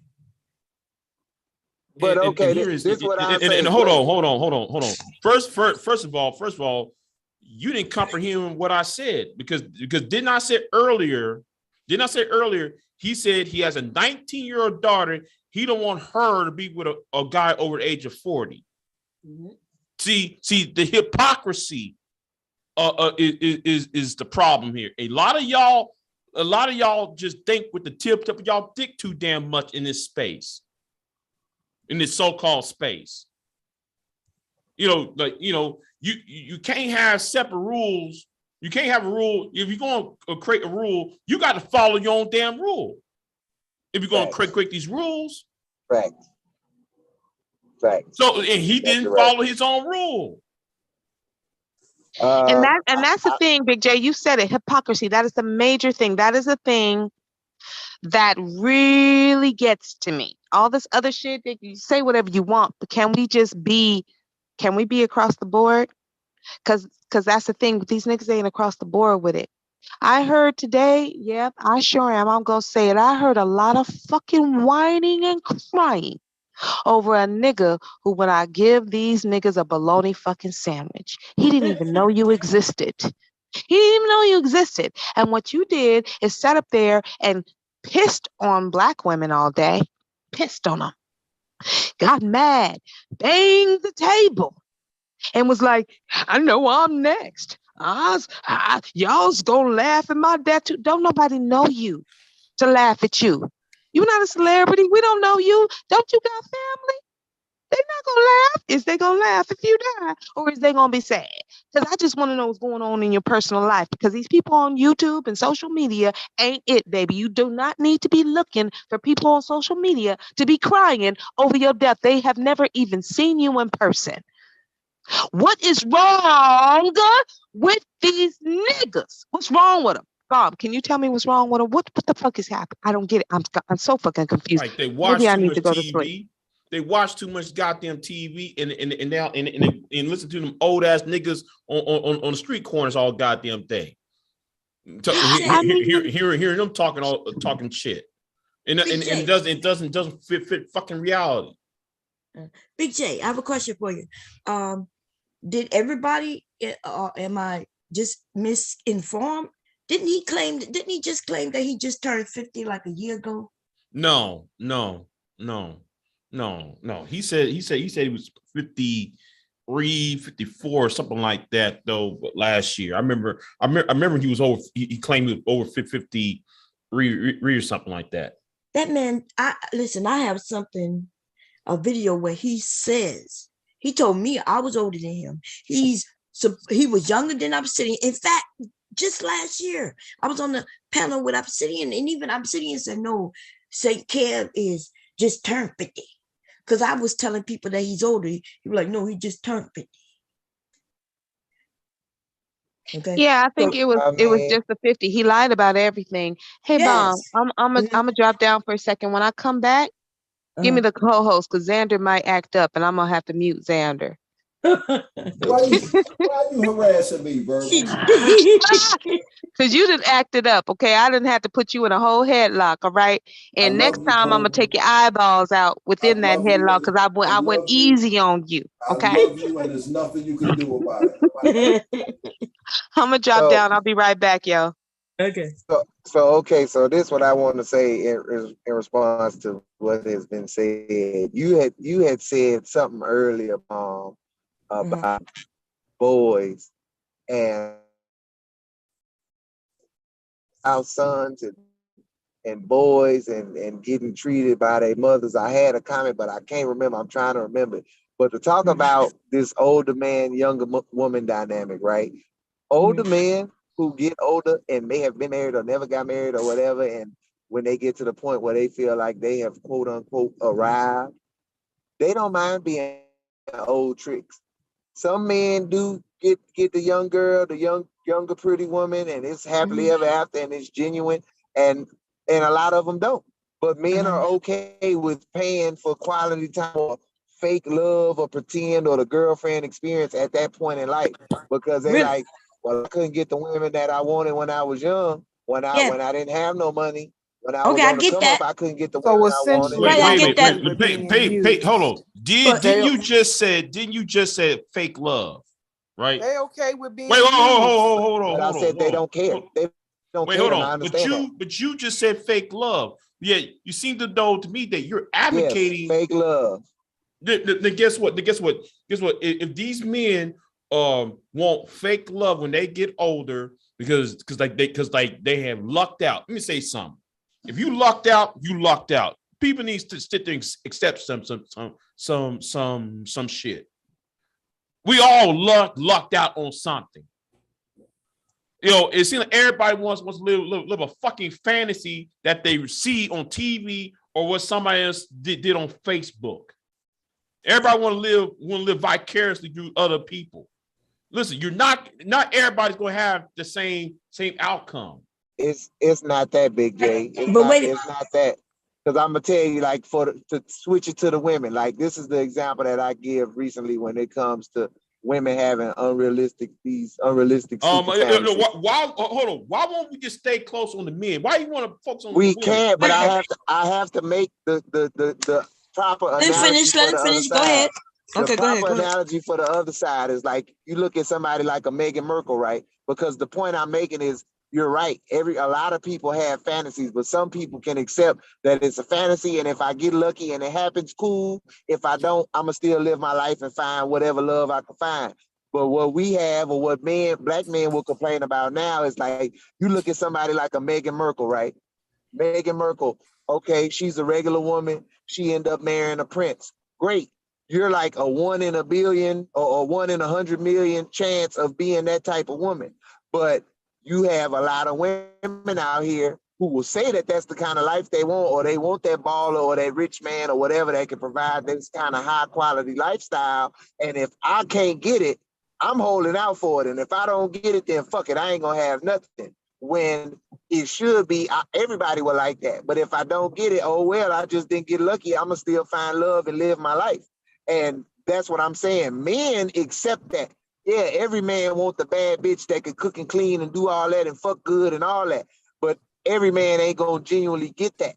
And then the man who can't genuinely get that, when they have the means, they don't have a problem paying for that shit temporarily. Man ain't gonna change on that shit. This is my question is though why you brought up the women, right? Because if the women can't get it, like y'all said, she's not gonna be able to get it. Why you care? Because what they got to do with you? What they got to do with you men? What it got to do with us is if all these women, it don't matter what their situation is, think that they deserve a fucking prince and they deserve a regular nigga, and they don't want to accept the regular nigga, then the community crumbles. That's what happens. We all dealing with regular niggas in real life. The average person, like, but y'all on the internet. I hear you, but the numbers don't reflect that. If we just dealing with, you're right, dealing with is something different. Where's the marriage and the relationships in the families? We don't have that. Because the men, remember? Because the men ain't marrying nobody. Is the women supposed to get on her knee and propose? Y'all focus on the wrong things. Some women starting to do that. I swear to God, man, y'all black men focus on the wrong shit. I noticed on social media, and it's getting to a point. I don't want to deal with other black men. It's like though, the problem is there is an education gap. There is an employment gap. That's why though women are not really going to you, because there is a gap. Y'all don't want to address that. Y'all think though the bitch, but when Big J 18, though, the bitch supposed to just open her fucking legs up. But even with the gap still, I didn't say that. I don't believe that. Women still tend. Let's talk about the black community. We're not gonna get into other races of people, but particularly within the black community, women are dating the regular dude, because a lot of times they refuse to date out. So that's what a lot of women are dealing with. They call it quote unquote dating down. But I mean, essentially they're still dealing with the average men. Like this whole high value shit. This is what I heard online. In my everyday life, no one's really balling like that.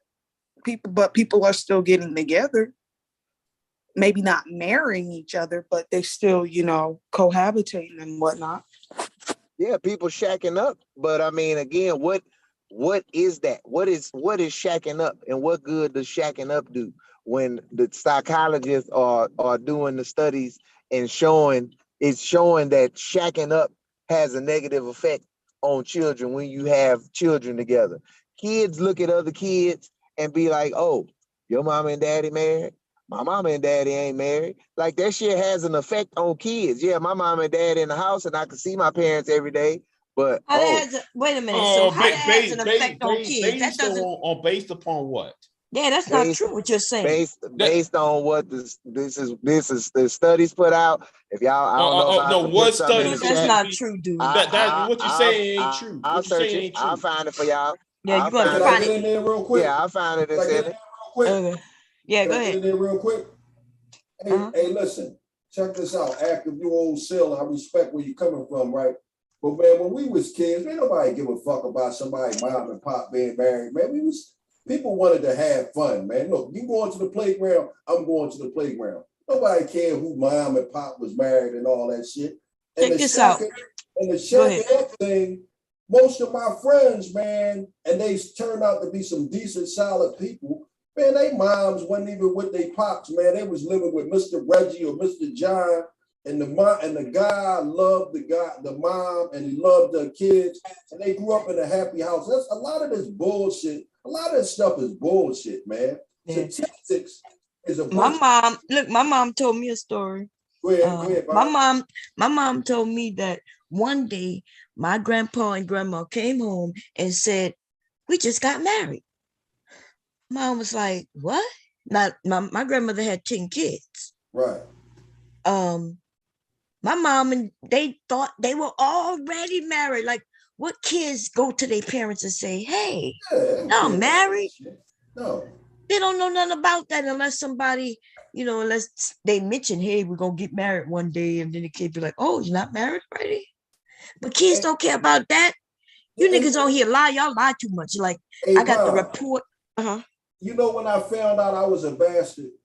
I found out about bastards when I was in the service. When I was telling the guy about my son, so the motherfucker said illegitimate. I said, what?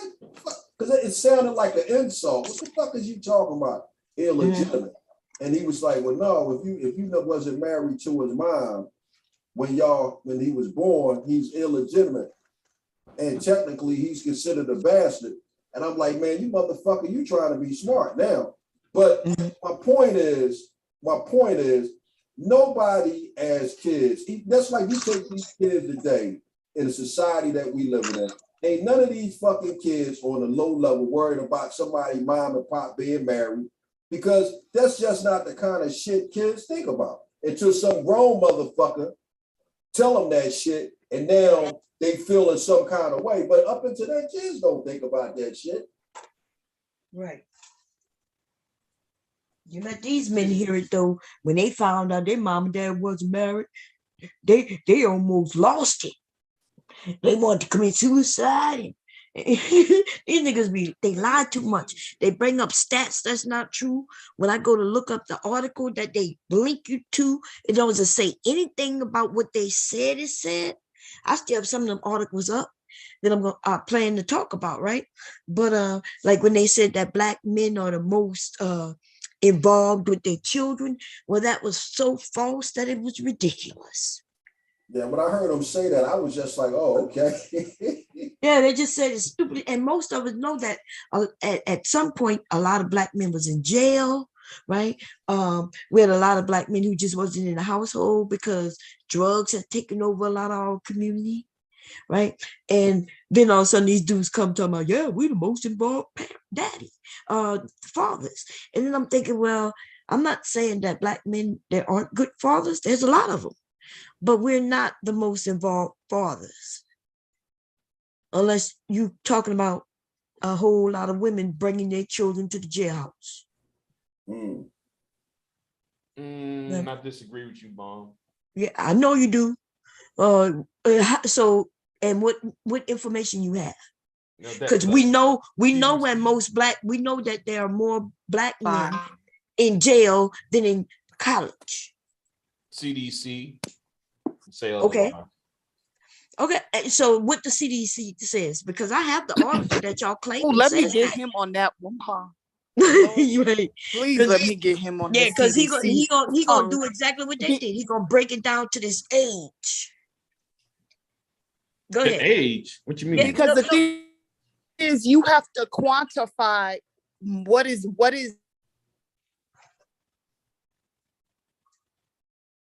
You there? Been a motherfucking statistic. Quite. Can y'all hear me? Yeah, you kind of something happened. Go ahead, try it again. Hold on, real quick. I probably have. Might be me, but it sounds like you're bargaining. Is it me, y'all? She's the one who's bargaining. Oh, okay. Yeah, see these men. See what y'all do. Yeah, these men they find links to things, and then the title says one thing, and what they don't do, they never read. It's like they don't know how to read, and it's always clickbait. The article that I still have up, that where y'all claim that that's what the article says, even in it says that a man says, right? It's an opinion piece. Opinion piece means it's just your opinion. That's why there's no links to any factual data. Even when he gave his opinion, he did give a link to somebody else's opinion. Well, according to Gladys M. Martinez, PhD. Just put the link, and then while you're reading, I can look over it. Well, the CDC. So I mean, so I put the link in the chat. I just put the link in the chat. Or you want in the private chat? Or you want in the? You can put it in here. Okay. Hold on. And you can put out that too in case other people want to see it. But yeah, I trust the CDC, but we're gonna go and see what they actually are saying. But they're actually saying. So you want us to know. So right now we're gonna be very clear. When y'all say the most active father, what does that mean? Because are y'all saying that white men have left their fucking children? We know that's not factual. Actually, it's the same because if you look at fathers across the board is dropping the ball, because if we're gonna go by that logic, because a lot of, if you're gonna talk about the white community, men are not really there with their sons. They're really at work or doing something else what they should be. Right, we agree with that. Listen, I'm not even saying that's false, but remember, these black men were saying that black men were the most active fathers, and I'm saying we know that's not true because most of you didn't even have your fathers in your life. So how is it that most of you men, especially in the manosphere, you're claiming that your fathers wasn't there, and yet you want to pull some shit out the air that says, ooh, our fathers are the most active. And I'm like, well, if they're the most active, where are yours? Because I'm keep running into these men whose fathers wasn't there. And they blaming the mothers. They even blame the mothers for the fathers not being there. But now they at the same time, they're claiming that the fathers are the most active. White men don't need it. Listen, white men will divorce and all that shit, but they don't leave their kids. Like, they don't just walk away from their kids and not be in their lives. It doesn't happen a lot.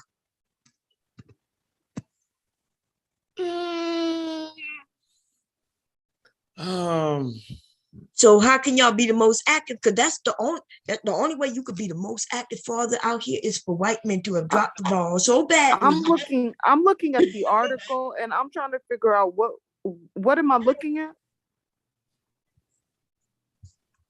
I'm about to come look at it. Let me see. No, it's actually research from CDC. Okay, but what am I looking at? The graph. Is this the right one I put out? It's just data of fathers' involvement with their children. And do you see? Look, even the title, y'all. The title itself says non-marital first births among fathers age 15 to 44. Remember when I said even when y'all put things out, y'all always got this age gap. They put an age on it, right? So between the age of 15 and 44, it's actually when y'all have less children. So how y'all, what? I'm just trying to figure out what the hell I'm looking at as far as the most involvement. That's what I'm trying to find. What percentage of fathers had a non-marital firstborn? And what percentage were within a cohabitating union? Okay. This is from hold on. Okay, we're not looking at 1980. We're not going to look at 1990 or 1999. Let's look at 2000 to 2009. Okay, Big J, what is this? I don't understand it either, because they keep talking about first birth, non-marital. What that got to do with what these men were saying? These men were saying that y'all are the most involved fathers. Now I could put up the article because I know it's somewhere here. Let me see. But I also put up a second thing up, which was talking about fathers' involvement with their children between 2006 and 2010 by Joe Jones and William D. Mushler, PhDs, for the Department of Health and Human Services. Rue, why am I on her live stream? I have not spoke to that woman in years, and I already apologized to her. So I don't understand why. I'm sorry, I didn't mean to derail the conversation. I'm gonna go on mute.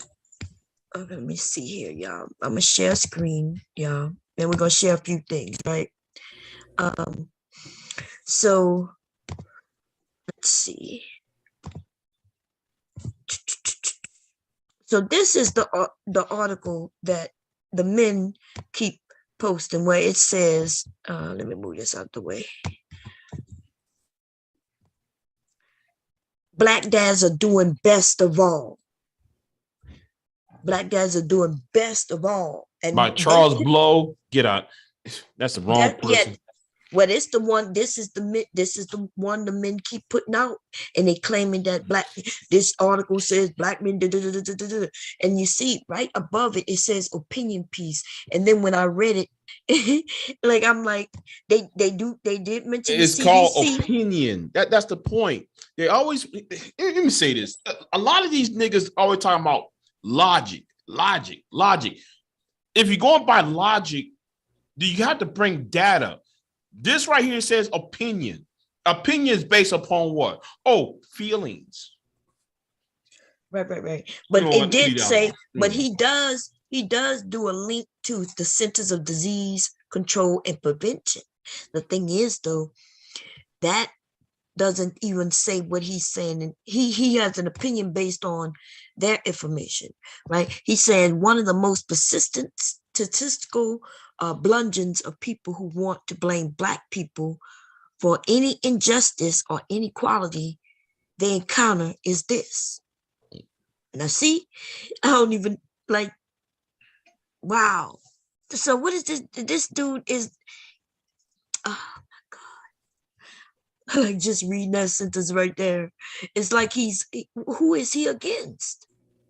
Is he against the Black person who is saying that, hey, we due to injustice, that's why this is this and that?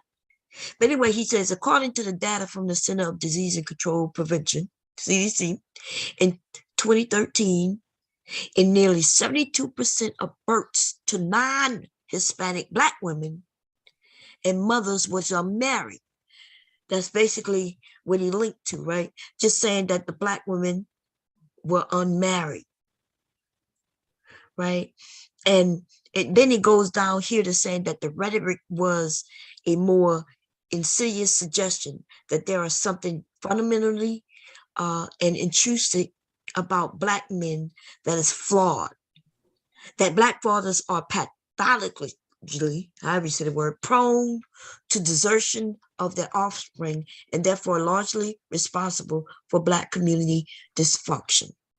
Sounds like he's trying to prove that it's not Black men, because he goes to, remember this is an opinion piece, everybody, because he's about to mention somebody named Josh Levi's, points out in his new book, All in the chapter titled, How Black Dads Are Doing Best of All, but there's still a crisis, right? So wait a minute, y'all doing the best y'all can, but there's still an issue? I guess the best you got ain't gonna solve it, now is it? Okay, and then it says fact that leaves. If we're talking about most involvement, as in, Hello? She's a Borg again. Oh, she's bargaining again. Okay. Yeah. So here it says, he says, one fact that Levi's quickly established is that most Black fathers in America live with their children. There is about 2.5 million Black fathers living with their children and about 1.7 million living apart from them. What does that have to do with what these men were claiming, that y'all doing better than other fathers? You see what I'm saying? And that's why they would take a title and take some things that's said, and then they make it seem like, oh, we are the best dads out here. There's y'all can't prove that no kind of way. Because listen, we are establishing families that we can barely afford, right? Our men aren't getting educated, right? In order for them to do better. It's just all kinds of things going on. We got too many single mothers, right? Which, if there's a lot of single mothers, that means there's some dad out there somewhere that's disappeared, or it just isn't there. Yeah, you can't be the most involved father, but then complain about single mothers. It don't work like that. Exactly, and that's what they are doing. That's what I'm saying. Look, whether no matter which one is right, whether there's all these bad women who got pregnant by these bad men, right? Remember, because that's what the manosphere is saying, that she chose bad. But then now the bad men are great fathers. So she chose bad. How could she chose bad if he's such a great father? She must have chose right. And that's the thing. The bullshit, you know what I mean? The bullshit. And then listen, when they write these stories, so there's a little thing here. Fathers living with their children. Fed or ate meals with children daily. And they got it at 78.2%. Bathed, diapered, and dressed children. Okay, they got it at 70.4. Let me see where he get this from, though.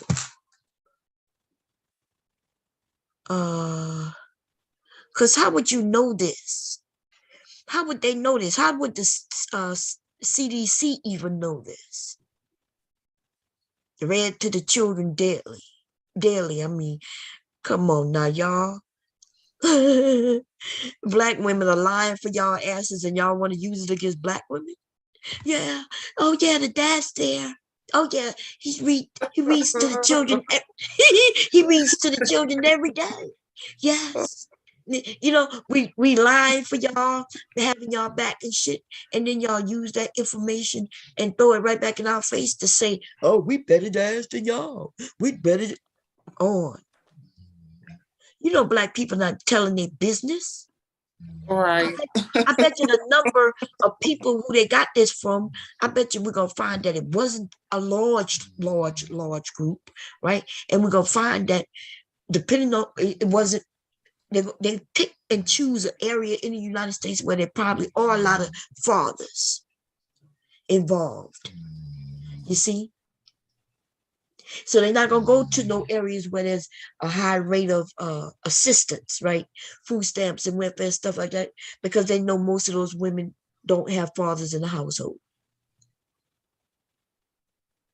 That's how they, when it comes to stats, that's how they play with stats. They can choose where to get a sample size from. It doesn't mean that they got the information and played around with the information. They are tricky. They understand if they want us to look bad by saying we're the most on welfare, then they're going to go and get a sample size from an area that is populated with poor people who probably are on assistance, instead of going to an area where there might be a lot of workers, right? Working black people. They're going to go to an area that's not. Again, they wouldn't know if they were bathing their children or not, unless, you know, right? They the information. Like this is just, that shouldn't even be a statistic, though, Bomb. That's the thing. Like you can't quantify most involved. You can't. I don't think that's impossible to quantify. It is, but look what it says, Taylor. Look what it says right here. Involvement of fathers with activities of their children under age 5. They babies, basically. Babies. They're babies, so the baby can't say, well, yeah, my daddy was here to bathe me. So they don't know if it's true or not. It's not like they're there to see him do it. You know what I mean? It's just ridiculous. It's just like, it's ridiculous, man. The whole thing. And I had mentioned it to somebody. I was like, why would the CDC be doing a study on y'all being the most involved? I'm still waiting to get, I'm gonna have to get the link to go see exactly what they're talking about in this report, because these niggas don't know how to read. And so what they do is they'll get something in the CDC and make it mean something that it don't even mean.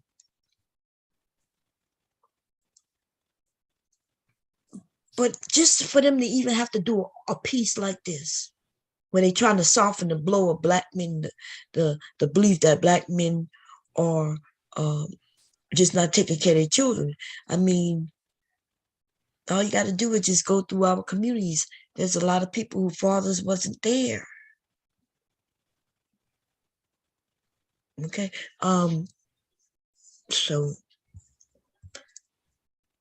look, we can only deal with the facts. They want to, when we got facts, they want to deal with stats. And I keep asking them, well, why you got to go to the stats, baby? We know enough people.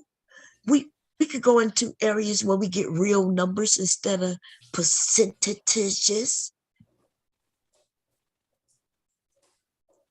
Yeah, but those are anecdotal though. No, that's not anecdotal. What are you talking about? That's factual. I mean, how I'm supposed to know what you're saying true when I'm 1,000 miles from you? Well, how do you know what? Okay, so you don't even know where they got their sample size from. You didn't Right. even do the research to see what the sample number was.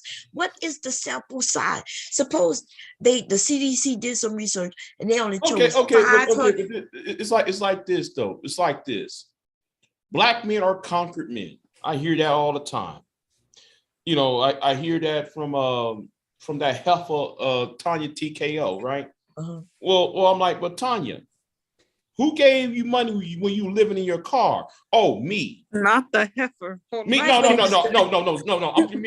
I'm the one who donated money. This conquered male gave money when she was living in her fucking car. Yeah, but no, it's bullshit like that. No, but see, the thing is, you taking it personal because I don't know why you would, right? Because not only did you give her money, right? Because she lives in that thing that people bought for her. People gave her over a couple of $100,000. Did you give her a couple of $100,000 or did you give her a few dollars? Which means you are taking something she said and you taking it personal.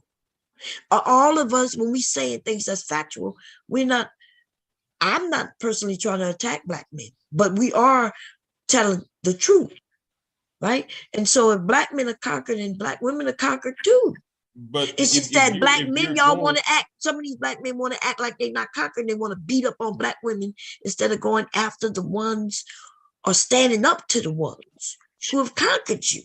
Yeah, but here's the thing. But if you create a narrative as if nobody helped her Black ass, then why sit there and say something when there was men who can sit there and tell you and prove it that they had at one time help her. You can't sit I don't think she ever said that people haven't heard dismiss their existence. Okay, that's not even what Tanya is doing. Tanya has a lot of men who listen to her. And then though, homegirl, I ain't gonna say her fucking name because I'm pissed off at her ass too. Made a fucking video talking about Black women never got no support around the world. And I'm glad Don Gordito made that video, but you know what? Let me leave that alone because I don't want to go off on that shit. But you know what? Let me leave that alone. Because I'm really not really in a good mood. Let me just go on. You ain't always in a good mood, Big J. You're grumpy. No. You're always grumpy about something. No, it's the grift. It's the whole grift. You know, it's like people just saying shit just for coins.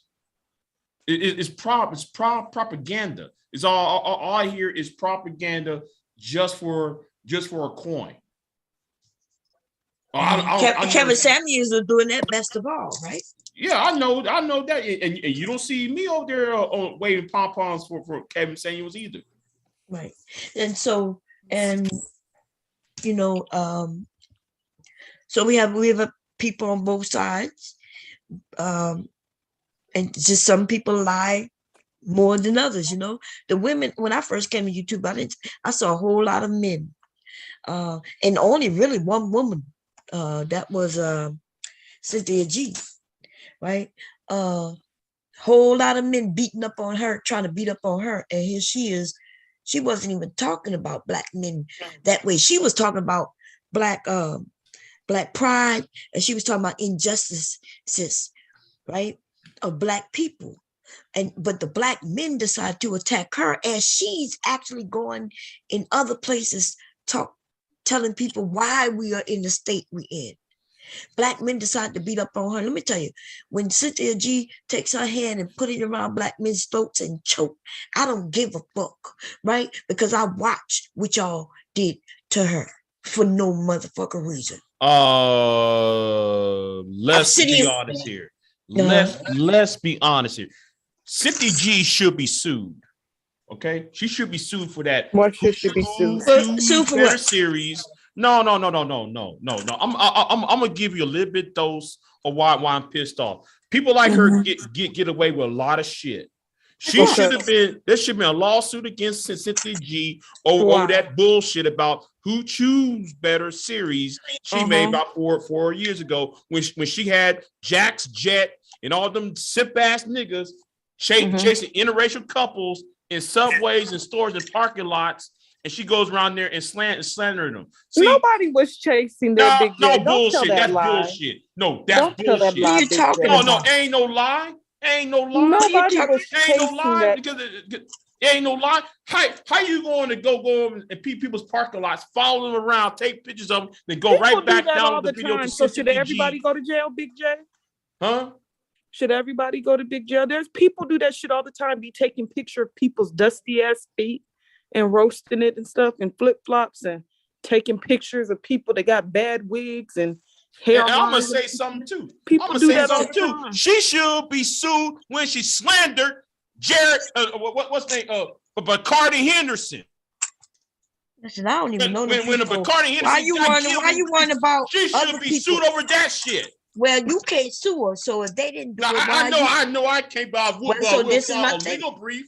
I will write a legal brief on her ass. If they didn't sue her, that means they didn't think it was that important. That's facts. I will file a legal brief if it comes out the gate. I'll type the shit up. Well, in my humble opinion, I've heard these dudes say way worse than Cynthia G.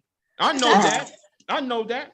Okay, so that's what I'm saying. If she chokes the hell out of them, I don't give a shit. Right, they ain't messing with that woman. Should Tommy Sotomayor be sued? That's a good question. Yes. Tommy should have been sued when he pointed that gun in that woman's face in Dallas, Texas, back in 2016. Y'all, you see, I'm gonna cut it across the board. I'm gonna say it right now. I don't remember. I'm gonna play the villain. I'm gonna play the villain. I think YouTube should shut down the entire Black YouTube down. That's the way I see it. Because it's so fucking demonic. It's the demonic. No, there is no accountability in this space. People do. What about the other spaces? Shit. What about the other spaces? So you, as a black man, you gonna shut us down, but you ain't gonna. Look, there is no accountability in this space. What about the other spaces where there's no accountability? People get away with shit. That's my point. I'm asking you, what about the other areas? What about the other areas where white people are getting away with shit? They get to stay up, but we got to get kicked off. Matt Heinbach did not got away with his shit when he was over there in Charlottesville. Jared, when they found that black girl in what's his name's closet over there. I forgot his name. What's that white boy's name? Richard Spencer. When he found that black girl in that closet, I was there on that live stream. He lost tons and tons of subs after that shit. But he still got his channel. Did they shut it down? He lost subs, but did they shut him down? No. But the dude lost a whole lot of donations. The dude lost a whole lot of shit. That's due to people making their decision. That's not due to YouTube. Somebody can sit there and say, I'll walk in the blood prints of black women. Subs skyrocket like what Obsidian you say back in 2014, 2015.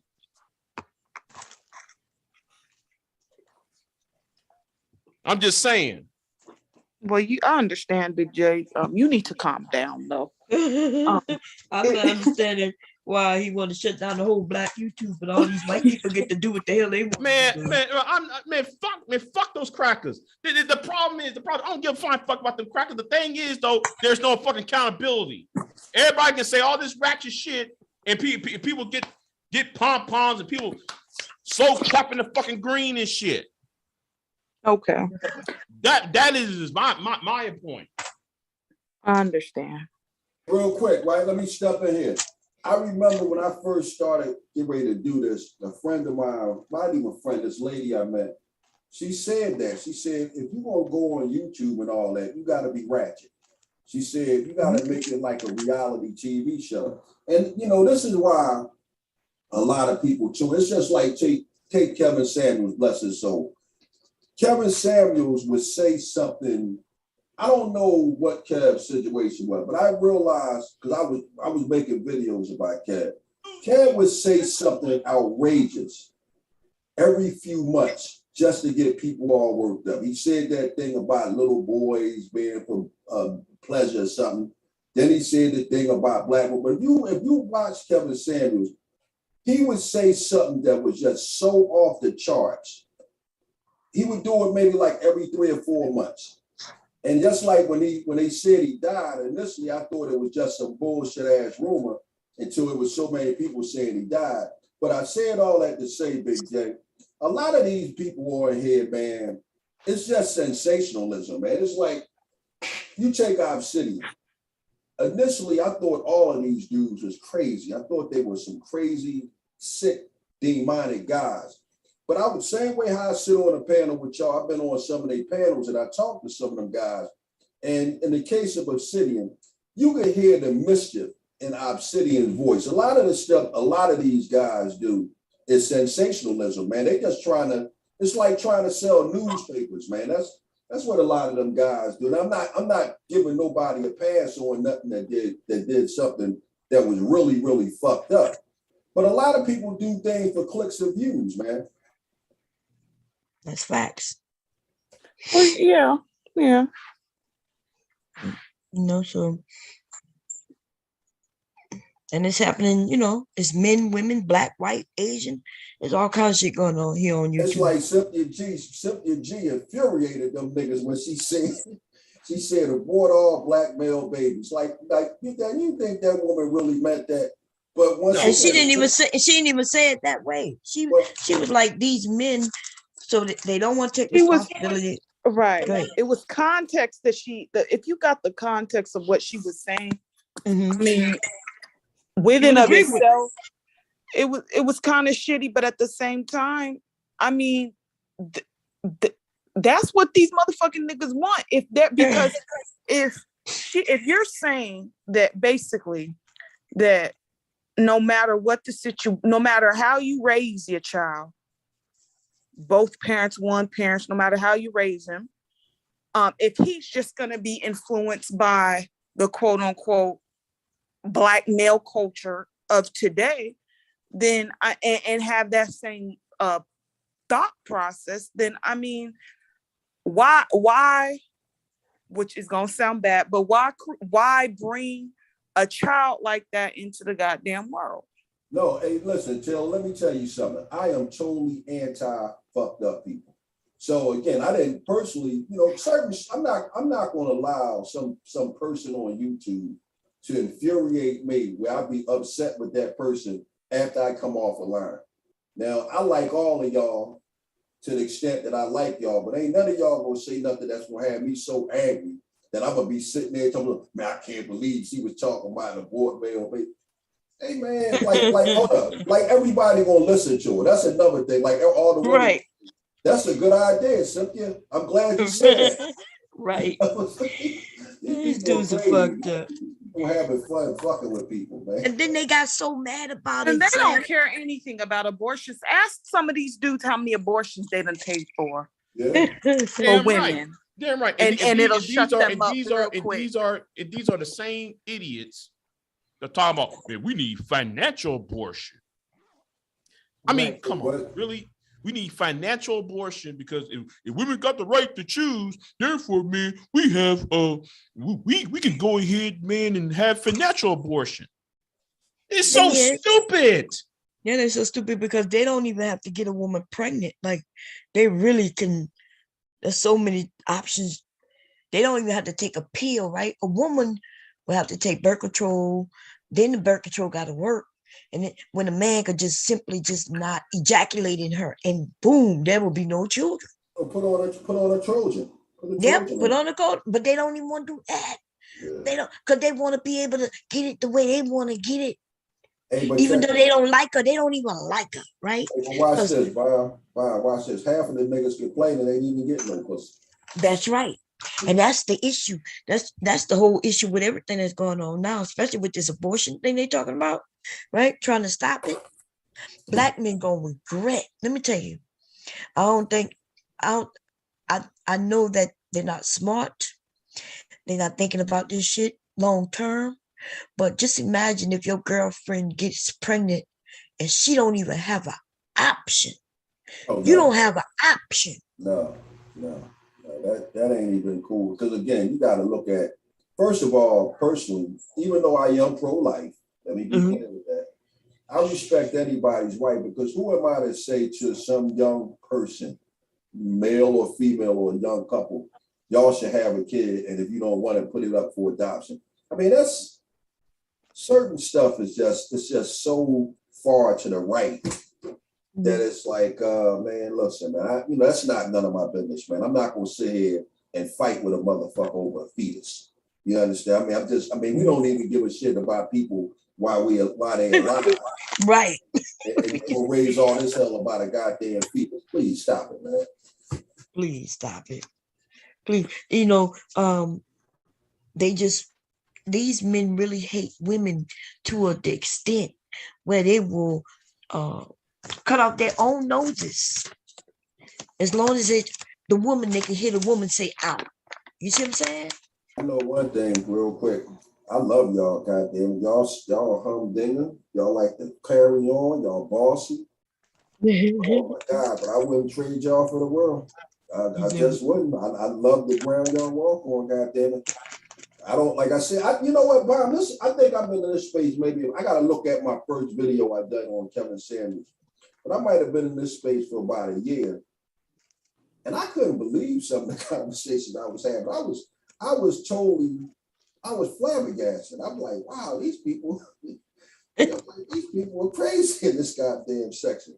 But I don't understand it, man. It's like, I mean, God put us here, men and women, to love and respect each other, to suck and fuck each other. I just couldn't even imagine not seeing a damn woman. I couldn't, man. I love y'all. I like looking at y'all. I like how y'all smell. I like how y'all taste. Oh my goodness. I do, man. I love y'all, you know. I've been separated from the missus for a while, but I done made some nice friends. And they are some nice ladies. Oh my God, they're nice. And I couldn't even imagine just not, it's like, you see, like a lot of these, like, it's like even my wife. I'm not even mad at my wife. I don't give a damn. She could be mad at me, but I'm not mad at her. I love the ground she walk on. But I couldn't imagine, like, a lot of these dudes, they begrudge. They get mad at the opposite sex. For, like, women are women and men are men, if you ask me. Y'all are. And it's like, to me, any man of any maturity understands that, hey man, that's how the fuck they is, man. You don't try to figure y'all out. I think as men and women, we got a good understanding of each other and we know how to maneuver with each other. But I think if you got any maturity, you understand as a man that you're going to take more L's than W's with women. I can't be honest with you. I think I got so many L's when it comes to the opposite sex. I done stopped counting, but I don't let nobody beats me up. It's just, you understand that men and women are different from each other. You got to move and treat women a certain way. Women are a certain way. And that's fucking just it. You know what I mean? It's like all that other bullshit that I've been hearing when I get, because like whenever I hear men complain about women, I just always look at them like something was wrong with them. Like, bro, don't you have a little sister? Don't you have a mother? Don't you have aunts? Don't you have cousins? Didn't you take L's to your little sister, to your cousin, to your big sister, to the little girl? So it's like, it's these new wave motherfuckers. But it got a lot to do with the feminist movement, the LGBTQ movement. Because that's like, you take these motherfuckers that want to compete in female sports. Now, why the hell would any man who now wants to be a woman, why the fuck would he want to play football or wrestle or swim against women? I don't understand it. Back in the day, the gay guys, they was like mother hens. You know they was gay. When the girls was jumping rope and you try to mess with the girls, them gay guys was like mother hens. Leave the girls alone. I know this dude named Ernest Kinsler. Ernest was a cool dude. He was gay. Ever since we was kids, he was gay. But I tell you one goddamn thing, you better not mess with them girls while you was jumping rope, while they was jumping rope, or Ernest will beat your ass. But it's just, I don't understand. It's these new wave motherfuckers. It's these new people. I don't know what's wrong with these goddamn people, man. I don't, man. It's just. But you notice it's not even our color. The ones who want to really compete with the women in the sports, they not black. Yeah, I guess that. Well, that one guy who was a wrestler, wasn't he a black guy, the MMA guy? I don't know for sure because I've been loosely following all this madness, to be honest with you. Oh, I didn't know. Was he black? I thought it was know white. For sure. Well, wasn't that a transgender guy that ran on the stage after Dave Chappelle? Was he transgender? Oh, I don't know, but was he? I don't know. I seen something. I don't know for sure. Maybe Taylor knows. Taylor keeps up with that kind of stuff. I don't know for sure. I don't even know. I don't even care about a person's sex, but I do think they got to come up with the rules. And I think the reason they let that transgender man fight that woman was as a lesson. Because come on, y'all. I got you. Yeah, so they could see how unfair it was. Right. As a lesson. Because per any doctors or anything, that shouldn't have been, we all know that wasn't fair. Right. It's not fair. But what's weird, didn't she almost whip his ass? Didn't she beat his ass? Well, I'm not really sure how it went down, to be honest, Bob. I just know that it's a lot of shit going on that I don't like. It's just, it's fucked up. It's really fucked up. When they want to teach us a lesson, they'll let things go too far. So let's talk about the college. I think it was college, right? The swimmer. Right. Now they said he's terrible swimming against men, and he barely won with the women. That's how bad he was with the men. Right.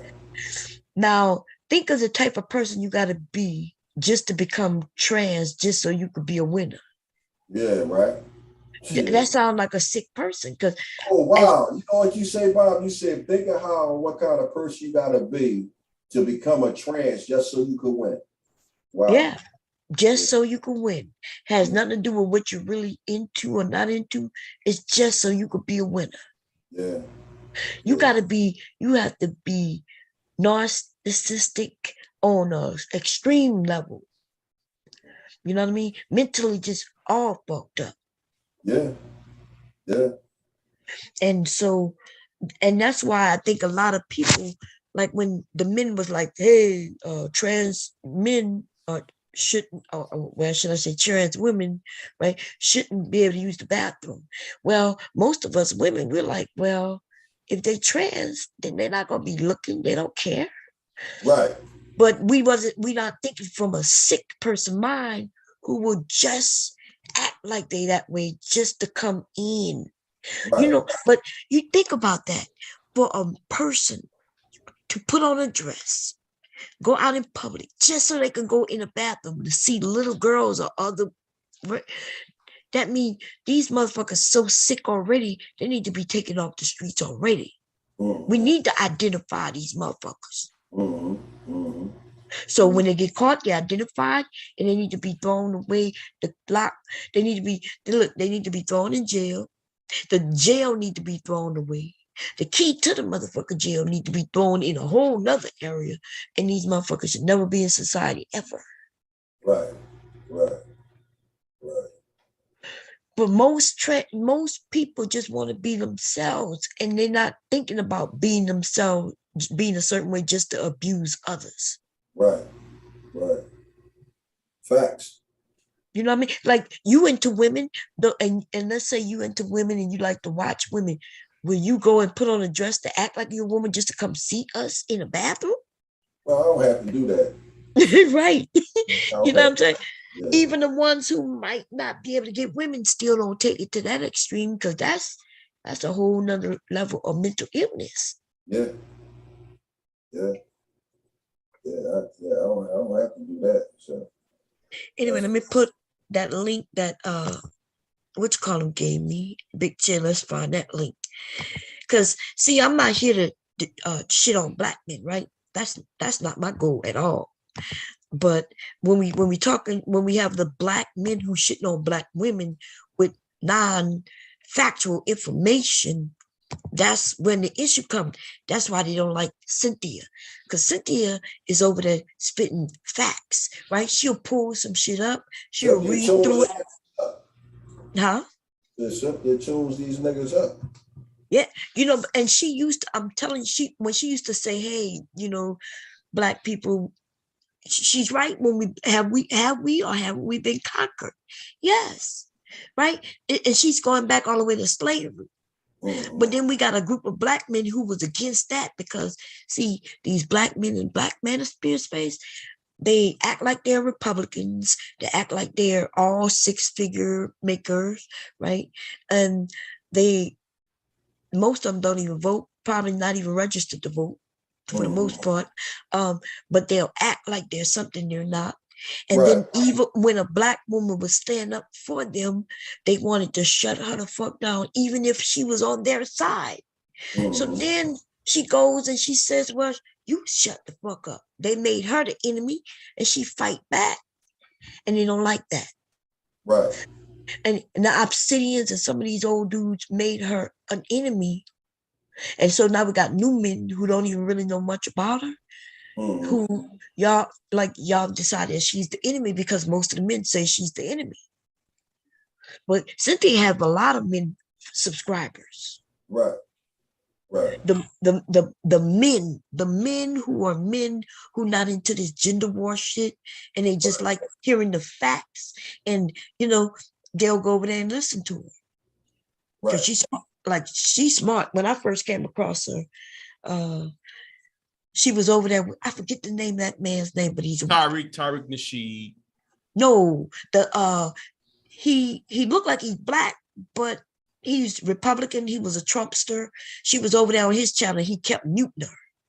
That's where I first came, because Tommy went over there. I was following Tommy. Tommy was invited on that Peterson guy. Jesse Lee Peterson. Yes. Yep. So Cynthia went over there, and if you ever go listen to Cynthia on Jesse Lee Peterson's channel, you'll see how she was pro-black, right? And she was supportive of black people. That's how I came across her, and I was like, wow, she's smart. Jesse Lee Peterson kept muting her, wouldn't let her speak. He was very disrespectful, but she went over there and held her on, and that's how I subscribed to her. Right. Now, yeah. And then, but I was new to the space as well. And that's when there was an issue that came up, and I was hanging out with Obsidian and them, and I guess, Obsidian and them became like a game to me. The Manosphere is a whole fucking game to me. I admit it. And they my guilty pleasure. I go over there and beat up on their asses, right? Get up on the panel, make them look like fools because they stupid. And I guess to some of the women, it looked like I was on the men's side. I'm not on the men's side. Remember, they're cracking jokes on me, and I'm cracking jokes back at their ass. Right. That's what it was. But anyway, I remember the pregnancy thing that came out. Boy, Robert Perkins. Yeah, and that's that.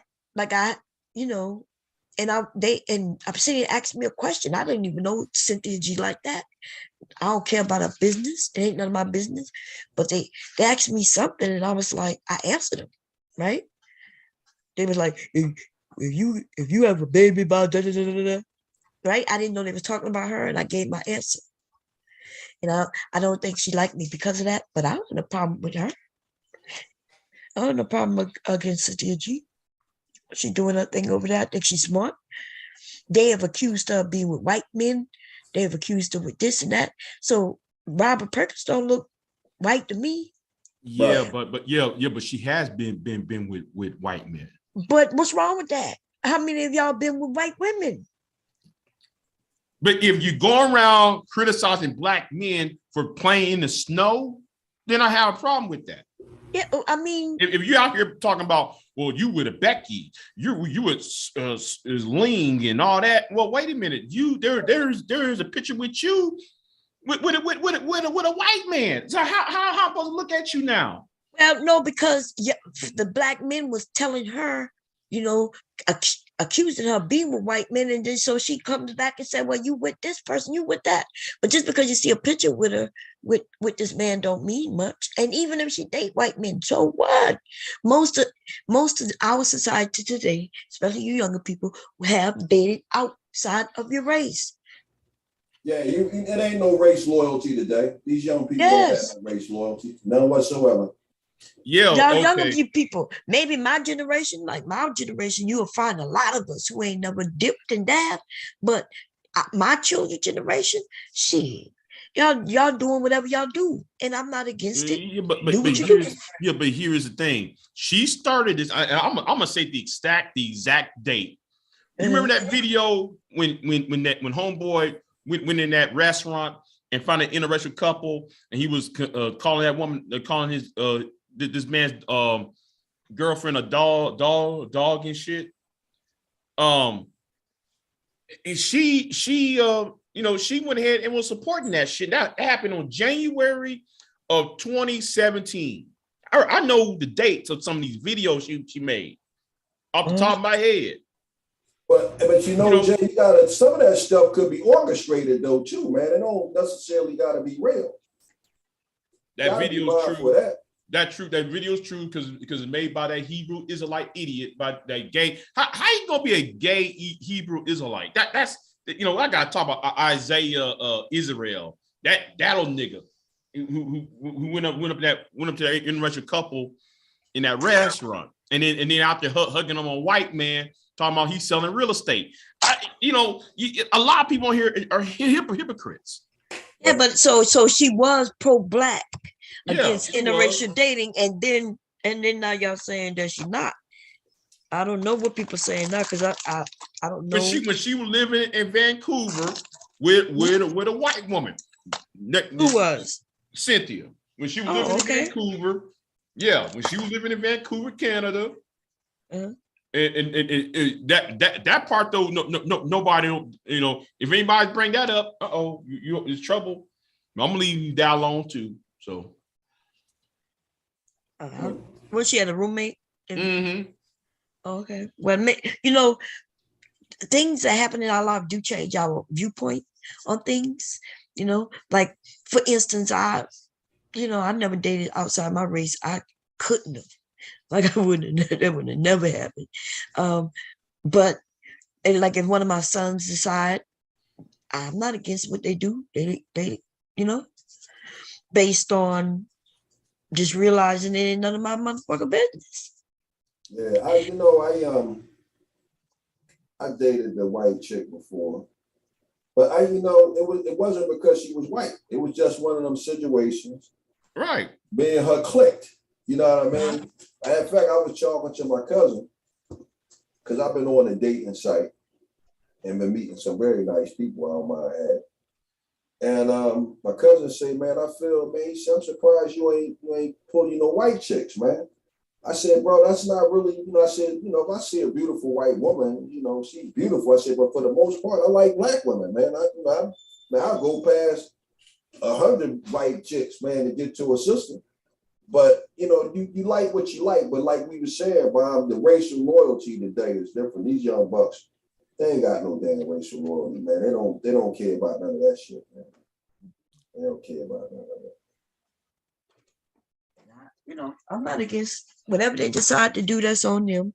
It is what it is. It's I'm from the South, from a time where I seen how some of these, and I've always said I couldn't be with a man who might call me the N-word. You know what I mean? Get angry and I'll be in jail for murder. Wow. You know what I'm saying? Like so I know myself, and I know what I'm not gonna put up with. I wouldn't put up with that from a black man. Goddamn well, I'm not putting up that with nobody of another race, and therefore, my decision was my decision, right? Yeah. Guys, I'm getting ready to go to sleep. You going to sleep? Yeah. Okay. All right, y'all. We had somebody else come up. Who came up? Creole, where you at, baby? All right, y'all. Okay. Thank you for coming up. Yeah, love y'all. Same here. Let me see, y'all. What's going on? I'm over here sewing and shit, making a couple of more bags. And Mother's Day is in a couple of days. Why can't I? Oh, I must be sharing. That's what I'm doing. Damn. Okay. What's going on, Creole of Louisiana? Oh, I didn't know y'all was on. I'm late. Huh? I said I'm late. I didn't even know y'all was on. What you mean you knew we was on? You been up here. What you talking about? Nah, I came up here now, but I didn't know you was on. How long you been on live? Oh, we've been up here. Wow. It's been many hours. Oh my God. Yeah, we've been up here for many hours. I started this shit maybe about, I don't know, 5. I've probably been up here about 7 hours. Maybe 6 hours. I'm coming not to sure. the party late, trying to get some fucking ass. Like I'm house for.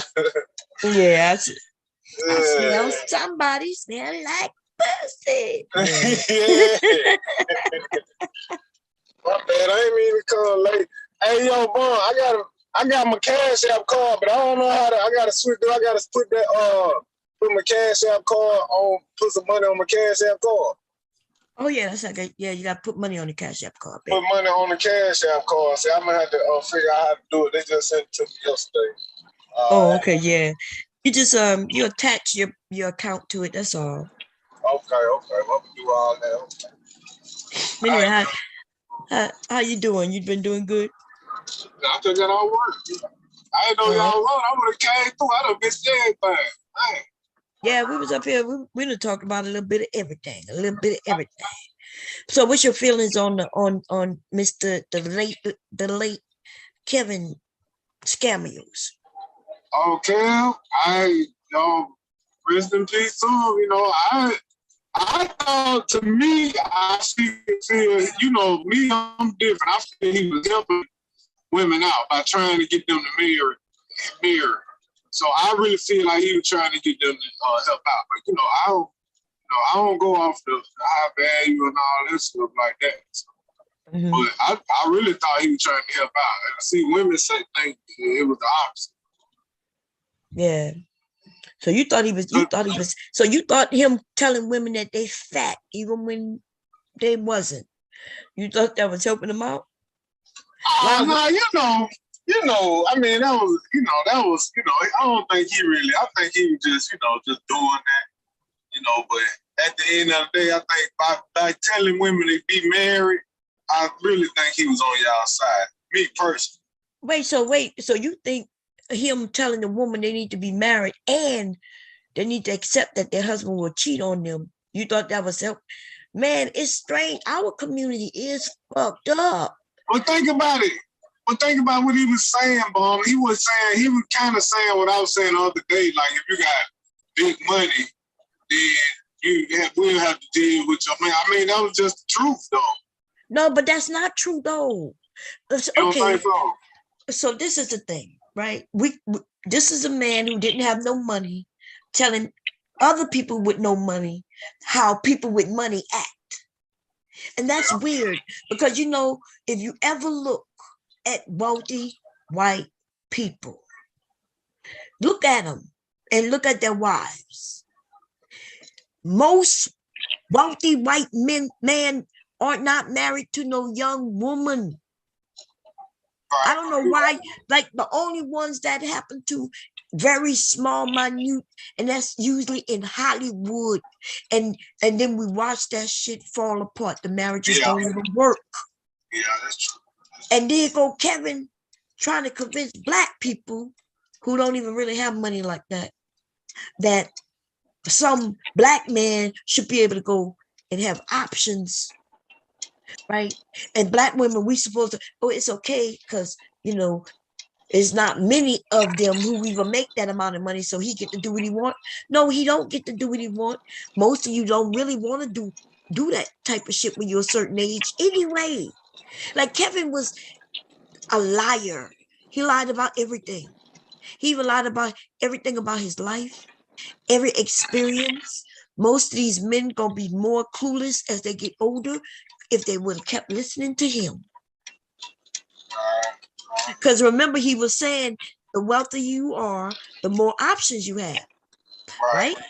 But unless that option is you paying for hookers, then how is that an option? I really think that girl did something to him, to be honest. I really think she got him. Well, I mean, I guess that will be a lesson too, huh? That some of these men, you get with these young women, you don't know, didn't they just electrocute? Or I'm not sure if they did it yet. When there was a woman who was a hooker and she was killing her jobs, right? She was literally just killing them. I think she killed like 7 men, maybe more. Like, so Kevin not go, he didn't express none of that. How it could be dangerous getting with women. You know, women could be dangerous. I guess all he said, as long as you get with another woman other than black, then I guess you'll be safer. But apparently not. That's not necessarily true. Not easy. So your godfather was a trick. Your godfather was a trick who got killed tricking. And died alone, like he told black women they were going to do. He died alone. This guy, he's a guy. I really can't pay too much attention to him. I ain't do all that. I ain't go to. I just felt like he was helping y'all by helping women by telling women to be married and take our money. I really thought he was on y'all side. And he and you know what's weird about that is that I was telling men that he was, okay, so it's weird what he was telling everybody, right? He was telling women, hey, if you want to be with a 6-figure guy and just sit home. But he really wasn't telling them that. He was making it seem like he could help them get that. And then he would shit on them and tell them what make you think you deserve that. And then he would then say, well, there's not even many black men in that percentage. So, right? So what you saying is he was shitting on blue collar guy. Yeah, well, yes, most definitely he was shitting on just regular folk.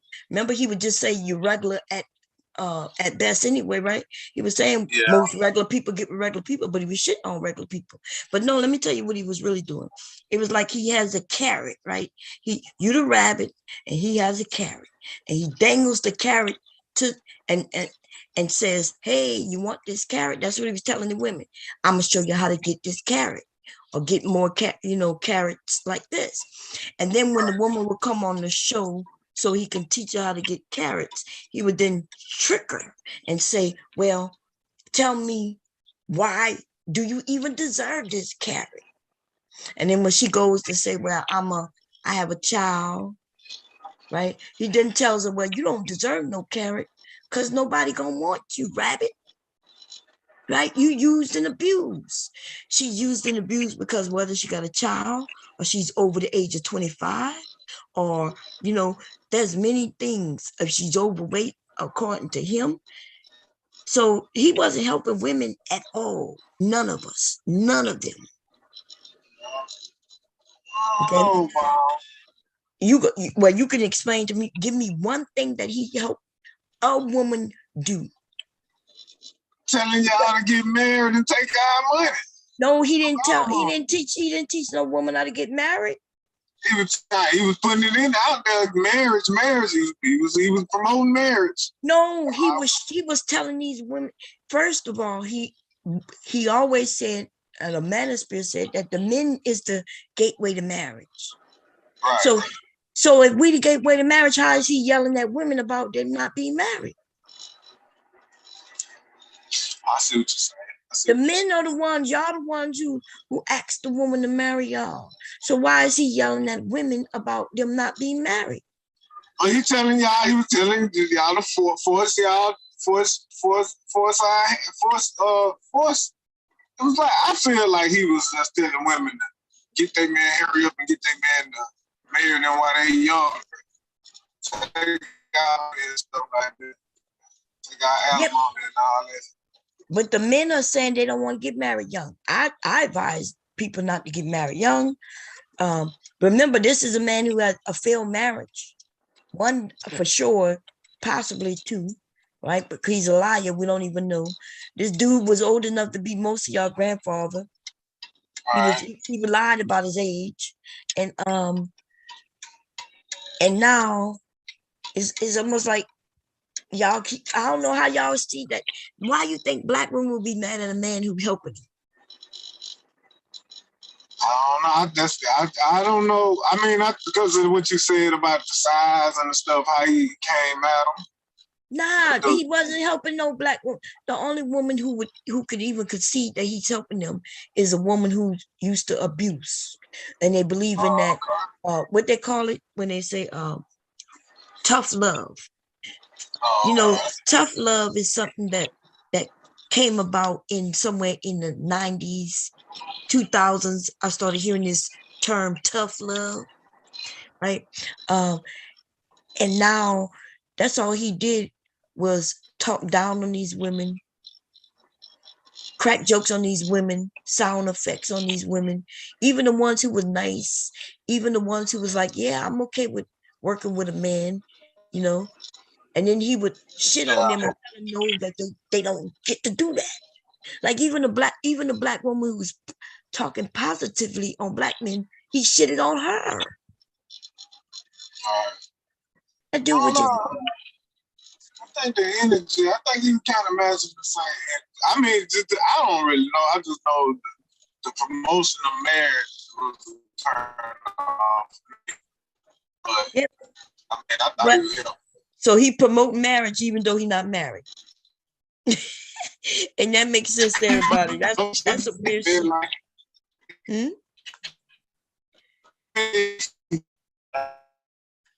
I'm not sure if it's me. Maybe it's Zoom, because it seemed like everybody breaking. Let's say it again. Yeah, because you know, you promote to promote marriage while being twice divorced, not taking care of his daughter all these years. So he wasn't a good father at all. It's almost like I don't understand how black people, we really are looking for people that bad to stand up and guide us, because maybe some of us need to do that, but those who stood up, they need to sit their asses down. Okay, the ones who don't have no marriage to show for nothing. Okay, if you don't have marriage to show for it, then don't promote marriage. Nothing's wrong with not being married. But how can a person who failed at marriage promote marriage? That don't make sense to nobody except apparently us as black folk. Failed at marriage, failed in the corporate world, right? This nigga didn't have not one job that he claimed that he had. He didn't have none of the things he claimed that he had. And even the things that he did have, he paid for, like sex for women. Now, some of you men, you think that's okay. Nothing's wrong with it. I don't think nothing wrong with it neither. But remember, this is a man who was telling women they're going to die alone. Unless you're going to buy you a prostitute on this night in which you know when you're going to die, then your ass going to die alone too. Right? You're back. Korea. Y'all shit is bad because see, he hopped off and got back on. That's how I know it's his connection, because Zoom is letting him back on automatically. Okay, that means it's a connection. But anyway,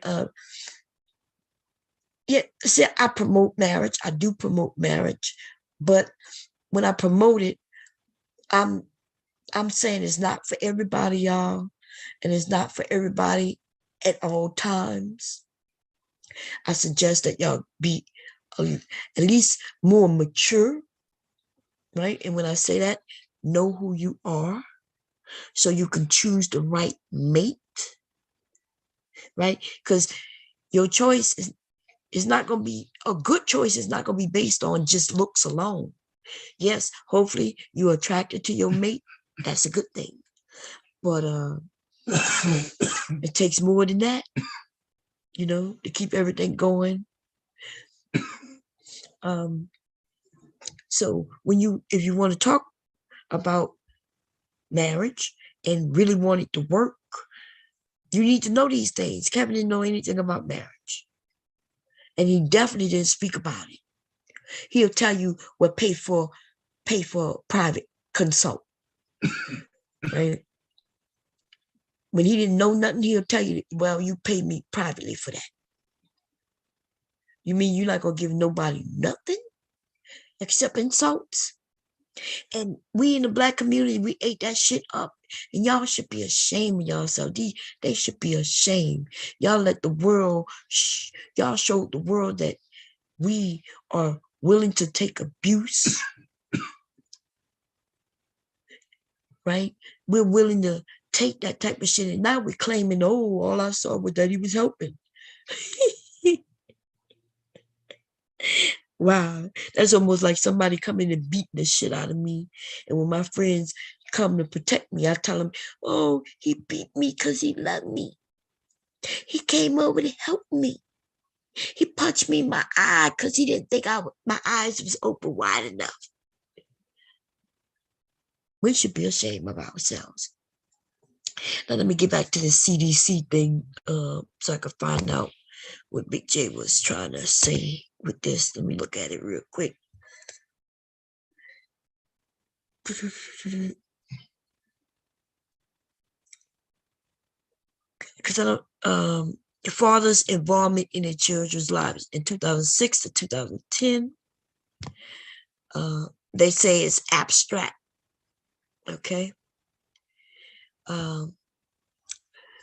This report measures fathers' involvement with their children. Father involvement is measured by how often a man participates in a set of activities in the last 4 weeks with children who were living with him and with children who were living apart from him. Okay.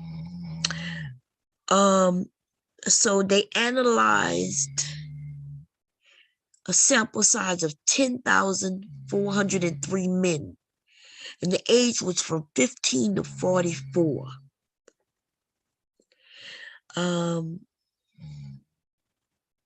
Oh, that's wrong. That's wrong. Wait.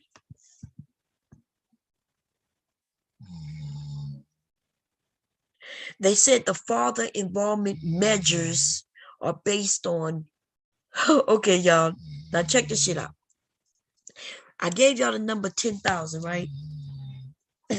This is their method. See, they tell you what the objective is, what the methods are, and the results, right? So they say the analysis presented in this report are based on a national representative sample of 10,403 men aged 15 to 44 years in the household population of the United States, right? But then they say the father involvement measures are based on 2,200 fathers of children aged 5, right? 1,790 who live with their children and 400 who live apart. Now I'm gonna share this screen because this is important. See, this is why I say these niggas don't read. They don't know how to read. Most of them don't, or most of them some of them don't read. Most of them don't know how to read, so I guess that's why they don't read. And then the ones who try to attempt to read, well, we know they can't read because them niggas don't comprehend not a fucking thing, right? I'm gonna share the screen. Give me a second. Wanted to do this when these motherfuckers are wide open, not instead of in the middle of the night. Tomorrow, my husband is taking me to the movies. A new movie came out. I'm going to see it. I am a Marvel fan, apparently. Let me see.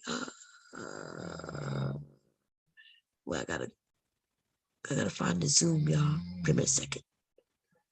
Am I sharing the screen already? No, I'm not. Okay, here we go.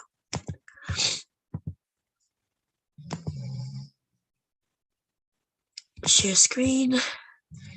Boom, boom. We just gonna share this right here. Okay. I'm gonna sit down so we can break this shit down, okay? Hubby is in the background snoring. Don't pay attention to him, y'all. Don't pay. Okay.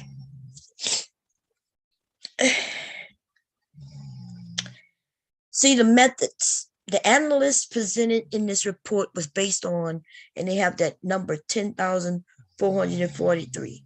Let me see if I can write on this. Not sure if I can. Notate.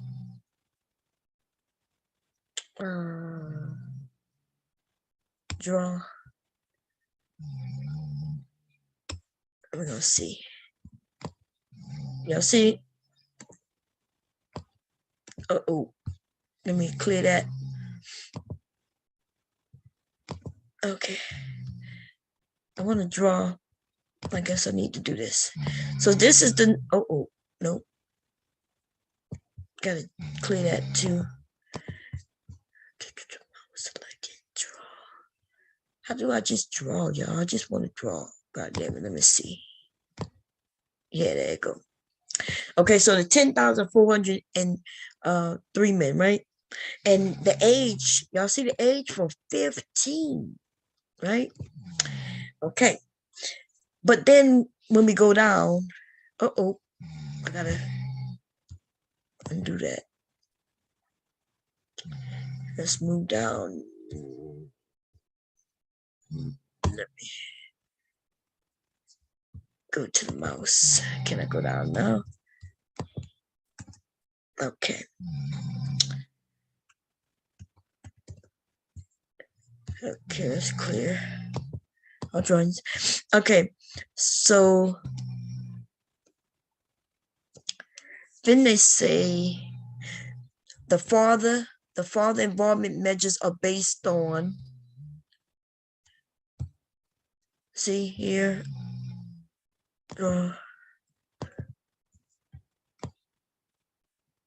2,200 fathers of children age 5, right? I'm sorry, children under age 5. Under age 5, okay?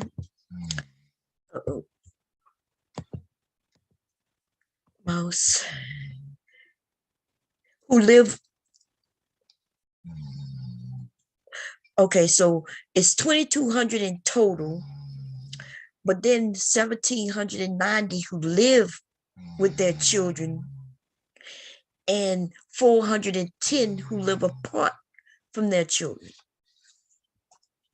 Okay. So they based it on that. And on 3,000 fathers, right? 3,166 fathers age 5 to 18. So the first set of numbers was for those under the age of 5. This next number is from age 5 to 18, where 2,091 who live with their children and 1,075 who live apart from their children. Okay, y'all got it? So in total, it's 3,000 and 2,000. But I don't know where the sample size of 10,000 come from. That don't.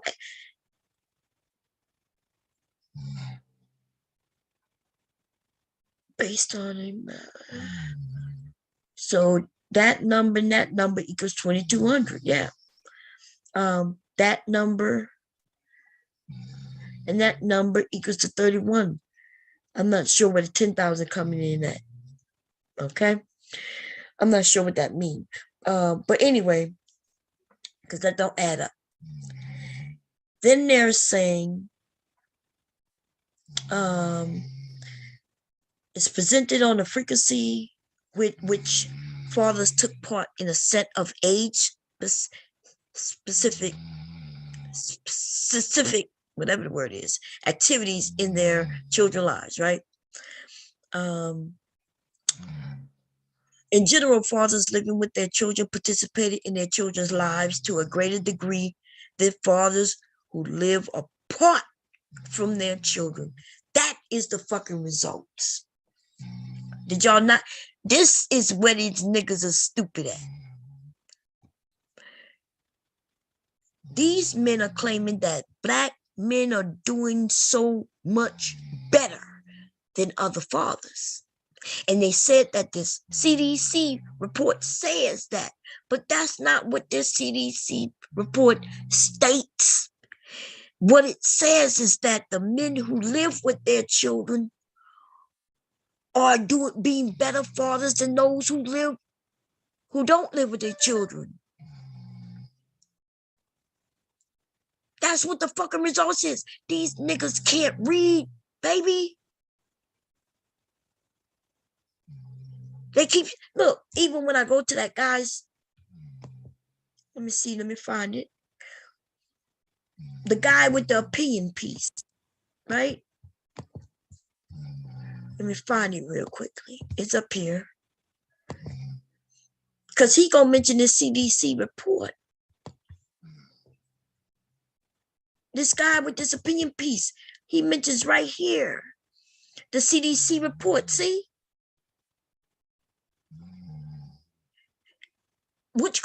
He's the one who gave me the link to this report.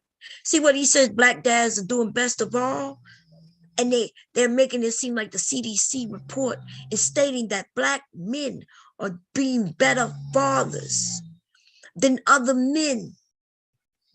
But that's not what that report that we just read, that's not what that says. What this report results are, right? That there is a difference in percent distribution are found by whether a father lives with or apart from his children. Well, if a man would have said, well, the fathers who live with their children are better fathers than those who don't live with their children, well, I don't think anybody would dispute that. Right? The fathers who live with the children have access to the children on a daily basis. Of course, he's a better father, unless he's a bad father, right? If he's abusive and things like that. But we're not even gonna throw that in the mix. The fathers who are there for their children on a daily basis will be better fathers than those who aren't. Nobody's gonna dispute. Nobody will be like, no. So when these niggas say the shit that they say, they look at a report and then they determine other shit that the report isn't even trying to prove. They tell you what they're trying to prove here, and then they tell you what the results is here, and you don't even have to read the rest of this shit. Everything is up front. Usually that's how a report goes, right? They give you the objective. For those of you who remember in school, you had your conclusion, your objective, what you're trying to prove, or what you hope to prove, how you're going to go about proving it, and your results, right? Which is your conclusion.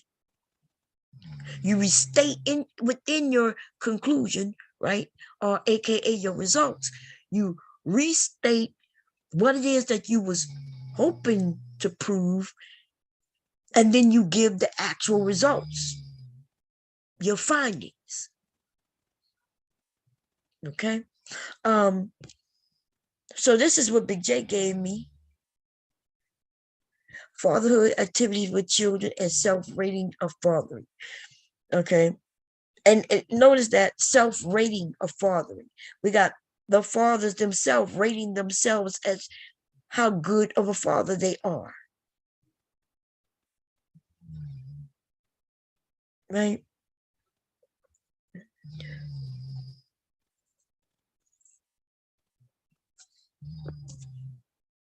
So I don't know even why this is even,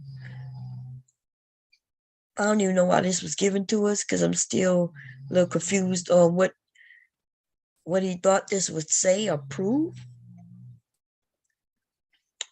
Okay. Let's see here.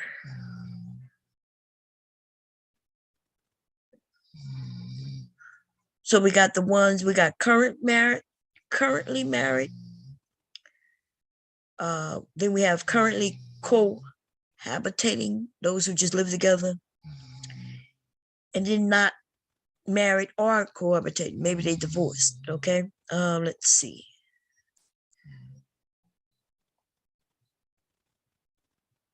Lives with one or more children. I have no idea what, besides what they said the results were. I'm not sure why Big J gave me this, because this doesn't say anything about Black men are better fathers than any other race of people. In fact, what this states is that, hey, the fathers who live with their children are better fathers than those who don't. That's basically what this says. The involvement of your children. The father who lives in a home, he has more of a chance of bathing the child or helping the child get prepared for bathing, right? Putting the child in bed, or at least telling them to go get their ass in bed.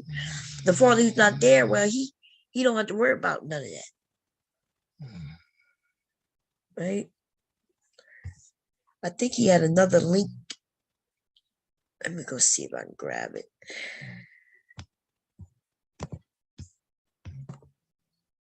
Oh, I think I gotta stop the channel and chat. This one.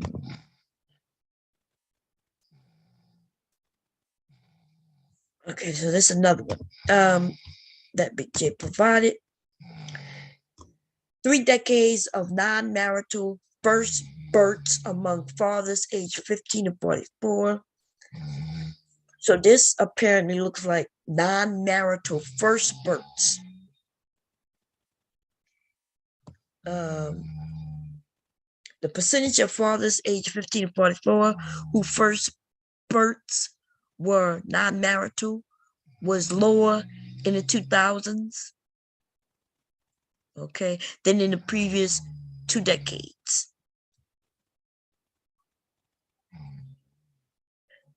Was lower. The percentage of fathers whose first birth was lower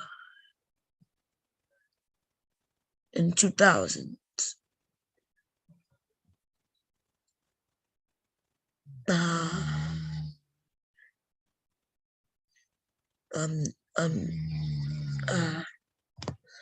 Fathers with first births in 2000 were more likely to be in a non-marital cohabiting union. So in the 2000s, there are more people having children and not being married than in the previous. Okay, that makes sense.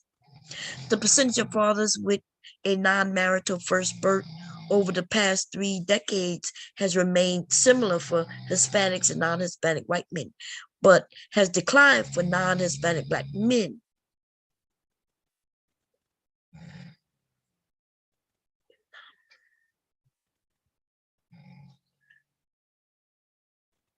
So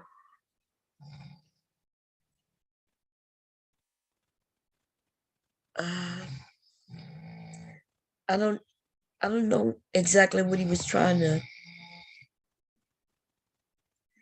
because see, they keep talking about first births.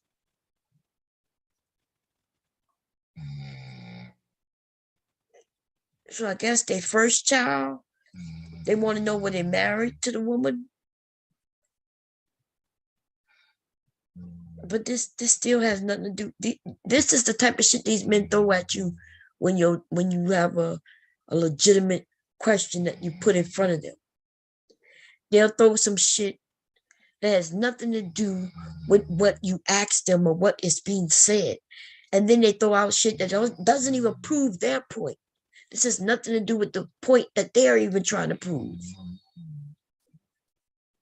But they think we all can't read, and they think that most of us won't read, but you got me fucked up, because if you give me a link, I'm hitting it.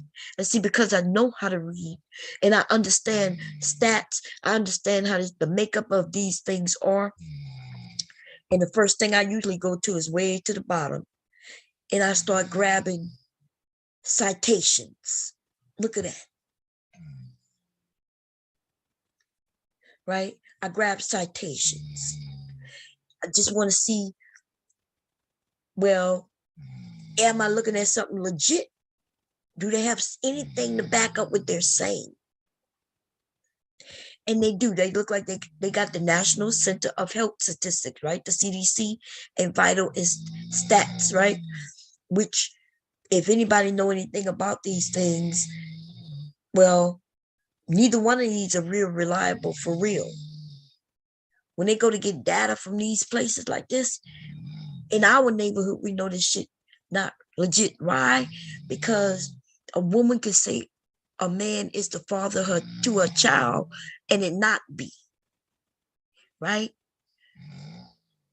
So and we know this, that means that any information provided from a place where the information isn't factual and hasn't been proven to be factual, that means it shouldn't be really reliable. Mari taught me that. Right? If you understand pregnancy, if women would really think about it and learn about their bodies, right, they will stop accusing the wrong man of being the father. But I kind of understand why you could think the father is one man while it another man, because it's based on our menstrual cycle and how things work. But when a woman realized that she can only get pregnant 1 week out of a month,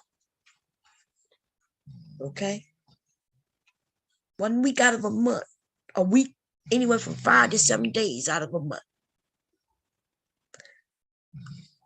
Here we have women taking birth control every day. What they don't know is that most of them pills is placebos. It's not even birth control with it. Right? And that's why you have to take it on certain days, right? Think about it, ladies. Because I thought about it when I was a kid, my goddamn self. I always look at this birth control and I'm looking at it, right? And they tell you start your pills, I think on the last day of your last period or some shit like that, right? And you got to take the pills in order, right? Day 1, day 2, day 3, day 4, right? But no other pill are set up like that. We don't have to take no other pills like that. So what is so special about these pills? And if you think about it, you're like, well, what do I do if I skip the day? Like if I forgot to take a pill? Well, the doctor would just say, well, just skip that pill and take the next one. It depends on when though, right? If it was close to your days where you could get pregnant, you wasn't supposed to skip that. But see all them other pills in that thing, you won't even have to take that shit, ladies. You can legit only take the pills on the days in which you need to take those pills that really has the medication in it. Okay? If we was taking the hormones every day like that, our bodies would be all fucked up. The pills you got to worry about is the pills that where they give you the hormone on the days in which you can get pregnant. And it's anywhere from really 5 to 7 days. Some women might be 10 days. And that's because semen can stay alive for up to 72 hours, depending on the environment in which it is released in. Right? So if you are fertile, right? You're fertile. and you just had sex. You had sex a couple of days ago, but your body, right? You're not fertile. His semen can still be in there, slowly chasing its way to an egg. When the egg drop, that egg, if that sperm can catch that motherfucking egg before it completely drops, your ass can get pregnant. But your eggs don't drop but once a month.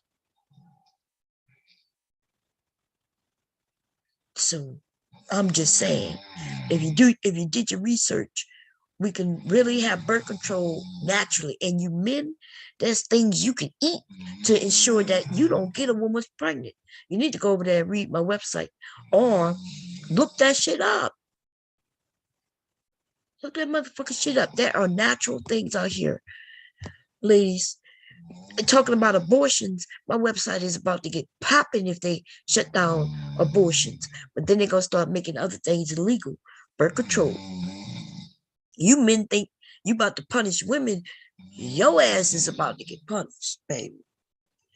Because lots of these churches, in case you didn't know, I'm not sure if y'all know, but them conservatives, babies, those real conservatives, the ones who want to get rid of, abortion, and they want to get rid of everything that has to do with religion. And birth control is against religion. That Plan B pill, that shit gonna become illegal. Right? It's gonna become illegal. And then once it becomes illegal, even if you could find it, it's gonna be very expensive. The morning after pill is about to be, the price is about to be sky high on that. You better go and grab them shits now. Because as soon as the laws start changing, man, oh man, oh man, y'all think gas prices high. Wait, see how that shit gonna work out for you. Anyway, now let's go look at that article that I was talking about, that these black men put out. This shit right here. This probably is a black man, a spearing ass nigga, right? I don't know him and I don't care. But I can tell you just based on what I read. Right? These niggas is about games, about distributing false information and putting it out in a way where, you know what I mean, where it benefits. Now y'all see, he's talking, now I know where Big J got the information from, because this is what this dude is talking about. This dude is talking about father's involvement, right? But fed or ate meals with the child daily.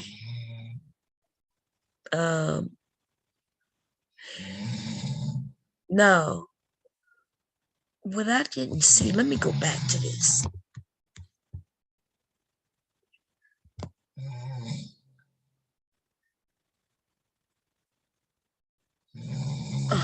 Let me go back to this.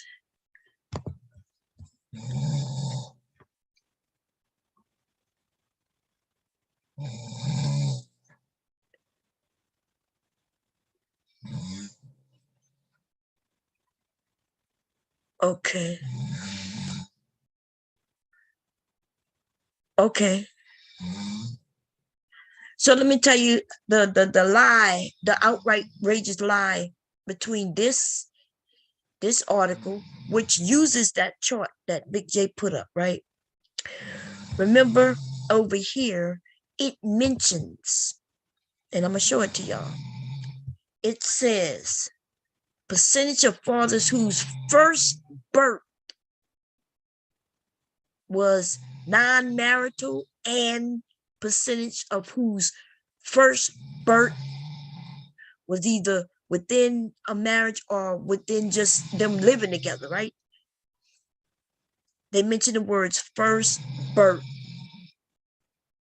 I guess that's the first child that they've had. They're not talking about the second child, no third child. They're talking about the first child. Right? The first child.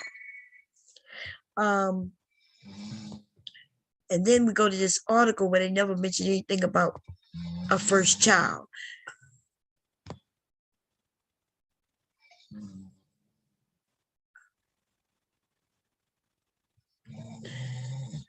He just mentions father's involvement, father's living with child or children. See, it even switched up. Now it's fathers living with children, but over here, they're not talking about children. They're talking about that first child. Right? I don't even see the term children anywhere in this because they're not talking about children. Right? They're not talking about you and your first, second, and third child or children.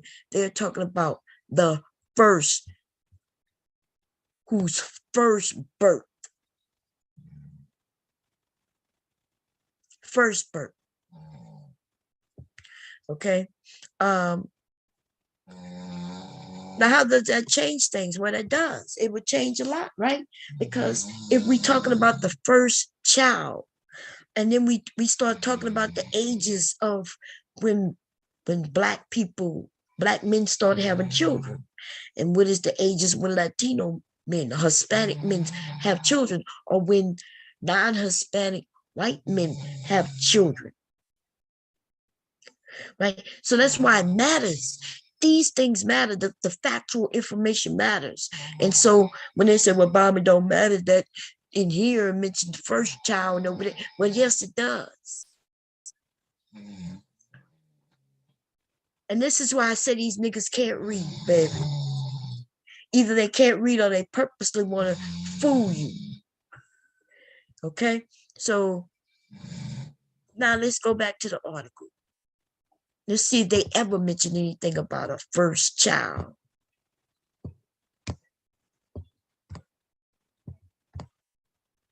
What the hell going on? He's got, oh, I have it too big. I'm sorry. I have a touch screen. Yeah. Okay, so you're talking about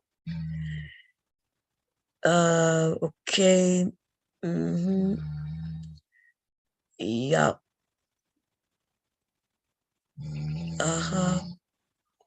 How black guys are doing best of all. He mentions here, this is the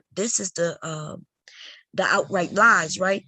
In the article that I'm reading now, they mentioned there are about 2.5 million black fathers living with their children and only 1.7 million living apart from them. Based on what though? Right? He says based on the book All In, done by Josh Levy's, right? Based on this book, that's what it says here, but there's no citation or anything that proves that. Even in the CDC that they're going to quote that, it doesn't state anything like that. Remember the numbers that they tested just to get their results is nowhere near millions. It was only a few thousand, right? I think in total it was like maybe 3,000 to 4,000 people was their sample size. Their sample size was only about 3,000 people, but even remember the number, the 10,000 number that I didn't know where that come from? That's still not close to 1 million motherfuckers. So even if they did get the sample size, use the sample size of 10,000 people, it still wouldn't help support this article. This is how people lie. That's why it's called opinion piece, and you got to be very careful when you read things. You need to know if it's an opinion piece, they have to let you know. So these niggas are running around linking us to opinions. Opinions are like asshole, baby, and we all have them. Some of these assholes are plugged up with full of shit, though. Okay. Anyway,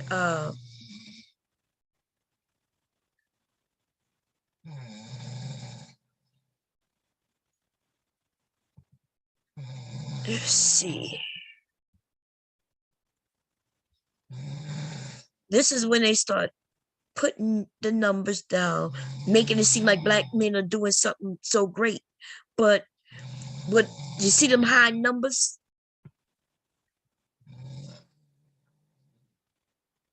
You see them high numbers of that many black men are doing something more than white and Hispanic men?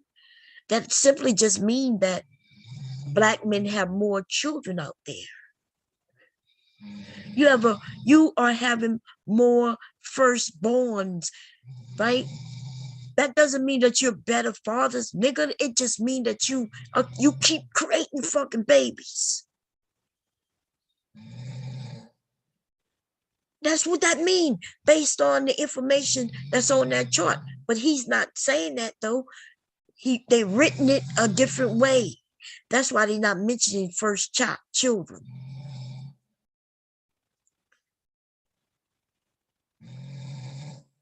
Look what the note says. Many differences between white, black, and Hispanic fathers were not significant due to margins of error. Look, even they're saying that even though this 12 is here under black and it's only 7 over there and 6 there, they said the margin of error is so fucking, could be so great that this isn't nothing. But this black man wants to use it to his benefit though.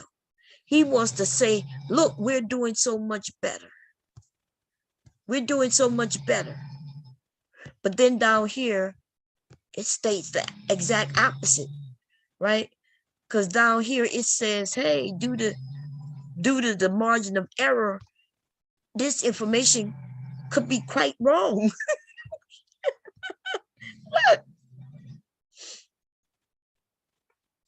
Look what it says right here, y'all. Figure does not meet standards of reliability. Oh, I'm sorry.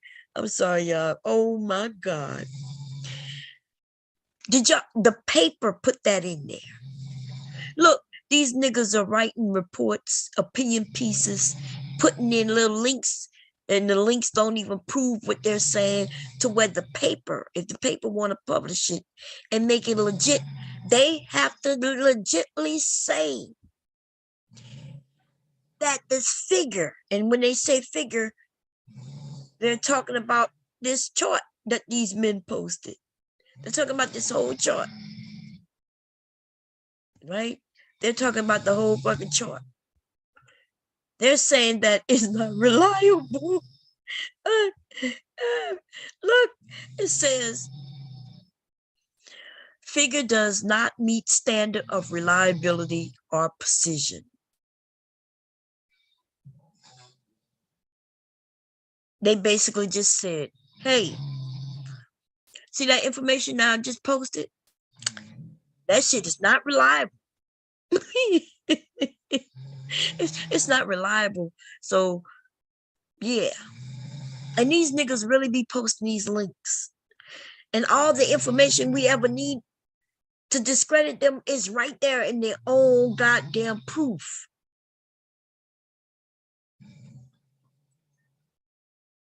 And look at this shit, y'all. Look at the note here. Many differences between white, black, and Hispanic fathers were not significant due to a margin of error. So they're saying that the chart is not reliable, right? Fathers who live with some children and live apart from others. See, that's where the black men numbers come in. You got so many motherfucking children, right? You got so many motherfucking children that you could be actually living with one of your children, one of your children, one of your kids. Let's put it like that. You could be living with one and have a whole nother 8 children out there who you don't even participate with. How about this one? You could be living with a woman with children and you stand there acting like you're their father when you're not. When people come and knock at a door and ask them, would you like to participate in this survey? And she says, sure. She not going, you think when they ask her, well, is that the father? Oh yeah. Do he help with this? Do he help with that? Sure he does. He's a great father. She forgot to mention that he's not their real dad. They definitely didn't mention that he got a family across town who he ain't seen in forever. And then you think we stupid though. You think black women stupid enough to hear anything come out of your fucking mouth and we gonna take your word, you lying ass, scuzzy ass nigga. This is Obsidian's work right here. This the nigga of dropping false links. Him and Scamios. Okay. So I just want to say thanks for reading the Times with Bob, baby. Thanks for reading Time with Bob. You know, black dads are not doing it best. The black dads who are doing it, great job though. Continue doing your great job, baby. And for the rest of you lame ass niggas who don't even know nothing about what your children did last night, you scuzz ass nigga, fuck you. Call your motherfucking kids. Dirty, low down, ain't nobody ass nigga. Okay. Questions, comments, suggestions. Now let me go find them beats that my husband is snowing, y'all. I'm gonna shake the bed a little bit, but let me go find those beats that Rude had posted earlier. Let me come. How long I've been live? Let me come check, y'all. Let me come check.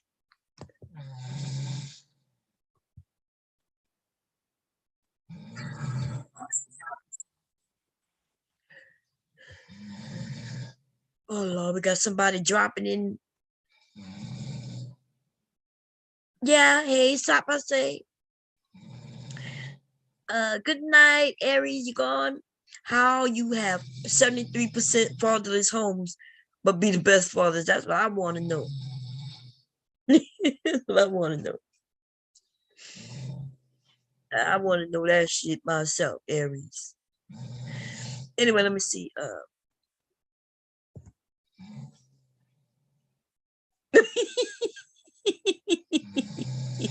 Perfect balance. Yeah, I hate when I go and read through the chat. I don't know any. I'm not gonna go back and read, y'all. I'm not gonna do it. I decided not to do it. Hey, babe, stop snoring. Damn, man. He gotta wake up in the morning, though, go to work, so I won't wake him up. But anyway, let me see. Let me see what's going on. Am I sharing the screen still? I don't want to. Let me make sure I'm not.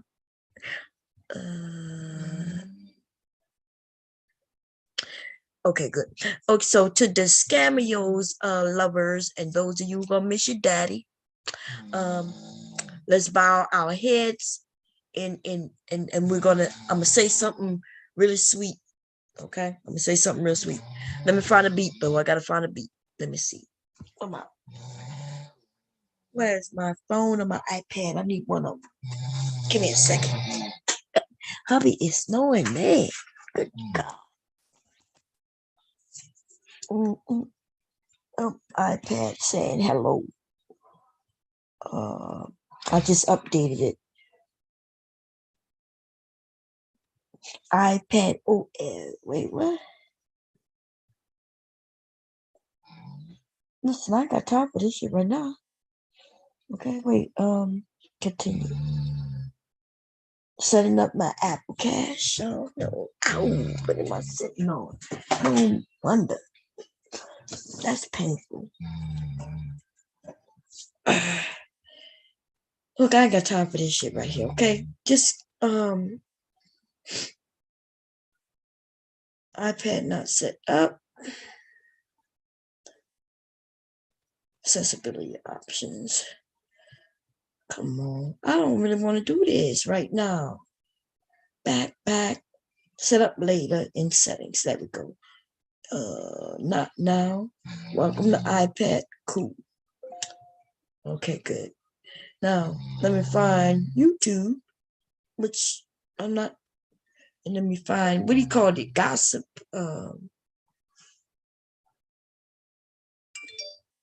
Wait, Mr. Anton, what are you talking about?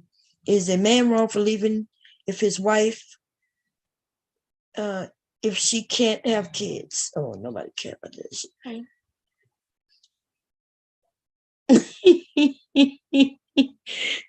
Bossy Empress, she made a video called Kevin's Scamios is stiff and cold. God damn.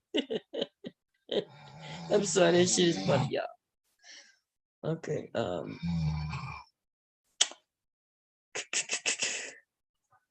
Okay, what it's called? We're gonna call it. He called it. What do you call it? Bounce. No, not bounce. Damn, let me see if I could go through the chat and find it. It was earlier, so nope, not gonna be able to find it that way. Maybe if I rewind the chat, let me rewind it all the way back here. I'll be able to go. Nope.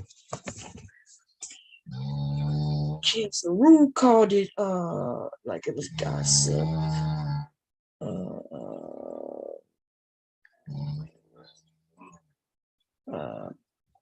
Beats. No. Let's see, y'all.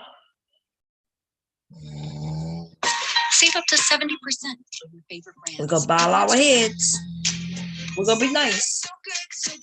Maybe. Rack your look at Nordstrom Rack. In-store, in-app, and online.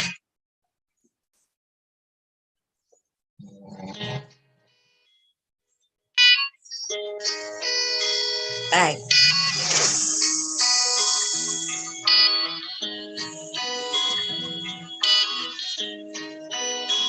Hey.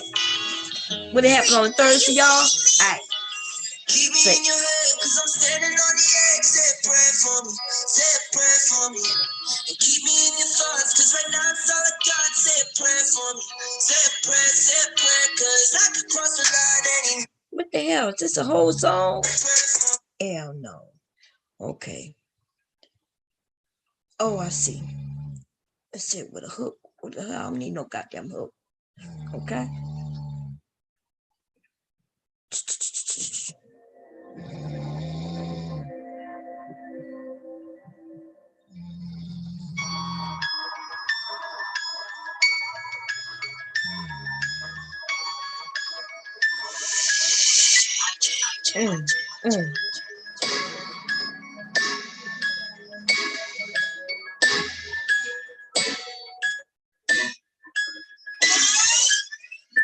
Hey, mirror, mirror, mirror, mirror on the wall.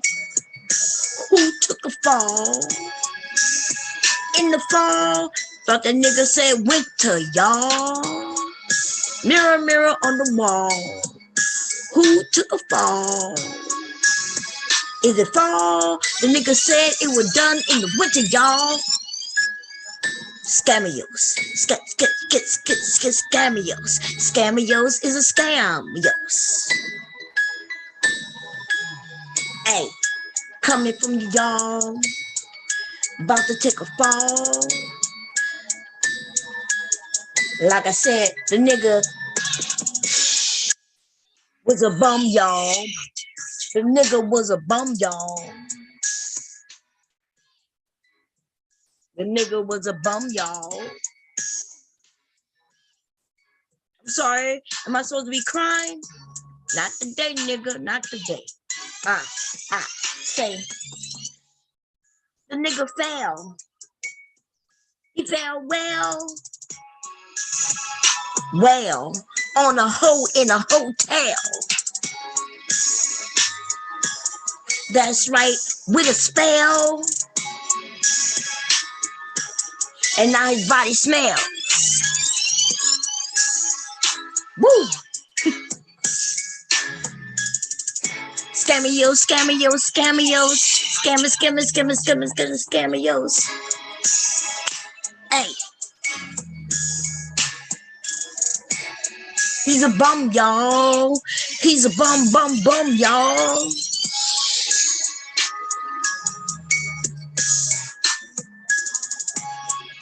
Listen, I'm done. Okay, I'm done, y'all. I'm done. We're gonna do the rest of it tomorrow. Because I do have to go. I want to go wash my hair, right? So, because I'm supposed to be going to the movies tomorrow. And I hate washing my hair for real, but I do have to get it done. I have to get it done, okay? Stop by saying I love you. What's going on, Verbal? You came back? I know I was being mean, but listen, I'm not being mean, right? Because this is what I was doing before he passed away. This is almost like a celebration, because it would be disingenuous of me to didn't act like I care and stop doing what I was doing. You know what I mean? So I'm just doing what I did before. And so I know some of you, y'all are a little sensitive when it comes to that. But I'm gonna be honest, I've never seen him care. I think if it would have been the other way and I dropped dead on top of a hole in a hotel, yeah, that nigga would talk about it, right? It wouldn't be like real big. He would say it subtly, right? He'll talk about the people who talked about him. So it is what it is, okay? I have no shame in my game. But my husband is loud as hell, though. Okay, he's loud. That snoring, it's driving me crazy. Now, for those of you who aren't married and you're thinking about getting married, make sure you know if your partner snores, okay? And then invest in some good hearing wear. What do they call it? Earplugs or some shit like that. Yeah, because this shit right here, man. This is why I'm up all night. Him. Okay, that one right there, my husband or my grandson. Okay, welcome back, Verbal. Yes, hi, lovely one. So I hear you. I see you've been up here cutting up those. So the men ran on off. Yeah, they kind of left me. They all got sleepy, girl. They all got sleepy. Girl, they be trying. They be trying, but they can't. They not no match for me, you and Taylor. I know that's right. They be trying to hold on. They hang in there. They be swinging, honey. They put their head down and they windmill for their life up here on this panel. You know? Oh, yes. But they keep coming back. They keep coming back. Because they love us. They love us. They adore us. What's not to love? Oh, man. Where's my friend at? Who's that? Who's your friend? Mr. L. I have no idea. I do not, contrary to popular belief, I do not carry Mr. L in my back pocket. I know it's in your front pocket, but that's. Well, listen, I just bought these new jeans, and I'm gonna send them to you because I want you to make an inner thigh pocket. Oh, maybe I can stuff them in there. Oh man. Ooh, Lottie.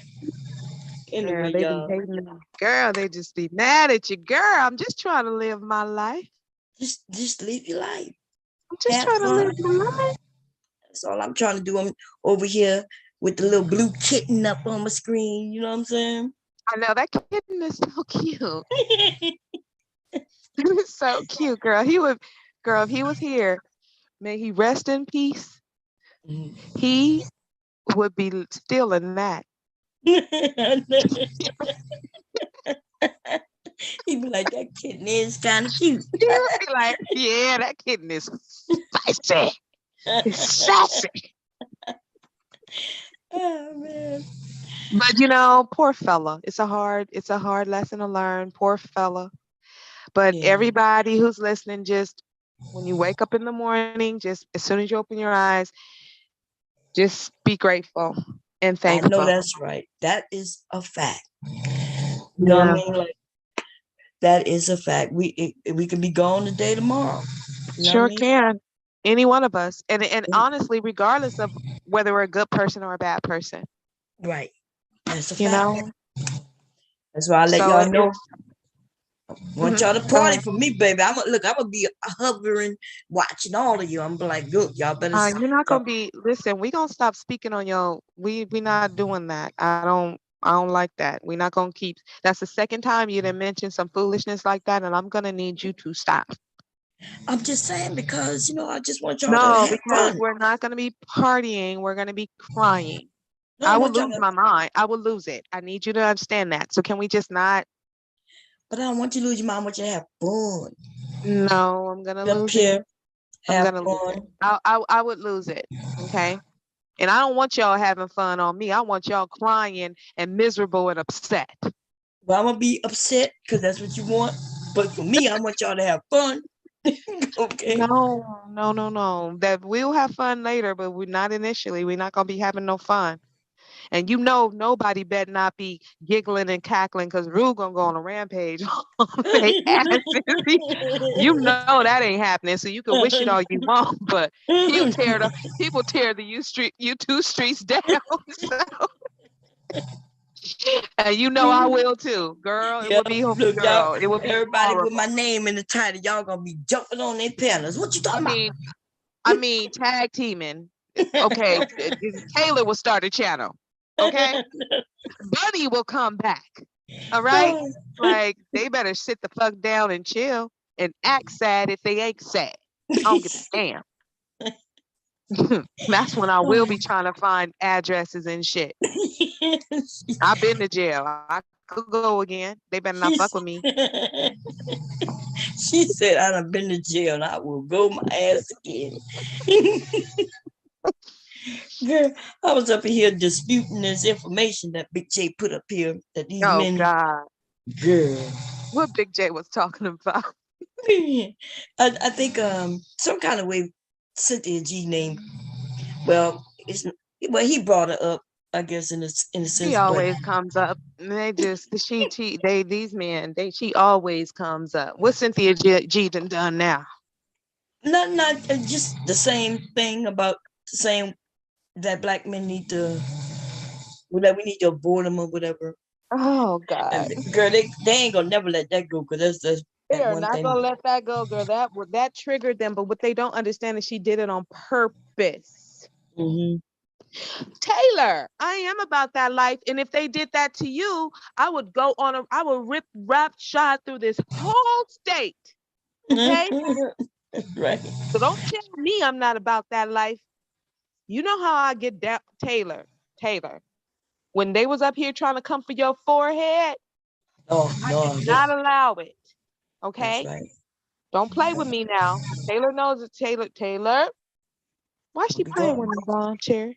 Don't be going for my Taylor and her Taylor head, okay? That's Taylor's head. Yeah, I be going for her 5 head. Y'all leave her little 5 head alone. That's okay? Right. Her 5 head ain't bothering y'all. Shoot. Her 5 head is bumping into doors. Now her 5 head is bothering doors and hallways and walkways. But 5 head ain't bothering y'all. When she gets in her car, her car be like, damn. But it's not bothering y'all. So y'all better leave her little 5 head alone. Y'all leave my Taylor alone for real. But anyway, no, I had to get off the phone and handle some grown woman business. So I did that and now I'm chilling. What are you doing for Mother's Day? We're going to the movies tomorrow. Yeah, and that's all I got planned. Okay. No, okay. Probably be sewing. Hopefully I get that machine up and running because I'm pissed off about that. I thought you been had it up and running. Thanks to Mr. Baum. Remember that video? Yeah, that was me getting in my groove of putting shit together, which I did, but the belt, the last thing, the belt was too big. So they sent me a new belt, which I just got yesterday, or today, should I say? Oh, yesterday, yes, Friday. So I was so frustrated, girl. I told him I'm about to send this shit back to him. I told him I run a business. I ordered $2,000 worth of equipment just for it to sit there like nothing. Yeah, exactly. And I paid him all that money so it could be ready. Saw, it's big and it's beautiful. But yeah, you definitely stay on their neck if something ain't right, because that's too much money. Yes, a lot of money for, you know what I'm saying? And it's just sitting there. But the belt is down there. But what I paid them all the money for, remember, for it to become together, and I still got to put shit together. Yeah, they sent me the wrong motor, so eventually we're going to take that off of there. And just by me putting the belt, I got to take the motor loose tomorrow. That should not be happening. Yeah. But I'm telling you, your husband is calling them hogs, girl. He said, hog for sale? Hog for sale? Yes, girl, yes. Well, that's what 30 years of love, you don't even barely hear it. I hear it tonight, but you're right. Usually I don't hear it. You be hearing it. We be like, who's sleeping? Your husband. Man, he's a G. He don't even give a damn. I like that. You know, you get everybody gone. Hey, Creole. Y'all can hear me. Oh, is this sacrilegious? What's up, sacrilegious? What's up, Verb? What's up? What's up? What's going on, madam? You know, little bit. Hey. Why are you up here? What you up here for? What you want? I had came up here, but Bomb had kicked me off. I kick you off.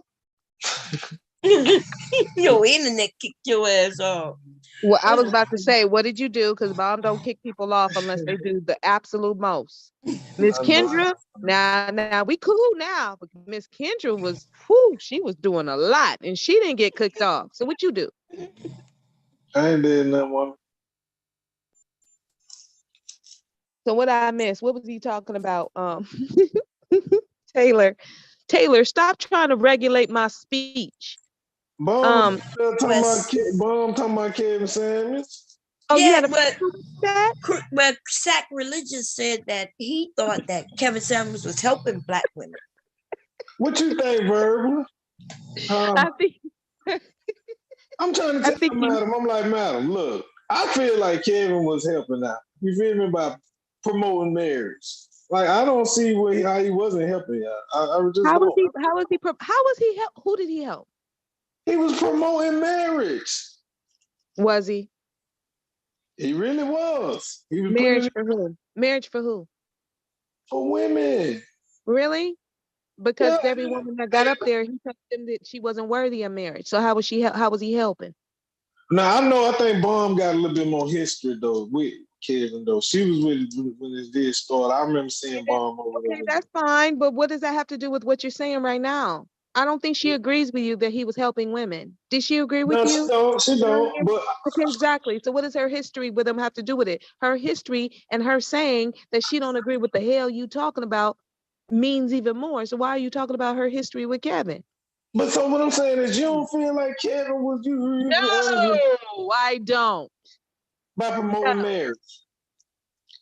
Okay, well, you're just saying stuff right now. You're just opening your mouth and making sounds, but nothing is making sense. Listen to me. If Kevin telling women to get married in their 20s, he basically telling y'all to, when you early, go and get a man, a high value man with bread, and sit at home, and he can't basically, like, after 10 years, you take him for his alimony, like we were talking about the other night. Listen. Okay, and what was he telling the men to do? Was he telling them to get married? Don't lie. Yeah. Do not lie, sacrilegious. Do not lie. Was he telling men to get married? I mean, I can't say I did say I seen him doing that, but they said he used to. So who were the women supposed to marry? Who they gonna marry? Huh? Them boyfriends and stuff. Wait. Were them women gonna marry the niggas in his chat? Do you believe that? Are we gonna have a real honest conversation, or you gonna get up here and act a fool? Tell me what it is, because that could go either way. Okay, I'm gonna tell you what he was doing. You know, like when you at a wedding and somebody, you know, like a bum getting married and she throw he was throwing the little Wichita to you. He was throwing that to y'all, the little rolls. He was throwing y'all the alley-oop. Okay, so you do know. Okay, so you know what they say about who controls marriage, right? You know what the men say on okay, who do they say controls marriage? We do. Absolutely. So why is he talking to women about being married instead of men? That's what I said. Like if Vaughn was throwing, he's giving y'all the alley-oop to put that pressure on us about the marriage. You see what I'm saying? Pressure does not work. No woman wants to pressure a man to marry her. No woman wants that. No woman wants to pressure a man into being in a relationship. What women want is for men to know what they want and for men to be vocal. The 3 P's: protect, profess, and provide. Provide, protect, and profess. Protect, provide, and profess. However you want to say them. The 3 P's. That's what women want. Okay? He should have been teaching y'all how to do that. He didn't need to speak to women. He's not a woman. If he was so concerned with people getting married, he needed to teach y'all that you need to be concerned about getting married. Because you men talk about Black women's marriage rate being 25%. Your marriage rate is 26%. And you control it. You control it. So who is the problem? If you have marriage in your hand and you control it, and Black women aren't getting married, why would that be a woman's problem? That's a you issue. It's not a woman issue. It's a man issue. Black women don't want it. Okay, but Black women really don't want to be married because they make money. Is that so? Really? Yes, I'm making money now. So where do you hang out at? Where do you hang out at, and what type of women are you around? Yeah, I don't want to be married like that. Exactly. So you don't even need to be worrying about it, right? Marriage, the word shouldn't even come. You shouldn't even know how to spell it because it ain't got nothing to do with you. You are not the target. So why are you in this conversation? I've been there, done that though, but I just feel like he was helping y'all, man. I ain't gonna lie. It's not y'all because he wasn't telling me a damn thing. I didn't listen to him. He can't tell that. Listen, that fruitcake could never tell me nothing about nothing, and definitely nothing about being a woman. Okay, even though he wanted to be one, he wasn't one. That's crazy. So did you cry today? It's okay. Someone did pass away, so it's okay to cry. I cry if anybody with us in our culture passing away. It could have been anybody. I cry. That's not the point. Whatever. You wouldn't cry if it was me. You don't know me. You know me. No, you wouldn't. You don't know me. You stop lying. I do know you. See, this is your problem. This is your problem. You lie. You just lie. You think I don't know you, but I know you. No, you don't. I remember when I was in Wichita in them chat. We had them older simps over there. And you got them to boot me out there Wichita. I really, to be honest, I didn't want you over here with Bomb. I ain't gonna be we Creole.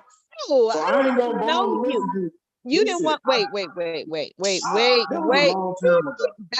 Back up. Like Bob says, back it up. You're running down the street. Come on back. Pull your pants up and come on back and stand next to me and talk. I'm not trying to bring up old stuff, but you want to bring it up, so I'm gonna bring it up. No, I'm saying no. I didn't bring up any old stuff. I told you don't know me, and you talking about you know me. Yes, I do. Because you got me. All right. Remember that dude who used to work me over there with RBR? He was a big dude. His name was something. He used to be talking with RBR. And they had some little ladies. Now, he used to be sympathy and all that. I have never been with RBR and no ladies night. No, never. What's that dude's name? His name is you're talking about Max? Max. There we go. Right there, baby. So you've been listening to Max since I hosted ladies night over there? Heck you know, I don't listen to y'all over there. This is what I'm saying. This is what happened. You came over there. I was in Max. I had a wrench over there on Max panel before you showed up. You pop up. you the new girl on the block and shit. So they sensing and shit. And so you went to talk about some white boys. White boys are this white boy. I'm like, what is black women around here trying to like talk about these white boys? We don't do that at the cookout. Y'all ain't finna come out cookout talking to us like that. So I'm like, where you from or something? And so you was like, Sakata Creole, I see you down there. Somebody can't nobody tell you nothing. So they took my ranch from me because of you. But I ain't holding that against you, though. You know what I'm saying? But I ain't never gonna get you. I don't think so. First of all, how long? How long you? No, it wasn't. How long have you been over there by Max? How long have you been over there? Wasn't you and Bob? You and Bob got into it before too. No, we haven't. Me and Bob ain't never got into it. Y'all had some couple of words, so no. You got me mixed up. That's what I'm saying. You got me mixed up with somebody else. Maybe you talk about Trinity. Bird. Put it like this. Have you been with white boys or something? What does that have to do with anything? Why are you listening? I know who you are. A lot of black women have dated white boys before, and exactly. But that's what I was saying. And way more black men have dated white women before. And okay, but that's not what I was saying. You was over there saying how you dated white boys, talking about these black men. And I was down in the chat talking like, who is that she is talking not to? true. That is absolutely not true. The only thing that I have said, let me tell you what I have said, because I know what I said. What I have said and what I've always said is that I date who I want to date, period. I don't care what you think about it. I don't care what you think about it. I have always dated who I wanted to date and who wanted to date me. I did not grow up in this black power. You can only be. I never got those messages. I dated who I wanted to date. Okay. Now, if you want to ask me what my preference is, I could tell you, but I don't have to do that. I said what I said, and my husband was black. So, what now? What? You got my wrench too. That's how I never forget you. Because I'm like, I did not. No, I did not. I did not get your wrench taken. I did not. All right. I mean, you're mad. Wait, so you're mad at me that all kinds of different types of men like me? That's always been the case. So you're mad at me about that? Now you're doing the most. Now you're doing the most. No, I'm just saying. Why don't you get off the speakerphone? Because I can't really hear you that good, and there's a big echo. You sound like you live in a warehouse. Are you in a warehouse right now, sir? Listen to me. That's not what I said. I said you ain't gonna come over and sleeping with white boys trying to tell me what I need to be doing. You better go back where you from. First of all, I never told you what you be. First of all, sir, I never told you what you need to be doing, and I never asked you about your dating history because I couldn't give two shits about it. Okay, you asked me about my dating history, which is actually you just did. Verbal. No, yes. I was telling you what we got into it about. No, we did not. That never happened. You're lying. Why do y'all get up on YouTube and just lie? Why? How you gonna tell me I'm a lie? I was over there with Max. Okay, so look, what year was that? What year was that? Like, that's what I'm saying. I got off around that time, like 2018, 19. I mean, okay, so in 2018, I believe it was 2018. Yeah, it had to be 2018. 2017, maybe the end of 2017. No, it was in 2017. I was his co-host sometime during 2017. Nah, it was 17. It was 17 because I wasn't. Nah, you ain't come around till 18, Verb. I remember when you first popped up around this area. What are you talking about? I must have. Why is everybody telling me? I've been on YouTube since 2014. You can check my page. Yeah, you got a big mouth, Verb. Be honest, bro. Come on, man. And it's amazing. And it's amazing. Okay, so like, yeah, that's why you hit the link. That's why you hit the link, right? I'm Creole. Listen, I'm Exactly. Creole. Exactly. It's okay. It's okay. Now I forgive you. Tell the truth and shame the devil. You'll be If better you off say for it. bum, you gonna see me. I'm somewhere around. I always been No, around I'm bum. just now seeing you. I don't know who the hell you Nah, you are. better. I always been around bum. No, lies and fabrications. Lies and fabrications is what's I'm happening just right telling now you on what this it panel. is. You probably just Why don't are you know. not on a date on Friday night? I just got off work. I ain't still no dates. You're not trying to date nobody? You don't like women like that? Yeah, I got 3 kids and stuff. I just ain't trying to have no more. Why? What's wrong with y'all? What's wrong with having a woman? A nice, squishy, I love kids. cozy, warm woman. What's wrong with that? Why y'all so afraid of women? Who is that? Y'all. I'm heterosexual, so where we going with this? Because I don't even like where we going. I'm gonna just go. No, we're not going anywhere. That's where your mind went. You don't have to be. You don't have to be a homosexual to be afraid of women. You can just be afraid of women as a heterosexual man and not be confident in your abilities. Do you understand? How you know I ain't just got through fucking though? I don't know, and I don't care. Oh, but you didn't though, because you said you just got off work. Unless your job is fucking. Is your job fucking? But no, I got off work. Exactly. I got work at 11:30. Listen, I don't know why y'all try to match me. You can't. You should just come up here and be nice, because you can't so match me. easy to get dominated. What do you mean? Excuse you? Excuse you? Easy, like easy, sweetheart. Sweetheart, like, baby doll. for real. You're losing, baby. I know you're losing, not me. It's you. Exactly. You're having a lot of fun, aren't you? I know. Verbal. You can't And even remember. you're like a ball of yarn for me. You know what I mean? I'm just flitting you around here and there. It's great fun for me. Yes, sacrilegious.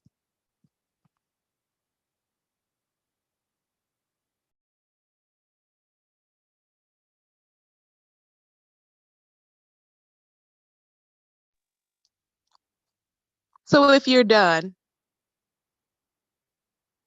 I shall bid y'all adieu. What you say? Everybody else. Exactly, Just Jay. It's that Scorpio energy. They can't get enough of it. They don't know what happens to them, but it's something, right, Bomb Cherry? Like, I don't know what to tell y'all about it. Bomb, we need to get together and bottle this shit. I know. You should be both this shit. Listen, I know. Some shit.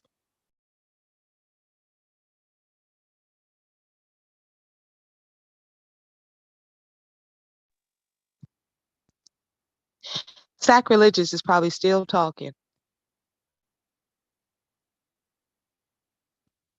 Bomb Cherry, Miss Bomb Cherry. Yes, I'm here. Sacrilegious.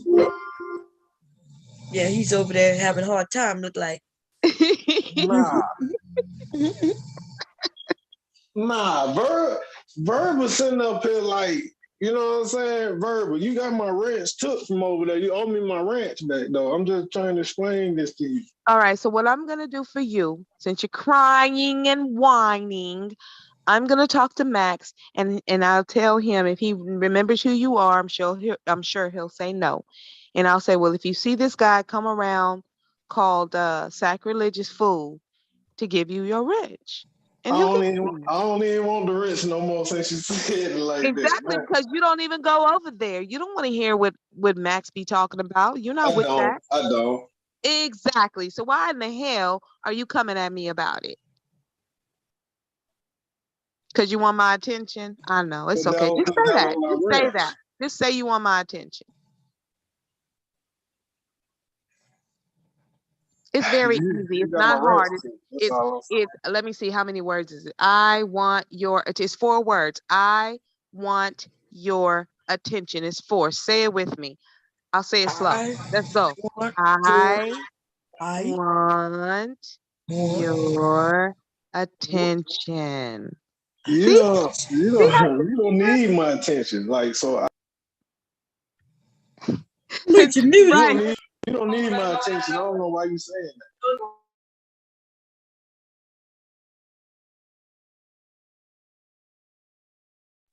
Right, Just Jay says, so folks just want wrenches because exactly. He don't want to go to the channel. He doesn't want to listen to anything, Just Jay, but he wants to know that his name is in blue just because. It's just ridiculous. Sacrilegious, ridiculous. Who's saying that about me? Why you gonna let them say something about me like this? No, I didn't make anybody say anything. They're listening to what you're saying. So Just Jay says, so folks just want wrenches because when I offered to go ahead and get your wrench back, you're like, nah. So why are you even bringing it up? You don't care about a wrench over there. You don't even go over there. You don't support what he's talking about. You will call him all kinds of simp pimps and pimp simps and everything else you could figure out to call him. He was for that though. He was for that because I was just like, you know, I was being honest. It wasn't no hard feelings, but you would have told me the same thing. So like, you know. I'm sure you were being an asshole. I'm sure. I'm positive. I don't remember you, but I'm sure you were being a butthole. I wasn't. You was new. And he was just like, I guess like he was just trying to like, you know what I'm saying? He wasn't trying to lose no women. I know how you know, I'm a dude. Why would he want his channel to be, why would he want he's a man. Why would he want his channel to be full of men? He's not homosexual, he's heterosexual. So right. He wants to be around women. That's why I understood it. That's why I understood it. And I left it alone. Oh. Because you got my wrench took.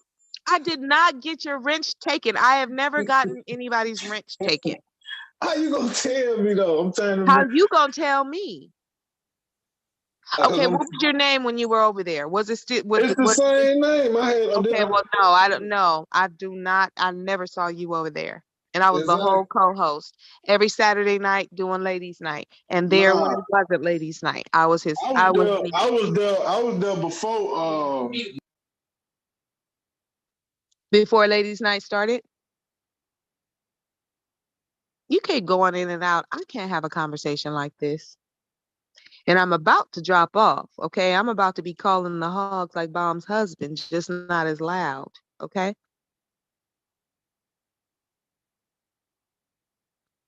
Bye, sacrilegious. You got to get your phone together. Bomb chair. Yes. I want you to have a great weekend and a happy Mother's Day. When are you going live again? Who knows? Maybe tomorrow. You know, everybody likes it over here. It's just a kick in the spot. Yeah. I'd be acting too crazy on my panel, you know. I'd be going crazy. I'd be going off on people. But you don't give me no link. I don't be knowing you could call me and tell me you're live. I would always tell you, but you should have me on your notifications. I got you on mine. I know. But I'm not getting them. The only notification I get is Baller X. Baller X. I don't know why. Let me see who else I get. Let me see if I got any notifications from anybody. When the last time you went live? Was it recently? No, the last time I went live was the one that we did when I called you out, and I was like, "Why are you giving these mammies? Why?" Yeah, that's the last time I went live.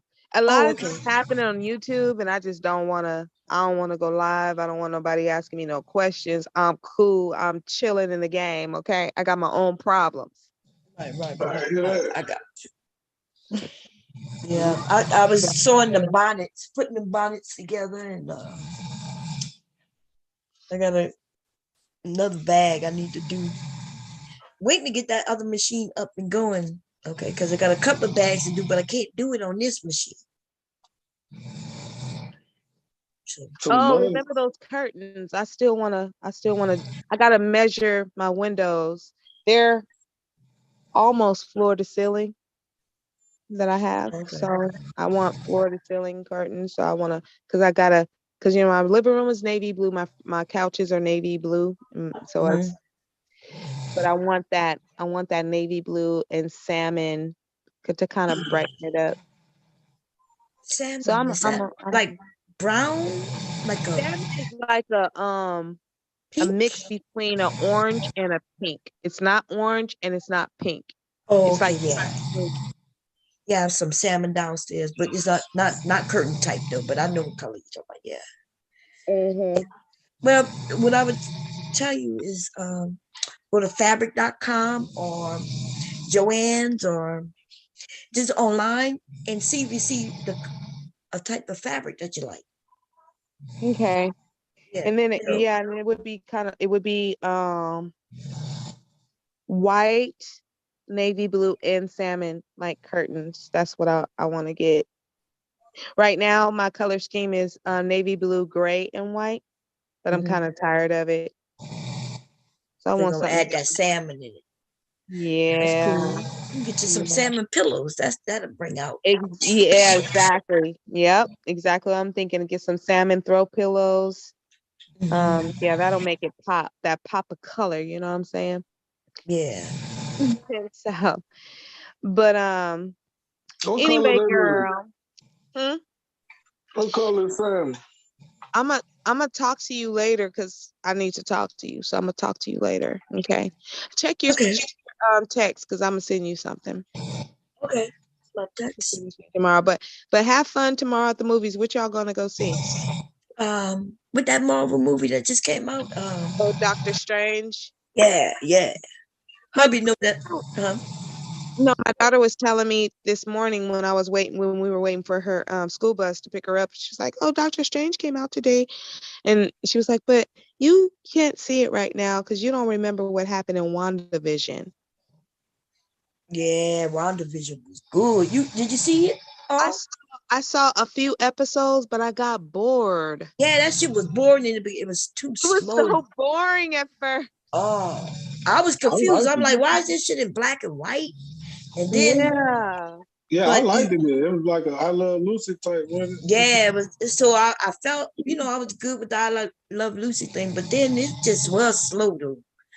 Y'all it was ain't slow. like it? I like it in the I end. couldn't finish it. I didn't finish it because it was just I lost interest. It was boring. I'm like, where's the action? Yeah, the action didn't happen until the end. Go ahead. Yeah, it did to the end. Then you know that shit lasts and like cause like you realize everything. I don't want to tell you because you didn't see it, but yeah, like I, because I'm not a Marvel fan like that. I didn't know who this Scarlet Witch. I didn't know, and I was confused. I had forgotten that he had died. Right, her husband died, so that's why she ended up. The robot husband died. Yeah. And that's what my daughter was saying. I've seen all the Marvel movies and stuff, but that WandaVision, I just couldn't connect to it. Yeah, it was hard. I don't see how y'all women couldn't. All she was doing was, if you think about it, she made her own world, bro. Like a woman. But it was slow. You don't forget that shit was slow, dude. And then by the time the black woman got involved, and then you didn't know. Yeah. But then we realized that was she the one who was in control?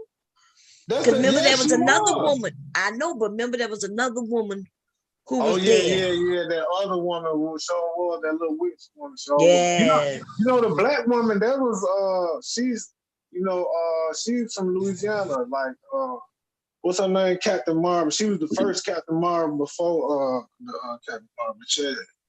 The black woman. Yeah, so was she Captain Marvel? Because I thought she was the daughter to Captain Marvel's friend, right? Remember in the movie Captain Marvel that she had a black friend, remember? And she had a daughter. Right? And so I thought that was the daughter because she ended up she went away, right? When they snapped the finger, she went away. And by the time she came back, her mother was dead, huh? Yeah. Dead. You talking about the black woman, right? You talking about the black woman, right? Yeah. Yeah. That's Captain Marvel though from Louisiana. Either that was her or her mama. Got no mama was in the Navy or something. One of them Captain Marvel. Oh, okay. Because remember Captain Marvel was white in the last movie. No, but actually, I'm saying in the comic books, it's a black woman. Oh yeah, why they change it to white then? That's fucked up, man. Yeah, it's too. But the good thing is, the reason I want to see this movie is because, which I heard that there's multi-universes, which means you can have many Spider-Mans and many Captain Marvels and many, you know what I mean? Oh, that's cool. Yeah, so that's why. When my daughter tells me, "Oh, you can't see it yet because you didn't see this, this, and this," and I'm like, "Well, I'm not dumb. I'll just catch up." but she doesn't see it that way. As long as they keep a couple of them black heroes in there, I'm all right. They always switch them. They always switch them. It's the same thing they did with the Hunger Games. I don't know if y'all saw those movies. Yeah. But when you read the book, in the book, when they talk about Rue, so Rue is this little girl that the main character kind of took a liking to because she said she reminded her of her little sister and all of that. Right. In the movie, they made that little girl Rue black. Now, in the book, when I was reading it, I imagined a black girl because the way that she was described, I knew it was a little black girl. But when that movie came out and they saw that Rue was a little black girl, oh my God, online, then white people was mad, in particular white women. They were very upset that Rue was Damn, so black. we couldn't even be a little person who ended up getting In killed a anyway. fantasy world. In a fantasy world. We can't even be in a damn fantasy world. Yeah. Yeah, that's why I tell my daughter to keep up on her little black superheroes and stuff like that. I keep her on that. Yeah, good. She like she like Scarlet Witch and WandaVision and stuff, but that's why I'm glad that like that episode Bond with I'm telling her I had to tell her about the little black woman in that. Cause those comic books, there's a lot of history in those comic books. They've been out during slavery times, doing books and stuff. Yeah. And comic books, and they had African American men who had and women who had. We had our own brand of comic books, but that's a history lesson. Yeah, it's a long history, but we've always been erased. They want to erase us. But listen, can you imagine a world? They want to talk about a world without an immigrant. Imagine this world without black people. We make this shit. Yeah. They talk about us, whatever, but they sure don't want us to go nowhere. They get everything from us.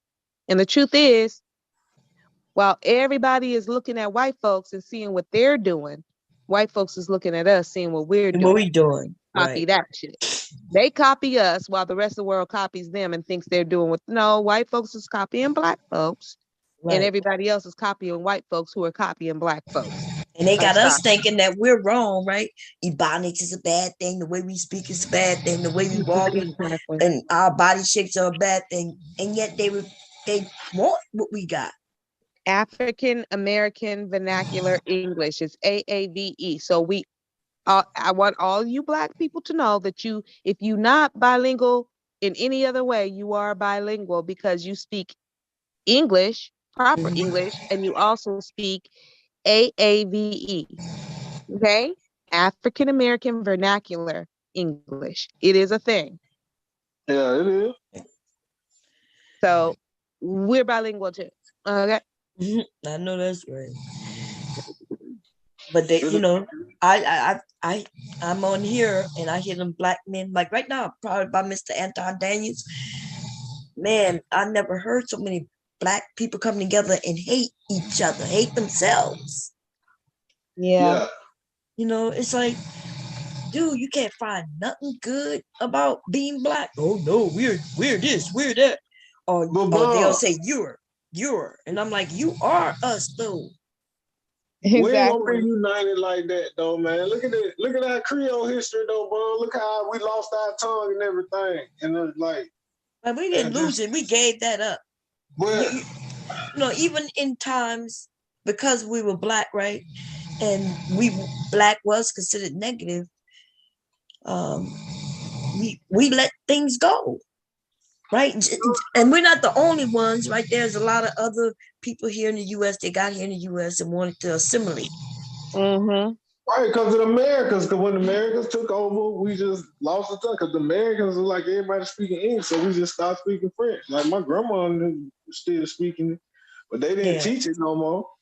Yeah, they stopped teaching it because they stopped teaching it because they wanted to assimilate, right? Wanted to be Creole, wanted to be city folk. And want to fit in. And so now we don't have it. You know what I mean? Unless we do our own little research. I know. Yeah, I used to know a little bit. I still know a little something, but Yeah. Who I'm talking to? Sacrilegious, you real ignorant. You know that you ignorant. But I What like you you. mean, Like man? if we went out, I know you would protect me. You wouldn't let nobody beat me up or nothing. Okay. You would Nah, show me a real good time, sacrilegious. So I like you. You know what I'm saying? You good with me. You good peoples. On the first yeah. channel I was with you with on the other night. You good What people. happened? Nothing. You was just cool. I mean, you didn't agree with everything, but you just cool. Like you seem like you have a handle on who you are as a man. You don't, you say what you say, but you're not extra emotional. I can't stand an extra emotional Nah, man. Like women are gonna say what they're gonna say. This is what it is. But men who can right. hold on to their emotions about it and just understand, okay, that's what she talking about. But listen, this is what I'm on, and she talking about that, and that's fine. But all that extra crying and whining, it's too much. Women don't really like that. We don't Already, resonate with that. everybody already stuck in their own way. So like, I ain't trying to, that's why. Yeah, just do your thing. I ain't gonna be the dude trying to control nothing. Yeah.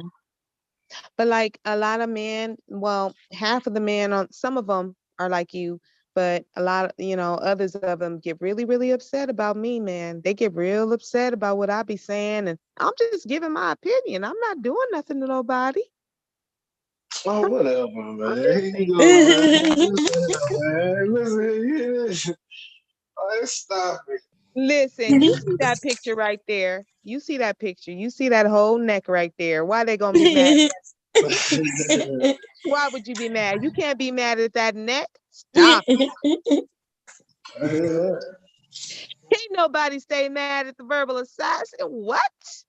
And I hope you subscribe to my channel too.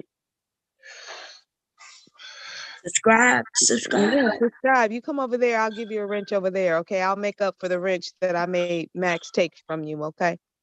There's gonna be some women over there. Oh, it's lots of women over there. All right, well, I'll be over there then. What if there's no women and it's just me? I'm the only woman. Man, I'm not enough. Are you saying that verbal is not enough woman for you? We're gonna have to figure out how to get some more women. Verb, I'm not gonna be fighting and going to jail behind you, Verb, like these boys. You know these dudes out here stalking women and all this shit. I ain't gonna tell them. I just don't. You crazy as hell. I know, Just Jay. Keep rule wherever Rude is, okay? Keep him wherever he's at. Do not speak him up, ma'am. Please don't speak him up. Rude is cool though. I just want to punch him in the throat one time. But Bomb, when are we gonna go? We're going to, okay, so sacrilegious. Are you gonna go with us on this cruise we're talking about going on next year? A cruise? I don't know, y'all. I'll go to Six Flags if y'all want to go. Six Flags? We going on a cruise. You talking about Six Flags? And some more. We're talking about a cruise, like a 4-day cruise where we got like a whole bank of rooms, okay, just for us YouTube folks. All right, and we just gonna get it in. We're gonna party. We're gonna have fun and just be regular fucking people. We ain't gonna be arguing or none of that. Okay. Hey, hold on, liquor gonna be involved around that black folk. And that's what you said. And we're gonna be drinking and gonna be black folk. Yeah, we're gonna be. Yeah, Bomb's not gonna be drinking. Bomb's gonna be drinking some club soda and some punch. Yeah, I know that's right. You know all black folks are united. And but I shall be drinking, okay? I shall be drinking. Yes, I shall be. You can't control that lip. Yeah, Just Jay, let's go. Yeah, Just Jay, come on, Just Jay. And then you'll get to meet Rude, who you seem to have a major crush on, baby. And you can meet him in person because Rude said Rude going. Rude said Rude going, okay? Yep. Rude is going, okay? Exactly. No, but for real, Bomb, we got to talk, and because I really want to do this, because we all talk too much to each other to not do some type of meetup. I agree. We gotta get South Passe to come. We gotta get this. We're gonna need Aries Queen. Aries Queen, Taylor, me, you, like, who else? Rude, of course. I mean, honestly, really, whoever want to come. Right. Because I'm really not mad at anybody really on this platform. You know, we have our little spats and back and forth, but I don't hate anyone on here. So if people want to come and chill, let's just come and chill. Y'all, life is short. Let's have some fun. I do want to meet some of y'all. Let's go on a cruise. So we're gonna have to we need to talk and figure this out and put it out there and get the travel agent, and people want to go. We go. Okay. I'm down with it. Y'all, but do you sure we want to do a cruise, or do we want to fly directly where we want to go? And just we can do that. Yeah, whichever y'all want to do. What, like Cancun or Barbados or Jamaica or Mexico, like wherever. I'm down for wherever. Okay. So I guess we gotta take a vote. A poll, right? Yeah, and see what people prefer. Because, you know, some people might not want to ship. And then some of us might just decide, because we are coming from different parts of the country, you know, and then we all got to meet up somewhere just to get on a ship when we could just fly from where we are directly where we going and just spend the days there. And get to the resort and just chill. And we can do that with the hotels too. We can just do a bank, let the hotel know we need a bank of rooms. And then everybody, you know, get in touch with the travel agent and get their room and pay on their own stuff directly to the travel agent. So it's not coming through me or you. You know, so people aren't like, oh, they scammed me. They took my money. You know, Black folks love a good scam, honey. And if it ain't a scam, they gonna make it into one. I know that's right. So which one you think is best? Directly? Oh, it doesn't. You know, I don't want to be out there in no hurricane season. I don't know goddamn boat. No, definitely. It doesn't matter to me. I don't care either way. Directly is good, and that might actually be better. So it's fine with me. Let's do directly to a resort and just see about getting a bank of rooms. Hell, and a certain amount of people sign up, and then we'll all kind of like be on the same floor or the same first 2 floors or whatever, and then we'll just do it. Okay. But anyway, we'll talk. If not tomorrow, Sunday. Okay. And we'll look and see where everybody want to go. That sounds good. Cancun, Jamaica.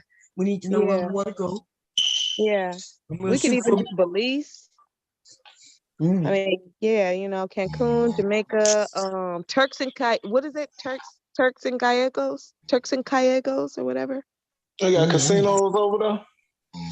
That's what I'm talking about. I need a casino for real. Yes, we definitely got to go where their casino is at. Because I got to sit at the poker table and play the slots. Oh, damn. And we got to have the cruise ships have a poker tournament. I will teach all you women how to play poker. And it'll be the men against the women, and playing poker will kill them. Tell it. Well, I got to be the men against the women. Well, I mean, so you afraid? Do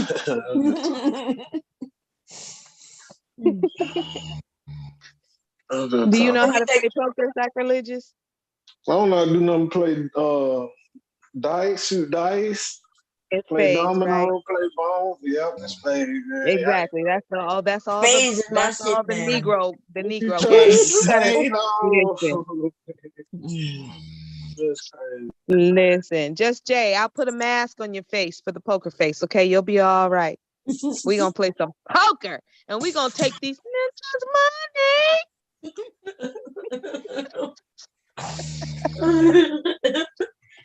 Just don't be out there. Don't be out there and embarrassing the race. Let's don't do that. No, that'll be you. That'll be you, sir. Just don't be out there embarrassing us. I mean, you said I got the hook up with the white boys. We'll be all right. I'll just talk to the white boys. Here you go. I'm just saying. You said I don't care. It don't well, matter. listen, I'm gonna get y'all out of jail and everything. I will be your resident black white girl, okay? And I will get y'all out of jail. I will talk y'all out of trouble. Just please try Girl, to behave. stop. You can leave that. That's slavery. Go on with that. You Y'all better go. crazy. Nah, you crazy. You tired. You I just am saying tired. everything. I'm about to boost out. Yeah. Same here, she is. All right. I'll talk to y'all later. Y'all have a good night. Y'all have a good weekend and happy Mother's Day to all the mothers. Okay, yeah. Same to everybody. And think about where y'all want to go. I'm thinking next June or July. What y'all thinking? Yeah, I'm thinking July is good. Yeah, July is the summer. Yeah. Okay, y'all think about where y'all want to go so we can get this together. Because so I can make my small payments every month until that shit is paid off. Let's I do know July. that's right. You know these mofos ain't got no money, girl. They need a year. They need a whole year. Damn, I need it too. God damn it. Okay, y'all. Me too, ma'am. I got a Jeep car note. That ain't no joke. Okay. I know that's I right. need me a year. Preferably two. But I'll take one. Preferably 2 years. Then we could go with even bigger, better places. Exactly. But let's do this one, because if we push it out, let's do this little one and we're gonna do one. Yeah. Okay. I'm serious too. I'm serious. I'm down I'm for that. serious too. Shit. Yeah, that would be fun. If y'all don't want to go out of the states and shit, we meet up in a city and have fun. In a poppin' city. We could do Vegas. We could do Miami. Yeah. Like there's plenty of poppin' cities within the states that we could do. So yes. Because Vegas would be fun too, y'all. I'm not even gonna lie. Vegas would be fun. Vegas would be fun.